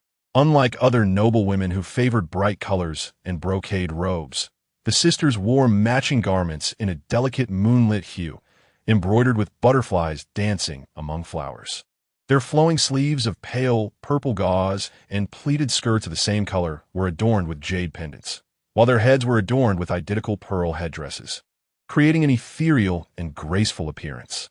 Their gentle and refined beauty was endearing, yet the beauty marks added a captivating allure to their clear, porcelain-like skin, and their expressive eyes radiated a charming, mesmerizing quality. Thus, the dashing young nobles of the capital privately nicknamed the twins Tir Guanyin. Upon closer inspection, their garments were crafted from exquisite Lulan silk worth a fortune, and each pearl in their headdresses was nearly the size of longan fruit, all being top-quality South Sea pearls. The overall ensemble was of considerable value. Shiliang Wu playfully adjusted the golden pomegranate blossom and remarked, "Sister, this princess certainly makes a grand entrance. Why has uncle never brought her to the family home before?" Although Jinghua is a second branch of the prestigious Shiliang family, lacking the right to inherit the family headship, he has forged a remarkable path for himself through sheer talent, establishing his reputation through his martial prowess despite his origins as a scholar. On occasion, he would return to the family home bearing gifts of Shiliang Xian and Shiliang Dan, with Shiliang Shuang being fostered under the Han family, providing her the opportunity to visit the ancestral home. For her, this was a source of pride and recognition, even though they were both born of lesser status. She stood a head taller than Shiliang Yu. Upon returning, she delighted in flaunting exquisite trinkets gifted by the Shiliang family, such as intricately carved gold ingots, which incited Shiliang Yu to silently resolve to claim her lineage from the Shiliang family once she came of age. However, in their discussions, they seemed to forget about Shiliang Mo, leaving the sisters completely unaware of her existence. It was said that she was quite neglected, lacking proper upbringing, and her appearance was rather unrefined. It was puzzling to them that the emperor would elevate her to the status of a princess, while even their second sister, so talented, was merely a county princess. Shiliang Yin stifled a soft laugh, her voice gentle, yet Shiliang Mo discerned the disdain within. Shiliang Wu remarked lightly, "How could grandfather wish for uncle to bring that uncouth girl back to the family home? I cannot fathom his reasoning. Are you not aware? Our generation has reached the time to select candidates to contribute to the esteemed ones. This princess possesses just the right nobility for the role. Wouldn't she make a fitting consort for a distinguished prince?" Indeed, ha! The two sisters shared a quiet laughter, basking in their delight, unaware that their conversation was overheard. Bai Rui, though pale, remained silent, glancing at Shiliang Mo, who appeared contemplative before turning on her heel and departing, with Bai Rui promptly following. Neither anticipated the arrival of such interesting news. Moments later, a voice announced, "Princess Zhenmin has arrived." All eyes turned towards the graceful young woman emerging from behind the intricately embroidered lotus curtain. Her complexion was fair and delicate, skin as white as snow, with slightly gaunt and pale cheeks adorned with a hint of rouge. Her phoenix eyes were warm and inviting, her features picturesque, and her long, dark hair was elegantly tied atop her head with a crown of emerald feathers and jade. The flowing strands cascaded down her back like a waterfall. She wore a gown of azure silk embroidered with lotus flowers, complemented by a pale yellow skirt that brushed the ground, and around her neck hung a delicate collar of red gold. She exuded a serene beauty. In an instant, for words flashed in everyone's minds. It seemed that the rumors circulating in the capital about her coarse demeanor were unfounded. Her masterful beauty-enhancing skills could transform the most ordinary woman into a vision of loveliness, a quality that no woman could resist. Thus, most faces were adorned with amiable smiles as they exchanged flattering words with Lady Li, the third wife of the Duke's residence, who accompanied Princess Zhenmin. Though Lady Li felt a surge of joy within, she maintained a composed demeanor. Shiliang Mo was quite pleased with Lady Li's discretion. It was said that elder sisters possessed deft hands and could create masterpieces. She wondered when she might have the opportunity to teach her younger sister. With a gentle and charming expression, Shiliang Wu stepped forward to take Shiliang Mo's hand. Shiliang Yin chuckled softly in agreement. Shiliang Mo gazed at the exquisite tears Guanin, seemingly hesitant, offered a faint smile. Sister ought to share everything, but considering the recent busyness, I shall gift the most beautiful one among us a painted skin. The two sisters were taken aback, exchanging glances, unsure of how to respond. Yet in that fleeting moment, Shiliang Mo discerned the underlying tension between them. No one desires to be akin to another, though their sisterly affection often conceals such feelings. Shiliang Mo planted the seeds of discord between the two, gracefully stepping into the banquet hall, allowing the noble women to engage her in light-hearted conversation while furtive glances swept over her, likely assessing her for their unmarried sons. The atmosphere was vibrant, with cups clinking, floral games being played, and the inner courtyard alive with music and dance as the moon ascended to its zenith, leading them unknowingly to the event's conclusion. Just as Shiliang Mo savored a delicacy of bird's nest, a piercing scream erupted from the courtyard. "Oh no! Miss Yin from the family has perished in the princess's quarters." Shiliang Mo's hand paused, her gaze momentarily flashing with a chilling sharpness. Chapter 47. The bloodshed at the coronation banquet, what was meant to be a joyous coronation celebration, swiftly transformed into a grim inquiry into a heinous act. Most of the ladies and young women present had been sent away, leaving only the esteemed matriarch of the Xiong family, the future Mistress Zhao, and two respected relatives from the Xiong residence. Due to her recent illness, the elderly matriarch had not come to greet the guests. Thus, Lady Li and Princess Zhengmin sat at the head of the table. The Duke of Jingwa was occupied in the outer courtyard with other matters and would join them shortly. At the foot of the hall knelt two maidservants, Yunyang, the personal attendant of Xiang Yin, and Chengyu, a third-tier serving maid. Yunyang, please recount how you attended to the young lady and how it came to pass that she... Zhao's voice trembled with unshed tears. Her teeth clenched as she struggled to continue. Her precious daughter had been murdered within the Duke's residence, and in such a brutal manner, violated and then strangled to death. This was the reason the Duke was not present. He had gone to the front courtyard to soothe the other guests and contain news. Yunyang wept as she knelt on the ground. Miss was enjoying her drink when she suddenly felt warm and wished to take a stroll. As I was attending to her, how could I have known that upon nearing the princess's courtyard, I would be struck unconscious? When I awakened, the young lady was... Lady Li glared at Xingyu. When did you first notice something was amiss with Miss Yen? This was her first significant undertaking since assuming control, and to have such a calamity occur was both alarming and infuriating. If not handled properly, how could she command respect in the future? Replying to the lady, I had been feeling unwell and sought a restroom when I saw a man unexpectedly rush out from behind the princess's courtyard. Upon approaching, I discovered Miss Yen.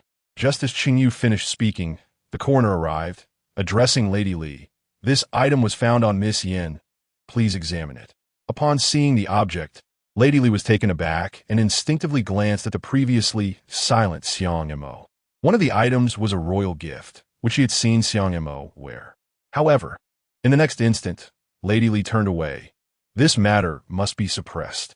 It was a golden silk pouch containing a delicate, gossamer-like belly band made from fish scale fabric. The collective color of the attendees flushed, and they exchanged furtive glances. Yet, Lady Li's glance had not escaped Zhao's notice, and with reddened eyes, she fixed a sharp gaze upon Xiang Mo. Might the princess recognize this item? All eyes shifted from the coroner's hands to Xiang Mo, whose gown of fish scale fabric shimmered in the candlelight. Xiang Mo glanced at the two objects, feigning confusion as she responded, These are my belongings. But what does that signify? Surely, it cannot imply that I have dishonored Miss Yen. The expressions of the crowd turned awkward, some unable to suppress a smirk that felt utterly inappropriate, resulting in a peculiar contortion of their faces. Zhao was momentarily taken aback, and then let out a cold laugh. Yet this at least suggests that Yenner's demise is somehow linked to the princess. One can only wonder about the relationship between that sudden intruder and the princess, considering how he possessed such a personal item of hers. This statement was undeniably piercing, clearly insinuating that Xiang Liangma had illicit ties with someone. The coroner, hesitating, remarked, This. It is quite possible that Miss Yen had this item forcibly taken from that individual, as there were traces of human blood on her fingers. At this juncture, Madame Shun interjected in a tone both neutral and pointed. Indeed, our noble residence is typically well guarded. Not even the spies from the Department of Rights or the Imperial Guards can infiltrate. Thus, anyone able to enter must be among today's guests. Among the young gentlemen in the front courtyard, there are certainly some reckless libertines who, upon seeing the princess's beauty, may have stealthily taken her garments, only to be witnessed by Miss Yen. Fearing the exposure of their misdeeds, they could have resorted to murder to silence her. This assertion, while seemingly reasonable and offering an explanation for Xiang Liangma, inadvertently reinforced the notion of her having an affair. After all, young ladies from affluent families, particularly someone of Xiang Liangma's esteemed status, have their intimate belongings meticulously safeguarded. Even a handkerchief is closely monitored to prevent any scandal that might tarnish their reputation. Moreover, items as personal as a bodice or a gold-threaded fragrance pouch are both precious and private, the latter being a royal gift, typically reserved for veneration, only occasionally worn. How could such valuables be stolen by a debauched young man who had only visited once, amidst numerous maids and servants guarding the inner quarters? Although the libertine bore claw marks from Xiang Liangma, the Duke of Jingwa had already seen off the various lords and young men. How could he have apprehended everyone? At this moment, The assembly cast suspicious and flickering glances towards Xiang Liangma, contemplating whether the princess might indeed have been involved in an illicit affair, and that Yin had inadvertently uncovered the truth, leading to her tragic fate. The princess had departed the banquet twice, each time to the lavatory, accompanied by her maidservants. How could such a deed have been accomplished in that brief span? Bai Rui, unable to contain her anger, spoke coldly. Madame Shun sneered. Then it's clear the princess must have had contact with someone beyond the lavatory.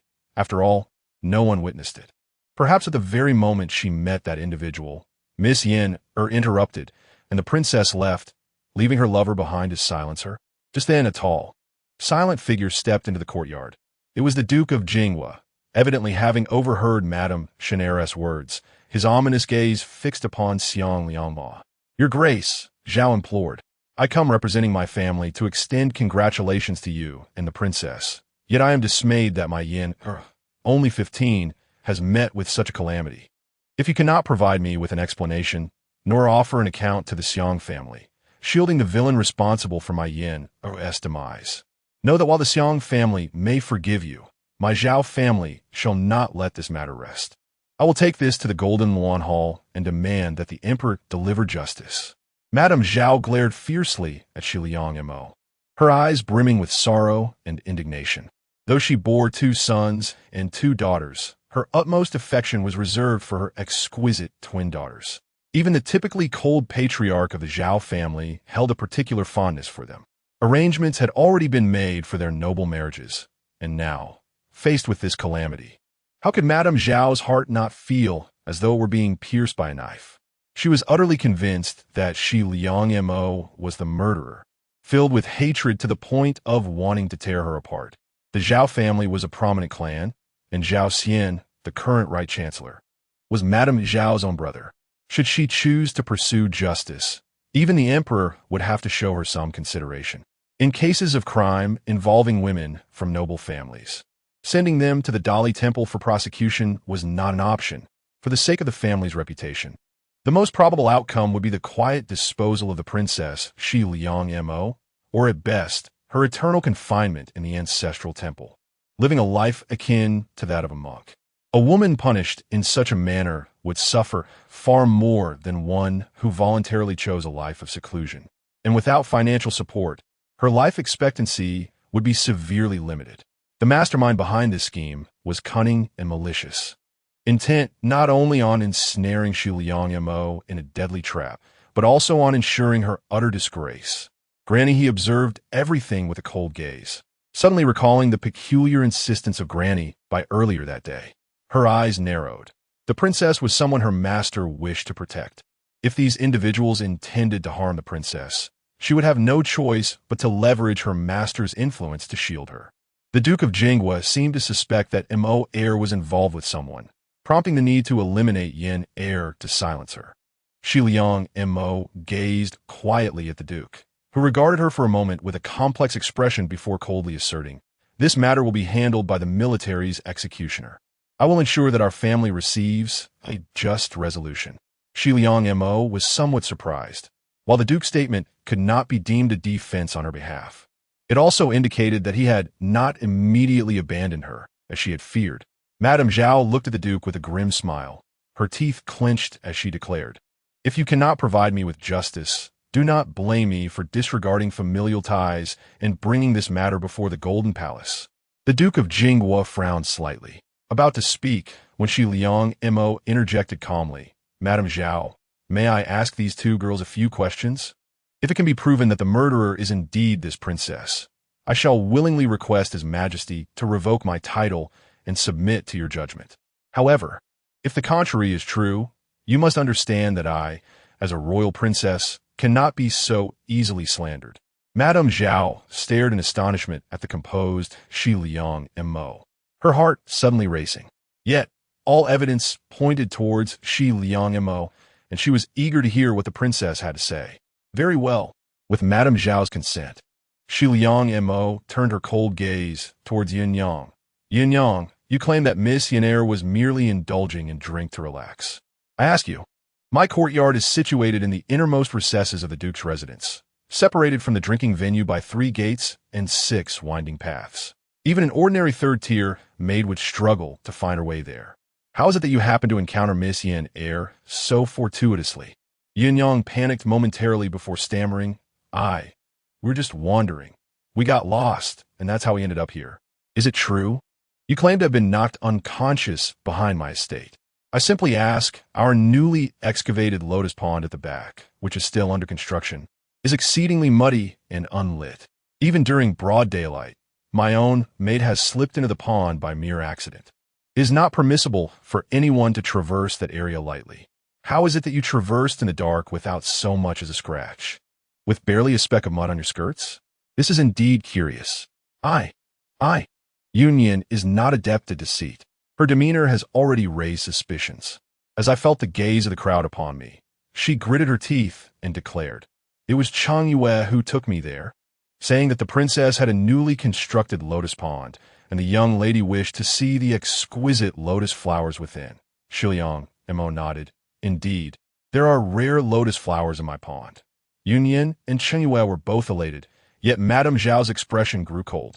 However, Shiliang Mo turned her attention to Cheng Yu, saying, "Qingyu, I recall you are a third-rank kitchen maid, lacking the privilege to enter the master's courtyard.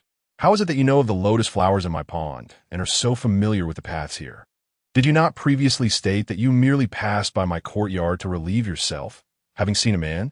Furthermore, considering how distant my courtyard is from the servants' quarters, how would you have passed through so easily? If that man had knocked Yunyan unconscious, why did he not do the same to you?" I hid away, knowing the princess's courtyard had lotus flowers because I had secretly come to see them. Cheng Yu's complexion paled as she stammered, contemplating her words in a flurry. "You hid? Regardless of how that man would spare you, the incident involving Miss Yin and the violence and murder would take considerable time. Why did you not call for help? My courtyard was brightly lit with numerous maids and matrons. Do you not comprehend this?" I was afraid, Cheng Yu responded, panic evident in her voice. "Wretched girl, why do you not confess the truth?" Madame Zhao glared fiercely at the incoherent Cheng Yue and Yunyan. Setting aside whether Shiliang Mo is the murderer, the mere fact that Cheng Yu witnessed the death and did nothing incited her desire to strike her down. Shiliang Mo scoffed, prepared to inquire further, when suddenly the voice of a middle-aged matron resonated from outside, reporting to the princess. "Matron Bai has apprehended the man suspected of murdering Miss Shiliang Yin and brought him before the court for your judgment." As she spoke, Matron Bai entered, dragging in a man who resembled a lifeless dog. Chapter 48. Madame Shun Heir faces punishment, please. Granny Bai. Shiliang Mo's voice was calm and measured. It provoked a myriad of peculiar reactions from the onlookers. Madame Shun Heir offered a sharp smile. "What an audacious and disrespectful servant you are, to presume to speak before us without prior announcement. If you have a hearing impairment, I would not mind having Granny Bai announce it once again, as she did earlier." This time, Shiliang Mo's demeanor was icy, devoid of her previous reticence. "You vile!" Madame Shun Heir was incensed and instinctively prepared to hurl insults at Shiliang Mo, but suddenly recalled the change in the girl's status and swallowed her words. "What were you about to call me, Madame Shun? As a member of the Shun family, prudence in speech and action is paramount. Otherwise, do not blame me for disregarding familial ties and adhering strictly to palace decorum." Shiliang Mo cast a cold glance, her eyes sharp as a biting winter breeze, causing Madame Shun Heir to stiffen immediately, a mix of anger and shame washing over her. The gruesome sight before the flowery hall flashed through her mind, rendering her mute. Granny Bai brought forth the young man, compelling him to raise his face. Though he appeared to be in his early 20s, he was clad in the fashionable cloud-patterned robes of the capital's elite, albeit a bit disheveled. Overall, he still presented himself as a striking young gentleman.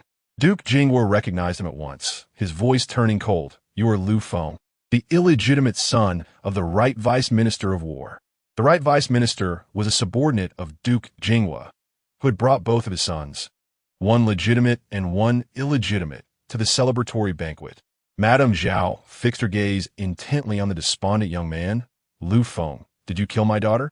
Lu Feng, half sitting on the ground, was at a loss for words. Struck by the question, his complexion paled further. Lu Feng. Duke Jingwa's brows furrowed menacingly, and an aura of authority emanated from him, causing Lu Feng to retreat a couple of steps, stammering, "No. No, I did not kill her. I swear." "Lu Feng, will you not speak the truth?" "Granny," he commanded coldly. Madame Chenair could not resist a sharp laugh. "Oh, this young gentleman is indeed handsome, yet he appears quite frightened. One wonders which scoundrel randomly seized him and is now coercing him into false confessions." Upon hearing this, Madame Zhao, already lacking composure, glared at Shiliang Mo, her teeth clenched. "Shiliang Mo, do not think that framing another will absolve you. This matter between the Shiliang family and my Zhao clan is far from over." Madame Chenair then turned to Duke Jingwa, feigning sympathy, "My lord, perhaps we should proceed in this manner. There is no need for further interrogation. It would be a pity for this young master, the son of the right vice minister, to bear the brunt of injustice. After all, the vice minister once fought alongside you. It would not be unreasonable for him to offer a son to take the blame for the young lady." This was clearly a veiled warning that should Duke Jingwa dare to punish Lu Feng, it would betray the loyalty of his longtime subordinate, thereby jeopardizing his standing within the military. Duke Jingwa slightly furrowed his brow. Observing Lu Feng's demeanor, he sensed something amiss. Even if Lu Feng were not directly involved, he must possess some knowledge of the matter. However, before he could devise a strategy, Shiliang Mo had already raised her hand and addressed Granny Bai. "Granny Bai, please share what you have witnessed." Granny Bai replied respectfully, "Yes, Your Highness, Duke. I have been diligently overseeing the courtyard of the princess. Not a single stranger, not even a fly, could enter. I was aware that if someone intended to harm the princess, today would present a prime opportunity. Yet, those individuals could not infiltrate the courtyard, so they acted outside its confines. In my youth, I learned some martial skills from Miss Jing, and today I sensed something was amiss in the back courtyard when that rogue attacked Miss Yen. However, due to my advanced age and diminished prowess, by the time I arrived, I could only pursue the assailant. Unfortunately, upon my return, I discovered that Miss Yen had already succumbed, and this incident also implicated the princess. As Granny Bai was a loyal servant of the princess, her words carried significant weight. Madame Chenair, with a sharp tongue, sneered while discreetly fiddling with her handkerchief. Shiliang Mo coldly instructed, "Coroner, go and examine this person's injuries. Compare the depth of the scratches on Miss Yan's fingers with those on him. Also, check for any traces of the easily detectable Baiwa Yen on him. Surely, the truth will be unveiled." The coroner, upon hearing her command, glanced at Shiliang Mo with a flicker of surprise in his eyes. Then 2 attendants escorted the startled Lu Feng and the coroner to conduct the examination. In less than an hour, the coroner returned respectfully, saying, "Report to Your Highness, Duke. The injuries on this individual perfectly matched the scratches found between Miss Yan's fingers. Moreover, we have detected Baiwa Yen on his wounds. I had not anticipated the princess to possess such profound knowledge. I am most impressed." Lu Feng, who had been dragged back and unceremoniously thrown to the ground, now appeared ashen. Madame Zhao let out a piercing scream and lunged at Lu Feng, clawing and kicking him, entirely shedding her previous dignified demeanor. The onlookers were astonished, realizing that this seemingly refined young gentleman was, in fact, a villain with a heart of malice. It seemed that he had once shared a romantic connection with the princess, but such cruelty towards the innocent Miss Yen was utterly incomprehensible. Madame Chenair, though feeling regretful, spoke with venomous intent. Lu Feng seemed to be taken aback, glancing incredulously at Madame Chenair. Yet, for reasons unknown upon meeting her gaze, he trembled and lowered his head, seemingly admitting, I had an affair with the princess." Gasps of shock filled the air, and all eyes turned towards Shiliang Mo with a mixture of disdain and suspicion. Although Duke Jingwa's eyes briefly flickered with doubt, he quickly bellowed, "Lu Feng, do not make baseless accusations." Madame Zhao suddenly laughed bitterly, glaring at Shiliang Mo with fierce intent. "What, Duke Jingwa, do you intend to protect that shameless wretch? Very well, if you cannot ensure a life for a life, we shall meet in the Golden Lawn Hall." Shiliang Mo appeared to find the situation amusing, stifling a laugh that drew incredulous glances from the crowd, leaving them to wonder if she had lost her composure due to the revelation of the events. Shiliang Mo merely smiled and said, "Since young master Lu Feng claims to have a romantic entanglement with me, it must be that he holds a profound affection for me, and we have long been acquainted." Lu Feng was perplexed by her inquiry. However, the girl's eyes were as dark as a bottomless abyss, sending a chill down his spine. He steeled himself and replied, "Yes, we became acquainted during the humble beginnings of the princess, but later you refused to acknowledge our engagement. Today, I wish to rekindle our past, but Miss Yinner interrupted us, which is why I resorted to murder." "Very well," Shiliang Mo continued. "Let me inquire, what are the details of my birth? What is my greatest talent? In which year, month, day, and location did we meet? And what tokens do we possess? Are there any witnesses? Do you even know the name of my maid? Do you have my favorite Shui Tao poem?" Shiliang Mo's barrage of questions left Lu Feng utterly dumbfounded. After a moment of contemplation, he reluctantly stated, "My acquaintance with the princess has not been extensive. It was only during romantic encounters that I cannot recall much. Your greatest skill is the art of disguise. I have no witnesses, nor do I know your maid, but I do possess the Shui Tao poem, which I carry with me.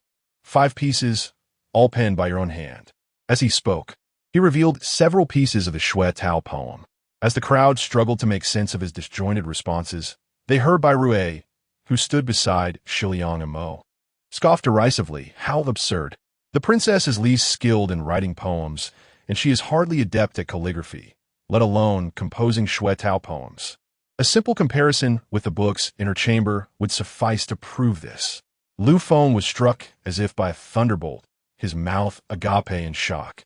At a loss for words, he could hardly fathom that a noble young lady could be so inept at writing. Forgetting that Shiliang Mo had not only struggled with calligraphy in her past life, but was now so impoverished that she could hardly afford to eat, let alone practice writing. The crowd gasped, and Li Shi glared with fury. "Do you understand the gravity of slandering someone, especially the princess? Is she someone you can casually defame?" Shiliang Mo coldly commanded, "Bai Mama, silence him." Bai Mama immediately acquiesced, approaching Lu Feng and delivering a swift slap across his face. Equipped with a specialized bamboo board for punishment, her strikes were excruciatingly painful, and she delivered over 20 resounding slaps, only ceasing when Shiliang Mo calmly ordered her to stop. Lu Feng, now dazed and disoriented, bore a visage swollen like that of a pig, having lost several teeth and utterly transformed. The onlookers were horrified. This is the fate that befalls those who defame the princess. If you continue to withhold the truth, young master Lu Feng will soon experience the refined tortures of the Duke's Mansion's punishment chamber. I wonder how much flesh remains on your bones. Xiliang Montag smedet gently. Though to those observing, it was a chilling sight. Ultimately, Lu Feng could no longer contain himself. He broke down in tears and, amidst sobs, revealed the truth.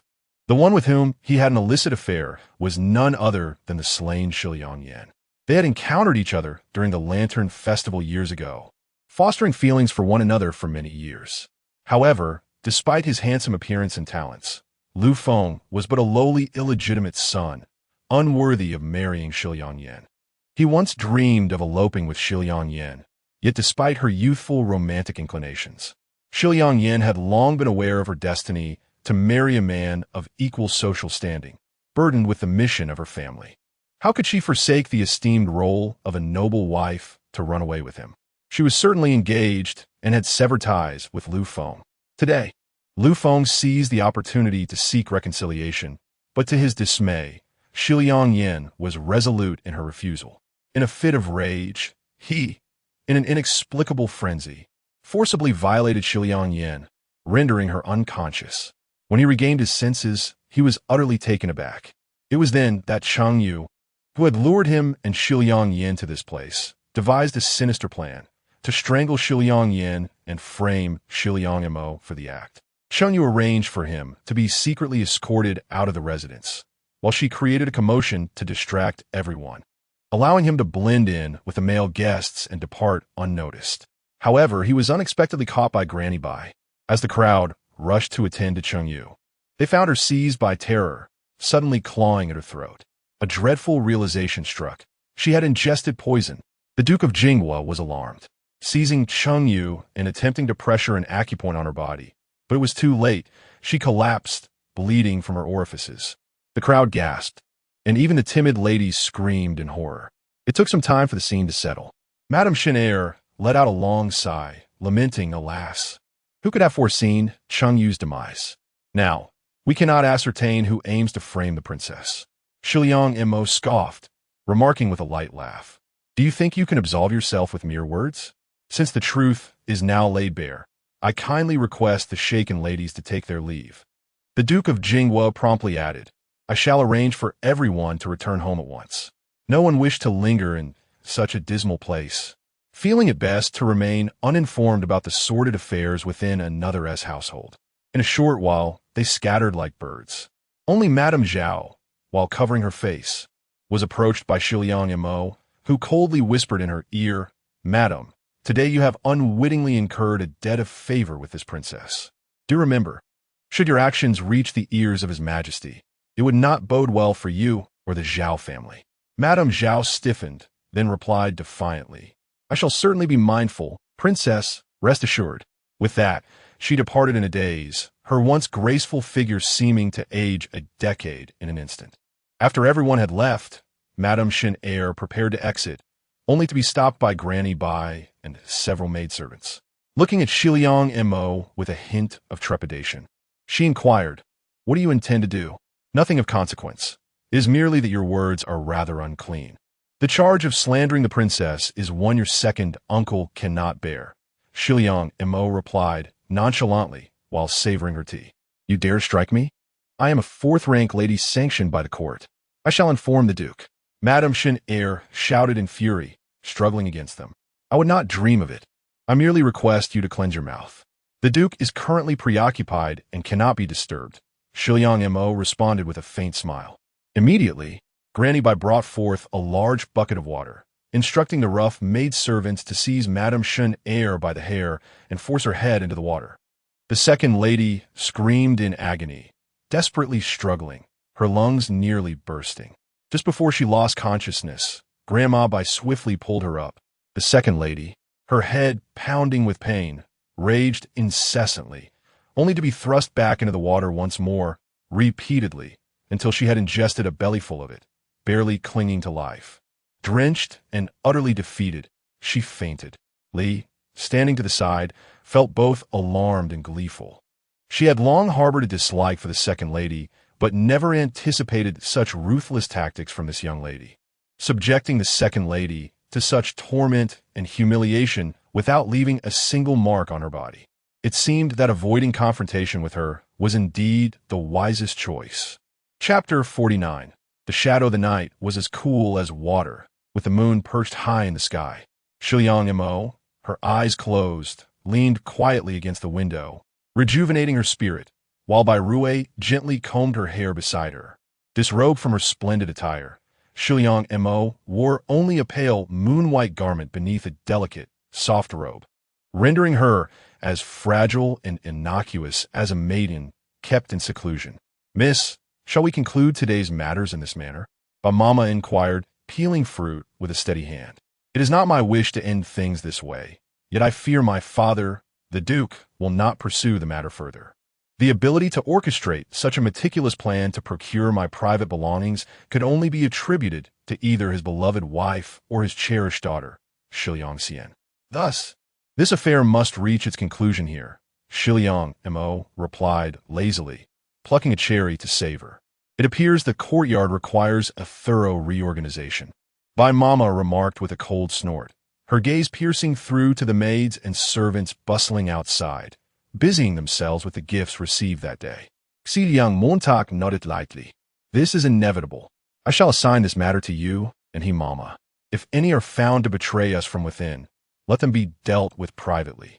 Should there be those who remain loyal to the old master, the entire family shall be sold off." Since her return, the courtyard had been inundated with individuals sent by various masters. She welcomed them all, intent on uncovering the true number of those who might conspire against her, to deal with them collectively. Pausing, she toyed with a cherry from a jade plate, regardless of whether today's incident was instigated by the Han family or Shiliang Xian. They must pay the price. The young lady implies. Bai Mama looked toward Shiliang Emo. The Han mother and daughter have indulged themselves to excess. Let them engage in fasting to cleanse their systems. Moreover, is not the Shui Tao signature crafted by Shiliang Xian quite renowned? Let her notoriety increase further, Shiliang Emo mused. Gazing at the cherry in her fingers, a smile gracing her lips as she took a bite.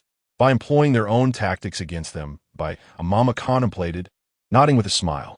Moreover, Mama, having known you for so many years, I had no idea I was surrounded by such a skilled individual.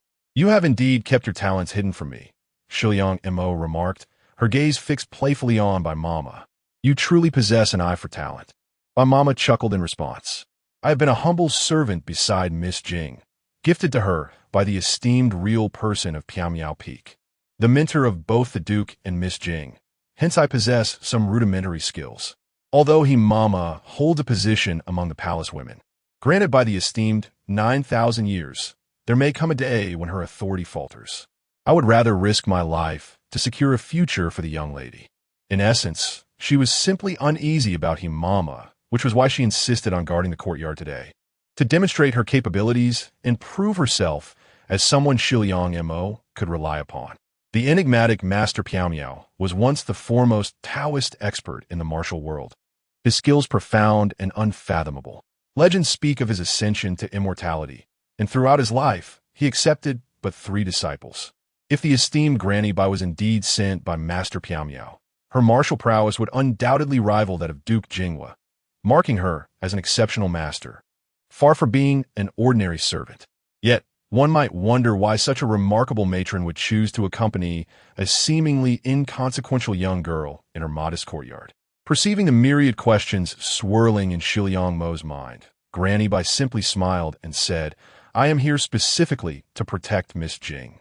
Thus, the Duke remains unaware that it was Master Piamiao who entrusted me to Miss Jing, anticipating that her elder sister's marriage would bring challenges. Miss Jing repeatedly emphasized the necessity of safeguarding her. Had I revealed my true capabilities back then, I fear I would have been unable to protect her. Instead, I might have been forced away from her side by the Han family. Indeed, at that time, she lacked the strength to confront the Han clan. Thus, should Granny Bai have dared to challenge them, she would likely have fallen victim to their schemes, resulting in her separation from Miss Jing. It was precisely due to the unwavering loyalty of Granny Bai, Granny Lu, and the devoted maidservants like Zimei that she had managed to survive until this day. Rising, Shiliang Mo bowed respectfully to Granny Bai and earnestly expressed, I am profoundly grateful for your unwavering protection over the years. From this day forth, should you find the time, I humbly request that you impart some martial skills to me. I do not seek to match your extraordinary prowess, but rather to learn enough to ensure my own safety. She realized she could not rely on others for salvation in every perilous moment. Thus, she needed to acquire the ability to protect herself. Granny Bai, taken aback by the honor, immediately assisted Shiliang Mo to her feet, wiping away her tears as she said, Miss, I cannot accept such grand gestures from you. I shall certainly do my utmost to support you. Over the years, she and Granny Lu had carefully nurtured Miss Mo, secretly regarding her as their own daughter. At that moment, Granny suddenly cleared her throat, prompting Shiliang Mo to notice her entering with a birdcage in hand. They quickly resumed their seats. As if nothing had transpired, Granny bowed to Shiliang Mo and placed the birdcage on the table, smiling, Your Highness, this is a gift from His Excellency, especially for your amusement. Shiliang Mo's gaze flickered as she observed the small parrot within the cage, adorned with feathers of a deep crimson hue reminiscent of blood. The plump little bird possessed round, dark eyes that occasionally sparkled with a sharp glint, topped with a soft and exquisite white feather, presenting an extraordinarily beautiful sight. Indeed, it reflected the refined taste of the esteemed Jiuqing. Shiliang Mo, enchanted by the bird, softly remarked, Please convey my gratitude to His Excellency. May I inquire as to what kind of bird this is? This is a blood kite, a rare bird gifted from the far southern lands. Said to be the offspring of a phoenix and a hawk. Granny, he replied with a smile. A phoenix and a hawk gave birth to a parrot? Truly, such tales are spun to flatter the powerful, daring to weave the most outlandish of narratives. Shiliang Mo thought to herself, chuckling inwardly. Moreover, Joching had also sent over a prescription intended to help restore your health, as you have suffered greatly. If you do not take proper care of yourself, there may be lingering concerns for the future. Madame He, with a smile gracing her lips, pondered for a moment before articulating a seemingly reasonable request. As she could not reveal that the prescription was delivered by the crown prince out of disdain for the princess's modest bosom and unsatisfactory touch. A flicker of vigilance danced in Shi Liangma's eyes, yet her face remained impassive as she graciously accepted the prescription, expressing her gratitude for the crown prince's consideration. It was indeed curious that by leeching, the ancient spirit would exhibit such benevolence. She resolved to have the prescription thoroughly examined on the morrow. Madame He, discerning her caution, chose not to expose it, bowing respectfully as she withdrew. In the stillness of the night, a shadow glided silently through the entrance of Shi Liangma's courtyard, akin to mist, seemingly swept into her chamber by the wind. Bai Rui felt a chill and went to close the window. Just as she secured it, drowsiness overtook her, and she dozed off by the window. The shadow, trailing a resplendent train, drifted closer to Shi Liangma's bedside, gazing down at the slumbering young woman. Shi Liangma, with no demands for her surroundings save for the bed, which she required to be exceptionally spacious, sufficient to accommodate 3 of her. As she had a restless, sleeping posture, lay beneath a silk quilt, her raven tresses scattered upon the pristine bedding. She appeared exceptionally delicate and pitiable. The shadow let out a soft scoff before lifting the curtain and gliding into her bed. Chapter 50. Selecting People at the Break of Dawn. Shiliang Mo was awakened by a series of loud sneezes from Bai Rui. She rubbed her forehead and called out, "Bai Rui, what is the matter?" Bai Hui, one hand clutching a handkerchief to her nose and the other holding a copper basin, peeked out from behind the curtain, her voice thick with nasal congestion as she mumbled, "I'm not sure what happened. Last night, I felt a chilling breeze and went to close the window. Somehow, I ended up dozing off on the windowsill. And now I find myself in this state, my back and waist aching as well." At that moment, Mama He entered with breakfast, placing it down. Her gaze inadvertently lingered on Shiliang Mo for a moment before she discreetly took the copper basin from Bai Rui with a smile, saying, "You silly girl. Why not go outside and select someone capable to assist, lest you pass your illness to the princess?" Bai Hui hesitated. Shiliang Mo was known for her cautious nature and her aversion to having too many idle people in her quarters.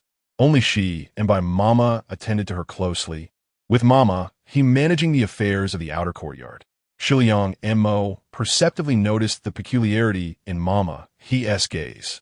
Lowering her head, she was instantly mortified to find her garment wide open, revealing a loosely draped aquamarine embroidered bodice that hung awkwardly around her neck, displaying far too much.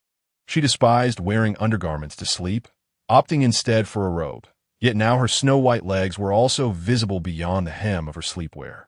Aware of her poor sleeping posture, she wondered how it had deteriorated to such a state.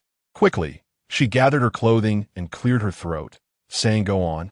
It is time to make some arrangements. Bai Mama has also gone to select some new maidservants. Let us finalize this today to avoid any further disturbances." Bai Rui immediately complied and left. Once Shiliang Mo had finished her grooming, she took a seat in the main courtyard, accompanied by Bai Rui and the 2 mamas. It was the season of blooming autumn chrysanthemums, and she relished sitting in the shade, savoring chrysanthemum tea while grinding some chrysanthemum powder for rouge. Apart from the gold and jade sent by the old lady and the inventory check by Aunt Lee, a line of maidservants from various households and stewards stood in the courtyard, sent in the wake of Shiliang Mo's rise to prominence. Mama He stood before the 20 or so individuals, her once amiable expression now absent of warmth, with a cold glance sweeping over the group. She emanated the icy authority typical of those steeped in the intricacies of palace life, compelling everyone to bow their heads involuntarily. "I do not care which master sent you here when you arrived or your rank. From this moment on, in the princess's courtyard, there shall be only one master, Her Highness the Princess. Those who serve wholeheartedly will be promoted regardless of their background. Even a mere firewood maid may rise to serve within the princess's chambers. However, Should anyone harbor divided loyalties, the princess is kind-hearted. But I am not one to tolerate insubordination. Tomorrow, you will be sold to the lowest brothel. Upon hearing these words, everyone could not help but shudder, exchanging anxious glances as their faces turned pale. Yet Shiliang Mo's lips curled into a faint, satisfied smile. Mama, he indeed was a clever individual, allowing her to play the benevolent figure while she assumed the role of the stern enforcer. Without resorting to punishment, simply threatening to sell them to a lowly establishment was sufficient to instill fear in the hearts of those maidservants. The maids and matrons of affluent households exude an air of grace as they traverse the streets, particularly the maids, who appear more dignified than the daughters of modest merchants. Even the third-tier maids are afforded considerable privileges in their attire and treatment. Should one find themselves relegated to the lowest echelons, it might be preferable to seek an end to their existence. Once the atmosphere within the venue grew heavy and silence enveloped the crowd, Madam, he let out a cold chuckle, asserting that those who truly pledge their loyalty shall not be neglected by the princess. Furthermore, those who provide credible reports will not only receive a promotion, but also a monetary reward of 20 taels. At this proclamation, hushed murmurs of astonishment filled the air. 420 taels equate to the annual sustenance of an average family or the biannual wages of a senior maid. Observing the varied expressions on the faces below, Shiliang Mo offered a subtle smile, remaining silent. Once the crowd dispersed, she turned to Bai Mama and inquired if everything had been noted. Bai Mama noted affirmatively, as she had been instructed by Shiliang Mo to pay close attention to the reactions of the attendees following Madam He's remarks. Madam He expressed admiration for Shiliang Mo's meticulousness, playfully suggesting that the princess might employ a decisive approach. Shiliang Mo smiled and advised her to remain vigilant, predicting that in the coming days, individuals would undoubtedly seek Madam He's assistance in securing their futures. Madam He nodded, then posed a question regarding the tumult caused by Lady Han Air. Shiliang Mo replied coolly that the second madam seemed intent on creating a scene. Thus, it would suffice to send her some coarse rice porridge over the next few days. Since last night, Lady Han had been deprived of proper meals, and Shiliang Mo merely remarked that due to her frail constitution, she could not tolerate rich foods, opting instead to provide her with the porridge, which infuriated Lady Han. Although Lady Han had lost most of her supporters, her long-standing presence in the estate ensured that those loyal to her had reported her grievances to the Duke last night. However, after a prolonged silence, the Duke merely suggested that a few days of coarse rice porridge would benefit her digestion. Shiliang Mo was certain that the Duke understood he had wronged her in the previous night's matter, and even if he recognized her machinations against Lady Han, he would not come to her defense. Nonetheless, she mused, a touch of invigorating herbs in the porridge would only serve to enhance its effects. The second madam would soon be in a state akin to transcendence, rendering her sleepless at night. With a smile, Shiliang Mo adorned her hair with a green jade chrysanthemum hairpin. "What is this, my lady?" Bai Rui asked, stifling a sneeze as she approached curiously. "In a few days, you shall see," Shiliang Mo teased enigmatically. Just as they conversed, an unfamiliar maid approached and exchanged a few words with the second-tier maid. Bai Ju, who hesitated before entering and respectfully greeting Shiliang Mo. "Your Highness is Huang Lian, the maid of the third young lady, here to convey her respects. In 5 days, the third young lady will be departing, and as the elder sister, she wishes for you to adorn her with flowers for the occasion." Shiliang Shuang? Only then did Shiliang Mo recall the existence of this individual, as she had been so preoccupied with the recent turbulence around her that she had overlooked her. It struck her that decorations were indeed being prepared outside, indicative of a wedding celebration. It was originally meant for her to wed the Marquis of Yu. Yet due to the scheming of Shiliang Shuang, she found herself becoming a substitute bride instead, a situation that filled her with a deep-seated resentment, causing her to grit her teeth in fury.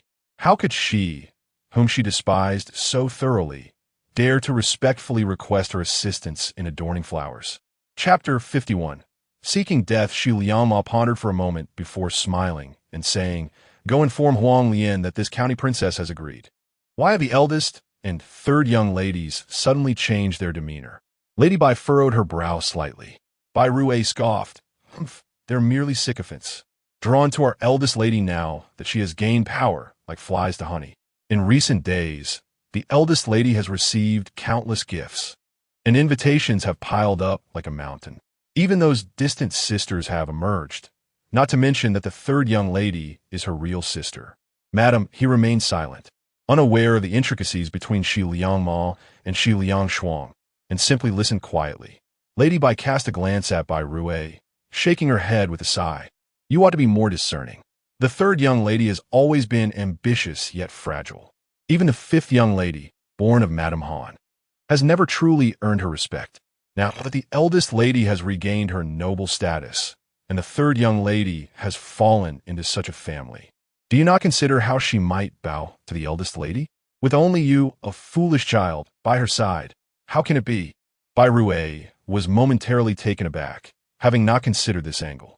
She then cheerfully tugged at Lady Bai's sleeve. They say that ginger gets spicier with age. The eldest lady still has you, after all, and you brought a few sisters today to assist, did you not? Lady Bai and the three of them exchanged smiles. Bai Rue, though carefree and oblivious, was not concerned about the newcomers usurping her position. Such innocence, amidst the murky atmosphere of this grand estate, was indeed rare. After a while, Lady Bai introduced four maidens. Although their appearances were merely average, their every action displayed remarkable decorum, indicating that Lady Bai had meticulously selected and trained them for some time. Shi Liangma glanced at Madame He, who nodded in understanding. As the four maidens approached to pay their respects, she stood behind Shi Liangma and suddenly splashed a cup of hot tea before them. The second to last maiden seemed oblivious, kneeling directly in the spilled tea to bow before Shi Liangma. The other three hesitated momentarily, then knelt slightly away from the water to pay their respects. Shi Liangma nodded, permitting them to rise. The youngest among them then took out a handkerchief to carefully wipe up the spilled tea before hastily standing. Shi Liangma observed their behavior closely, then requested they each introduce themselves and share their backgrounds. Once they cautiously responded, Shi Liangma cast a grateful glance at Lady Bai. These four maidens, all orphans from various places, had been carefully chosen by Lady Bai. Two of them had siblings whom Lady Bai had also arranged for, and all had undergone Lady Bai's rigorous training, possessing some skills of their own. In this way, no one could leverage their vulnerabilities to coerce them into harming Shi Liangma. Shi Liangma pondered for a moment before bestowing upon the graceful young maid, who knelt before the rolling tea, the name Bai Yu, assigning her the rank of second-tier maid. Following this, she instructed her to learn the art of needlework and the etiquette of serving her master under the tutelage of Mama He and Bai Rue. Once she had been properly trained, she would be promoted to first-tier maid. The other meticulous young girl, no more than 13, who had been wiping the floor, was given the name Bai Jing and assigned as a third-tier maid, continuing her education in managing the storeroom, bookkeeping, and working under Mama Bai in the future. The remaining two girls, named Bai Zhen and Bai Zhu, were also designated as third-tier maids and were to study under Mama He, learning to handle external affairs and managing mundane tasks. Upon passing Mama He's assessment, they too would ascend to the rank of second-tier maids. The four new maids accepted their placements without dissent, their eyes sparkling with suppressed joy, as if overwhelmed with gratitude towards Shi Liangma. A feeling of warmth enveloped Shi Liangma as she noticed Mama Bai smiling at her. She realized that Mama Bai had likely been strict to the point of harshness with them before, leading them to believe they could only aspire to the lowest ranks. Now, with such a sudden elevation, it felt like an immense favor, a thoughtful gesture crafted by Mama Bai. Once the news of the new maid's assignment spread throughout the household, it stirred a wave of speculation among the servants, all of whom began to calculate their own standings, oblivious to the undercurrents among the servants. Shi Liangma, instructed by Rue to take Bai Yu to the storeroom to select some gifts to prepare for Shi Liangshuang's wedding. Bai Rue allowed Bai Yu to choose first. Having gained a rudimentary understanding of the complex relationships and statuses among the families in the residence, Bai Yu chose a set of small South pearl hair ornaments embellished with golden threads, along with some brocade fabric. though Bai Rui was somewhat dissatisfied. She nodded and advised her, although the third young lady is of illegitimate birth, being raised under the second madam's care, she must possess a certain degree of dignity. Thus, the items you selected lack the necessary weight. Upon noticing Bai Yu's confusion and hesitation, she offered a gentle smile. You are quite clever, recognizing that the third young lady does not hold the favor of the princess. However, do not forget, the princess is our master, while the third young lady represents the second madam's reputation. She is the first daughter to be married off. Do you understand? In an instant, Bai Yu comprehended that regardless of the discord among the masters, matters of reputation must be handled with utmost care. Moreover, the second madam was effectively being undermined by the princess, and there would always be those eager to seize upon the princess's weaknesses. Therefore, the princess must lavishly present gifts for this wedding. Ultimately, the fate of the third young lady, who would be wed into the Yu family, would remain unchanged. What benefit could the princess derive from this? Bai Yu regarded Bai Rui with newfound respect. Previously, she had only heard of Bai Rui as a simpleton devoid of guile, which had led her to look down upon her. However, it was now evident that she merely concealed her cleverness beneath an unassuming exterior, leaving Bai Yu with much yet to learn.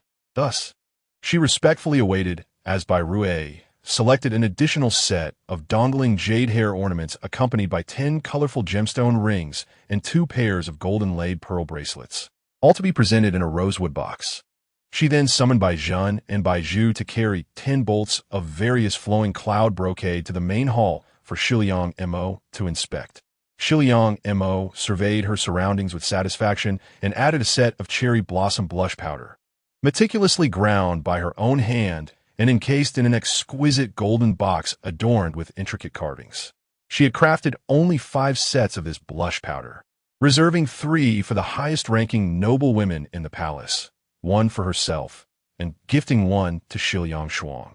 The grandeur of the gift astonished Duke Jinghua, who never anticipated such generosity from Shiliang Mo, a girl raised in affluence, yet who had endured poverty. He was genuinely impressed by her broad outlook. Meanwhile, Shiliang Yu glared enviously, biting her handkerchief in frustration. On the day of the wedding, the Yu Marquis sent a celebratory procession to fetch the bride. As the dowry was carried out, although the Han family provided a proper dowry without being stingy towards Shiliang Shuang, for she had been raised under their roof, the guests praised the elder sister for her nurturing nature. Shiliang Mo, the virtuous and gentle Princess Jinmin, was admired for her skillfulness and kindness towards her half-sister.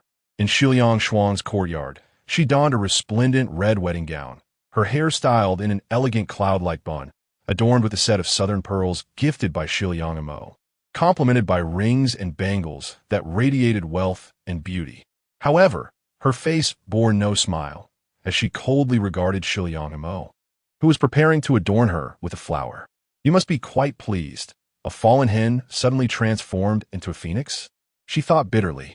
She loathed Shiliang Mo, yet felt compelled to wear the jewelry gifted by her, not only due to her noble status, but also because those adornments far surpassed the outdated trinkets given by the matriarch and the inferior offerings from the Han family. A hen forever remains a hen, even if adorned with phoenix feathers. Conversely, a phoenix, regardless of its fall from grace, remains a phoenix destined for rebirth. Shiliang Mo selected a partially bloomed peony and placed it delicately in Shiliang Shuang's hair, offering a slight smile. In the mirror's reflection, she saw her own magnificent yet elegant attire, which somehow overshadowed her golden ornaments. Her pointed remarks only served to pale Shiliang Shuang's complexion further. Indeed, Shiliang Mo possessed a true legitimate daughter's identity when it came to genuine status. Who among the women in the residence could surpass her? With a cold laugh, Shiliang Shuang suddenly swept up her sleeve as if to remove the peony. But in an instant, she pivoted sharply, revealing a sharp knife aimed directly at Shiliang Mo. However, Shiliang Mo swiftly evaded, retreating with grace. Shiliang Shuang's strike missed, and the wedding attendants shrieked in alarm, positioning themselves protectively in front of Shiliang Mo. With a grim smile, Shiliang Shuang, resolute in her intent, pressed the blade against her own neck, blood splattering forth. Chapter 51. Forced marriage. Shiliang Mo was taken aback, not expecting that she truly wished to end her life. Just as she was about to call for help, Grandma Bai, with her keen eyes and swift hands, hurled the jewelry tray she held, which struck Shiliang Shuang's hand, causing her to cry out in pain as her wrist went limp. Various gold and silver ornaments scattered across the ground. The bride's mother, startled by the cold glare of the fierce Grandma He, immediately fell silent. Grandma He swiftly closed the door tightly and spoke to Shiliang Mo in a low voice. "Your Highness, I have kept the Madame Quanfus outside." The Quanfus were wives of officials who had complete families and were invited to bless the newlywed bride. Thus, Grandma He could not keep them waiting for long. Shiliang Mo nodded and approached the crumpled Shiliang Shuang, looking down coldly and asking, "Are you seeking death?" Shiliang Shuang had cut her own neck. Although the wound was shallow and did not sever any major arteries, blood had soaked her clothing, creating a rather horrifying sight. Gripping her injured wrist with resentment, Shiliang Shuang glared at Shiliang Mo. "I would rather die than squander my youth on that repulsive old man." Shiliang Shuang was somewhat renowned in the capital for her poetry, literature, and artistry. She always prided herself on being no less talented than Shiliang Xian, only lamenting her status as a concubine's daughter.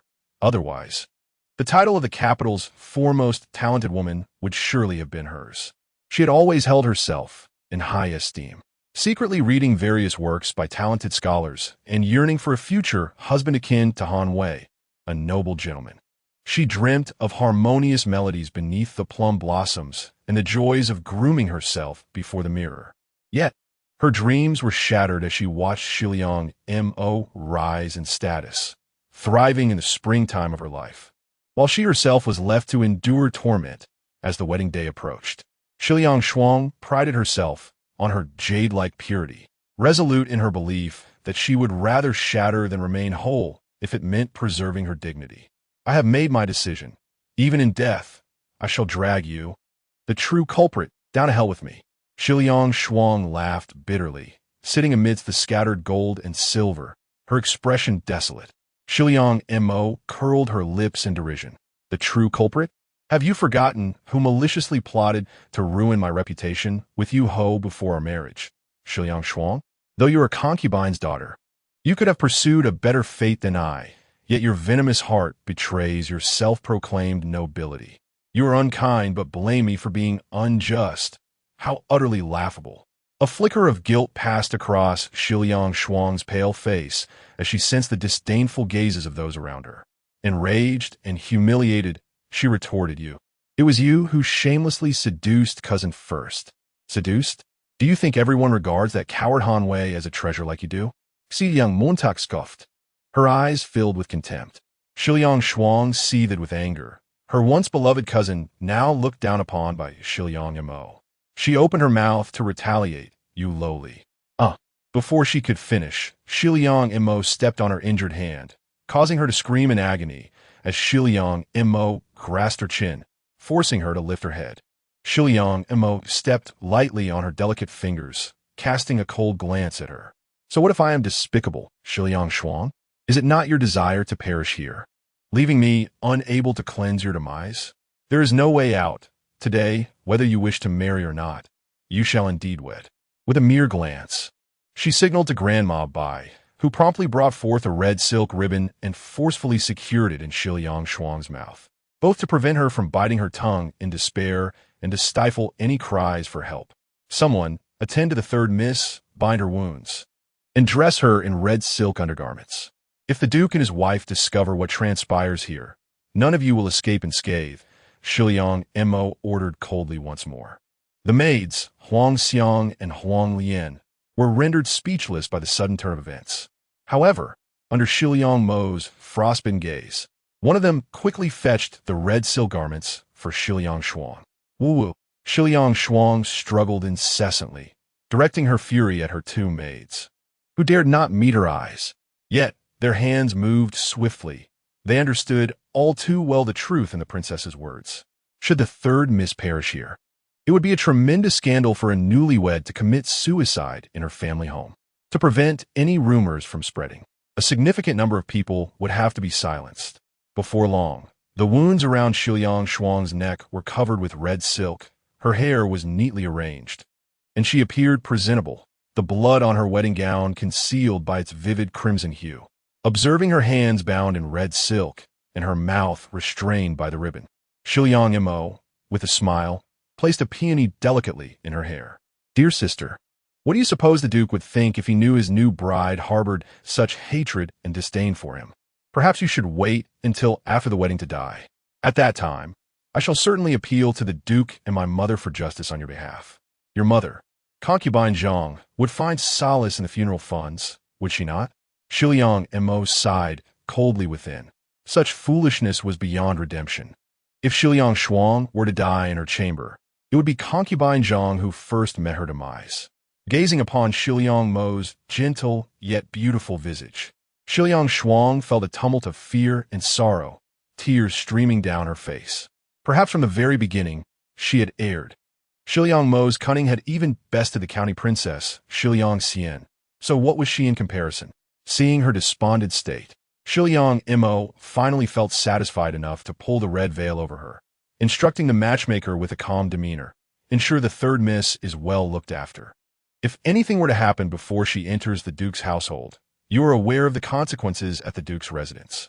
The two matchmakers nodded fervently, hastily approaching to support the limp Shiliang Shuang as they prepared to leave. They, too, held a strong disdain for Shiliang Shuang. Such an incident on a day of celebration was not only inauspicious, but a calamity for them as well. Shiliang Mo adjusted her hair and gracefully stepped out, offering a gentle smile to the two esteemed matrons who had been blocked at the door, though her sadness was palpable. "I kindly ask the ladies to bestow blessings upon my sister swiftly. She is unwell and recently suffered a bout, having just taken her medicine. She must quickly be conveyed to the bridal sedan chair to rest in the new chamber." The two matrons of Quanfu suddenly came to a realization, exchanging a mysterious glance. It became clear that their exclusion from assisting the third miss with her hairpin was for this very reason. No wonder they had faintly heard the sounds of a woman's screams and cries from within. Could it be that the third miss suffers from epilepsy? In this inner courtyard, any issues concerning the esteemed young lady would be diligently suppressed by the household. Truly, this is a hidden intrigue. Shiliang Ma observed how the two matrons of Quanfu blatantly ignored the red silk flowers binding Shiliang Shuang's hands. Casually, she hung a fortune pouch at Shiliang Shuang's waist, deeming the ritual complete, and hastily ushered her out the door into the bridal sedan chair. Standing by the entrance, she watched as Lady Yu, with an air of triumph, exchanged playful banter with those around her. A slight smile crossed her lips. Tomorrow, the circle of noble women in the capital would have fresh gossip. If Shiliang Shuang were wise, she might enjoy a life of luxury. If foolish, may I inquire what amusing jest the princess is entertained by? Might you share it with this humble prince? A gentle, mellifluous voice resonated beside her. Shiliang Ma paused, glancing up at the unexpectedly present Si Lu Feng, then replied lightly, "I merely smile at some who overestimate themselves and others who fret unnecessarily. In this vast world, how many remain oblivious to their own foolish desires?"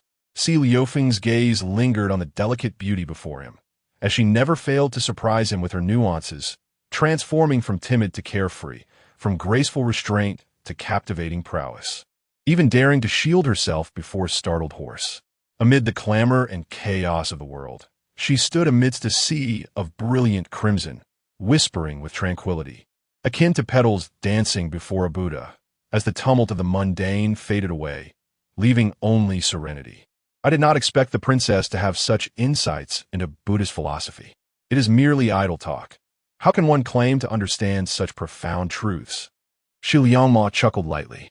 Si Lufeng hesitated, a faint blush inexplicably gracing his handsome visage, and softly said, "Might the princess indulge me in a whimsical conversation, however fanciful?" Shiliang Ma was taken aback, meeting Si Liufeng's fervent gaze, which revealed unmasked depth. Feeling somewhat uneasy, she turned her face away. "You jest, your highness. Idonotist," Si Lufeng replied, enunciating each word with gravity.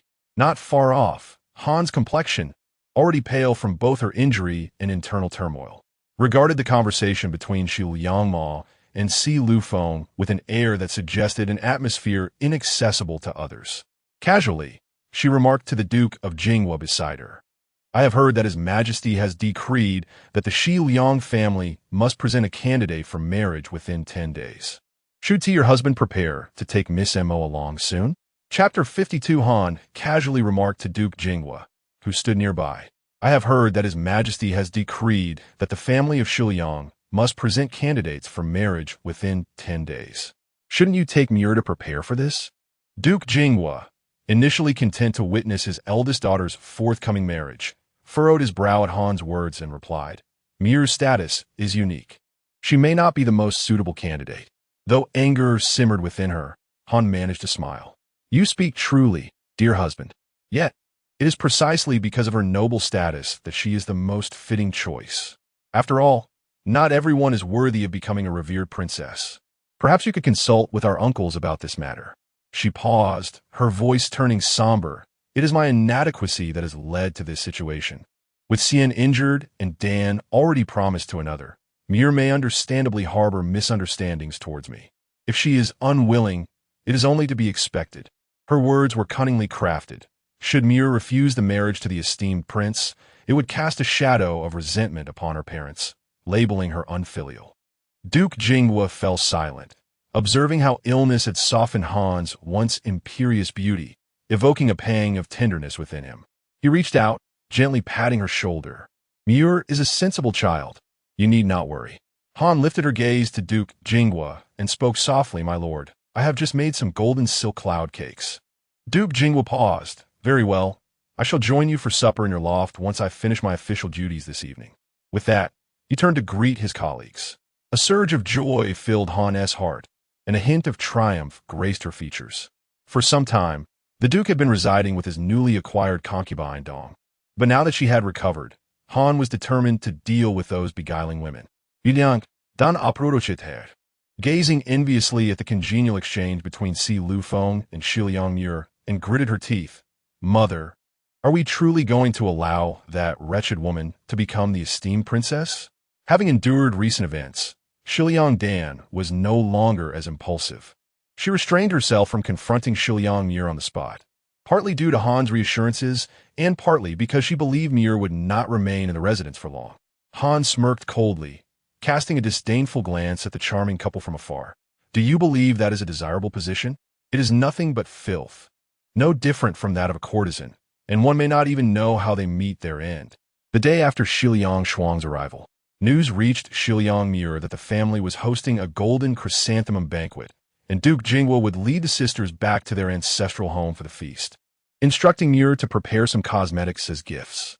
Without much thought, Shiliang Muir rose early that day, enjoying a simple breakfast of porridge made from baigung rice and silver thread rose rolls.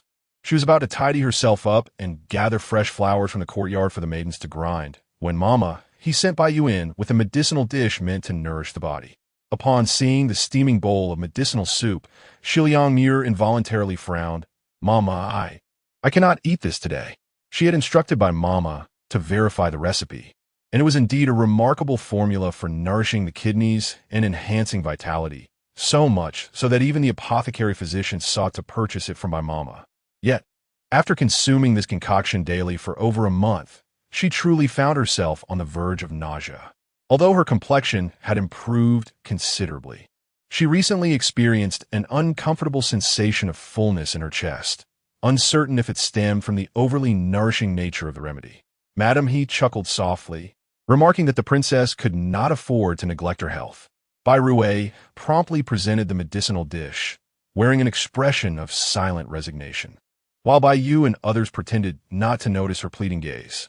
Shiliang Mo sighed, lamenting her lack of popularity, and resigned herself to drink from the bowl. After finishing, Bai Madam entered, prompting Madam he to discreetly step outside, directing the maids and servants to diligently clean and grind the newly purchased rice into a fine powder. Bai Madam took Shiliang Mo's pulse, smiling as she noted the remarkable improvement in the young lady's internal energy, far surpassing her expectations. "This must be the effect of the elixir you provided," Shi Liang Mo smiled in return, feeling genuinely revitalized.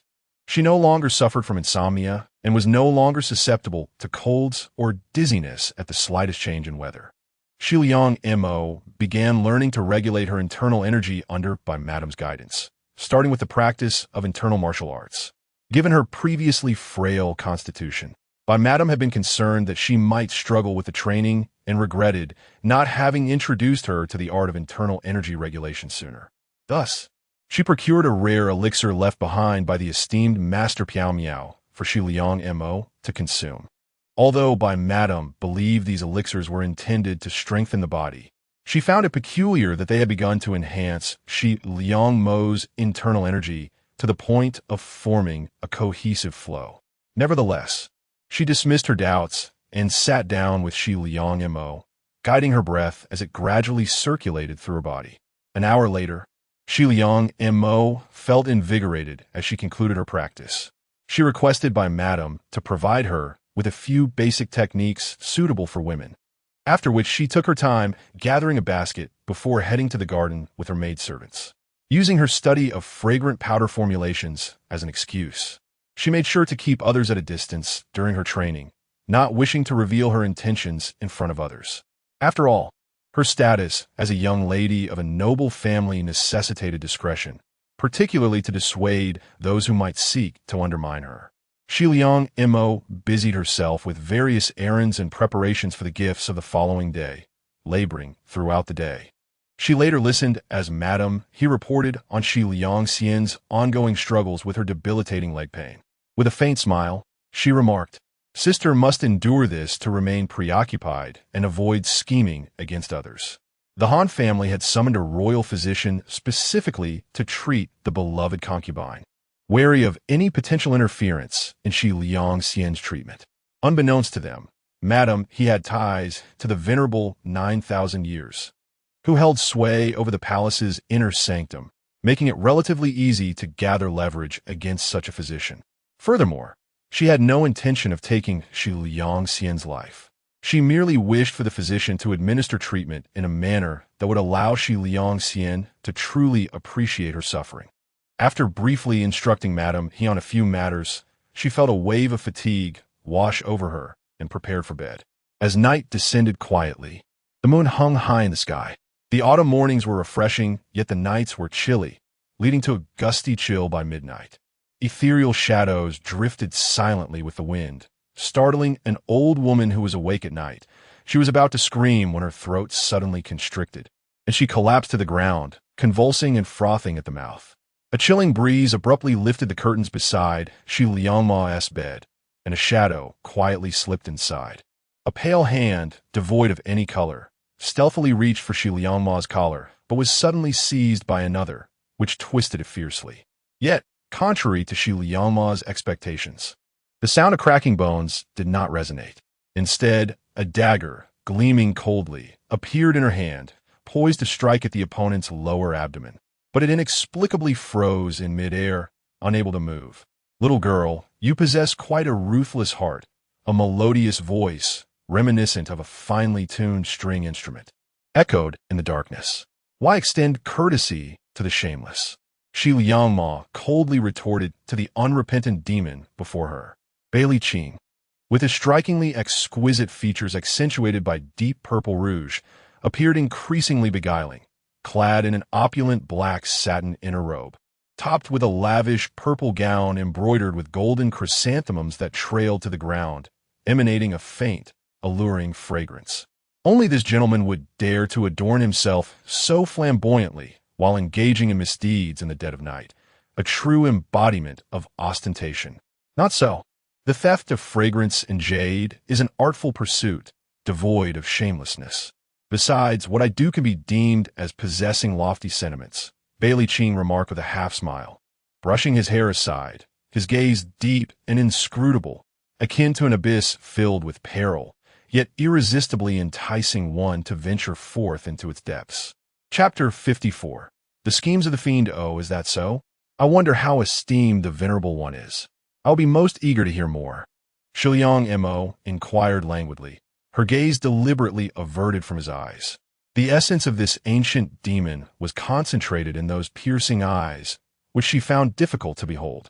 Nevertheless, her curiosity was piqued. This venerable one visited her nightly, and it seemed rather peculiar that he would choose to pursue a girl of her underdeveloped stature, especially considering he was a eunuch.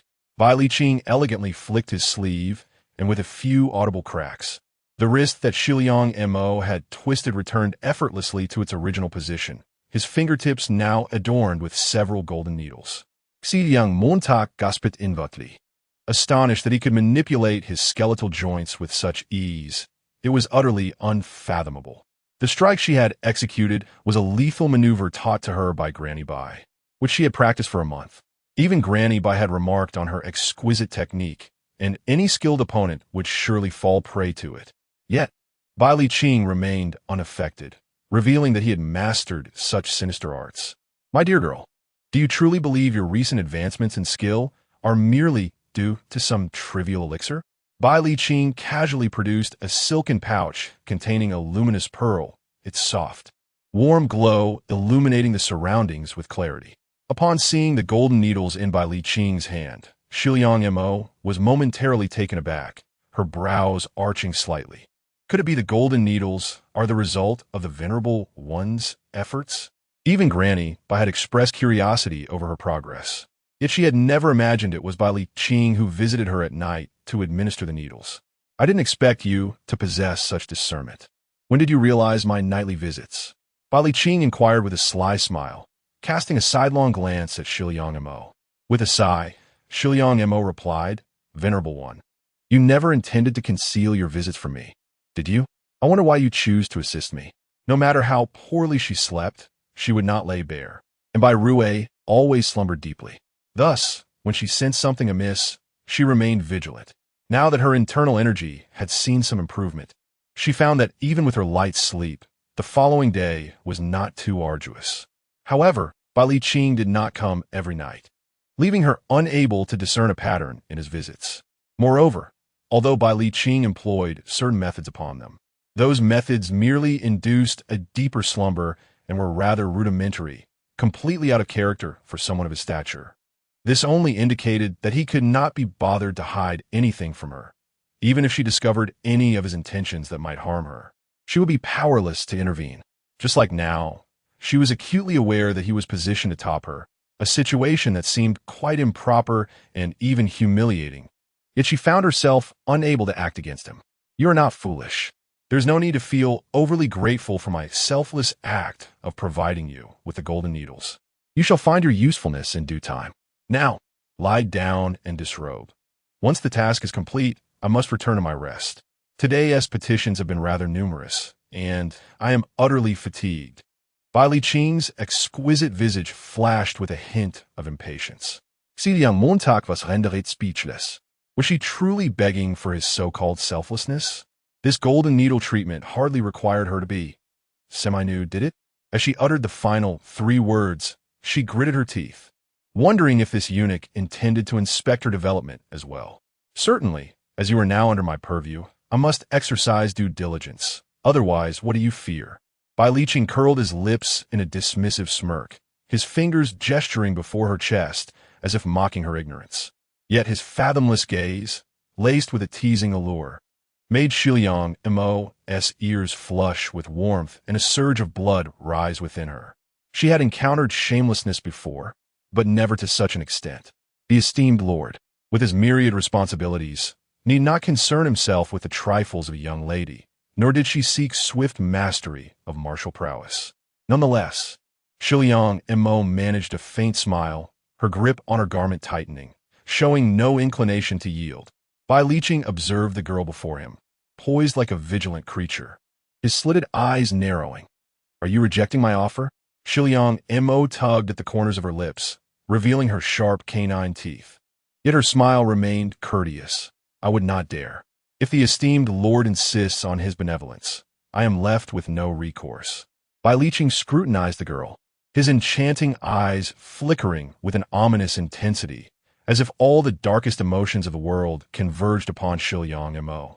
She bit her lip undeterred, reciting the Diamond Sutra fervently in her heart. After an indeterminate time, Bai Liqing suddenly chuckled lightly. Child, the day you come to seek me. I hope you retain this spirit. As his words faded, the magnificent yet treacherous figure before her vanished entirely, along with the heavy sense of oppressive darkness that had seemingly never existed. She found herself momentarily stunned, eventually releasing a breath laden with cold sweat. Should she feel fortunate for having defied Bai Liqing unscathed, or should she harbor concern? As night descended, shrouded in mist, it was already the hour of curfew. Along the dimly lit path, a man of exquisite beauty strode gracefully, holding a white lantern that flickered gently. His elegant garments billowed in the night breeze, exuding a faint fragrance that lingered in the air, as if a formidable creature of the night traversed a segment of the mortal realm, cloaked in sumptuous attire. From the obscurity nearby, indistinct voices floated. Duke. The man's voice was soft and beguiling. Have you completed your task? Yes. 126 individuals have been dealt with. I selected 10 of the finest women to bear human skins and 6 used for the same purpose, sending them to the incense workshop for fans and drums, along with 12 of the best women's scalps dispatched to the disguise workshop. Very well. Duke, you're quite early today. Bai Liqing's lips curled in a vibrant smile. That little fox has grown nicely of late. Her texture has improved. With a bit more nourishment, she will prove invaluable. Invaluable? Does the Duke intend to craft a fan from Princess Jinmin's skin or a gilded bone bowl? Bai Liqing shook his head, suddenly struck by a whimsical thought. Since Xiao Lianzi and the others have taken on godsons, why not adopt a goddaughter? A goddaughter? Alas, she is rather too old for the joys of diaper changing, potty training, playful pouting, and gentle nibbles, but the expression of the old man Shiliang would certainly be delightful. Duke, Princess Jinmin would be the death of you. Your preferences are becoming increasingly peculiar. Bai Liqing chuckled softly indeed. Nurturing a person with a touch of blood is quite essential, and taming the fiery mare is rather exhilarating, wouldn't you agree? Are you referring to Princess Hanyu? Ahem. Mei, your tongue seems rather loquacious of late. Tomorrow, instruct the seamstresses to prepare some exquisite belly wraps in the most vibrant hues destined for your future young lady. Additionally, procure the finest white satin for the monthly necessities of young ladies. Are you intending to practice the gathering technique? The maidens in the residence are more than capable of assisting you. Bai Liqing sighed, appearing somewhat wistful. Alas, while I cannot attend to the young girl's diapers, it seems appropriate to assist with her menstrual supplies. At that moment, a shadow collided with a tree with a loud thud, oblivious to its surroundings. Chapter 55. Coercion and affection. On the following morning, Shiliang Mo rose with dark circles under her eyes, having endured a restless night. She dreamt of perusing the investiture of the gods, when suddenly a chilling wind swept through, and from the pages emerged the 1,000-year-old nine-tailed fox spirit, Daji, who pinned her beneath her claws, licking her face with a tongue slicked in saliva, cackling, "It has been a century since I have tasted human flesh." This fox with a human visage was none other than Bai Liqing. Eventually, the morning arrived, and Bai Yu and Bai Rui came to attend to her. With a languid disposition, she reluctantly got out of bed to freshen up. "What troubles you, my lady?" Bai Rui inquired, handing her a warm towel to cleanse her face. Her eyes filled with concern. "Nothing much, just a poor night's sleep, but I shall be fine from now on," Shiliang Mo replied, stretching lazily. Although Bai Liqing was capricious and acted with cruel cunning, her pride was undeniable. According to the tales of her past life, she was akin to its Sundara queen. Having been spurned by her, it was likely that she would refrain from further harassment. While it was somewhat regrettable to miss the opportunity to enhance her skills through Bai Liqing's golden needles, she preferred to cultivate her abilities gradually rather than expend effort engaging with that ancient sorceress. As Bai Yu deftly arranged her hair, she cheerfully remarked, "Even with a lack of sleep, my lady, you still possess a splendid complexion. Allow me to style your hair beautifully today, so that our family may behold your elegance." Bai Yu was exceptionally skilled with hair, not only mastering the popular hairstyles of the day, but also creating exquisite styles of her own invention. At that moment, Mama, who was preparing breakfast alongside Bai Rui, chuckled, "That is undoubtedly true, but today you may also need to prepare for another young lady." Xi Young Montauk pauset. just as a sweet, innocent voice called from outside, "Elder sister, are you there?" Yuera has come to pay her respects. As she spoke, a petite girl with a face as radiant as the moon entered, smiling brightly as she offered a respectful bow to Shiliang Mo. Her unannounced intrusion was indeed impolite, yet her cherubic demeanor rendered it impossible to harbor any anger. However, Mama He furrowed her brow slightly, for a background as a court lady instilled in her strict adherence to decorum. It turned out to be her fourth sister. Shiliang Mo returned her smile. Shiliang Yu gazed at Shiliang Mo, noting her modest yet exquisitely refined attire, and could not help but express her envy. "Elder sister, you are becoming more beautiful by the day." Of course, our eldest lady is naturally stunning. She was merely a pearl obscured by dust in the past. Bai Rue chimed in proudly, having recently made some progress in her studies, which fueled her desire to show off. Shiliang Mo shot her a playful glare before turning her attention back to Shiliang Yu, whose round, adorable face radiated innocence. Yet, Shiliang Mo was well aware of the cleverness hidden within her youngest sister, whose cunning was not to be underestimated. After all, how could the daughter of a mere foot-washing maid possess luxuries that rivaled those of the daughters of minor officials, even garnering greater favor from the Han family? "Elder sister, I too wish to adorn myself splendidly to impress those haughty maids of our household," Shiliang Yu declared, shaking her tiny fist in indignation. The daughters of the Shiliang family have always been rather proud, despite the fact that the branch of Duke Jinghua has clearly fared better than those who merely rely on their inherited noble status. Yet, they insist on adopting an air of superiority, making it difficult for those residing in the Duke's mansion to tolerate. Thus, when Shiliang Yu expressed her sentiments, laughter erupted among the crowd, who found the fifth young lady to be utterly charming. Only Shiliang Mo, with a light laugh, tapped her forehead with a hairpin, teasingly remarking that it seemed she had come to seek favors from her elder sister, noting that she seldom visited before. The glimmer in Shiliang Mo's eyes bore an enigmatic quality that seemed to pierce the hearts of those it fell upon. Shiliang Yu's once charming smile faltered momentarily, leaving her at a loss for words, her cheeks flushed with shyness. She had once been complicit in the humiliation of Shiliang Mo, albeit without direct involvement, but had orchestrated or encouraged some mischievous pranks. Under Shiliang Mo's gaze, she felt as if her innermost thoughts were laid bare. "Fortunately, Silian Mobore Nogarai," merely instructing Baiyu to fetch a platter of jewelry for her to choose from. The array of exquisite pearls and gems sparkled brilliantly under the sunlight, capturing Shiliang Yu's attention. Although she had always endeavored to please the Han family, she had never had the opportunity to acquire such luxurious and beautiful adornments, often settling for discarded pieces from Shiliang Dan. After some deliberation, she selected 2 ruby-inlaid golden hairpins and 2 jeweled flowers, humbly expressing her gratitude to Shiliang Mo. Shiliang Mo observed the glimmer of longing in her eyes, yet noted her restraint in suppressing desire. She raised an eyebrow, recognizing that while the girl was cunning, she still possessed the innocence of youth, making her a candidate worth guiding. "We are sisters, and there is no need to mention it. We simply support one another." Shiliang Yu chuckled awkwardly, hesitating as if she were summoning great resolve, then spoke earnestly. "Elder sister, if you encounter discussions about your marriage among the elders, do not acquiesce." With that, she turned swiftly and dashed away, leaving the others in a state of confusion, while Shiliang Mo furrowed her brow in contemplation. Once the daughters of Duke Jinghua completed their preparations, they boarded their carriages, making their way to the family estate.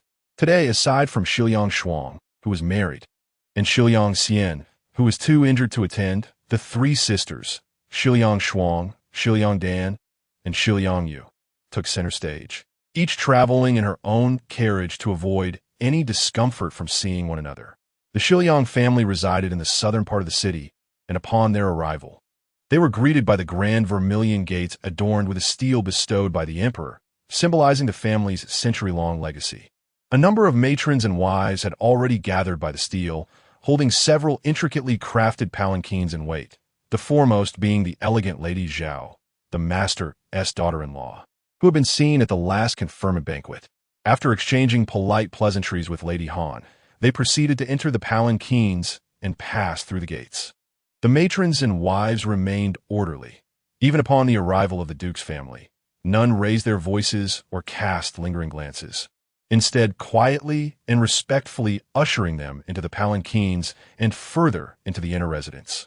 Shiliang Mo raised an eyebrow slightly, for she was indeed struck by the grandeur of a century-old noble family, reminiscent of the moment when Lin Daiyu first entered the Jia household. The estate was adorned with flying eaves and bracketed roofs, its corridors winding and deeply serene. Although it lacked ostentatious decorations, with merely its lofty gray tiles and white walls, it was lushly planted with exotic flowers and peculiar grasses, exuding a profound cultural richness. The names of the various pavilions and towers, such as the ink-washing pool and the Xuanbi Pavilion, were all related to the art of calligraphy, showcasing a deep-seated heritage. Yet, the stark contrast of black and white, along with the somber atmosphere of the inner courtyard and its servants, imparted a feeling of considerable oppression. However, upon entering the inner courtyard, a sharp and bright voice rang out, cheerfully exclaiming, "Oh, you finally arrived. Our esteemed ancestor has been eagerly waiting. Pray, who is the future illustrious princess? The virtuous Lady Zhenmin, personally bestowed by His Majesty? Allow this country bumpkin to behold her."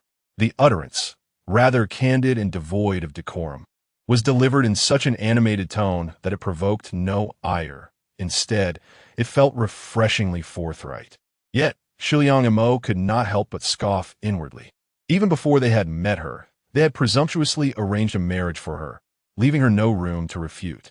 If she were one of delicate sensibilities, perhaps such an arrangement would have been settled. Alas, she was not one to shy away, for her fortitude lay in her unabashed demeanor. Chapter 56. Coercion and affection. The carriage came to a halt, and Shiliang Mo gracefully lifted the curtain and stepped out. Before her stood a woman with her hair elegantly styled in a traditional bun, adorned in a plum-red garment embroidered with golden chrysanthemums.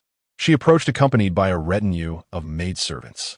With a long, delicate face and a complexion slightly pale, her lips appeared strikingly crimson. Her eyes, shaped like phoenixes, were framed by elegantly arched eyebrows. Her hair was intricately arranged, crowned with a golden phoenix clutching a string of South Sea pearls that cascaded down to her brow. She sported 6 red gold hairpins and wore a necklace of large dragon eye pearls around her neck. This woman exuded an extraordinary aura of wealth, yet lacked the refined grace expected of a lady from an esteemed family, resembling instead a daughter from a wealthy merchant household. Shiliang Mo could not help but feel astonished. The most revered families valued propriety and lineage above all else. How could such a woman appear in this setting? Shiliang leaned closer, expressing her disdain in a low voice. That is Sister Feng, the second daughter-in-law of Madame Zhao. She was originally the legitimate daughter of the wealthiest family in Luoyang, the Feng family. Though they possess great riches, their fortune only blossomed in the last generation through commerce. It is baffling that the family would consent to such a match for their grandson. Since Madame Zhao lost her daughter Yan, she has been in poor spirits, and Sister Feng has taken on the responsibilities of managing the household. What were they thinking? It seems they are merely pursuing her family's vast wealth. The Shiliang family has fallen to the point of arranging a union with a family they have always deemed inferior. The financial state of our household must be quite dire, Shiliang Mo pondered silently. Madame Zhao appeared less than fond of her daughter-in-law. Regardless of Sister Feng's diligent attentions, her demeanor remained exceedingly frosty. Yet, Sister Feng seemed undeterred, approaching Shiliang Mo with a smile and a courteous gesture. The Feng family extends their respects to the princess. Shiliang Mo smiled in return, extending her hand in a dismissive manner. That is hardly necessary. We are all family. Dear sister, there is no need for such formality. Nevertheless, she accepted the courtesy, as her status as a princess entitled her to such respect, even from Madame Zhao. However, others harbored different sentiments, whispering disparagingly from the shadows. Look at her arrogance. She actually made the second sister-in-law pay her respects. She should consider her own standing. Does she truly believe that being a princess elevates her status? What kind of princess cannot even write properly? Yet, on the other hand, Sister Feng maintained her cheerful demeanor, showing no signs of embarrassment. After surveying Shi Liang Mo from head to toe, she remarked with a smile, "Indeed, the princess possesses remarkable beauty. A daughter as ethereal as this. It is no wonder the Duke has kept her hidden from us common folk for so long. Please, do come this way. The elders at home are eagerly awaiting your arrival." Sister Feng, with her silver tongue and charming disposition, was undoubtedly a shrewd individual, a testament to her merchant heritage. Shi Liang Mo merely smiled and refrained from responding, allowing Sister Feng to lead her inside. In the center of the courtyard stands a spacious hall, its pillars dark and imposing, nearly requiring two individuals to encircle them. Above, a plaque inscribed with the calligraphy of Emperor Taizong reads, "Eternal renown for a century." At the head of a room sits an elderly lady adorned in a dark blue brocade robe embellished with patterns of cranes and longevity symbols. Her head crowned with a jade peach headdress. She is none other than the elder sister-in-law of the matriarch of the family, the late Mrs. Yu, whose demeanor exudes a solemnity that starkly contrasts with the ever-smiling countenance of the matriarch, instilling a sense of reverence in those who behold her. Beside her sits the head of the family, an elderly gentleman clad in a robe of auspicious clouds, his expression equally grave. He is the esteemed Shiliang Jian, former Grand Academician of the Hamlin Academy. To either side, a group of unfamiliar faces is present, with the exception of the Zhao family member, whom Shiliang Mo does not recognize. She respectfully kneels before the elderly gentleman and Mrs. Yu to pay her respects. Upon seeing this, Mrs. Yu's expression softens slightly, as she gestures for Shiliang Mo to rise. A matron nearby promptly approaches, presenting Shiliang Mo with a pouch as a token of greeting, while the elderly gentleman instructs his attendants to bestow a jade scepter upon her. He also grants each of Shiliang Yu and Shiliang Dan a modest token, which they seem to regard with disdain, particularly Shiliang Dan, who scoffs at the meager offerings. Shiliang Mo quietly sighs, reflecting on how the family's fortunes have diminished. She recalls that when Shiliang Shuang arrived, there were far more exquisite gifts. Accepting the pouch from Bai Rue, she eventually rises, while Shiliang Dan and Shiliang Yu position themselves behind Han Shi. Feng Jia, with a pleasant demeanor, attempts to take her hand and introduce her to the others. But Shiliang Mo declines, remaining stationary, smiling silently. Feng Jia, momentarily taken aback, proceeds with a brief introduction of the relatives, listing uncles and aunts in a hurried manner. Once the introductions conclude, Shiliang Mo graciously bows to the relatives on either side, saying, "Esteemed elders," Shiliang Mo pays her respects. The relatives had anticipated her approach for greetings, eager to assert their authority and indulge in the vanity of receiving a greeting from a princess. However, seeing Shiliang Mo remain unyielding, their expressions shift, revealing their displeasure.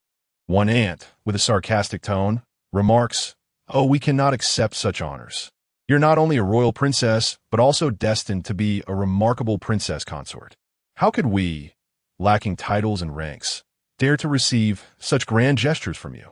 "Nonsense, dear aunt, you misinterpret my intentions. Mo is inherently gentle and values filial piety. She will naturally pay her respects according to familial hierarchy. How could she resemble those outside who are ignorant of propriety?" Han Shi interjects with a smile, glancing at Shiliang Mo. This statement pressures Shiliang Mo to bow to these relatives, and should she comply, it would diminish her noble status below theirs. The relatives seek to impose their seniority upon her, leaving her in a difficult position. Conversely, should she refuse to bow, it would be deemed unfilial and presumptuous, a breach of decorum. With a gentle smile, Shiliang Mo responds, her voice steady and dignified, "Our esteemed Shiliang family has always upheld the values of refinement and education. I assure you, I'm not one who disregards etiquette. However, given my royal title, I must await the proper greetings from my uncles and aunts in accordance with court protocol, after which I shall reciprocate with due respect, lest we tarnish our family's reputation for honoring the imperial court." Upon uttering these words, the expressions of all members of the Shiliang clan grew rigid. According to court customs, it was indeed appropriate to first perform the court rites to honor the sovereign, delineating the hierarchy of respect. before exchanging greetings in accordance with the seniority of elders and juniors. However, they had always held a lofty opinion of their family status over the collateral branches, their pride rendering them reluctant to bow to a mere young girl. The matriarch, Lady Yu, furrowed her brow and cast an irritated glance at Shiliang and Mo. Noticing the tense atmosphere, Feng Jie quickly interjected with a smile.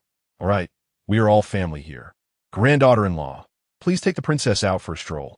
The young ladies in the inner court have long awaited her arrival." The elder patriarch lifted his eyelids, nodding coolly.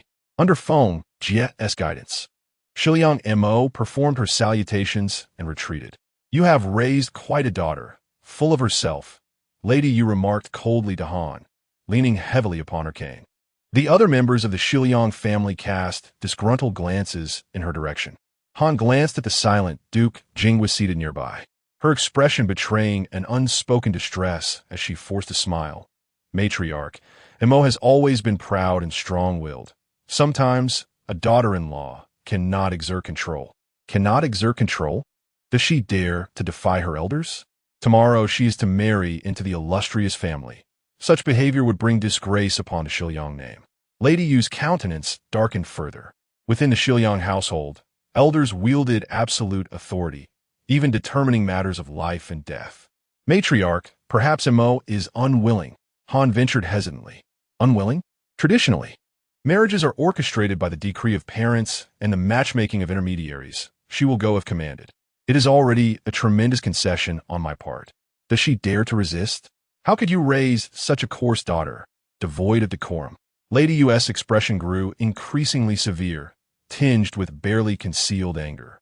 Han felt a surge of triumph within, yet her face bore an expression of faux contrition as she glanced toward Duke Jinghua. He, maintaining an impassive demeanor, replied, "Aunt, is the selection of a bride for He not still under discussion?" Discussion?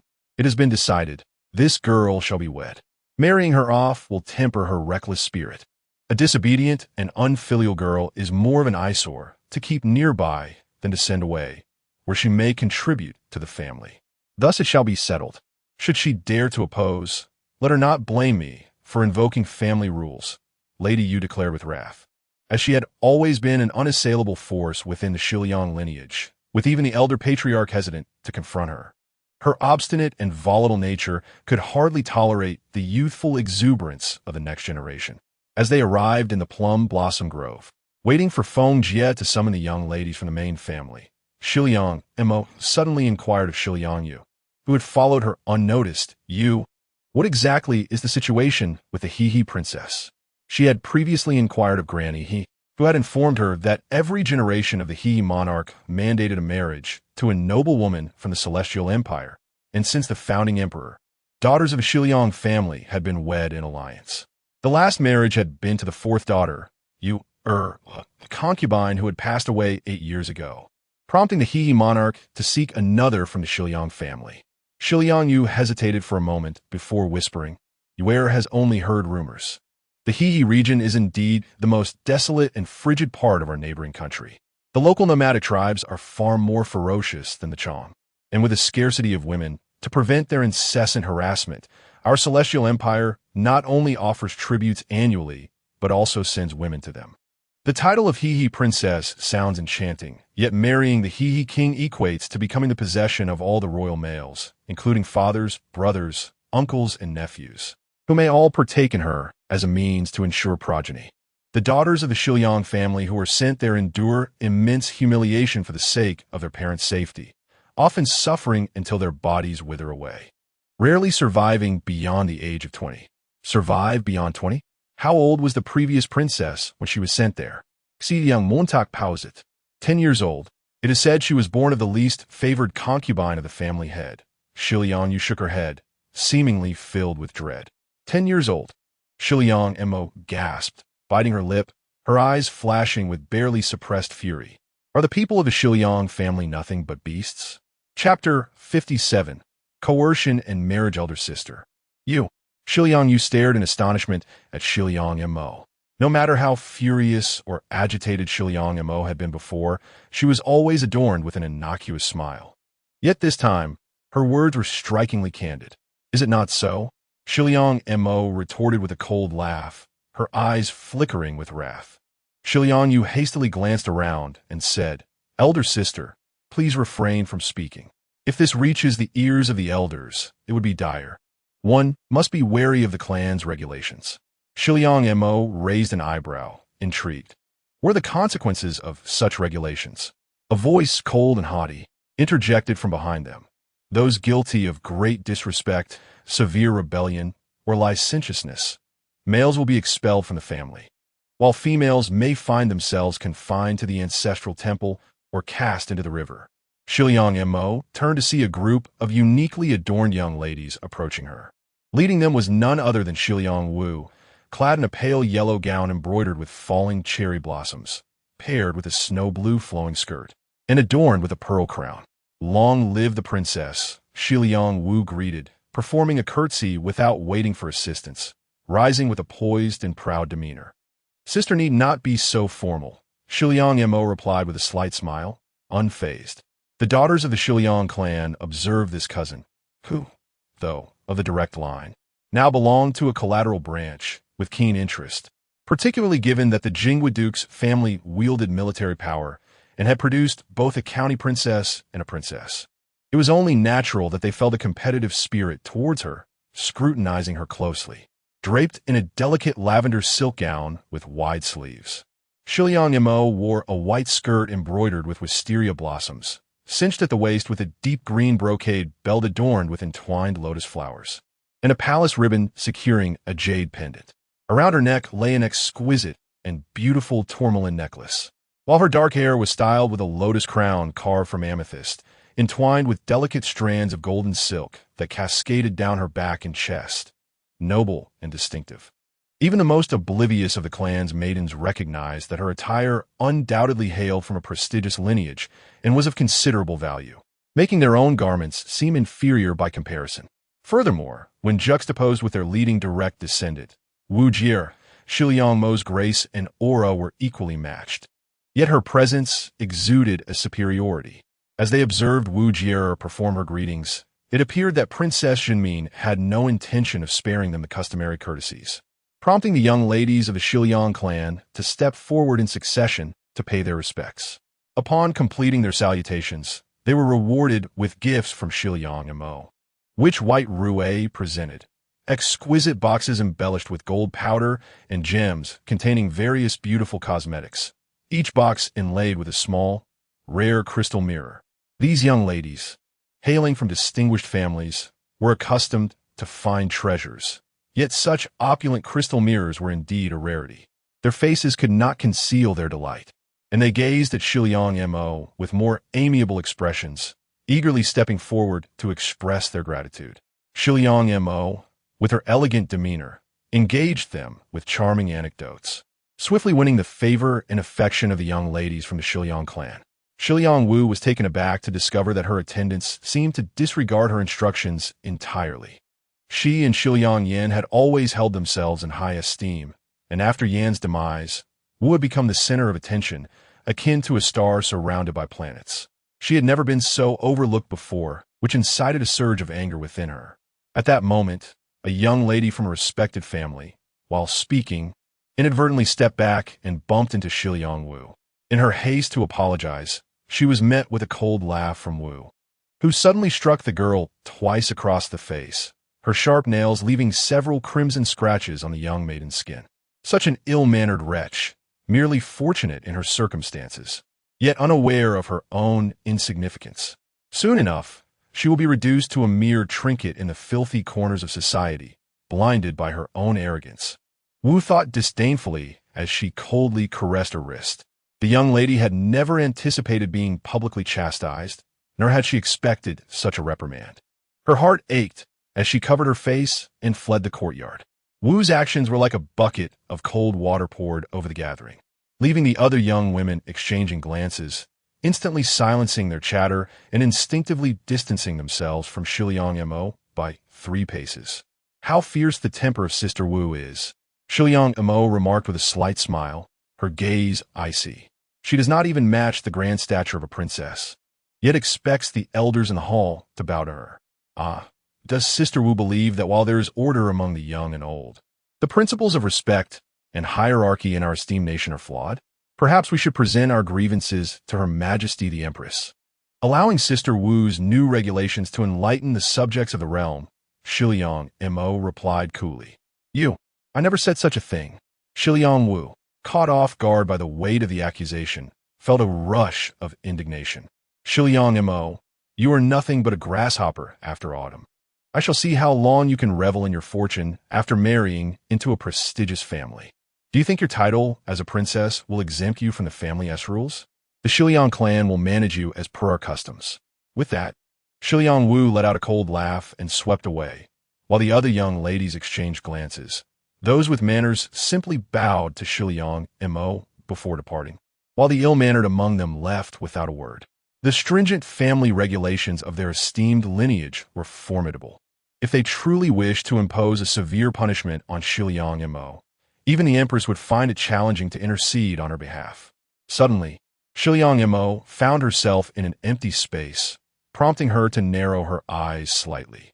Shiliang Yu, observing her, bit her lip and said, Elder sister, you need not concern yourself with them. Even someone as cunning as she was at a loss for how to comfort Shiliang Mo. Shiliang Mo let out a soft scoff and called out, Mama He. It turned out that Mama He, unsure of when to depart, had reappeared behind Shiliang Yu, startling her. Rest assured, my lady, you need only attend to this matter, Mama He assured her confidently. Shiliang Mo then smiled faintly, almost to herself, saying family rules? Perhaps it is time for those who have long benefited from these rules to taste the consequences of their own regulations. Shiliang Yu watched the two, feeling perplexed and uncertain. Yet Shiliang Mo's expression sent a chill down her spine, compelling her not to meet her gaze. Once everyone had vacated the courtyard, a tall and imposing figure emerged from the depths of the plum blossom grove. A sharp-voiced young servant inquired quietly, Master, what do you think of these two young ladies? The man's voice was as cold as the biting winds of February, and without a hint of hesitation, he turned and departed. The young servant sighed and shook his head, reflecting on the unfortunate fate of the two young ladies. It was indeed ill fortune to attract the attention of such a master. He detested the petty displays of rivalry among women. Whichever lady ended up marrying him would undoubtedly face a challenging life. Chapter 58. Tidying up the Shiliang maiden after the midday meal, all members of the Shiliang family gathered in the Lufeng discussion hall. The matriarch, Lady Yu, cast a cold glance at Shiliang Mo and publicly announced her decision to present Shiliang Mo as a candidate for marriage to the emperor, thereby sending her to become the consort of the illustrious King He. The venerable king was already over 45, older than Duke Jinghua, and upon hearing the news of yet another marriage alliance, the unmarried daughters of the Shiliang family were filled with trepidation. They hurriedly sought to secure engagements, while those who were either too young or less favored wept nightly with their mothers. Now, with a girl from a branch of the family being betrothed, everyone in the Shiliang clan breathed a sigh of relief. However, given the noble standing of this particular lady, should she or Duke Jinghua express reluctance, the matter might not come to fruition, leaving everyone anxiously observing Shiliang Mo. Since the matriarch had made her decision, Mo would naturally comply. With a gentle smile, Shiliang Mo graciously accepted. The gathered assembly could not help but exhale in relief, while Shiliang Wu and others reveled in her misfortune. Were it not for the decorum expected of women, they might have openly celebrated. Meanwhile, several young men regarded Shiliang Mo with disdainful glances, as if she had already descended to the status of a common courtesan to be toyed with at will. While the princess, once she entered the palace, she would merely be another plaything. Some exchanged furtive, lascivious looks, brazenly scrutinizing Shiliang Mo. Although she sensed something amiss, she could not discern its nature. Very well, this is the bloodline of the Shiliang family. Observing that Shiliang Mo appeared to understand her place, Lady Yu's stern demeanor softened slightly. From tomorrow onwards, you shall reside in our household, where matron will instruct you in the customs and etiquette of the court. Montak, your marriage is not solely our decision. You must consider this carefully. Duke Jinghua furrowed his brow, doubting she truly comprehended the implications of being a consort, a position fraught with degradation. Shiliang, You must remember your identity. You are not only Duke Jingwa's charge, but also a scion of the Shiliang lineage, destined to devote your life to the family's honor. Lady Yu scolded the Duke sharply. Duke Jingwa, seasoned by years of military service and countless achievements, rarely faced such rebuke from the emperor himself. His face turned pale as he opened his mouth to respond, only to be firmly restrained by Lady Han, who gazed at him imploringly, as if fearing that a confrontation with the matriarch would pit him against the family. Father need not worry for Mo. As a member of the Shiliang family, she is naturally expected to make sacrifices, and to become a consort is indeed an honor. Shiliang Mo noted Lady Han's gesture, feeling a cold disdain within her, before turning her attention back to the matriarch. Lady Yu, I understand your emphasis on propriety and the importance of rewards and punishments. If a sister from our household were to offend the divine mandate, what punishment would be warranted? Lady Han, familiar with Shiliang Mo's cunning, felt an alarm rise within her as she was about to speak. Yet, Lady Yu, somewhat appeased by Shiliang Mo's submission, nodded in agreement. Indeed, an affront to the divine mandate must be met with severe punishment. Shiliang Mo let out a sigh, her expression one of deep regret. It appeared that just moments ago, Sister Wu had not only spoken recklessly regarding the hierarchy and etiquette of the saints, but had also taken it upon herself to reprimand the other young ladies in the courtyard. This left Mo perplexed. When had the Shiliang family resorted to such theatrical measures to chastise an unmarried young lady, akin to the customs of a humble household? It was known that Sister Wu was already betrothed, and should this incident be made public, it would likely tarnish her reputation. At that moment, Zhao's face turned pale as she shot a fierce glance at her daughter. Since the encounter at the Shiliang family's conferral banquet, she had come to realize that Shiliang Mo was no ordinary girl. Yet, Shiliang Wu had disregarded her warnings and provoked this enigmatic maiden. Enraged, Shiliang Wu immediately stood up from behind Zhao, exclaiming, "You speak nonsense. Wu, sit down. Wu, do not be disrespectful." Both Zhao and the matriarch admonished simultaneously, leaving Shiliang Wu feeling utterly flustered, her face instantly revealing a sense of grievance. Shiliang Mo delicately covered her lips with a handkerchief, seemingly lamenting, "Sister Wu, it is not my intention to make things difficult for you. If it were merely a playful exchange among sisters, it would be inconsequential. However, the matron by your side is a second-rank female official bestowed by the palace, originally serving the empress as the head of the kitchen. I fear my sister cannot assist you." The members of the Shiliang family were taken aback, their eyes widening in shock as they regarded the middle-aged matron who had stepped forward. They then realized that her presence exuded an authority far beyond that of an ordinary matron. She was indeed an official in the empress's service.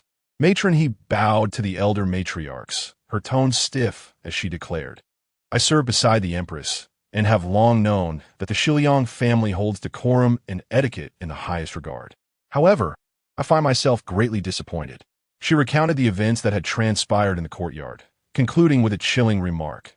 Those aware of the princess's playful banter may understand, but for those unaware, it is sheer disrespect. I have always conducted myself with utmost caution in the empress's presence, and the empress often uses the women of the Shiliang family as models for educating the palace's consorts and princesses.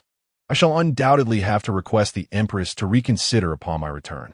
An immediate silence enveloped the room, the atmosphere thick with tension as everyone exchanged nervous glances, cold sweat trickling down their backs. Shiliang Mo could not help but sigh inwardly. This was the epitome of cunning. With her eloquence, she not only established her authority, but also left the Shiliang family members too intimidated to argue, while simultaneously making it impossible to ascertain whether matron he would indeed report this incident, thus solidifying the charge of disrespect. Matron Zhao attempted to interject, but was interrupted by the elder matriarch. "What the matron has said is entirely correct. We have been negligent in our oversight. Pray, what punishment do you deem appropriate?" Matron, he showed no inclination to acknowledge the elder matriarch's somewhat obsequious tone, responding coldly, "For the crime of disrespect, 10 strikes with a rouge stick." The mention of the rouge stick left the elder matriarch momentarily taken aback. Matron, he offered no further explanation, merely producing a bamboo implement measuring roughly 5 inches from her sleeve. Upon seeing the slender bamboo strips bound together with red cord, Zhao felt a slight wave of relief wash over her. Even if struck 10 times with this object, it would amount to little more than a reddened cheek. Shiliang Wu could hardly endure the public humiliation, yet when she attempted to speak, she felt Zhao's firm grip on her hand, forcing her to swallow her words. Your Highness, Wu is but a girl. How can she bear such punishment in public? Perhaps. Zhao glanced at Shiliang Mo, her usually haughty demeanor now tinged with desperation.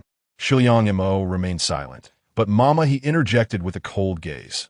Punishment is meant to serve as a warning to others. If the lady is unwilling, I assure you I shall not lay a hand on Miss Wu. I will merely report to Her Majesty. Old Madam Yu immediately scolded Zhao Yu. The head of the household should hold your tongue. Are you still defending her after such a failure in discipline? Zhao was taken aback, gazing incredulously at her mother-in-law, then lowered her eyes, a profound sorrow flashing within them. Shiliang Mo noticed her expression and fell into contemplation. Meanwhile, Shiliang Wu was being restrained by 2 matrons in the hall, her anger and fear evident as she watched Mama he approach with a thin bamboo board. You old witch, how dare you? Before she could finish, Mama he struck down without hesitation. A sharp pain shot through Shiliang Wu's face, and tears streamed down as she involuntarily cried out. Ah! Mama he disregarded her, maintaining a steady rhythm as she continued to strike. Shiliang Wu trembled, her cries echoing throughout the room with the sound of the bamboo board cracking against her skin. Elder sister, what is this rouge of sorrow? Why does Wu's sister seem? Shiliang Yu could not help but whisper to Shiliang Mo, echoing the confusion of all present. With such a thin piece of bamboo, one would expect the pain to be minimal, yet Shiliang Wu's screams suggested a torment far beyond mere pretense. After several strikes, her cries transformed, blood spilling from her mouth, no longer resembling an act of deceit. The punishment for any palace maid or concubine who spoke out of turn was devised by a former imperial consort known for her severity. This particular punishment involved 6 specially crafted bamboo strips, tapered in the middle and slightly thicker at the ends. Each strike was equivalent to 10 with a standard bamboo fan, designed to inflict severe injury while leaving the victim's face deceptively beautiful, thus the name Rouge of Sorrow. After Shiliang Mo recounted this, a collective gasp arose from the assembly. Beneath such a beautiful and fragrant name lay a cruelty akin to the punishment of tongue extraction. It seemed that Wu's sister's life was irrevocably ruined. Zhao's face drained of color as she glanced towards old Madame Yu and the old master, who appeared oblivious, not even lifting his eyelids, while old Madame Yu glared at her with an icy warning. Listening to Shiliang Wu's agonized cries, Zhao felt as though her heart were being torn apart, and she turned to Shiliang Mo. Your Highness, Wu is ignorant. Please show mercy. Mama he halted the punishment, her voice stiff. There is no need to plead with the princess, madam. I am here to educate the princess in the ways of the court. If old madam wishes to intercede for Miss Wu, I have my own explanations to provide to Her Majesty, and this matter may be resolved. As if doused by a frigid cascade, Zhao was oblivious to the frigid nature of the matriarch of the Yu family. For the sake of the Shiliang family and her own interests, how could she dare to speak before Her Majesty the Empress? Her husband was utterly ineffectual, offering her no hope. Having already lost one daughter, could she bear to witness the ruin of another? Disregarding all else, Zhao boldly approached Shiliang Mo and, with a resounding thud, knelt before her. Your Highness, I beseech you. Shiliang Mo regarded Zhao with a measured gaze and remarked coolly, Madame Zhao, this is the 2nd time. Zhao was acutely aware of the implication, and gritting her teeth, she whispered just loud enough for the 2 of them to hear, in the future, should your Highness require anything, the Zhao family shall spare no effort. Shiliang Mo remained silent, prompting Zhao to lift her gaze, only to meet the piercing darkness of Shiliang Mo's eyes, an abyss as frigid as ice water, tinged with a hint of crimson, utterly uncharacteristic of a 15-year-old girl. Unable to withstand the intensity, Zhao averted her eyes and murmured, should I falter in my vow, my children and I shall find no resting place in death. At last, Shiliang Mo exhaled a soft sigh and assisted Zhao to her feet. Your maternal love is as bright as the sun and moon.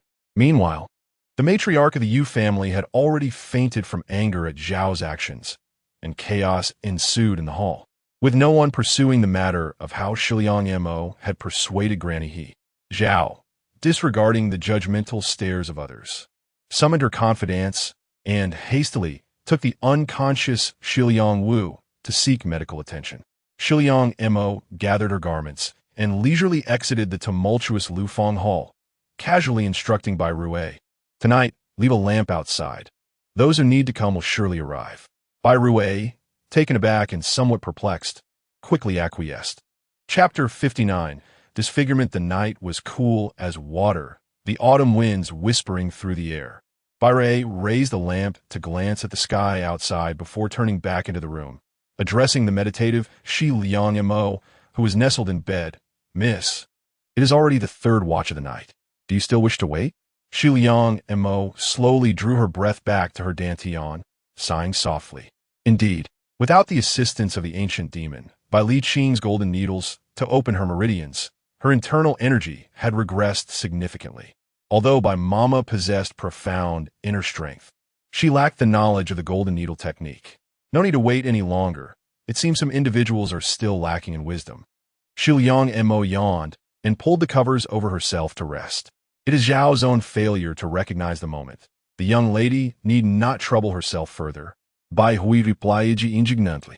Shiliang Mo chuckled lightly. She will surely come to regret this. A woman who cannot discern her perilous surroundings wishes to safeguard her children solely on her own merit.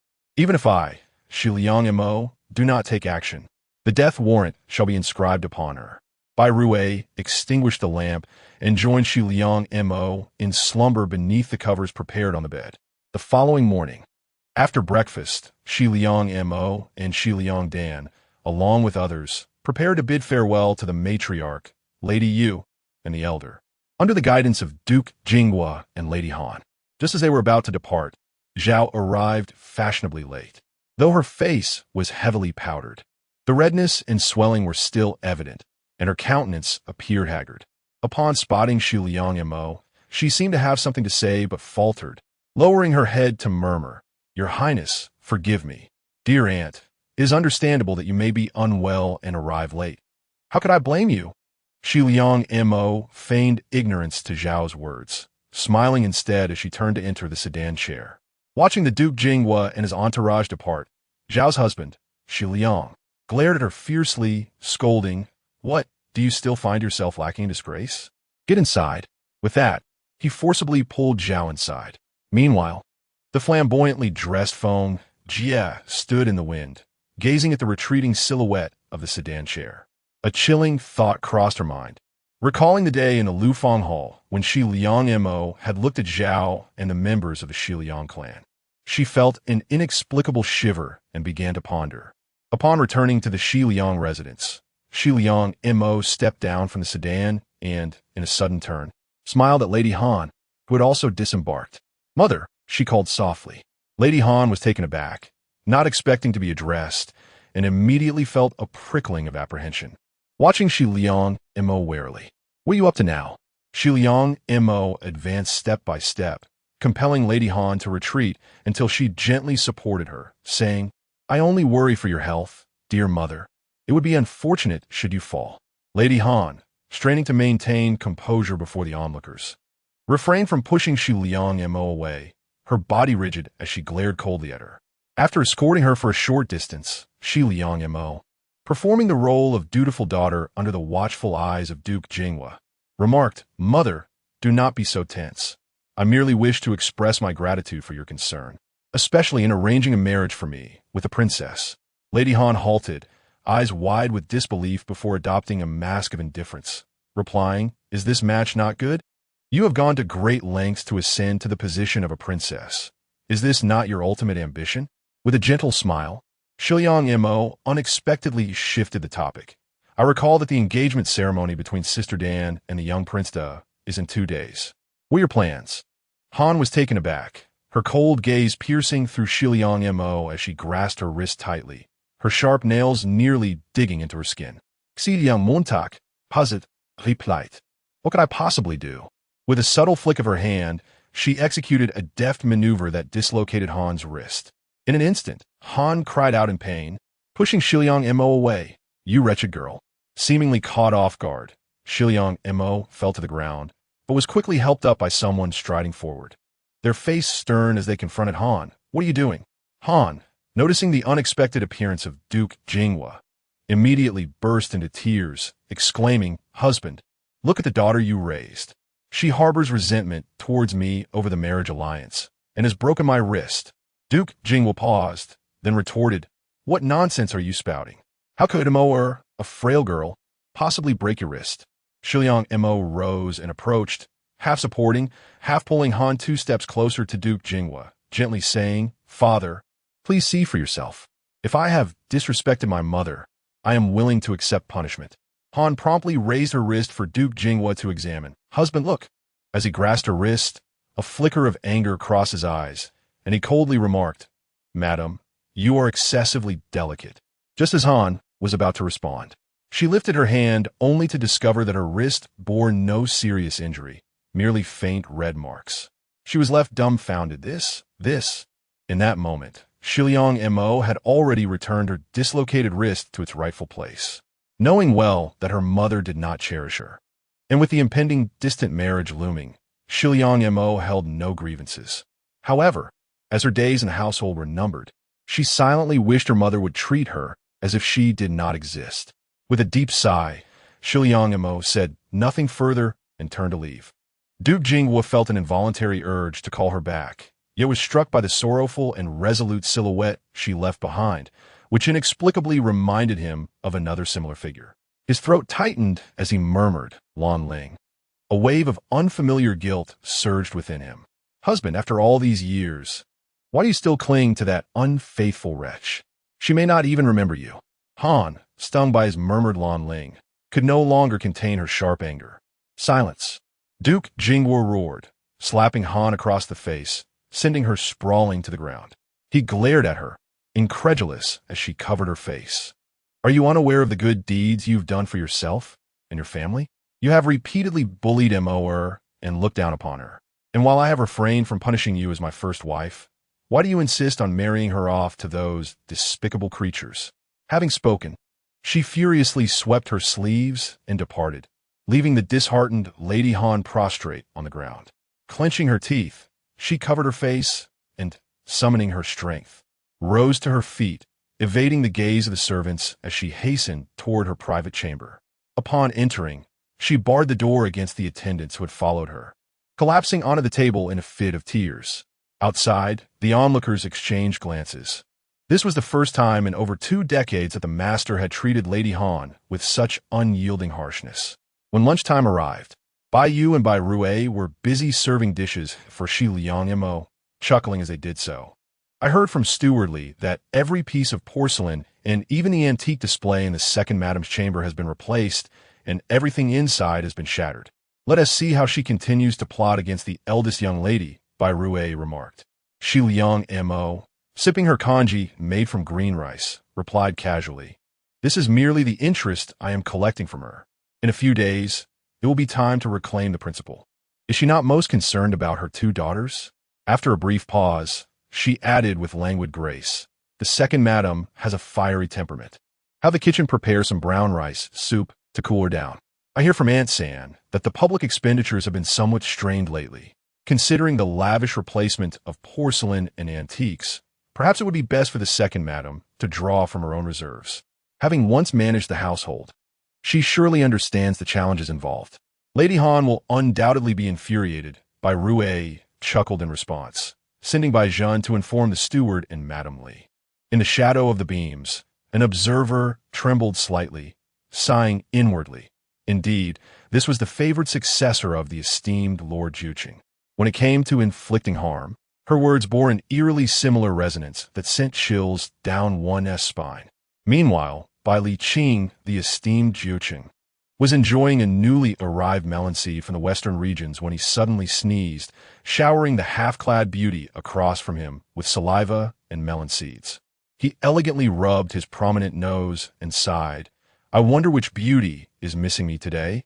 He felt a sudden itch in his heart and supported his chin, lamenting, it has been far too long since I last visited my little fox. As he pondered this, he mused, that girl has been exceedingly busy of late. After all, the grand wedding approaches.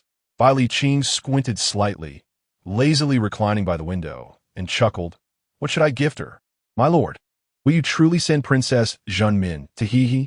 The ever-curious chief steward Lien could not help but inquire. The esteemed lord still seemed to be in high spirits regarding the princess, and given her utility, sending her off to Hehe seemed a great loss. Bai Li Qing replied with a smile that was not quite a smile. What do you think? Perhaps I should send you to Hehe for a marriage alliance instead? Steward Lien immediately bowed his head, deciding it best to abandon the question. Just as Bai Li Qing was wrestling with the thought of whether to disturb Shi Liang Mo in the dead of night, the Duke's residence was exceptionally busy that day, particularly as it marked the betrothal of Shi Liang Dan.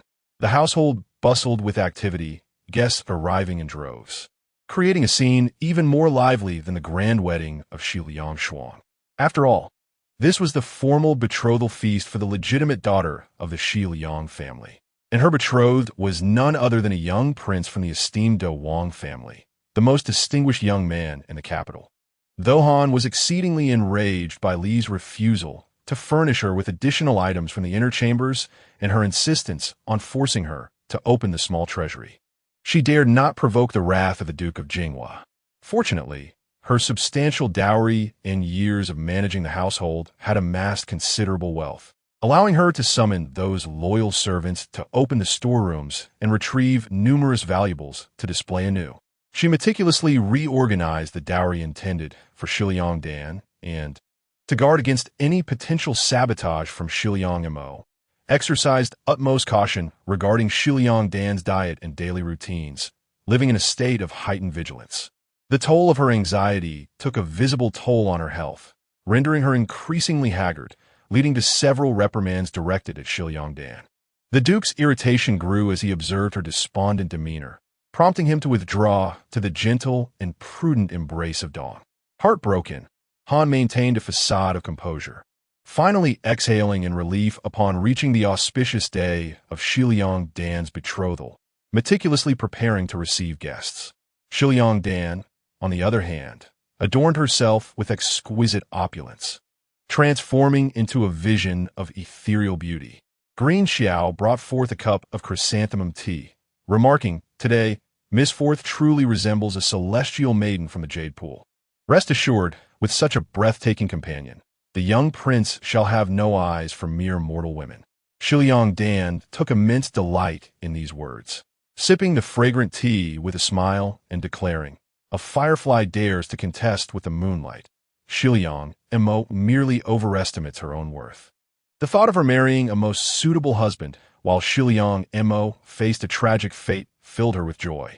Miss, the auspicious hour approaches, Green Xiao announced as she retrieved the tea, guiding the anxious Shi Liang Dan around the room before departing.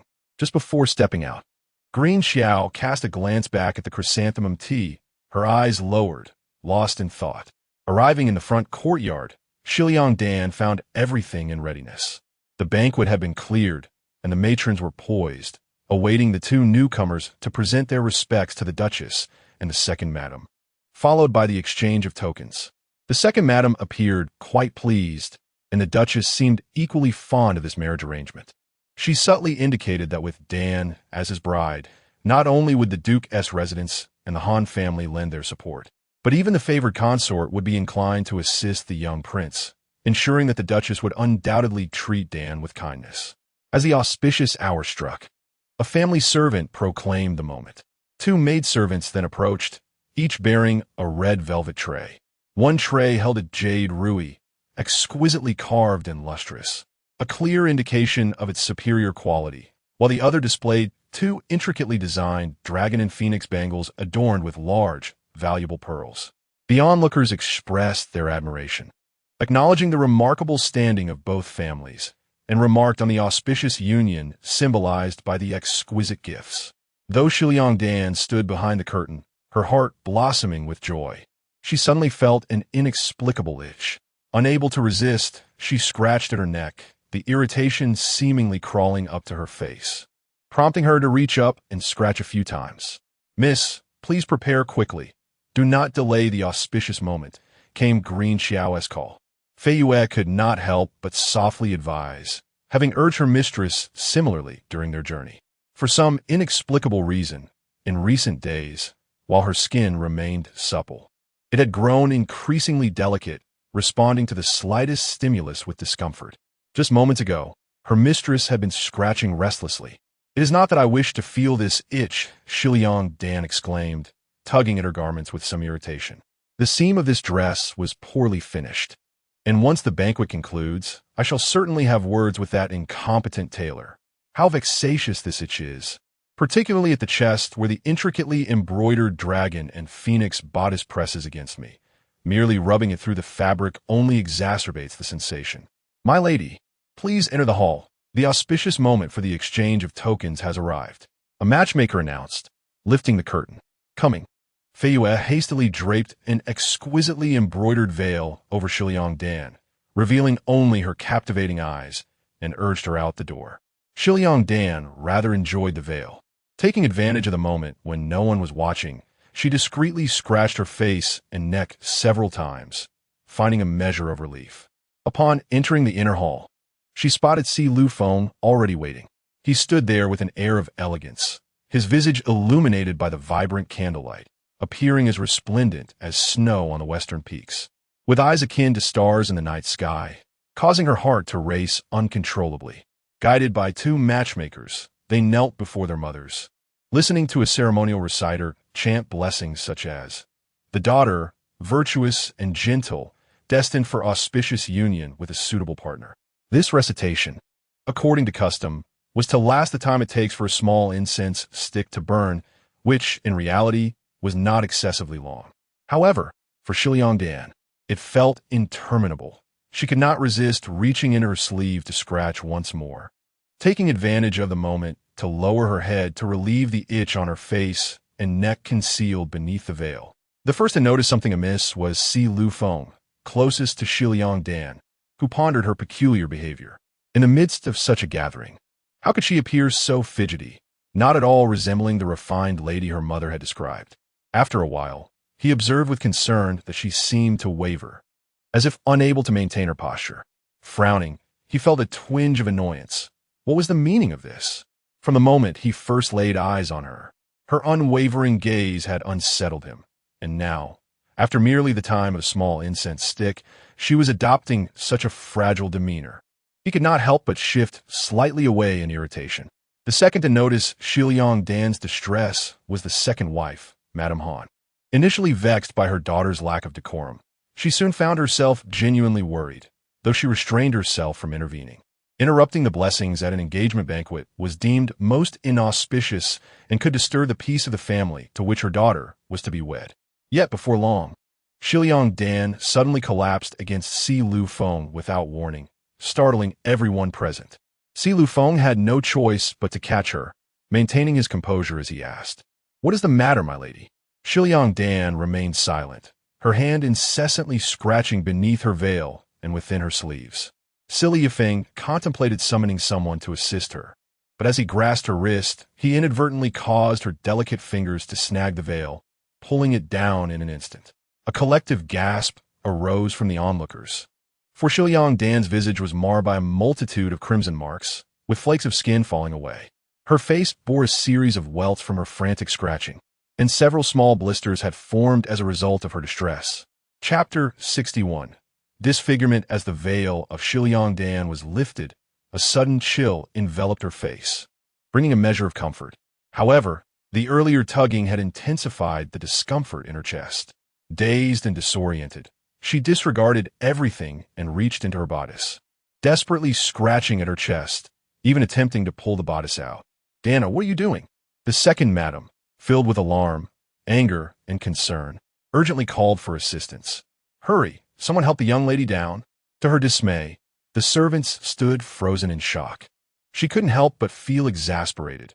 Was this a spectacle meant to humiliate Danner in public? After scolding them a couple of times, a maid finally rushed forward to grasp Shiliang Dan's wrist.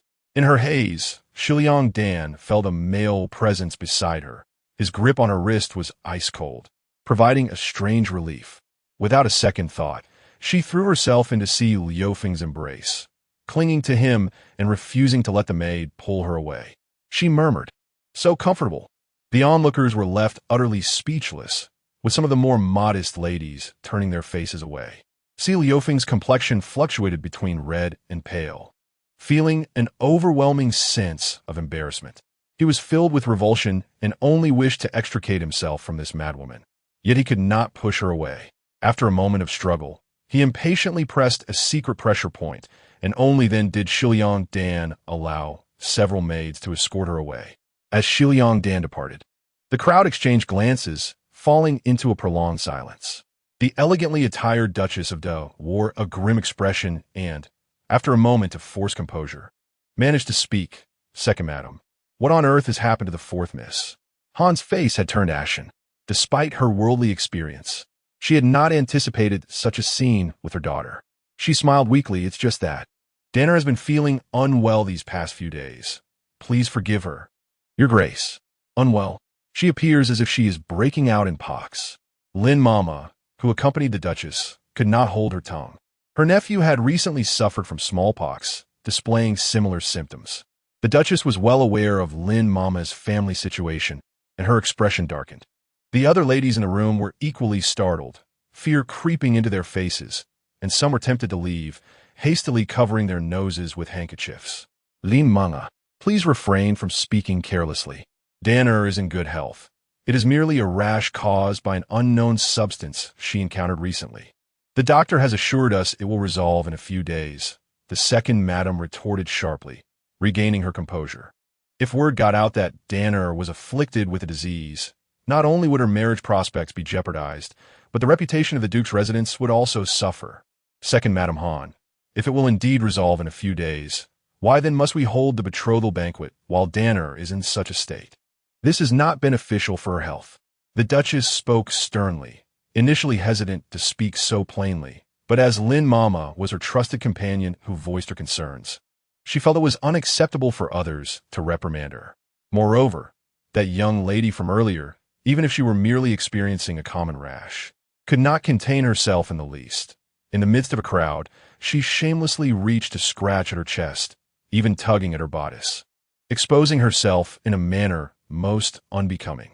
It was a spectacle that utterly compromised the dignity of the Jinghua Duke's residence, and left the reputation of the Da Wangfu in disarray.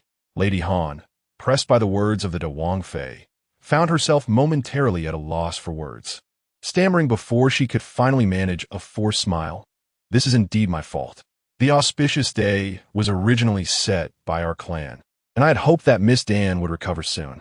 To delay such a propitious occasion would be ill-advised, hence the date remained unchanged. I hope the Wangfei will not take offense." Seeing Lady Han's face awash with remorse, the Da Wangfei, unwilling to press the matter further, coldly replied, "Very well. Let us consider today as events as concluded. We shall await Miss Dan's full recovery before discussing other matters." Lady Han, taken aback, rose immediately, eager to speak. "Wangfei, enough. I too am weary today. I presume you have also exerted yourself greatly, so it is best you return to rest. There is no need to see me off." The Da Wangfei gracefully waved her hand, interrupting Lady Han, and rose to lead the impassive Si Lufeng towards the door, with the household members of the Da Wangfu promptly following suit.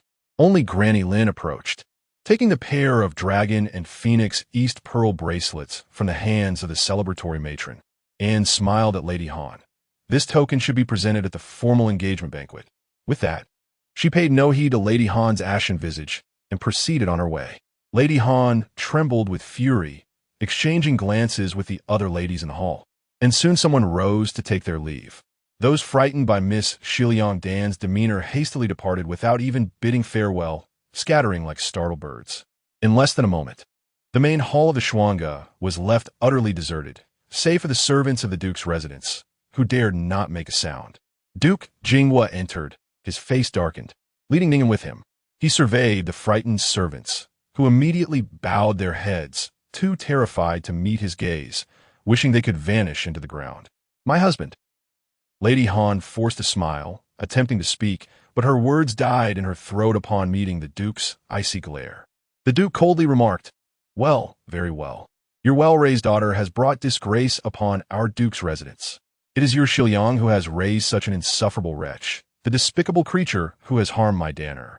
Instead of seeking retribution against her, you dare to hold your first wife's daughter accountable. What manner of reasoning is this?" Lady Han, filled with grievance and resentment, exchanged a cold stare with the Duke. The Duke, incensed by her demeanor, chuckled darkly. Just moments ago, he had been conversing merrily with his comrades, the recent joyous occasion having alleviated his persistent gloom. Now, he was confronted with such distressing news, watching as his companions awkwardly took their leave one by one. He had intended to ascertain the truth of the matter, yet Lady Han continued to target the girl, as she always had. "Are you suggesting that it was once again Miaoer who instigated this?" The Duke glowered at Lady Han.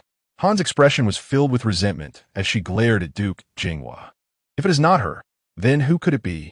That day, she twisted my wrist and brazenly declared her intention to harm Danner. Despite my vigilant precautions, I could not foresee her success. What a malicious heart she possesses. It is not enough that she has already destroyed my most cherished Siener. Now she seeks to ruin my Danner as well." By the end of her lament, tears streamed down her cheeks uncontrollably, her grip on her clothing tightening as she struggled with her heartache. The other servants, under Ningen's direction, promptly withdrew, fearing to involve themselves in such matters concerning their master's household. Observing Han's exquisite beauty, dampened like a peony in the rain, and her expression laden with unspeakable hatred, Duke Jinghua felt a flicker of annoyance rise within him. Yet, he could not help but entertain doubts. After all, the events surrounding Shiliang Dan today were exceedingly peculiar. He paced restlessly within the confines of the room before finally stating, "Did you not summon the imperial physician? I shall have a military doctor skilled in treating poison injuries come to examine the situation. If it is indeed Miaoer, I shall secure justice for Danner. But if it is not," he shot a cold glance at Han, which instantly ignited her fury. She scoffed, "And if it is not, what then? Even if I wrongfully accuse her, what does it matter? She is merely the illegitimate offspring of a Lan family, and you would cherish her as if she were a jewel, coddling her while allowing her to harm your own child. I have seen gold and silver picked up, but never a green hat worn with such pride." Chapter 62, Poisoned Silence. The Duke of Jinghua's eyes were suddenly swept by a tempest of fury, resembling a tumultuous sea. His gaze sharp as a sword, laden with a palpable aura of bloodshed directed at the Han family, having traversed the battlefield for many years. With countless lives extinguished by his hands, the ferocious energy of a seasoned general was far beyond what a mere woman, skilled only in the intrigues of the inner chambers, could withstand. Han's body stiffened with terror, her limbs turned to jelly, and she slid from her chair to the ground, overwhelmed by a chilling sensation. The Duke glared at her, enunciating each word with a chilling precision. "Lan Ling is my legitimate wife. She was, she is, and she will always be. Mo, the little girl, is the unspoken bloodline of Shiliang. Do not let me hear you utter such words again, or else." His gaze lingered on the trembling Han, and a figure from years past flashed before him, a woman who had once smiled defiantly amidst a myriad of soldiers. With a disdainful scoff, he turned on his heel and departed. Ningen observed the crumpled form of Han, letting out a soft sigh. Even a dragon has its reverse scales. Those who touch them meet their demise. "Second madam, I always believed you to be astute. Why do you persist in provoking the Duke, sire? Do not forget how you came to reside in the Duke's household." With that, he sighed deeply and followed the Duke out. Han felt as if struck by lightning, her body transitioning from rigidity to tremors, memories flooding back, ultimately leaving her pallid and clutching her chest with a bitter laugh. Yes, how could I forget? 20 years of weathering storms cannot withstand the offspring of a wretched harlot who strayed. Truly, a man's heart is as hard as iron. Ha ha ha. In the end, she collapsed to the ground, weeping inconsolably. Outside, the servants stood in fearful silence, afraid to make a sound, merely listening to the cacophony of shattered porcelain and the second madam's anguished curses directed towards the eldest daughter. Time passed, suddenly, with a crash. A fine celadon cup was hurled by Han into the courtyard, eliciting gasps from the onlookers. With a frozen expression and gritted teeth, she commanded, "Are they all dead? Go fetch a physician." "No. Take the Duke's waste token and summon the imperial physician. I wish to see if there is still a sense of right and wrong in this world." "Yes." The newly assigned maidservant, Ma, hurriedly departed. "And gather those inept servants around the fourth miss.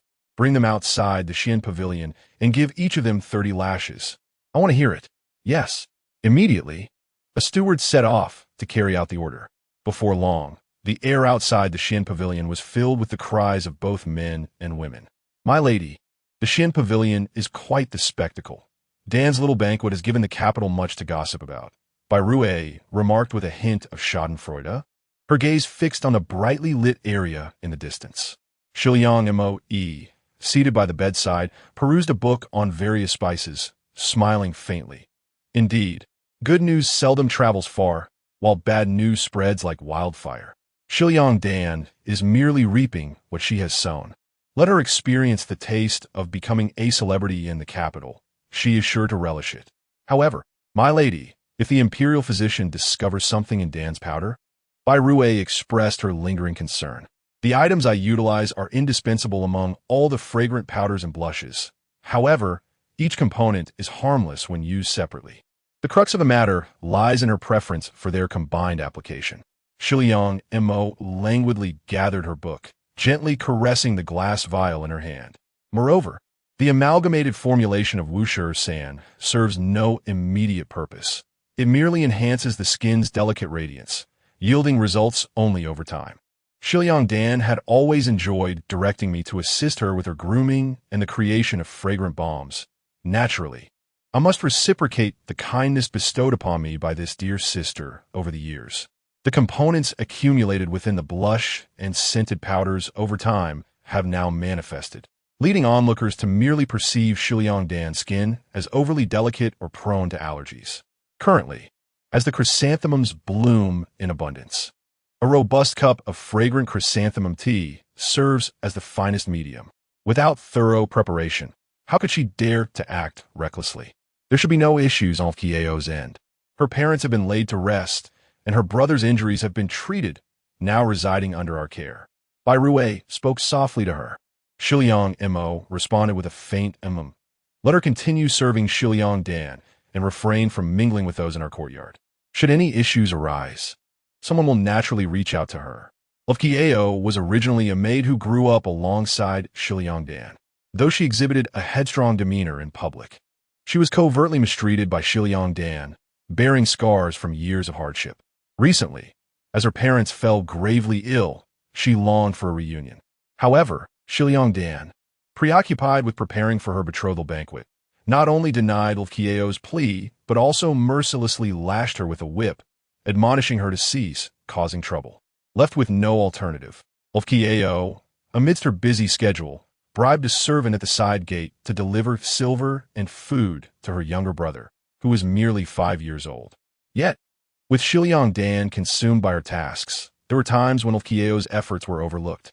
Consequently, the situation escalated, resulting in both Kieo and the gatekeeper being beaten, while her brother was also mercilessly assaulted and cast out.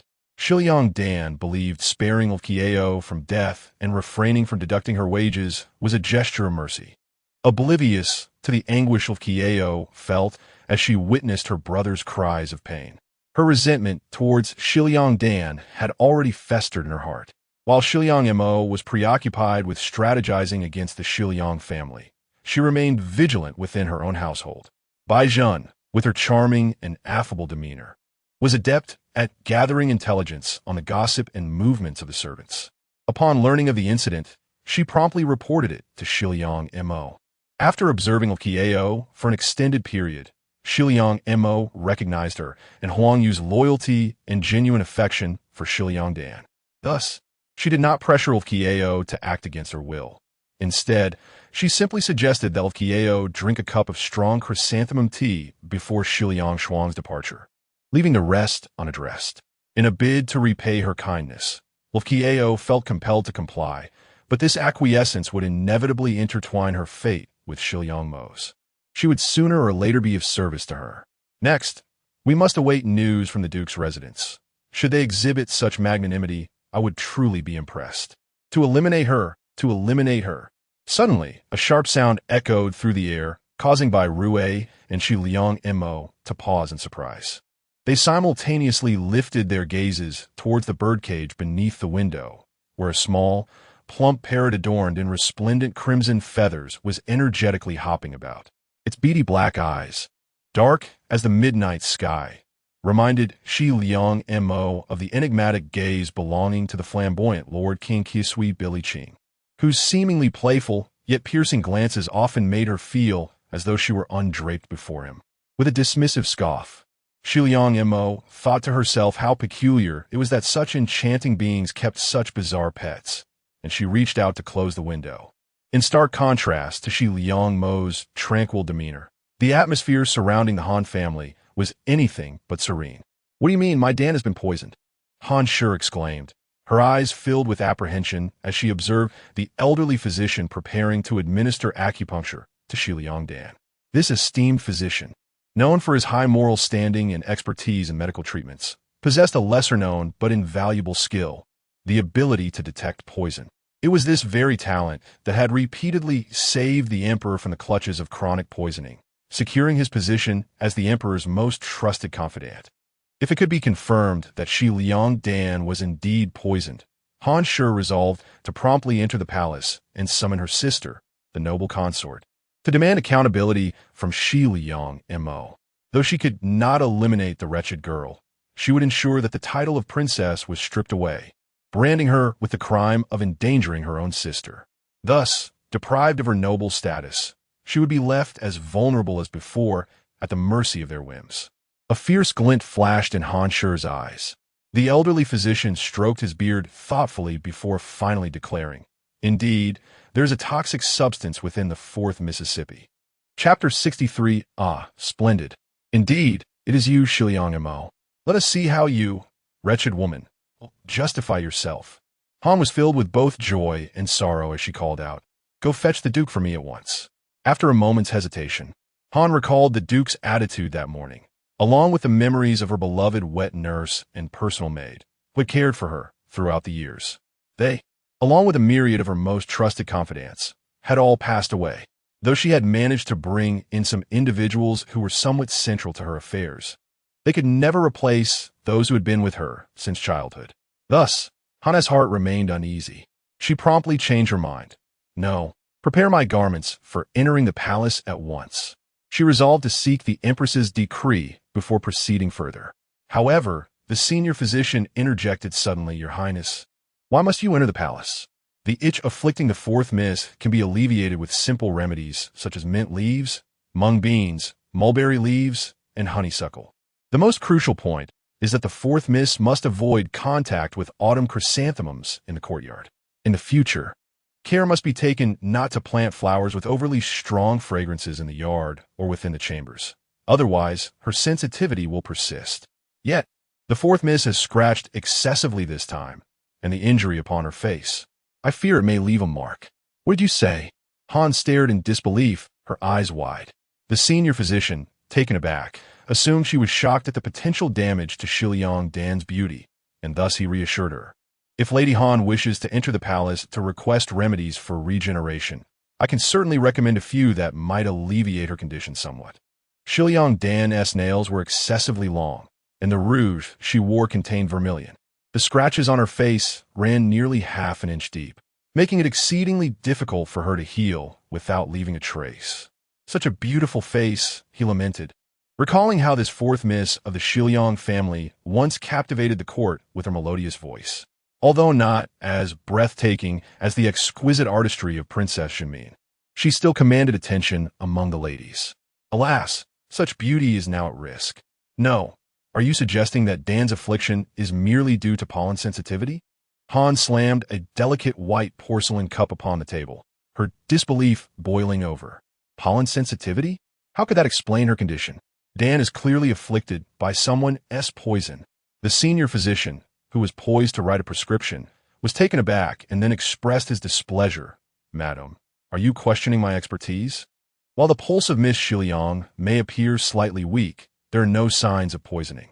Her discomfort and the redness of her skin are merely due to the seasonal blooming of chrysanthemums, which has led to pollen exposure.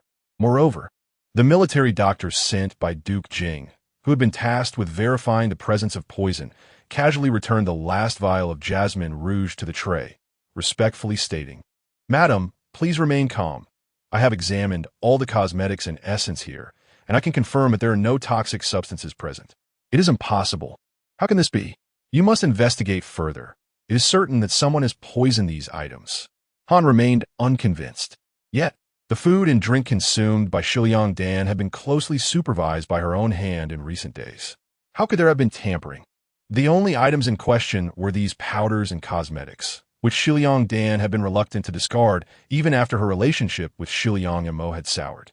It must be said that the Han family, having long immersed themselves in domestic affairs, possesses a remarkably keen sense for such matters. Alas, since the lady does not trust the elder's medical skills, she may as well seek a more capable practitioner. The physician's countenance darkened with displeasure as he picked up his medicine box, ready to depart. In the palace, aside from the few esteemed individuals required, even the noble concubine was not under his charge, were it not for the consideration of the Duke of Jinghua, who had once shown kindness to his nephew in the military. He would not have taken the trouble to come. "Esteemed physician, please wait," a gentle, aged voice called from outside. The physician was surprised to see the elderly matriarch, who had been bedridden, the former princess of the Duke of Renan, a figure of considerable respect among the nobility. Her courteous demeanor softened his tone as he replied, "You are too kind, my lady." "Mother." Han felt a pang of embarrassment, tightly clutching her handkerchief, uncertain of what to say. "If you intend to care for Danner, then do so." The matriarch lifted her eyelids slightly, casting a cool glance at her, and spoke indifferently. Han felt as if a weight had been lifted and hurriedly bowed to the esteemed physician before retreating behind the screen, leaving only the matriarch and the physician to converse. "Esteemed physician, is my great-granddaughter truly suffering merely from an allergic rash?" The matriarch, supported by Aunt Gu, seated herself at a round table inlaid with precious gems, gazing earnestly at the physician. The physician nodded affirmatively while stroking his beard. "I can assure you, my lady." The matriarch smiled lightly. "Since it is the esteemed physician who says so, it must be without issue. Jin Xiang, please see the esteemed physician off." Jin Xiang promptly stepped forward, presenting a golden incense pouch adorned with ancient jade and a letter of gold. While the physician accepted the gold without formality, he weighed the ancient jade in his hand and smiled at the matriarch. "You know my preferences well, my lady." With that, he departed with hands clasped behind his back.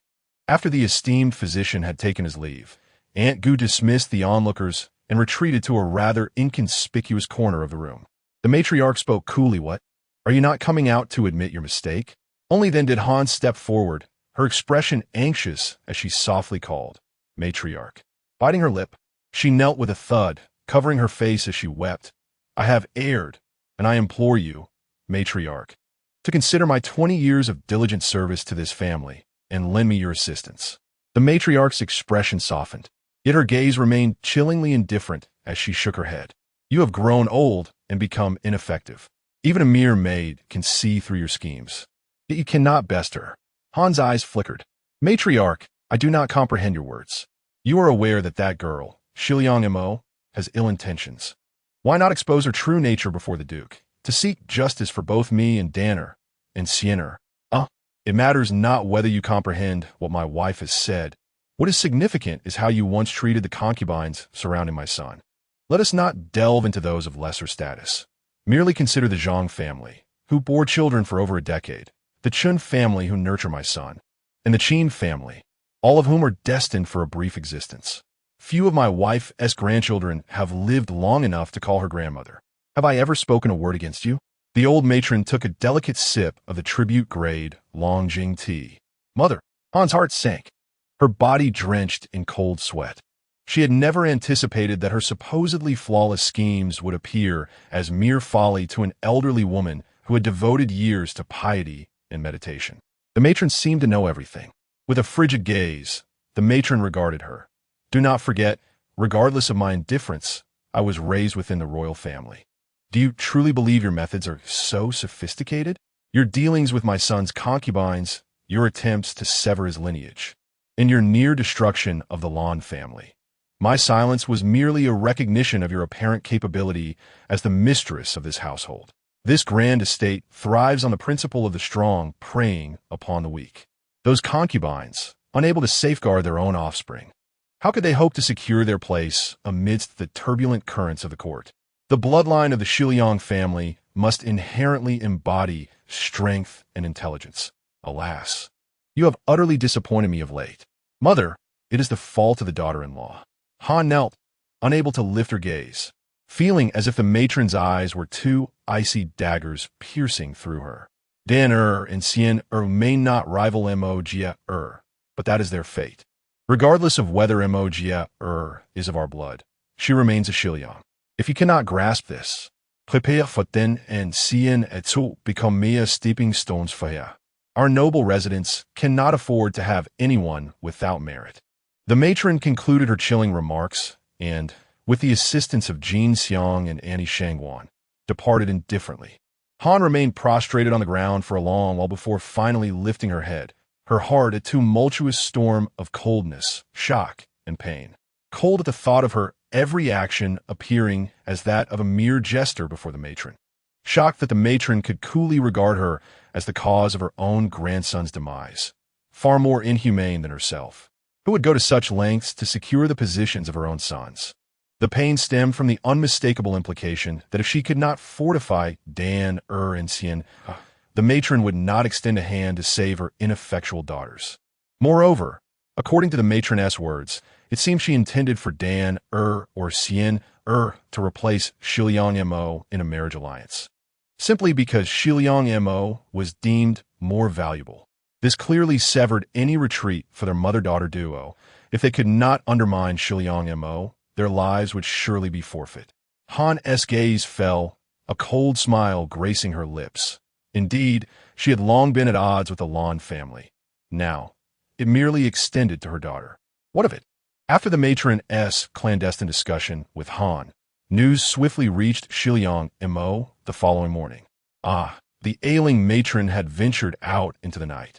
It seemed Dan wielded considerable influence. Shiliang Mo smiled subtly, her eyes shimmering with fleeting brilliance, her sharpness laid bare. Beside her, Bai Jun stood with her hands respectfully clasped, her features characterized by a graceful arch of the eyebrows, a rounded nose, and lips that curled upwards, suggesting a gentle warmth even in her silence. She smiled and inquired, "Miss, do you require us to place some personnel in the old lady's courtyard?" "There's no need," came the response. "Even if we were to place individuals there, they would merely be those who could not even enter the courtyard, serving tea and running errands. The old lady is notoriously difficult to approach, impenetrable as a fortress. Even the Han family has labored for 20 years without success. There is no reason for us to grow overly anxious." Shiliang Mo pinched a piece of golden chrysanthemum and added it to her basket, her smile serene. "Is the old lady planning to intervene in the affairs of the courtyard?" With Shiliang Xian's leg incapacitated, she has been hiding away from the world, and with her face disfigured, the old lady must surely be restless. It is only a matter of time before she seeks to reposition her pieces on the board. However, I wonder what her strategy may be. Yet after a few days, no discernible changes occurred within the old lady's courtyard. It seemed that Han had become considerably subdued. Her fervor for competing with Li had noticeably waned. Just a couple of days later, the steward of the Shiliang family, accompanied by several housekeepers and the head maid, personally arrived to escort someone away. Upon hearing this news, Duke Jinghua furrowed his brow in contemplation. Ultimately, he summoned Ning En and gave him a few instructions. Although Ning En hesitated momentarily, he acquiesced with a nod and took his leave. Li personally arranged numerous details for Shiliang Mo's departure, bustling about with great diligence. Even Madame Chenair could not escape her husband's scolding, as he insisted she expedite preparations for Princess Jinmin's journey, compelling her to visit the courtyard where Shiliang Mo resided. Although Shiliang Mo's modest courtyard was still located in the most secluded part of the estate, it had undergone considerable expansion, with several quaint chambers and a small hall added. A serene pond filled with sleeping lotuses had been excavated in front, seamlessly connecting with the lotus pool at the back. And a delicate white jade bridge now led to the courtyard's entrance. This not only enhanced its aesthetic appeal, but effectively deterred eavesdroppers. The once nameless courtyard had been renamed Lianjai. After hastily delivering gifts, Madame Chenere, her eyes flickering with urgency, quickly took her leave. Yet, Li, with a beaming smile, engaged her in amiable conversation for quite some time, inquiring if she required anything, demonstrating genuine concern. This cordiality stemmed from the early days when Li first took charge of the household. There were servants, either instigated by Han or originally loyal to her, who deliberately opposed Li. Now, as new management took the reins, they found their interests threatened, causing them to create trouble for Han, slacking off at work, and shifting the blame onto Li. This led to Li being reprimanded repeatedly by the old lady, and even Duke Jingwu wore a displeased expression, as he had initially appointed Li to manage the household. Li had once been so incensed that she could hardly eat, tears streaming down her face. Later, it was unclear how Shiliang Mo learned of her distress, but she summoned all the housekeepers and managers to discuss matters openly. And it was no surprise that the majority seized the opportunity to criticize Li. Shiliang Mo had taken note of everything. Unexpectedly, she suddenly turned against those who had been most vociferous in inciting discord from the shadows, capturing the very individuals who had stirred up trouble. The elderly matron by Mama had mysteriously produced a multitude of their private misdeeds and enumerated their transgressions. Even those with minor offenses were branded as malevolent servants who oppressed their masters, ultimately leading to their brutal deaths or sale. It was decreed that should any of them dare to offend again, their entire family would be met with a similar fate. Once more, blood flowed freely in the Luhua Council Hall, accompanied by relentless wails of despair. The young lady exhibited no fear of offending the dark forces. Her merciless and thunderous approach quelled all the servants. Shiliang Mo then gracefully withdrew, entrusting the authority to promote new talent to the Li family. Consequently, Lady Li, the instigator of chaos, became the object of everyone's obsequiousness. Coupled with her own adeptness, she managed the Duke's residence with remarkable efficiency, leaving the matriarch with no grounds for complaint. Lady Li was immensely grateful for the support extended by Shiliang Mo. After bidding farewell to Lady Li, Baizhu returned, cradling a box of exquisite jewels gifted by her, exclaiming, "Lady Li truly cares for the princess. These are gifts for the household servants." Indeed, the jewels were delicately wrapped in small silk ribbons, showcasing Lady Li's meticulousness. Shiliang Mo, holding a small pouch, remained silent, while Baizhen, with a hint of irritation, tapped Baizhu's head and remarked, "You simpleton, accepting gifts from everyone without discernment. Why did Lady Li not offer them directly? Anything the princess deems unfit for acceptance should not be received." Baizhu looked momentarily puzzled. Why not? Isn't Lady Li one of us? Baizhen, appearing exasperated, circled around her and sighed towards Shiliang Mo. "Princess, see how this one is like a pig, calling out Pearl all day long. She must truly be the reincarnation of Zhubeiji." This remark elicited a fit of laughter from Shiliang Mo, who covered her mouth in amusement, while Baizhu appeared confused yet chuckled foolishly, oblivious to the jest. Xiliang Montak, suppressing her laughter, addressed Baizhen, "Enough, enough. Do not torment her further. Though Baizhu lacks her cunning, she is as genuine as Bai Jing, and there is nothing wrong with that. The items are not of significant value. I will keep them for now. At the very least, such individuals do not pose a threat to loyalty." Afterwards, Baizhen, hands on her hips, smiled at Baizhu. "Just remember, our only master is the princess. Aside from us, there are no other allies here. In this world, nothing is free. Who knows if Lady Li will remain an ally in the future? Keep your distance from the other mistresses in this courtyard." It was then that Baizhu began to comprehend, somewhat embarrassedly nodding in acknowledgement. She recognized that she and Bai Jing were not as astute and clever as Baizhen, nor as composed and meticulous as Baiyu. It was no wonder they had not been promoted to first-tier maid status. She accepted this reality.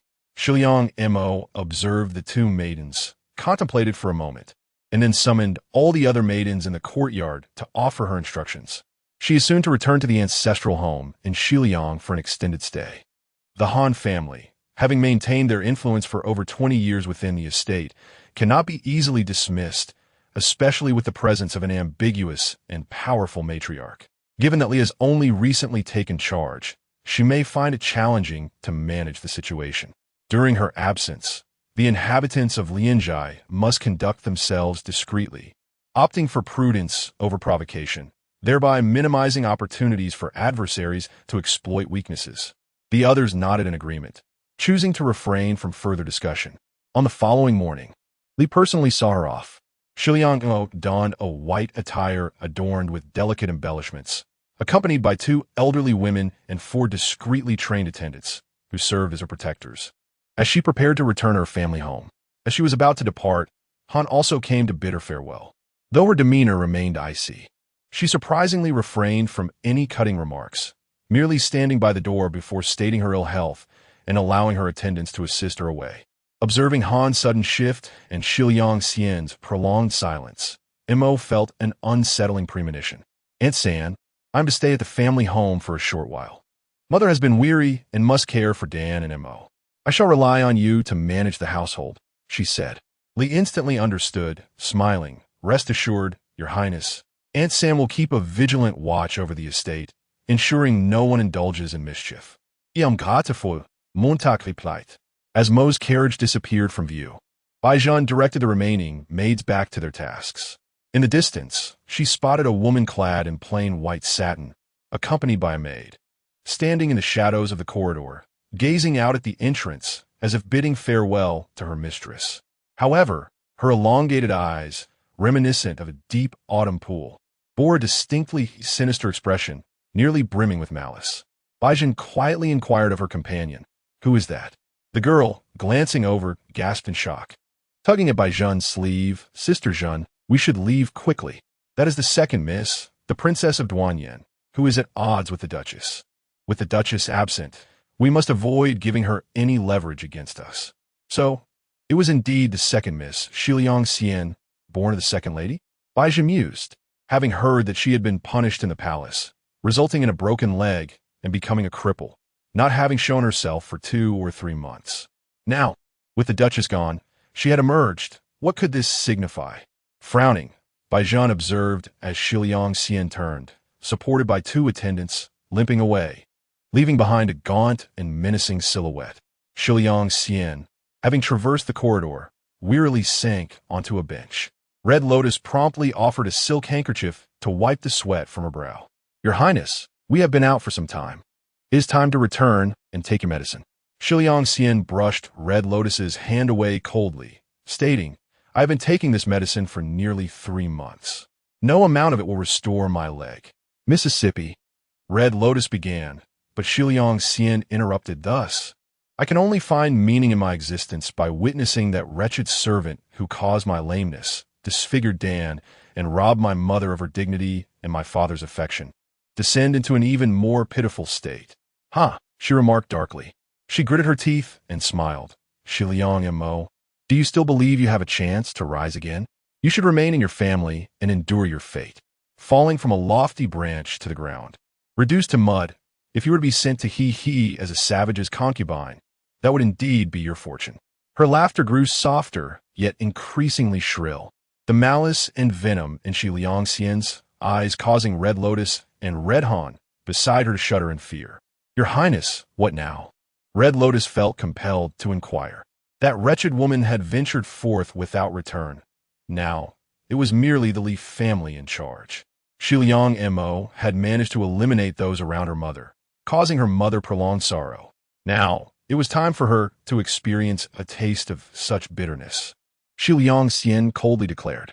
On this day, after the master departed, Lianjai began to close its doors to visitors in the afternoon.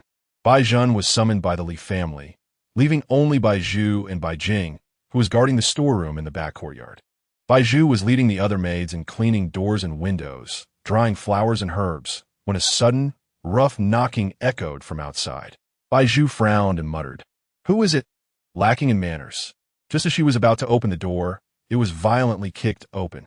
Bai Zhu stumbled, nearly falling, but was quickly supported by a group of young maids. She looked in bewilderment at a horde of fierce women storming in with boards and ropes, recognizing the leader, Bai Zhu, and angrily demanded, Bai Zhu, what is the meaning of this? A woman stepped forward with a cold laugh. The county princess possesses a set of imperial treasures bestowed by His Majesty, which has now gone missing. To dare steal such a gift is indeed a grave offense. Bai Zhu claims that a maid from Lianjai has taken it, and we have come on the county princess's orders to search.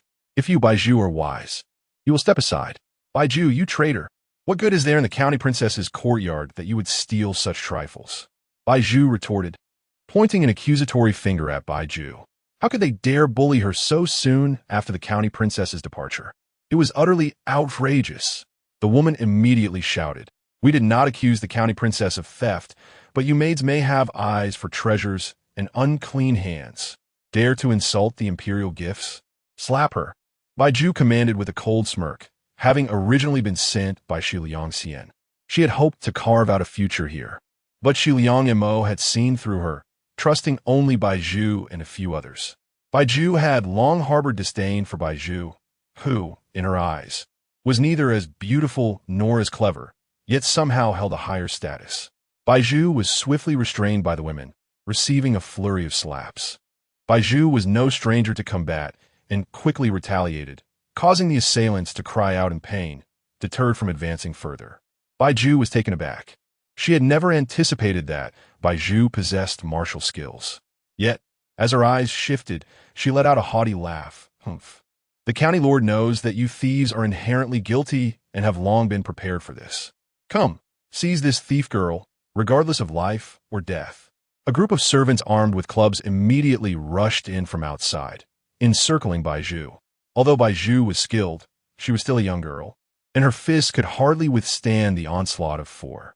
Before long, she suffered several blows from their clubs, biting her bloodied and swollen lip. She kicked away the assailants while furiously berating them. How outrageous! This is the county lord's courtyard. Do you all wish to die? The servants, however, seemed deaf to her words, continuing their assault. In a brief moment, an ambushing servant struck her on the head with a club, causing her to fall to the ground, where she was bound. Bai Zhu, leading her maids and servants, approached her with an air of superiority. Bai Zhu glared at her with resentment. Bai Zhu raised her hand and delivered a slap, sneering, County Lord? Your County Lord will merely be a plaything for all. Do you really believe you will meet a better fate, you wretched creature? With that, she led her entourage towards the storeroom. Shortly after, the sounds of Bai Jing's furious rebukes and scuffles erupted from within. This time, Bai Zhu had made ample preparations, sending in a number of servants. Before long, Bai Jing was dragged out, her hair disheveled, glaring fiercely at those who had invaded the courtyard. Upon spotting the bloodied Bai Zhu on the ground, Bai Jing, still quite young, could not help but burst into tears. Soon after, the first maid who had spoken emerged holding a plate of items, beaming with delight as she announced, Report to the county lord, we have found the items. They are indeed in this storeroom. Surely, it is the misdeeds of these thief girls. Everyone in the courtyard turned to the door, where they beheld a woman, attended by two maidservants, standing elegantly. She had lustrous black hair styled in a soaring bun adorned with golden hairpins shaped like bats and phoenixes, sparkling brilliantly. Her ears were graced with pearl earrings, and around her neck was a necklace of purple gold. She wore a skirt of autumn fragrance with floral patterns and draped a golden silk shawl over her shoulders. Her complexion was as fair as frost, her brows elegantly arched, and her elongated eyes shimmered like a captivating autumn lake, albeit with a hint of cold venom. Her once rounded face now appeared elongated, and her thin lips pressed tightly together accentuated her air of harshness and aloofness. She was none other than the celebrated first talent of the capital, the illustrious county lord of Duanyang, Xiliang Xian. After months of seclusion, having bid farewell to Xiliang Mo, she returned to her chamber, shedding the drab white garments for the splendid robes she once frequently wore. She intended to declare that henceforth, the fleeting brilliance of Xiliang Mo was but a wisp of smoke. Xiliang Xian cast a cold glance at the exquisite scholarly treasures encrusted with jewels, then surveyed the serene and elegant courtyard of Lianjai. a flicker of jealousy flashing in her eyes. Subsequently, she coldly addressed the individuals who had been thrust into the center of the courtyard. Now that the evidence is glaring, should you possess any wit, reveal the identity of the thief, and I, the county lord, shall exhibit my benevolence and spare you. If no one confesses, you shall all meet your demise here, thus preventing this news from tarnishing the reputation of our noble house. The maidservants and women in the Lianjai exchanged glances, pondering what there was to confess. How could anyone possibly have stolen the county lord's precious belongings and placed them in the princess's storeroom? Clearly, this was a malicious trap aimed at the Lianjai. Baizhu, clutching her bleeding forehead, glared fiercely at Xu Liangxian. Second miss, refrain from slandering. The princess has merely gone to stay at her family's residence for a time. How dare you belittle her thus, without fear of retribution from his majesty? Xu Liangxian's somewhat elongated eyes fixed intently upon Baizhu's face, who met her gaze without trepidation. Suddenly, Xu Liangxian broke into a strange smile. You're indeed a loyal maid. Your demise alongside Xu Liangma would be worth the price. Let us reward you to these diligent household servants. The servants, who were initially cultivated by the Han family in the outer courtyard, were unaware of Xu Liangma's influence in the inner quarters and thus were unafraid. Fixated on Baizhu with lascivious eyes, they rolled up their sleeves and advanced to drag her away. We thank the county lord for the generous gift. Baizhu, filled with shock and fury, found herself unable to resist the grip of the servants, some of whom even began to tear at her clothing, touching and kissing her indiscriminately. Baizhu's anguished curses echoed as she was pulled into a private chamber of the Lianjai, while the others stood frozen in fear. Meanwhile, at the other end, as Xu Liangxian engaged with the people of Lianjai, Xu Liangma led her entourage to their family estate, this time greeted by Feng Jie and the maidservants. After paying respects to the old master and the matron, harboring a strong disdain for her imperious and noble niece, dared not offend the accompanying Mama He, merely waving her hand to dismiss them. Feng Jie guided them to a charming courtyard, adorned with golden dragon claw and green jade chrysanthemums that exuded elegance and grace. Though the stone tables and chairs bore the marks of time, their exquisite carvings lent them a rustic charm.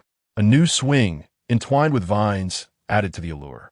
Beneath the petite, glazed eaves hung a plaque inscribed with fragrant ink pavilion. The interior was exquisitely arranged, with fresh brocade bedding and finely crafted redwood furniture. A large celadon vase, embellished with gold, held freshly picked chrysanthemums, and a delicate fragrance filled the air, albeit tinged with an oddly oppressive gloom, as if sunlight could never penetrate. Thank you for your efforts, sister-in-law, Xu Liangma said with a slight smile to Feng Jie. Not all. We are family, and it is only fitting that we look after one another, Feng Jie replied with a beaming smile. Please, princess, take your rest today. The maidservants I have left are attending outside the courtyard. Should you require anything, simply have them notify me.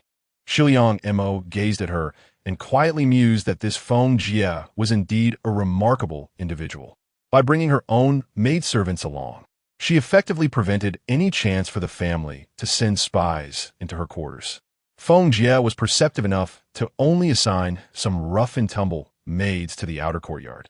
Although she hailed from a humble merchant background, Feng Jie had managed to assume control of the family's affairs, which held great importance regarding lineage, a feat achievable only by someone with considerable skill. After giving a few more instructions to her subordinates, as she exited, she nearly stumbled, but Shiliang Mo, being closest, offered her a steadying hand. However, upon touching Feng Jie's hand, the smile on Shiliang Mo's face faltered momentarily, before she resumed her composure and remarked, "Sister-in-law, please be cautious." Feng Jie, somewhat embarrassed, covered her mouth and replied, "I hope I did not cause you any amusement, Your Highness," and was then assisted out by her own nurse. Once Feng Jie had departed and a rather exquisite lunch had been served, Shiliang Mo instructed the maidservants from the Shiliang family to take away the dishes, leaving only 2 nurses and Bai Rui in the room. It was then that she discreetly retrieved the note that Feng Jie had slipped to her during her near fall. The note contained a single cautionary line. Throughout the years, none of the women sent for marriage have been pure. Tread carefully. At this, Nurse's complexion turned ashen. Her long experience in court affairs led her to form a vague suspicion upon reading the note. Nurse Bai's expression also darkened. While Bai Rue and Bai Yu exchanged glances, uncertain and hesitant to speculate. Miss Nurse Bai began, but she noticed that the exquisite ink fragrance pavilion, though elegantly adorned, was situated in a remote part of the backyard forest, rarely frequented by others. Tonight, let us ensure that those we have brought are vigilant at the gates, and do not use the dinner provided. Instead, we shall make do with the provisions we brought along. Everyone must remain alert. Shiliang Mo interrupted Nurse Bai's words with a calm directive. Nurse he gathered everyone in the room, clasping her hands within her sleeves, and with a serious demeanor addressed them. This is our family's residence, steeped in over 100 years of history, sprawling in size, with innumerable rooms. Without a knowledgeable guide, one would surely be lost, and the family will not easily allow me to leave. Now that we recognize the peculiarities at play, I hope everyone is prepared to protect our master with their lives. Shiliang Mo furrowed her brow. She could unhesitatingly strike at her enemies, but she was not the sort to sacrifice those under her command for her own safety. Just as she was about to speak, Nurse Bai pressed firmly on her shoulder, silencing her. Nurse Bai looked earnestly at Shiliang Mo and whispered, "Sister Mo, you must understand, your well-being is our only sanctuary." Shiliang Mo fell silent, acutely aware of the truth in Nurse Bai's words. However, a glint of determination flickered in her eyes. This time, if she emerged unscathed, she would ensure that both her family and those in the Duke's residence who harbored nefarious intentions would pay dearly for their transgressions. As night fell, the lights in the ink fragrance pavilion gradually extinguished, one by one, as time progressed. In the stillness of all things, a chilling fragrance of chrysanthemums pervades the courtyard, as the cold wind rustles through, stirring a few fallen leaves. What once appeared serene and elegant in the daylight is now plagued by the eerie cries of owls that pierce the night with their haunting calls, sending shivers down one's spine. Inside the main room, the vigilant Aunt Bai, uneasy about the incense burner, has extinguished the flame, leaving only a faint trace of its lingering essence. It seems that everyone has succumbed to a deep slumber, yet Shiliang Mo lies awake, wrapped in her garments, keenly attuned to the sounds outside the room. She is acutely aware that her companions are also restless, awaiting the movements of lurking shadows that harbor sinister intentions. Her curiosity piques. She yearns to comprehend their true motives. Suddenly, an uncanny fragrance fills the air, which Shiliang Mo initially overlooks until a chilling presence brushes against her. Narrowing her eyes, she brandishes a delicate dagger, striking with the swiftness of lightning towards the source behind her. Yet, her wrist finds itself immobilized in an instant, as if hindered by an unseen force from the netherworld. Alarmed, her limbs weaken, and a cold hand covers her mouth while a firm grip seizes her waist, lifting her effortlessly into the air, silently ascending along the beam of the house. Unbeknownst to her, Bai Rue feigns sleep beneath her bed, fixated on the window, completely oblivious to the fact that her mistress is gradually vanishing above the canopy, the scene reminiscent of a shroud consuming her, terrifying and surreal in its essence. As they approach the beam, Shiliang Mo, in a state of panic, feels a sudden bite on her delicate earlobe, sharp fangs grazing her skin, accompanied by a melodious male voice whispering in her ear, "Little girl, your hands remain ever so lethal." At the sound of this voice, her fear dissipates, replaced by a whirlwind of confusion, helplessness, and pent-up rage. Bai Liqing, is this ancient demon the one who poses a threat to the brides tonight? But he is a eunuch, isnt. As her mind races, she is abruptly bitten again, the sharp teeth piercing her tender earlobe.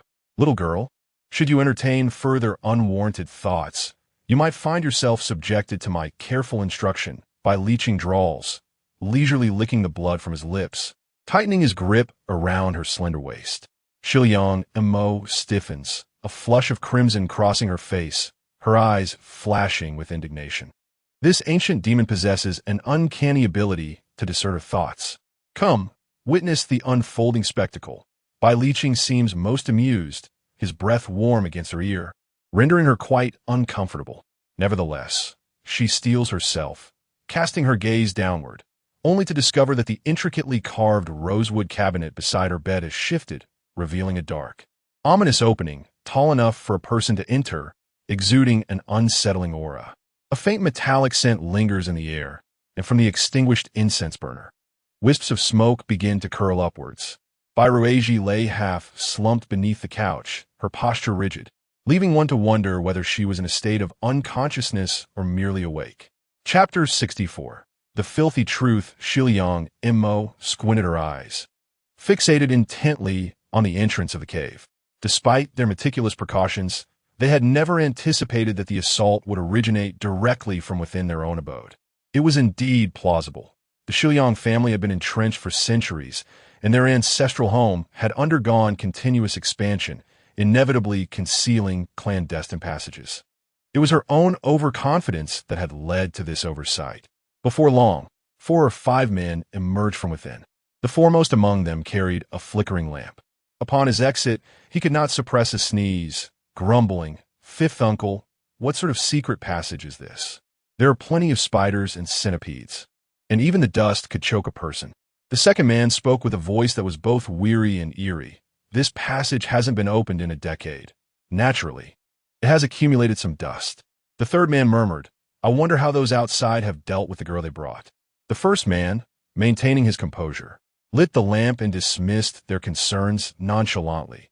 Even if that old hag surnamed by possesses remarkable skills, as long as she is led into the mysterious forest, she will not find her way out without our guidance.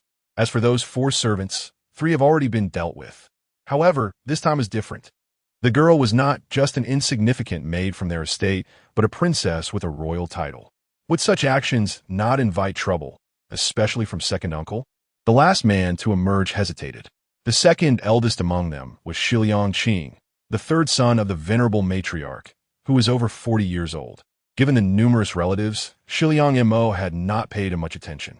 Shiliang Qing stroked his beard with a smile. "What are you afraid of, lad? Do you think she enjoys the favor of Shiliang Wuyin so much? If she were truly favored, why would she be sent to marry? There is more to this." "Haha, you are unaware." The younger man, slightly displeased, retorted, "Fourth uncle, since we have followed you here, shouldn't we be transparent about our intentions? Dear boy, you should understand that today's affair involves not only our family, but also Minister Han and the nobles within the palace. What is there to fear? Fourth uncle knows you have come seeking vengeance for your sister wooer, disregarding your mother's warnings. You shall be the first to experience the taste of that golden branch and jade leaf." A glint of lewdness flickered in Shiliang Qing's eyes as he patted Shiliang Ting's shoulder with a grin. Shiliang Ting scoffed. "Wooer is the true golden branch and jade leaf, a legitimate daughter of our family with a noble status. How could she be so publicly humiliated by that wretched Shiliang Mo? Wooer has been heartbroken for days, unable to eat or drink, and my mother cannot fathom why she fears that wretched girl. It is truly laughable." Shiliang Mo, overhearing from the rafters, couldn't help but sneer. "So, Shiliang Wooer is like a precious jewel, while the daughters of others may be trampled upon at will. Shiliang Ting, you truly have studied the classics well." Yet, she was also filled with trepidation, struggling to grasp the crux of the matter. Why were all the daughters sent by the Shiliang family not preserved in their entirety? Why did these beasts seek to tarnish the daughters of the Shiliang family, who had already sacrificed themselves for the glory of the clan? The last man scoffed disdainfully. "Shiliang Ting, there is no need for such posturing. Are you not simply hoping that if Princess Jinmin were to be sullied, she would consequently lose her qualifications to compete for the position of the crown prince's consort? With one less formidable rival, your path to becoming the consort would be nearly assured, would it not? Shiliang Ko, what worth do you hold? You returned from the brothel today merely to savor the charms of Princess Jinmin, do you not?" Shiliang Ting shot a scornful glance at the frail youth. Below, the two continued their mutual mockery, while Shiliang Mo, perched above, furrowed her brow. The crown prince's consort? Before she could ponder deeply, the crowd below was already approaching the bedside, and a sense of urgency gripped her heart. Bai Rui was still down there. Yet, she could not utter a sound, ultimately relegating herself to inching back, silently pleading for help. Bai Li Qing whispered conspiratorially in her ear. Do you wish to save that little girl? Xi Liang Montauk nodded fervently. This time, Bai Li Qing responded with a grin. Very well. He then unceremoniously tossed Shiliang Mo from his lap. The sound echoed loudly, for he had not hushed his voice, and all below heard it.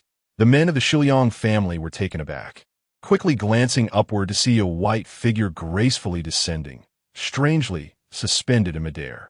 In the dead of night, a disheveled white shadow appeared like a specter, and in an instant, all the candles were extinguished, prompting the men of the Shiliang family to recoil in terror. Some, like Shiliang Ku, collapsing in fright. W, what are you? Shiliang Qing exclaimed in a high-pitched shriek. I'm a person. I am the one thrown down by that ancient demon above. Shiliang Mo internally criticized by Li Qing's actions, yet had no choice but to play along, her voice chillingly resonant. I. Fourth brother, do you not remember who I am? Anger surged within her, and her words, delivered through clenched teeth, echoed harshly in the stillness of the night. Igriega yuare. Ningya. Qiliang ning. Shiliang Qing fell to the ground, his face paling, trembling as he stammered, Ningya, did you not perish in he? Please do not seek me out. Fourth brother did not mean to harm you. He had merely drunk too much that day. Shiliang Mo had initially intended to frighten him, yet she was taken aback by the sordid truths that emerged. How could this beast lay hands on his own half-sister? A flicker of malice crossed her eyes as she feigned resentment. Fourth brother, why must you treat Ningya this way? Why? She is only 10 years old, just 10. It is not my concern. It is the emperor's fault for consistently marrying our bloodline to he. What difference is there between their customs and that of beasts? Our Shiliang family has upheld its noble lineage for over 300 years, standing above all others. How can we endure the humiliation from foreign tribes? Thus, it would be better for us to defile our own kin than allow the purity and dignity of Shiliang women to be seized by barbarous men. Shiliang Qing adeptly attempted to exonerate himself with his words, yet Shiliang Mo found herself engulfed in indescribable fury. What a decayed and depraved lineage this was, capable of devising such malevolent schemes. The fates of the princesses who were wed to distant lands were undoubtedly short-lived, not solely due to the harshness of the northern winds, but rather because their kin were indeed more beastly than human, leaving them shattered and devoid of spirit. Fourth uncle, she is a person, not a specter. At that moment, Shiliang Ting suddenly spoke sharply, having caught sight of Shiliang Mo's shadow cast upon the ground by the moonlight. If she were a ghost, how could she possibly have a shadow? A gasp of astonishment escaped the Shiliang men, their eyes widening involuntarily. Indeed, upon the ground lay a slender shadow, and the figure resembling a ghostly apparition in white gradually descended to the earth. With an elegant sweep, she parted the silk, revealing an extraordinarily beautiful and fair visage under the hazy moonlight, akin to a delicate flower blooming beneath the moon's glow. Xiliang Montauk, Princess Shinmin, the men exclaimed in unison. Shiliang Mo's gaze flickered to Bai Rui, who had already collapsed by the bedside, allowing her heart to ease slightly as cold. Sarcastic smile graced her lips. It is I. What? Did you not come seeking me, fourth uncle? We. Shiliang Qing stammered, at a loss for words under her piercing, ice-cold gaze. Shiliang Mo, now that you are aware, you ought to fulfill the duties of a daughter of the Shiliang family and lie down obediently on the bed, so as to spare everyone the embarrassment. Shiliang Ting declared, his eyes lingering greedily on her beautiful countenance and graceful figure. Shiliang Mo suddenly brushed her hair back and shook her head, seemingly amused by their foolishness. You have already disregarded my status as a princess to engage in such inhumane acts. It is not merely about marrying this princess off to a powerful house. You never intended for me to leave the Shiliang family alive, did you? A flicker of displeasure and malice crossed Shiliang Ting's face as he was about to retort, yet suddenly a sharp glint flashed before his eyes, followed by intense pain as blood splattered, and he let out a scream, clutching his eyes and rolling on the ground in agony. What insolence! How dare you cast your gaze upon my beloved's eyes? A melodious voice, akin to the plucking of strings from a fine zither, resonated, as if a chilling breeze swept through a profoundly dark realm. Accompanying this was a magnificent figure who gracefully descended from the beams of the room, exuding an overwhelming aura that left all breathless. Even Shiliang Mo instinctively took a step back. Wherever this man tread, the oppressive and grotesque presence of his dark, bloody elegance filled the air. Bailey Qing elegantly flicked his lavish purple robe adorned with golden edges, discarding Shiliang Ting's bloodied eyeballs upon the ground, heedless of the gruesome spectacle as he stepped over them with disdain. Stepping on them feels far inferior to the last time I crushed that old Minister Li's eyes, he remarked with a hint of contempt. You wicked scoundrel, how dare you commit such heinous acts on the territory of the Shiliang clan? The men of the Shiliang family were infuriated, ready to summon their comrades, when suddenly Shiliang Qing let out a piercing scream, his voice laced with profound terror. He even fell to his knees with a thud, exclaiming, 9,000 years. Lord Supervisor, esteemed Grand Tutor. Indeed, the titles of Bailey Qing were numerous, Shiliang Mo thought, and as for his gruesome penchant for trampling upon the eyes of others for amusement, she found herself at a loss for words. As for her beloved son, she simply chose to remain oblivious. Who in the capital had not heard of Bailey Qing's notorious name? The men of the Shiliang family turned pale, their faces a portrait of fear as they gazed at the man before them. Your Majesty, it is said that one of your subordinates is exceptionally skilled in skinning people to make fans. Shiliang Mo remarked softly, observing the terror and revulsion etched upon the faces of those around her. Chapter 65. The Unspeakable Truth, Part 2. Your Excellency, I humbly request 5 human skin fans. With the materials provided by my uncles, Shiliang Mo stated, her voice unexpectedly gentle despite the horror and disdain reflected in the faces before her.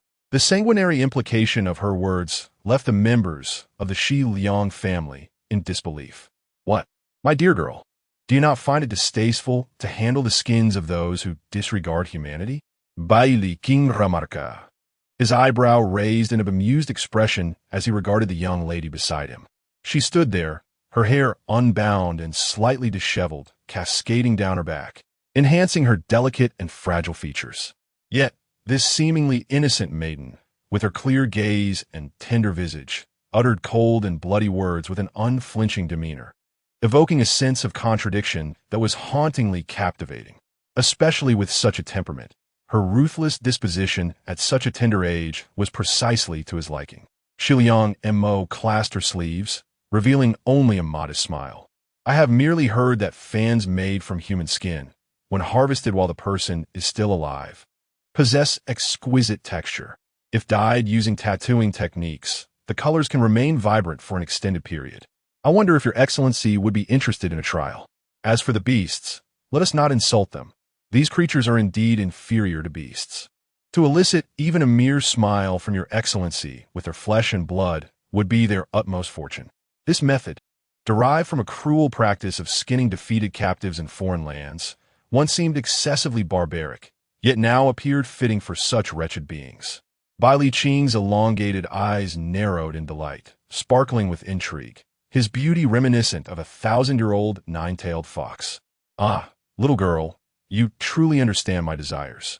Your words are indeed pleasing, and the method is quite splendid. Why do you not take action? The intensity of his gaze sent shivers down Shiliang Mo's spine, leaving her uncertain whether his fascination lay with her method or with her. Elf Liang Montak, you venomous woman, how dare you conspire with traitors and turn your sword against your own kin? It is utterly shameless. One of the men from the Shiliang family finally broke down, unable to contain his outrage. Do you not know that just days ago, Minister Li returned home to visit his family, only to find all 128 members of his household slaughtered? This was the doing of that eunuch. You collude with traitors, inviting wolves into your fold. Are you not endangering the lives of hundreds in our Shiliang lineage? Xi Liangting, finally ceasing his writhing on the ground, howled in pain towards Shiliang Mo. Oh, and what of it? What concern is that to me? Elf Liang Montak replied incredulously. Have you, the Shiliang family, ever offered me a drop of water or a morsel of food? Your very flesh and blood come from your parents, from the Shiliang clan. You, ungrateful wretch who forsakes your ancestors, remain oblivious. Shi Liangting desperately struggled against the powerful figure restraining him, aware that if he could not hold out for his allies, his fate was sealed. But why is there such commotion here? While outside, not a whisper can be heard. Shi Liang Mo cast a cold glance at the already stripped Shi Liang Ku, who was howling in despair after being thrown back by Li Qing as he attempted to flee into the underground passage. Her gaze then shifted to the struggling and disheveled Shi Liangting, and she chuckled softly. Are you afraid? Endure it a little longer, and the pain will subside. I wonder, throughout these years, has anyone ever uttered such words to the daughters of the Shi Liang family as they were so mistreated by you? If this decayed, depraved, and putrid Shi Liang family were to be annihilated in an instant, then surely my wronged sisters would find great solace in that. Wouldn't they? You may take the lead. A figure clad in black was the first to secure Shi Liang Ku, deftly sliding a thin, oddly shaped knife in his hand. And in an instant, the room was filled with the inhuman screams of Ouyang Ku, the pungent scent of blood permeating the air. Your Highness, we were wrong. We are not human. Please, show mercy and spare us these wretched creatures. Shi Liangqing could no longer contain himself, kneeling on the ground and fervently kowtowing to her, prompting the others to immediately follow suit, except for Shi Liangting, who stubbornly refused to bow. A pool of blood spread across the floor. In this world, the most heart-wrenching blows do not stem from external harm, but from the distrust, betrayal, and trampling of those whom one cherishes, respects, and loves. Did you not claim that the members of the Shi Liang family are proud and should not perish at the hands of others or suffer indignities? Then allow me, the princess of the Shi Liang family, to escort you on your final journey. Would that not be your pride? Shi Liang Mo covered her lips and laughed lightly. Yet the darkness in her eyes seemed capable of annihilating the heavens. From past lives to the present, from history to the future, she appeared forever shackled by these darkest memories. Images flashed through her mind, recalling her youth when she fought a dog for food and nearly lost her life. Blood spilling everywhere. She could see Shi Liang Dan and Shi Liang Xian clapping and laughing as they unleashed the vicious dog upon her. The cool indifference of the Duke of Jinghua as he passed by, her desperate pleas for mercy, the Han family enjoying her humiliation before ordering the death of Nurse Liu, and the sight of Bai Mei being left to suffer until her demise. Further back, she recalled the man she once adored in a past life, who, after using her, commanded her to be drowned while she lay unconscious. Scenes flashed by in a blur.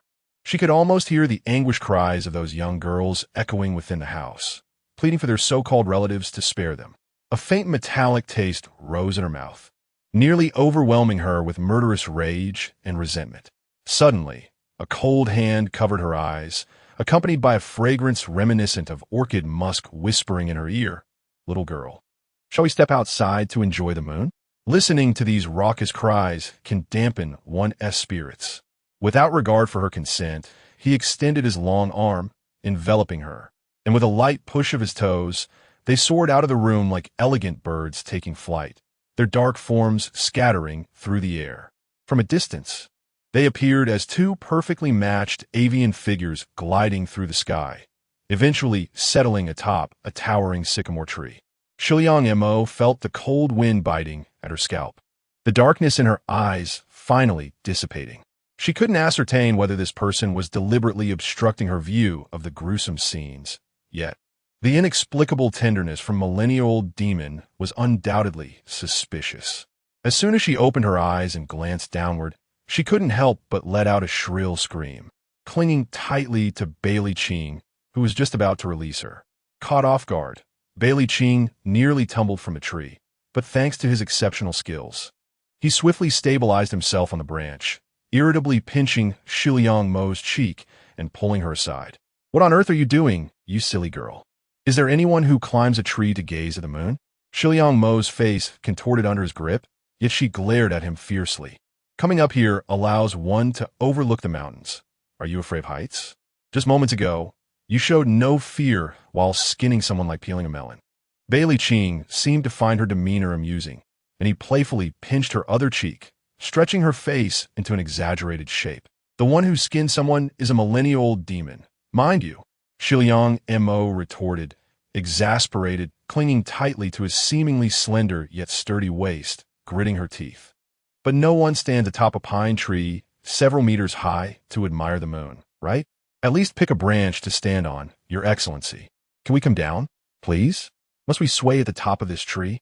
Even someone without acrophobia would be frightened to death. She would rather witness skinning than face the peril of plummeting herself. Bailey Ching smiled charmingly, mercifully releasing her pancake face, leisurely retrieving a handful of sunflower seed from his pouch and beginning to crack them open. No, today I must enjoy the moon. He sighed, at least I have a beautiful companion to share the moonlight. Shiliang Mo wiped her face and gradually attempted to harness her internal energy, practicing her breathing techniques. Eventually realizing she didn't need to cling to Bailey Ching so desperately, she could exert a bit of strength herself. Observing her serene and cautious demeanor as she cultivated her skills, a flicker of enigmatic softness and interest crossed Bailey Ching's eyes, and he refrained from disturbing her. Engrossed in his sunflower seeds, the shells fell like delicate snowflakes, while the figures in black below mournfully brushed away the remnants of sunflower seed snow. After half an hour, once Bailey Ching had sufficiently admired the moon, and the cries from within the house began to fade, he gently lifted the now stiff Shiliang Mo from the treetop. Upon landing, she immediately stepped back, distancing herself from the cold, poppy-scented embrace of Bailey Ching. Yet, her legs felt weak, and she stumbled forward, only to be caught by Bailey Ching by her collar. He affectionately remarked, "My dear, have you forgotten how to walk?" Xiliang Montauk blueshit in embarrassment, discreetly freeing her collar from his grasp, and, noticing Bai Rue, who had just awakened and was watching her anxiously, she bowed slightly to the Ancient One, saying softly, "Thank you, Your Excellency, for your assistance today. It has saved my humble servant." Bailey Ching observed her as she evaded his hand, the elongated and exquisite contours of her brows and eyes momentarily glimmering with a subtle radiance. "How do you intend to repay this favor?" he inquired. "A debt of gratitude for saving my life cannot be easily settled. Should you have any commands in the future, shall undoubtedly serve you to the best of my abilities," she replied, her gaze fixed on him with unwavering intensity, each word laden with profound significance. Bailey Ching nodded in contentment. Subsequently, she posed another question. "Your Excellency, I wish to know if you were already aware of the despicable deeds perpetrated by the Shiliang family, or if you had foreseen the events that would befall me tonight." The Shiliang family's actions were initially shrouded in secrecy, of which I have only recently become aware. However, I had a fair inkling of the night's occurrences, Bailey Ching admitted, stroking the luxurious fabric of his sleeve without a hint of hesitation. "Your Excellency, you could have warned me. Perhaps my 4 guards need not have perished in vain today. I still do not quite understand why you." Shiliang Mo could no longer contain herself and coldly inquired, "Why should I assist you in saving others?" Bailey Ching regarded her with a sudden smile, one that resembled the amusement directed at an overconfident child. "Who do you think you are?" Chapter 66. The Burning of the Shiliang Family. Who do you think you are? In the darkness of the night, his enchanting brows and eyes, with every frown and smile, resembled the intricate petals of a mandala blossoming at the confluence of the river of oblivion and the river of heaven, captivating yet leaving her feeling utterly disheveled. Shiliang Mo was momentarily speechless, lowering her gaze to conceal the sorrow and self-mockery within her eyes. Indeed, who was she? Merely a pawn in his hands, now rendered perplexed by the whims of her master's trifling moods and colors. In Bai Liqing's eyes, she likely perceived herself as no different from those who sought his favor for their own selfish gains. Presently, devoid of real power, she relied solely on her ability to read the nuances of speech and sentiment better than others, coupled with a ruthlessness surpassing that of her peers, which had led her to this juncture. How could she dare to question why he had not considered her interests? With a silent sigh, Shiliang Mo composed herself and respectfully curtsied to Bai Liqing, acknowledging, "Your Highness, you are correct. It was my folly to overstep." Bai Liqing, his elongated fingers loosening his robe, lifted her chin and scrutinized her features with an inscrutable gaze, a semblance of a smile playing on his lips. "Emoer, you are far more ruthless than your mother, which is commendable. However, you are still not harsh enough with yourself. When you learn to be as relentless with yourself as you are with others, you will seize greater power and venture further. Do not let me down, otherwise. He left his sentence unfinished, merely leaning down to unexpectedly graze her lips with his tongue. Instinctively, Shiliang Mo wished to recoil, yet she forced herself to remain steadfast. Feeling something cold and viscous slide across her lips, akin to a serpent flicking its tongue at her. Such an act should have been laden with ambiguity and sexual insinuation. Yet Bai Liqing's gesture bore no trace of either sentiment. It felt more like a warning and declaration. Observing the rigid girl before him, Bai Liqing suddenly found it amusing and smiled, sweeping away as he always did, clad in garments reminiscent of the renowned scholars of the Wei and Jin dynasties, yet made from the finest silk worth thousands. His figure, adorned in an exquisitely embroidered black robe with golden edges, moved with an elegance that seemed to defy gravity, flowing like a gentle stream, captivating even those who despised him. Though many noble youths of the capital outwardly scorned the likes of the Ninth Prince, a eunuch faction, his extraordinary appearance and extravagant demeanor led them to secretly emulate his style, particularly the effortless grace with which he carried himself, only to fall short of achieving his level of refinement. This man was like the clouds above, perpetually shifting in form, leaving no one able to fathom his thoughts. To be ruthless with oneself? Did it imply that one must be merciless not only towards enemies, but also towards allies? Yet, she could never bring herself to treat her subordinates' lives as mere commodities, expendable for the sake of greater gains, as was the custom of this era. Thus, she was acutely aware that if Bai Liqing rescued those 4 skilled guards, it would inevitably alert the snake in the grass. The truth might remain elusive tonight, thwarting her goal of capturing them all.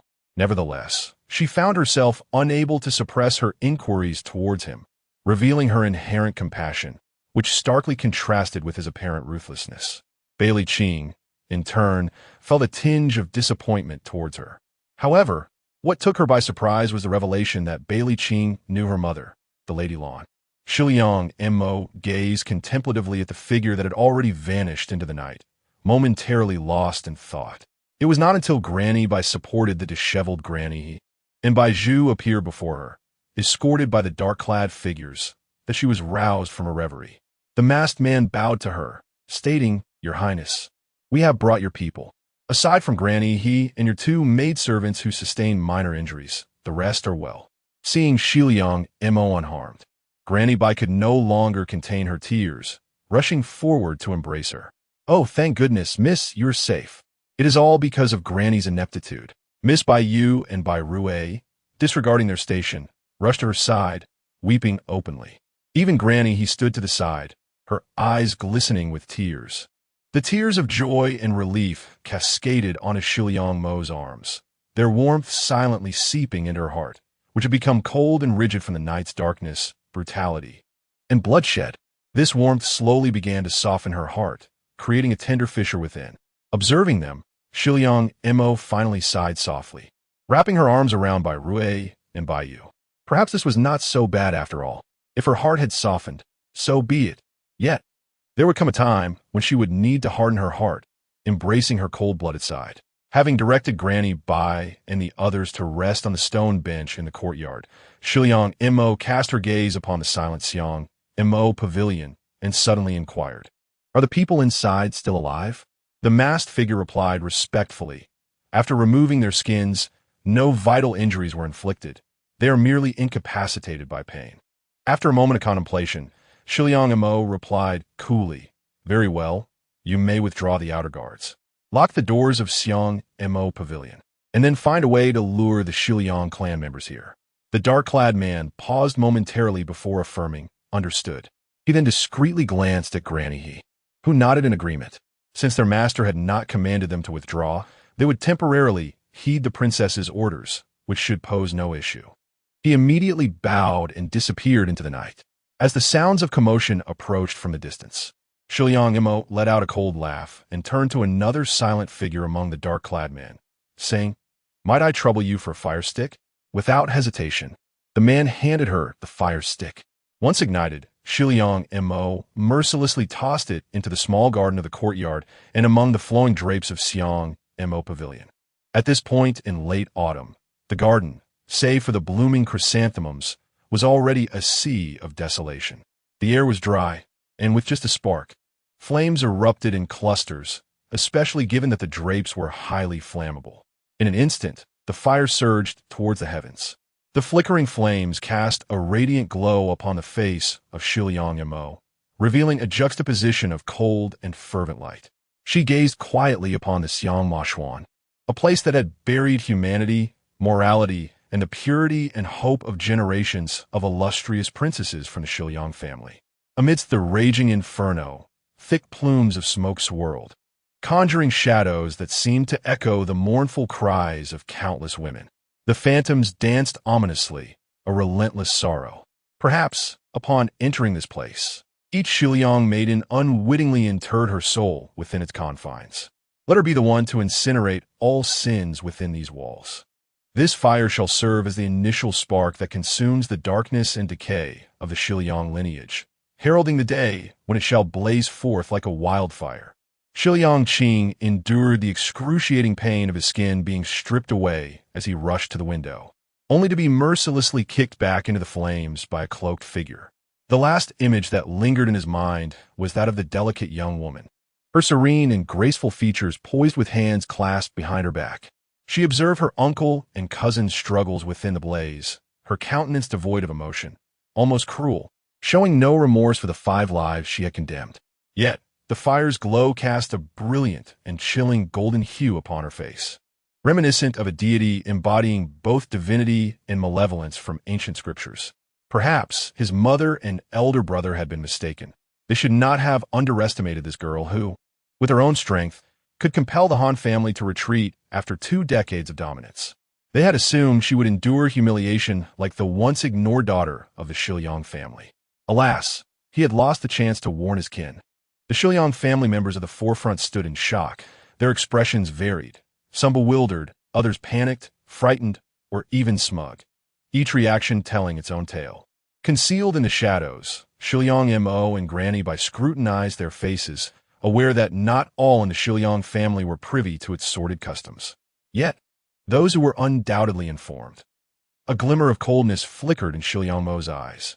Something is amiss. The water has broken. Firefighters, the princess is still inside.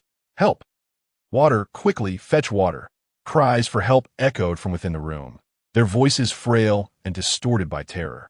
The chaos of the inferno drowned out their pleas, mingling with the crackling flames, rendering it nearly impossible to discern gender. The door of Xiang Mashuan was locked, trapping the occupants inside as they repeatedly slammed against it in desperation, unable to escape. Those unaware of the situation anxiously called out, "This is dire. The princess and her party must be trapped within. If they cannot be rescued, how shall we account to the Duke's residence and the palace? This is intolerable." Others, who were in the know, feigned urgency, but their eyes betrayed a cold indifference. Indeed, but with the fire raging so fiercely, how can we break in? We must deliberate further.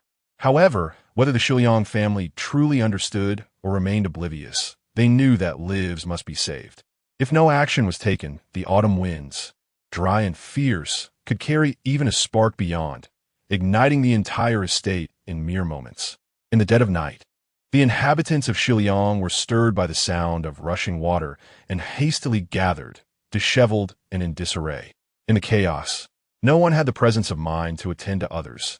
Thus no one noticed that Mo and her companions stealthily departed from Xiangmaxuan, heads bowed and faces obscured, trailing behind the firefighters towards the densely populated areas filled with homes. It remained uncertain whether it was due to the arid conditions or the delay in extinguishing the flames. But the fierce blaze had indeed managed to ignite other houses belonging to the Shiliang family. The fire quickly spiraled out of control, awakening even more residents of the old estate. Ultimately, even the 5 cities' military command was alerted, organizing a firefighting brigade that rushed over in the dead of night. Fortunately, the newly ignited area near the family's lotus pond was adjacent to a water source, allowing them to contain the inferno to some extent. Once the last of the flames were extinguished, Chun Jinan, the commanding officer of the 5 cities' military command, approached the elder patriarch and matriarch Yu to pay his respects. Though the two elders had been startled, their residence was situated at a safe distance from the blaze, sparing them from harm and leaving them relatively composed. Unlike the majority, who were in a state of disarray, they remained dressed appropriately, albeit shaken. "We are grateful for your swift arrival, my lord." The elder patriarch coughed a few times. "Now that the fire has been quelled, it is time to assess the damage and tend to the injured. I wonder if you have any insight regarding the situation at the estate?" The elder patriarch's cloudy eyes shifted, casting a peculiar glance towards matriarch Yu, "My dear wife." Chapter 66. The Fire at the Shiliang Family. Part 2. The aged patriarch's murky eyes flickered with uncertainty as he hesitated, then turned to Lady Yu, who promptly pointed to her second son. "Second, what is the state of affairs at home? Has anyone gone missing, and what losses have we incurred?" Among the 5 sons born to Lady Yu, aside from the 5th son who had achieved a modicum of success as a second-rank governor, the eldest had passed away prematurely. The 3rd suffered from chronic illness, and the 4th indulged in a life of debauchery. Only the 2nd son, Shiliang He, held a nominal position in the Ministry of Revenue in the capital, yet he primarily managed the family's estates and was the husband of the Zhao family's daughter. Had it not been for his substantial holdings and his status as the effective heir of the Shiliang family, the Zhao family would not have consented to such a union. Shiliang He stroked his singed beard, his expression dark and brooding. Most of the family had been roused from their slumber by the sound of drums and gongs, thus narrowly escaping the inferno. However, some had not managed to flee in time, succumbing to the flames, while many others bore injuries from the fire. The family's courtyard had been ravaged, suffering significant losses. Shiliang He felt a profound ache in his heart, suspecting that the fire had been instigated by his own brothers and their 4 sons, and he resolved to return and confront them fiercely. Yet, one matter had been resolved. The Han family, particularly the second wife of Han and the palace, stood to gain immensely from this misfortune. This thought brought a sense of satisfaction to Shiliang He, although his visage betrayed a semblance of sorrow. Among the casualties were a daughter-in-law, a young scion who had not been rescued, and 2 concubines, with estimates of 5 or 6 servants injured, the full extent of which had yet to be assessed. The most pressing concern lay with the Zhang Moxuan, where, observing Shiliang He's demeanor, the commander of the Wuqing military division assumed he was merely troubled by the plight of a distant relative and was about to offer words of comfort when he noticed Shiliang He had seemingly resolved to speak.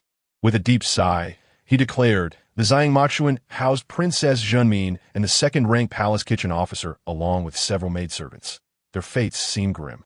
This statement struck the Wuqing military division like a thunderclap, rendering them pale with shock, and they gasped in disbelief. "What? This?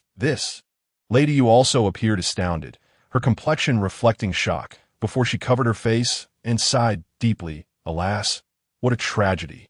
How shall we face this? Tomorrow, we old ones must enter the palace to plead for forgiveness." The atmosphere grew tense, and silence enveloped the room as everyone hesitated, unsure of what to say. A figure resembling a young officer hurried in and saluted Commander Chen Jinan, saying, "Sir, I have confirmed that there are indeed 5 charred corpses in the Zhang Moxuan, and the coroner has verified. This is truly dire." Before the officer could finish his sentence, Chen Jinan interrupted, overwhelmed by a wave of frustration. The recent prominence of Princess Zhenmin was undeniable. Not only had she rendered service to His Majesty, but her extraordinary skills in painting had gained remarkable acclaim. Rumors had circulated that the Empress intended to designate her as a concubine for the Crown Prince.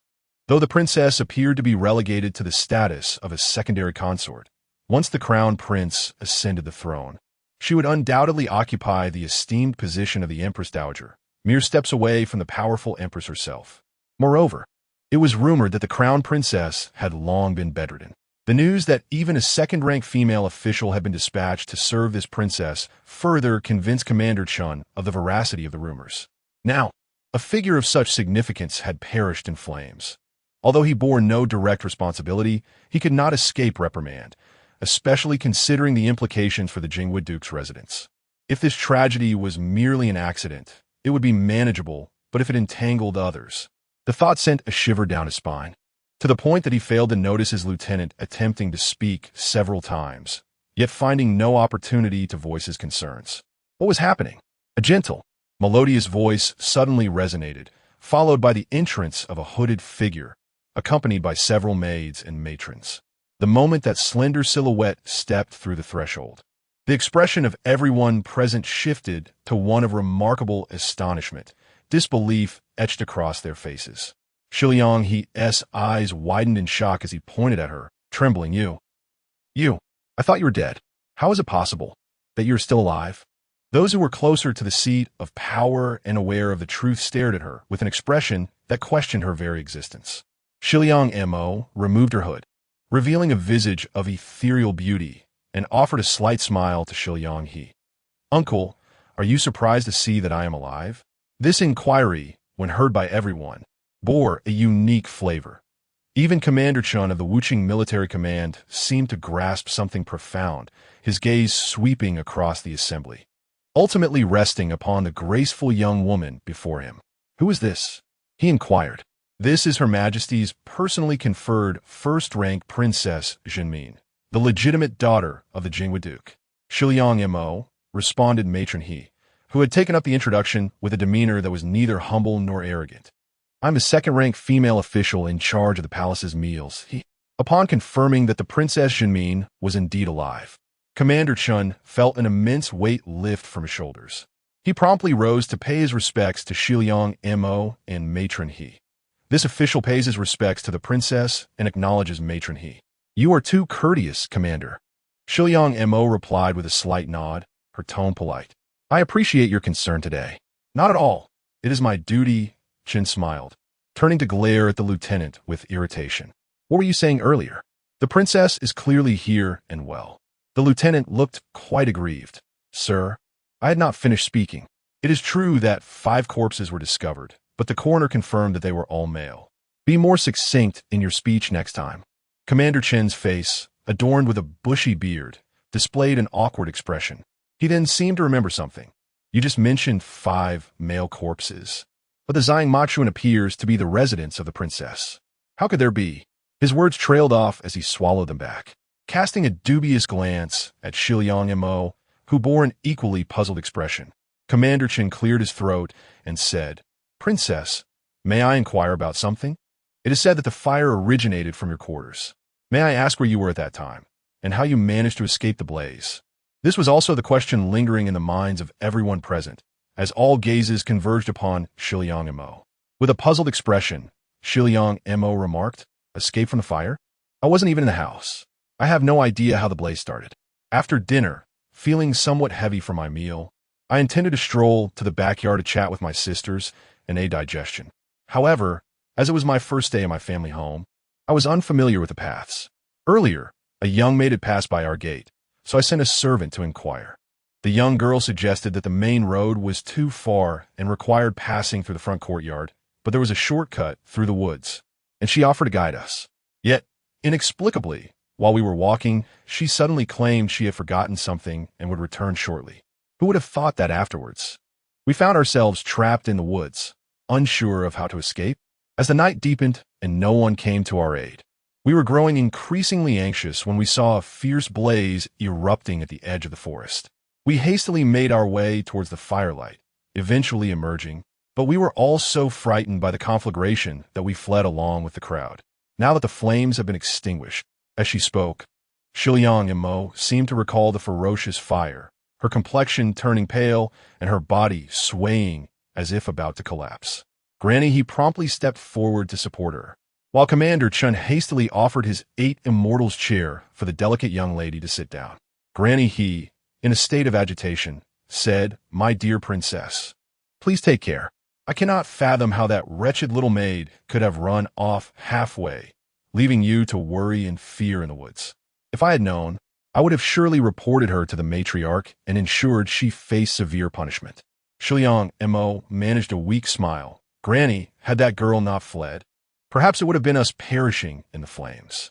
Granny He, rendered speechless by her anger, cast a cold, sidelong glance at the elderly matriarch Yu. The princess was frightened. She must rest, she urged. Although Commander Chun sensed something amiss, He had long overseen public safety in the capital and understood that certain matters were beyond his purview as a mere fourth-rank official. Matriarch, despite her own growing anxiety and confusion, was compelled to stiffly utter, "As long as you are unharmed, that is sufficient." Subsequently, she was unwilling to say another word. This reluctance stemmed from her long-standing authority within the family and her increasing aversion to social interactions as she aged. Within the Shiliang family estate, she wielded power akin to that of an empress, requiring no appeasement of others or superficial gestures. Her temperament had become more obstinate and peculiar, compounded by the fact that she was merely the daughter of a circuit inspector during her youth, thus ranking lower than the princesses descended from the branches of the family. Furthermore, the offspring of her own branch paled in comparison to those of her married-out sisters. Matriarch Yu harbored resentment, particularly towards the Jinghua Gong lineage, and observed the esteemed Shiliang Mo, who, like her elder sister-in-law, held the title of princess. Though she appeared gentle, she was, in truth, a thorny character, sharp and formidable beneath her soft exterior. She harbored an intense desire to trample the young girl beneath her feet. Initially, when Minister Han's messenger arrived with a letter plotting to send Shi Liangma as a candidate for marriage to Hehe, she hesitated. However, upon seeing Shi Liangma, she obstinately resolved to ensure the girl endured great suffering. Later, when Minister Han sent another message, it bore unsettling news, implying that the girl should perish within her own family. Aware of the risks involved and knowing the old man would disapprove, she stubbornly decided that the demise of this insignificant girl would be acceptable. After all, could the emperor truly hold the Shi Liang family accountable? Moreover, it would serve to humble that old matron, who would no longer dare to act with such arrogance. Her was not to be opposed by the old man. Yet, now that the little wretch had not perished, the 5 corpses that appeared in her chamber, Lady Yu dared not contemplate further. Unbeknownst to her, her demeanor had been noted by Commander Chun, reinforcing his suspicions. A glimmer of light flashed in his fierce eyes, and his brow involuntarily furrowed. His niece was indeed fortunate. Shi Liang and others had begun to suspect that among those who had been burned alive in the house were likely her own son and brother. Their eyes reddening as they fixed a penetrating gaze upon Shi Liangma, speaking with a tone laced with sarcasm. Chapter 67. The Empress's Edict. Ah, my dear niece, how fortunate you are. Shi Liang and others surmised that among those who perished in the flames, there were likely their own sons and brothers. Their eyes, reddened with grief, fixated intensely on Shi Liang Mo, who spoke with a tone laced with sarcasm. Shi Liang Mo adjusted her cloak and gazed calmly at Shi Liang He. Humans act, and heaven observes. Retribution is not absent, it merely awaits its time. Though my niece is but a delicate girl, she understands this truth. I have committed no wrongdoing, and I have been fortunate enough to escape calamity. Yet, those devoid of conscience, who disregard humanity, shall surely face heavenly retribution, destined to suffer in the afterlife as wretched creatures, forever trampled upon. Her seemingly gentle words carried a thunderous undertone, causing the elderly matriarch Yu and others to change countenance. The ancients revered matters of life and death, and such utterances were akin to a curse. Little wretch, what did you just say? The elderly matriarch Yu, disregarding Feng Jie's attempts at quieting her, erupted in anger. Commander Chin's gaze upon the matriarch grew more perplexed. Shi Liang He, sensitive to the tension, wished to prevent his mother from speaking further. Yet, he understood his 4th brother, Shi Liang Qing, though lacking in intellect, was adept at pleasing the matriarch. Now, with his beloved son possibly lost, he could empathize with his mother's anguish. "Aunt, what troubles you? Has Montag gesprochen Amis? Those devoid of humanity and conscience, are they not akin to beasts? They are destined for the depths of hell, to suffer endlessly, and even in rebirth, they can only become insects that scavenge filth. Can they not?" Shi Liang Mo remarked, a smile dancing on her lips as she gazed at the elderly matriarch. Her words held much truth, leaving no room for rebuttal. If the matriarch denied it, she would contradict common sense and invite ridicule. If she agreed, it would amount to cursing her own descendants, leaving her in a dilemma that made her chest tighten, nearly causing her to falter as she stubbornly fixed her gaze upon Shi Liang Mo. Shi Liang Mo appeared gentle, Yet her eyes unabashedly challenged the matriarch. Ultimately, it was Feng Jie who intervened, attempting to diffuse the tension. Sister, you have been frightened. It would be wise to see a physician soon and rest, as dawn has nearly broken. Let us not delay your health. Shiliang Mo regarded Feng Jie with eyes that seemed to plead. After a night of turmoil, the dawnlight was nearly upon them, and she lazily rose, bowing to the elderly matriarch. Aunt, I am but young and inexperienced. If I have spoken in error or offended you, I ask for your forgiveness. The elderly matriarch huffed coldly, remaining silent and refusing to allow her to rise. Within the Shiliang family, some bore a deep resentment towards Shiliang Mo, while others, unaware of the intricacies, sensed the tension but dared not speak, fearing to provoke the matriarch further. Feng Jie, watching anxiously, thought to herself that the matriarch was truly being unreasonable. You hold a title of the highest rank, and so does she, by all rights. She should not be looked down upon. Shiliang Mo maintained her posture for but a brief moment before gracefully rising. As my aunt is advanced in years and endured a fright last night, I suggest that all uncles, brothers, and sisters return and tend to their affairs, allowing my aunt and uncle to rest well. The old woman bears no comparison to the matriarch of her family, though both possess a cold demeanor. They belong to entirely different realms. It is no wonder that, upon their separation years ago, the main branch of the family gradually fell into decline under her stewardship, with the descendants proving largely unremarkable. In contrast, the branch of the old princess flourished, with her progeny achieving great success. Although the West Liang Xian harbors a malevolent heart, she is significantly more astute than the West Liang sisters. Unfortunately, she has encountered a foe even more sinister and experienced than herself, who, in her ignorance and obstinacy, is destined for a grim fate. The members of the West Liang family exchanged glances, and even Commander Chan of the Five Cities Army felt a sense of disquiet and was about to voice his concerns when West Liang He, with a chilling expression, interjected, "The princess speaks wisely. Let us each return and assess our losses before reporting to Feng Jie. As for the lost individuals," he paused, gritting his teeth, "we shall investigate their identities slowly. Those few are likely the maids sent by Feng Jie to serve the princess. We will ascertain their backgrounds and provide them with compensation. Should the men of the Five Cities Army become involved, the West Liang family would find it impossible to explain how 5 of their men ended up in the princess's quarters, nor how they gained entry. This would inevitably unveil numerous other secrets. Thus, this bitter fruit must be swallowed by them alone." West Liang Mo observed West Liang, his quivering muscles, strained from exertion, and could not help but smirk inwardly. Commander Chan of the Five Cities Army, aware that the situation remained precarious, recognized that since the host had made her stance clear, both parties being of considerable standing, it was best not to meddle in such murky waters. In the world of high society, there are countless matters best left unsaid. Consequently, Commander Chun made a courteous bow. "In that case, I shall take my leave, leaving the coroner and constables to assist you." The elderly matriarch, incensed by West Liang Mo's seemingly polite yet utterly dismissive demeanor, felt her chest heave with indignation, pointing at the girl and cursing her as a vile wretch. Even Commander Chin found himself slightly displeased. This old woman is dreadfully out of touch with the times.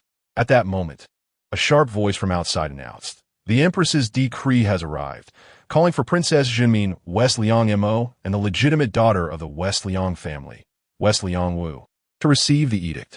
Everyone was momentarily taken aback, but it was West Liang Mo who first regained her composure. She adjusted her robes slightly and, with the support of Mama He, exited the Lufang Hall to receive the decree. It was only then that West Liang He realized, his eyes gleaming with joy, and hurried to summon West Liang Wu.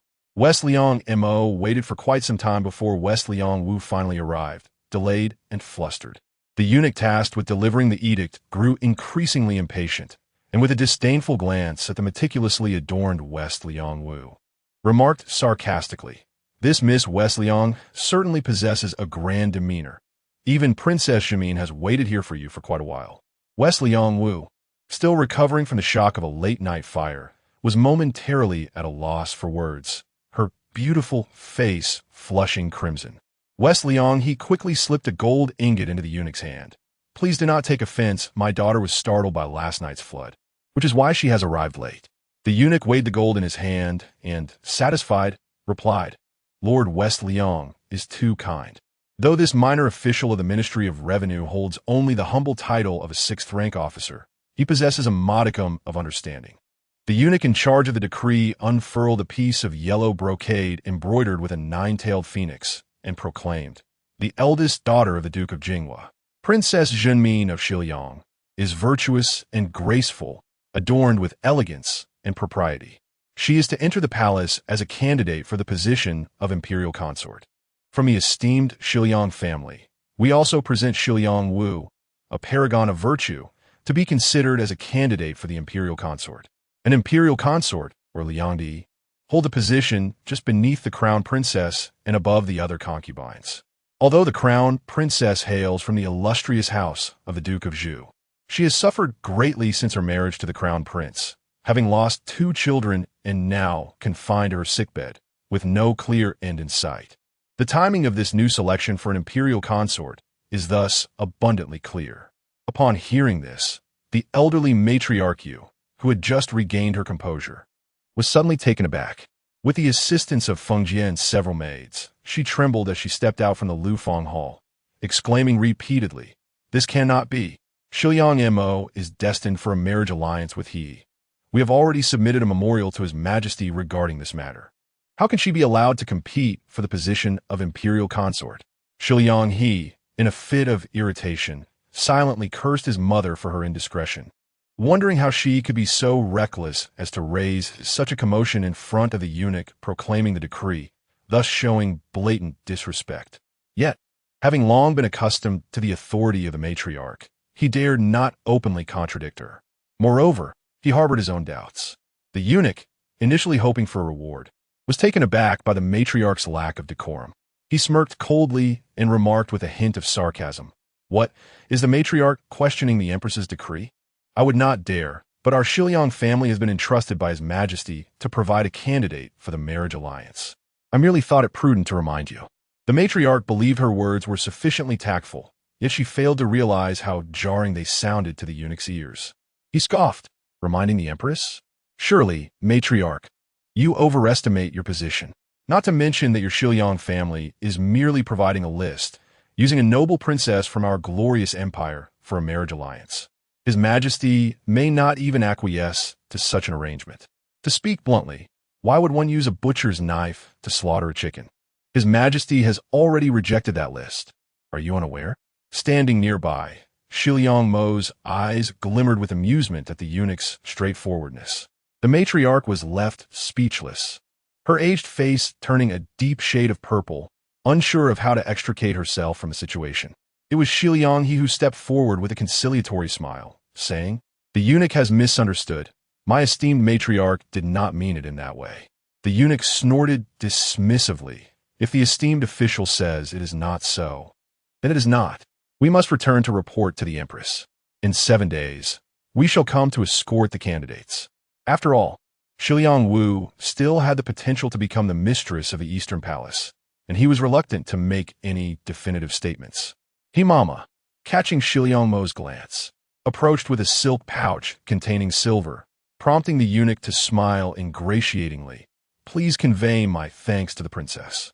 I have heard that she escaped from the fire. That is indeed an auspicious sign of a phoenix rising from the ashes. Madam, he chuckled softly. One mustn't speak carelessly.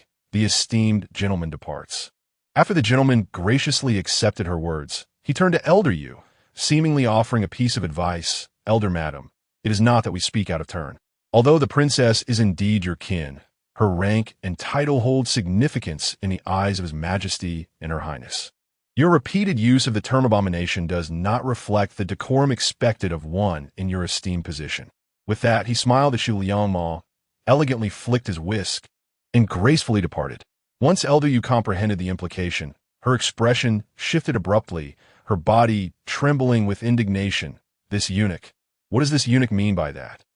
Shiliang Ma turned to Elder Yu with a smile. Aunt, do not be anxious. That gentleman was not implying any disrespect towards your venerable age. It would be unwise to let anger take its toll on your health.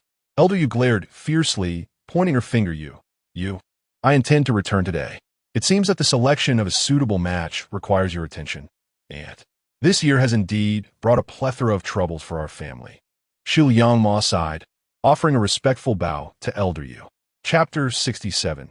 The Empress's Edict, Part 2. Madame Yu, unable to withstand the relentless blows, felt a thick phlegm lodged in her throat. Her eyes bulged as she coughed violently, ultimately succumbing to unconsciousness. Mother, grandmother, matriarch. The West Liang household was instantly thrown into chaos. West Liang He, furious, turned to West Liang Mo and bellowed, West Liang Mo. How dare you cause the matriarch to faint? Do you truly believe that with your character, you can aspire to be a favored consort of the crown prince? I will seek justice from Her Majesty the Empress and ensure you pay the price for this. This wretched girl had not only caused the demise of her own son and brother, but had also rendered her mother unconscious, disrupting all arrangements of the West Liang family. Such transgressions ignited an uncontrollable wrath within West Liang He. The West Liang clan had always maintained an unassailable stature, with the patriarch as the ultimate authority. In their eyes, a rebellious and disgraceful individual like West Liang Mo deserved nothing less than death. West Liang Mo turned her gaze to West Liang He and replied coolly, What price do you speak of? Should I be thrown into the river to drown? Very well. I shall await my uncle's arrival to bind me and cast me into the depths. With that, she instructed Granny Bai and others, burn everything we brought. There is no need to tidy up. Granny, please summon 2 carriages outside the estate. We shall return to the Duke's residence ourselves. Granny Bai promptly agreed. Observing West Liang Mo's fearless demeanor in the face of his threats, West Liang, he was beside himself with rage, pointing at her with reddened eyes. West Liang Mo. Just wait. If I cannot discipline you according to clan rules, I shall relinquish my position as head of the family. West Liang Mo seemed unfazed, leisurely leading her maid and Granny away. As West Liang Mo stepped into the courtyard, Madame Han, in a fit of anger, shattered the delicate porcelain cup she held, sending shards scattering across the floor. That wretched girl is still alive. Mother, is it necessary to be so furious? Do not forget, this is no longer your domain. Everything here must come from our own storeroom. Why must you make things difficult for yourself? West Liang Xian was trying on a pair of exquisitely embroidered shoes when she learned that West Liang Mo had safely returned from the family home and had even received the Empress's decree to participate in the selection banquet for favored consorts. She appeared surprisingly unfazed by the news. Gently cradling the embroidered shoes, she marveled at the intricate patterns adorned with pearls and jewels. Her only surprise was that West Liang Mo had returned so early. Sienna, are you not angry? The heavens are blind. How could they allow that little wretch to escape? Madame Han seethed, nearly shattering everything on the table in her fury.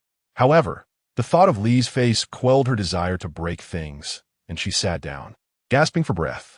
West Liang Xian slipped on the exquisitely crafted shoes, and with the support of Hong Yu, she gradually stood, finding that walking in them felt no different than that of an ordinary person. As she walked slowly, her countenance, as graceful and serene as a silver platter, bore no trace of joy. What could hatred achieve? What could anger accomplish? Xu Liang Mo indeed possessed considerable talent. Yet I remain intrigued by how she consistently manages to extricate herself from perilous situations. Beyond her own profound cunning, is there truly no external force aiding her? Having completed her intended tasks, what difference would it make if Xu Liang Mo returned at this moment? Could she possibly wield such extraordinary power as to bring the dead back to life? I eagerly anticipate her expression upon discovering what lies within her courtyard, particularly in the guest chamber, where I suspect that wretched servantess blood has yet to dry. I wonder if Xu Liang Mo will feel a pang of sorrow. Han Shi was momentarily taken aback. External forces?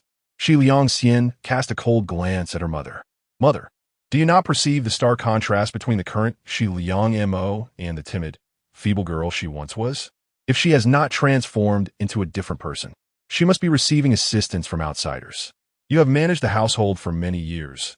If this individual resides within our estate and possesses such capability, how could you possibly remain unaware? Are you suggesting she has colluded with outsiders? Han Shi pondered, her expression turning contemplative. Indeed, the present Xi Liang Mo is a far cry from the meek child who once fought with dogs over scraps. In retrospect, there seems to be something amiss. But what if she is not colluding with outsiders? After a moment of silence, Han Shi suddenly spoke. Xi Liangxian pushed aside the support of Hong Lian, enduring the pain in her knees as she approached the window. With a vigorous motion, she flung open the magpie window, allowing the chilling wind to rush in, her demeanor turning icy and fierce. Then I shall create an outsider to conspire with her. In any case, she must not continue to gain power within the Duke's residence, nor should she entertain any hopes of entering the palace to become the prince's consort, ascending to greatness. Should she enter the palace, she would only become a concubine to the middle-aged emperor. Why should Xi Liang Mo be entitled to become the prince's consort, with the potential to one day become the mother of a nation? From a young age, my mother has groomed me as the standard for the nation's matriarch. The Han family and the Duke's estate have placed their highest expectations upon me. Yet, at the time of selecting the crown princess, I was merely 10 years old, lacking the qualifications to compete. The empress selected the rightful consort and favored concubines from prestigious families, their ranks overflowing. Thus, they set their sights on the emperor's selection every 3 years. However, it was unforeseen that in recent years, both the prince's consorts and concubines have suffered miscarriages during childbirth, while the crown princess, Zhu Shi, has lost 2 children and now lies bedridden. The prince's current son and daughter are born of lowly origins, the daughters of fourth-rank officials and palace maids, their mothers lacking favor. The empress has, astonishingly, rekindled her intentions to enrich the eastern palace for the prince. Why? Why must every fortunate event befall that pretentious wretch? I have now lost my qualifications to enter the palace, and I shall not allow that wretched person to forever overshadow me. Moreover, if Xi Liang Mo were to become the true crown princess, our mother-daughter duo would undoubtedly face a life of misery. Xian, my precious daughter, Hong Geist of Xi Liang Xion, whose once graceful and elegant form had become emaciated in just 2 to 3 months. The radiant beauty of her jade-like visage had lost its luster. Unable to contain her sorrow, she embraced Xi Liangxian tightly, whispering, "Fear not, my dear, I shall ensure your entrance into the palace, employing whatever means necessary." Mother, is it truly possible for me? Look at this broken body of mine. How could I ever be worthy of the emperor's or the crown prince's favor? Xi Liangxian could no longer suppress her emotions, having endured months of anguish. She turned and clung to her mother,